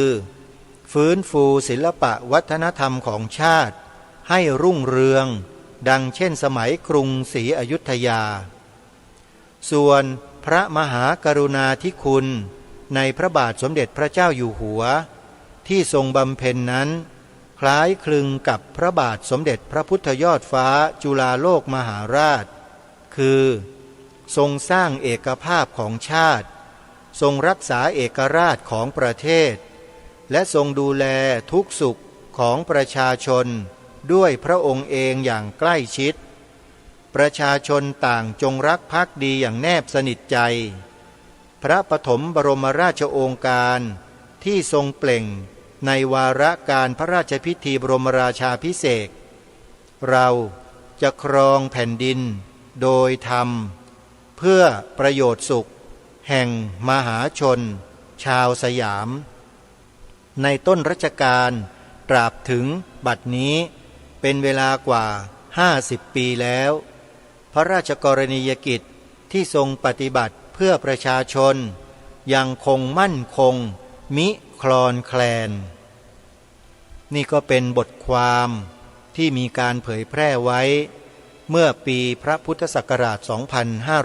2543 เนื่องในพระราชพิธีสมมงคลพระชนมายุเท่าพระบาทสมเด็จพระพุทธยอดฟ้าจุฬาโลกมหาราชของพระบาทสมเด็จพระบรมชนกาธิเบศรมหาภูมิพลอดุลยเดชมหาราชบรมนาถบพิตรรัชกาลที่ 9ทางรายการน้อมนำพระราชประวัติของพระองค์ท่านพระบาทสมเด็จพระพุทธยอดฟ้าจุฬาโลกมหาราชมาอ่านให้สาธุชนผู้ฟังได้สดับรับฟังได้รู้ถึงความหมายของพระราชพิธีสมมงคลดังกล่าวด้วยกันท่านสาธุชนจะสังเกตเห็นว่าองค์พระมหากษัตริย์ไทยของเรา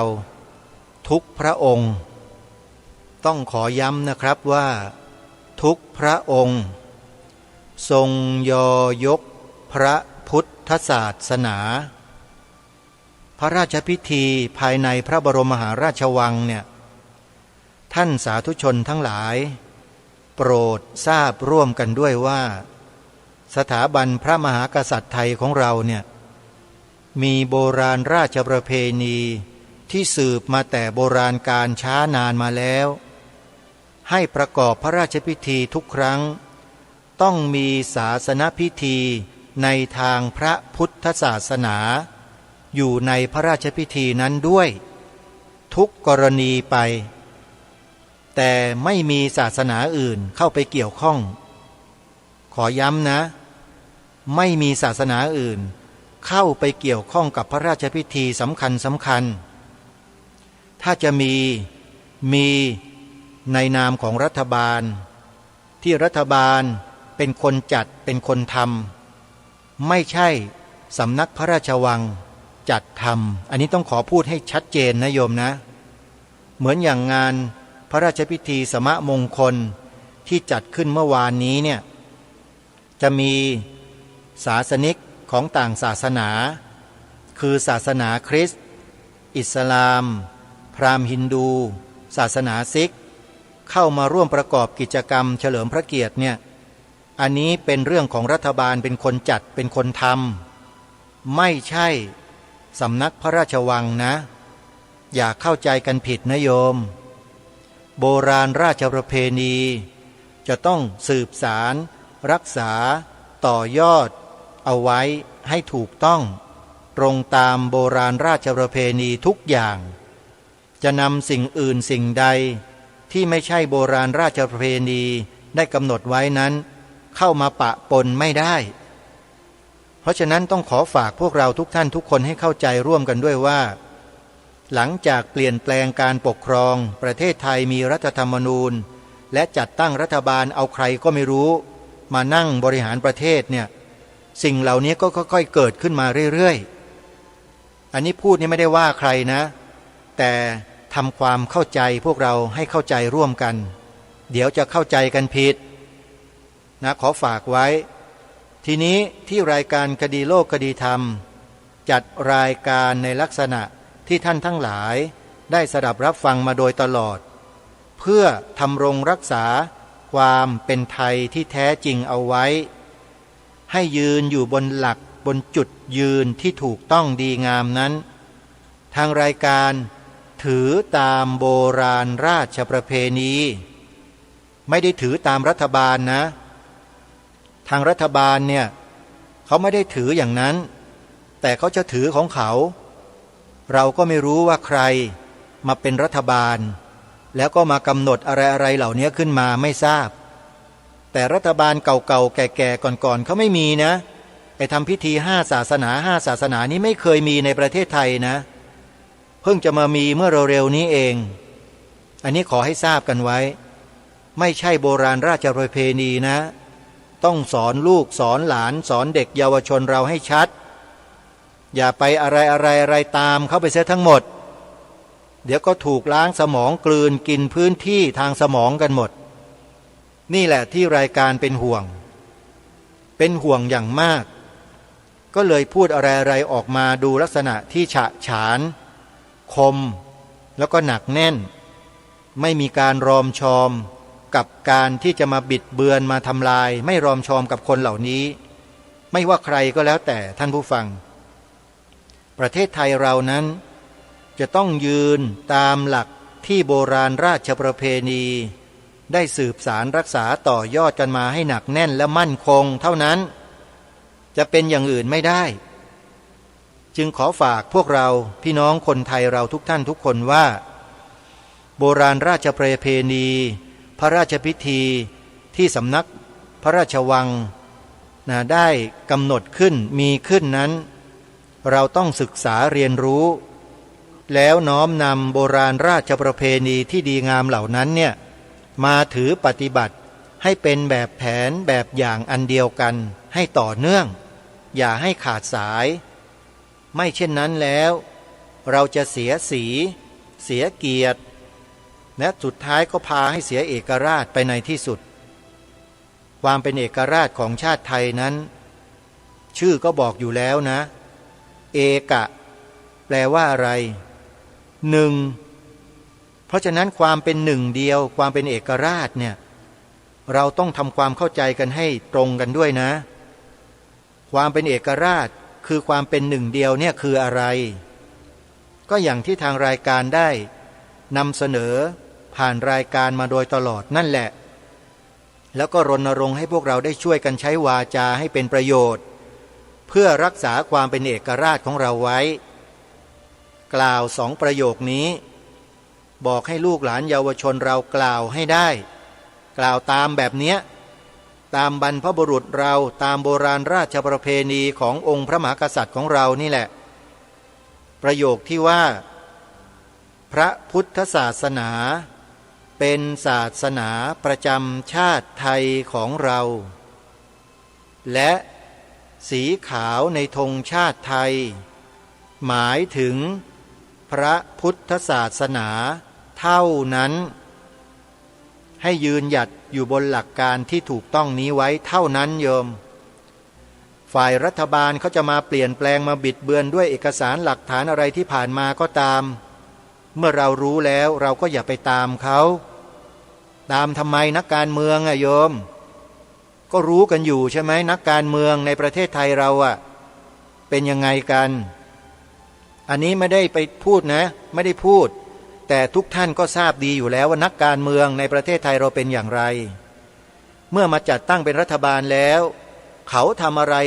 รกับโบราณราชประเพณีจารีตประเพณีวัฒนธรรมของชาติบ้านเมืองทุกท่านก็ทราบดีกันอยู่แล้วทางรายการจึงมาย้ำบอกกับพวกเราว่าอย่าไปคล้อยตามคนเหล่านั้นให้ยืนหยัดอยู่บนจารีตประเพณีขององค์พระมหากษัตริย์พระราชบุพการีของคนไทยของเราเหมือนอย่างพระราชพิธีสมมงคลเป็นต้นเห็นไหมฮะ ทรงกระทำเป็นแบบอย่างให้พวกเราคนไทยดำเนินรอยตามอันนี้ชัดเจนมากเลยเห็นไหมวัฒนธรรมจารีตประเพณีทั้งหลายทั้งปวงที่เราจัดเราทำกันอยู่ทั่วบ้านทั่วเมืองเนี่ยให้พวกเราทราบกันไว้ด้วยว่าเรานำมาจากราชสำนักทั้งนั้นเลยดำเนินรอยตามพระองค์ท่านมาตั้งแต่ครั้งกรุงสุโขทัยกรุงศรีอยุธยากรุงธนบุรีกรุงรัตนโกสินทร์และทุกๆกรุงทุกๆราชอาณาจักรต่อไปในอนาคตเราก็ต้องรักษาสิ่งนี้ไว้ใครจะว่าไงก็ช่างใครจะเชื่อรัฐบาลก็ไม่ว่าอะไรแต่อย่ามาแตะต้องความเป็นไทยของเราให้เสียสีก็แล้วกันเราขอแค่นี้พอนี่พูดในฐานะคนไทยนะลูกหลานไทยไม่ใช่ทาสถ้าพวกเป็นทาสเนี่ยก็จะห่อหกตามเข้าไปแต่คนที่รักความเป็นเอกราชของชาติเนี่ยจะไม่ตามสิ่งเหล่านั้นจะยืนหยัดอยู่บนความถูกต้องความดีงามอยู่บนหลักของจารีตประเพณีอันดีงามของชนชาติของเราโดยถือตามพระราชบรรพบุรุษไทยของเรามีองค์บูรพมหากษัตริยาธิราชเจ้าของเราเป็นต้นเดินตามนี้แล้วรับรองได้ไม่ผิดเลยรายการนี้ดำเนินรอยตามเบื้องพระยุคลบาทโดยประการเดียวไม่ตามคนอื่นในที่นี้ก็คือที่กล่าวไปเมื่อสักครู่นี้ใครก็ไม่รู้มาดำรงตำแหน่งแล้วมากระทำอะไรต่อมิอะไรกับโบราณราชประเพณีของพวกเราชาวไทยเนี่ยไม่ตามไงเมื่อไม่ตามแล้วเมื่อรู้ข้อมูลก็นำมาบอกกับพวกเราให้พวกเรารู้ตัวว่าเราอย่าไปเพลี่ยงพล้ำให้กับคนเหล่านั้นนะนี่คือสิ่งที่ทางรายการทำมาโดยตลอดไม่ได้ด่าใครไม่ได้กล่าวร้ายใคร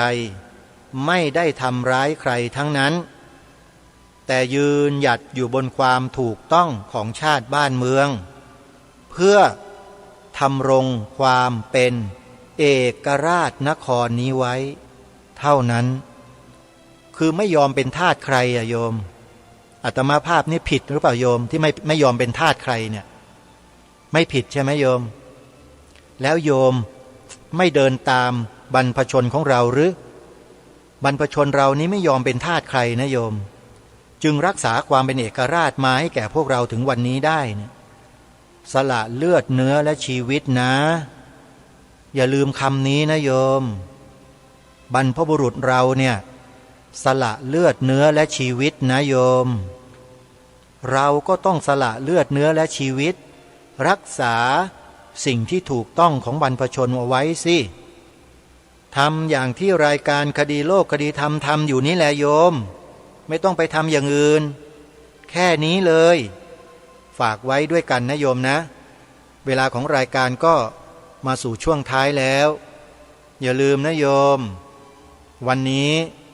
อาตมาภาพเองก็ได้มาร่วมงานทำพลีกรรมที่อนุสรณ์สถานสมเด็จพระนเรศวรมหาราชได้ประกอบพิธีทำบุญอุทิศกุศลเนี่ยให้กับบรรพชนไทยของเราที่สละเลือดเนื้อชีวิตตายในสนามรบเป็นจำนวนไม่น้อยเพื่อรักษาผืนแผ่นดินให้เราอยู่เมื่อถึงวาระถึงโอกาสวันแรม2 ค่ำเดือนยี่ของทุกปีโยมจำไว้นะ22โยมแรม2 ค่ำเดือนยี่หรือเดือน2นั่นแหละเดือนไทยนะเป็นกำหนดวันที่เราจะมาทำพลีกรรมให้กับดวงวิญญาณเหล่านั้นทุกปีละ1 ครั้งที่อนุสรณ์สถานสมเด็จพระนเรศวรมหาราชตำบลดอนเจดีอำเภอพนมทวนจังหวัดกาญจนบุรีงานก็สำเร็จเสร็จสิ้นไปด้วยดีทุกประการขออนุโมทนาบุญกับทุกท่านทุกฝ่ายที่ร่วมกันจัดกิจกรรมที่ดีๆนี้ขึ้นถ้าเราร่วมแรงร่วมใจกันจัดทำทุกปีเนี่ยเชื่อเถอะว่าดวงวิญญาณของบรรพบุรุษเรา จะได้ไปผุดไปเกิดพ้นจากความทุกข์ไปเป็นเทพเป็นเทวาก็จะได้มาช่วยกันปกปักรักษาบ้านเมืองปกปักรักษาชีวิตพวกเราเนี่ยให้อยู่เย็นเป็นสุขไปอีกนานแสนนานเลยทีเดียวนะช่วยกันโยมวันนี้เวลาของรายการหมดแล้วอาตมาภาพต้องขอสมมุติยุติรายการไว้แต่เพียงเท่านี้ก่อนพบกับรายการได้ใหม่ในวันต่อไปขอความสุขความสวัสดีในธรรมแห่งองค์สมเด็จพระบรมศาสดาสัมมาสัมพุทธเจ้าจงปรากฏเกิดมีขึ้นในจิตใจของท่านผู้ฟังทุกท่านทุกคนเทินขอเจริญพรกล้าคิดก็ต้องกล้าทำอย่ากลัวถ้าทำความดีเร่งศึกษาปัญหาให้ทันท่วงทีเมืองไทยจะพัฒนากว่านี้รายการดีๆคดีโลกคดีธรรมขอรำพันบรรยายความคิดเครื่องไม้แห่งสีทั้งสามงามถนัดขาวคือบริสุทธิ์สีสวัสดิ์หมายพระไตรรัตน์และธรรมะคุ้มจิตไทยแดงคือโลหิตเราใสซึ่งยอมสละได้เพื่อรักษาชาติศาสนาน้ำเงินคือสีโสภาอันจอมประชาถ้าโปรดเป็นของส่วนองค์จัดริ้วเข้าเป็นไตรรงค์จึงเป็นสีธงที่รักแห่งเราชาวไทยทหารอวตารนำไปยงยุทธวิชัยวิชิตก็ชูเกียรติสยาม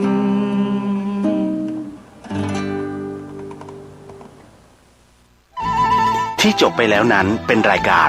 คดีโลกคดีธรรมดำเนินรายการโดยพระครูปลัดณรงค์ฤทธิ์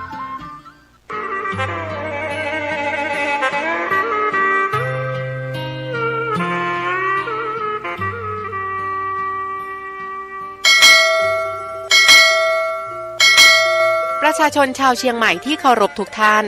ขณะนี้จังหวัดเชียงใหม่กำลังเผชิญกับปัญหาหมอกควันและฝุ่นละออง PM 2.5 ที่ส่งผลกระทบต่อสุขภาพของประชาชนอย่างรุนแรงสาเหตุหลักมาจากการเผาในที่โล่งด้วยเหตุนี้จึงขอความร่วมมือจากพี่น้องประชาชนทุกท่านงดการเผาในที่โล่งทุกชนิดตั้งแต่วันที่ 1 มกราคมถึง 15 พฤษภาคม 2568 หากมีความจำเป็นต้องเผาอย่างยิ่งต้องลงทะเบียนผ่านระบบไฟล์ดีที่องค์กรปกครองส่วนท้องถิ่นก่อนหากพบเห็นการเผาในที่โล่งสามารถแจ้งได้ที่สายด่วน 191 หรือ 053-112-808 ตลอด 24 ชั่วโมงมาร่วมกันแก้ไขปัญหามลพิษทางอากาศและสร้างเชียงใหม่ให้เป็นเมืองที่น่าอยู่ด้วยความปรารถนาดีจากสมาคมวิชาชีพวิทยุโทรทัศน์ภาคประชาชนเชียงใหม่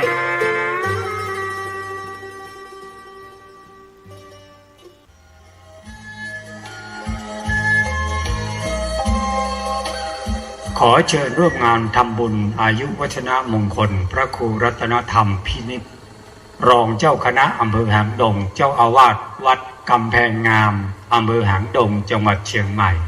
วันที่ 15 มกราคมนี้เวลา 16 นาฬิกาพิธีทักษิณานุปทาน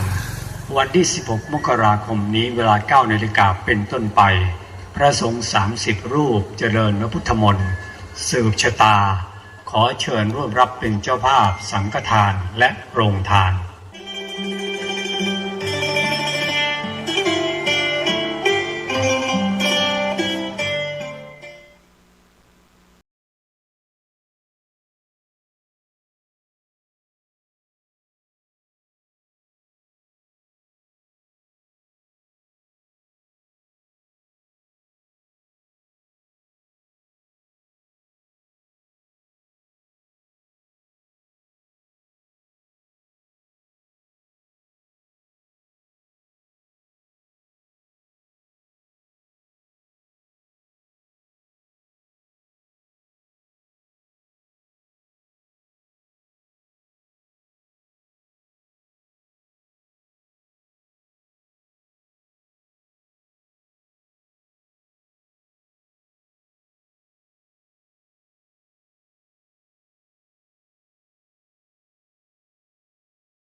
สาธารณะจังหวัดเชียงใหม่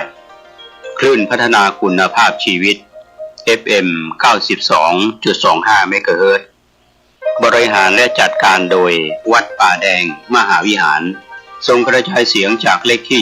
71หมู่ที่14บ้านใหม่หลังมอตำบลสุเทพอำเภอเมืองจังหวัดเชียงใหม่รหัสไปรษณีย์50200หมายเลขโทรศัพท์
Sabota Subharoja Abhagi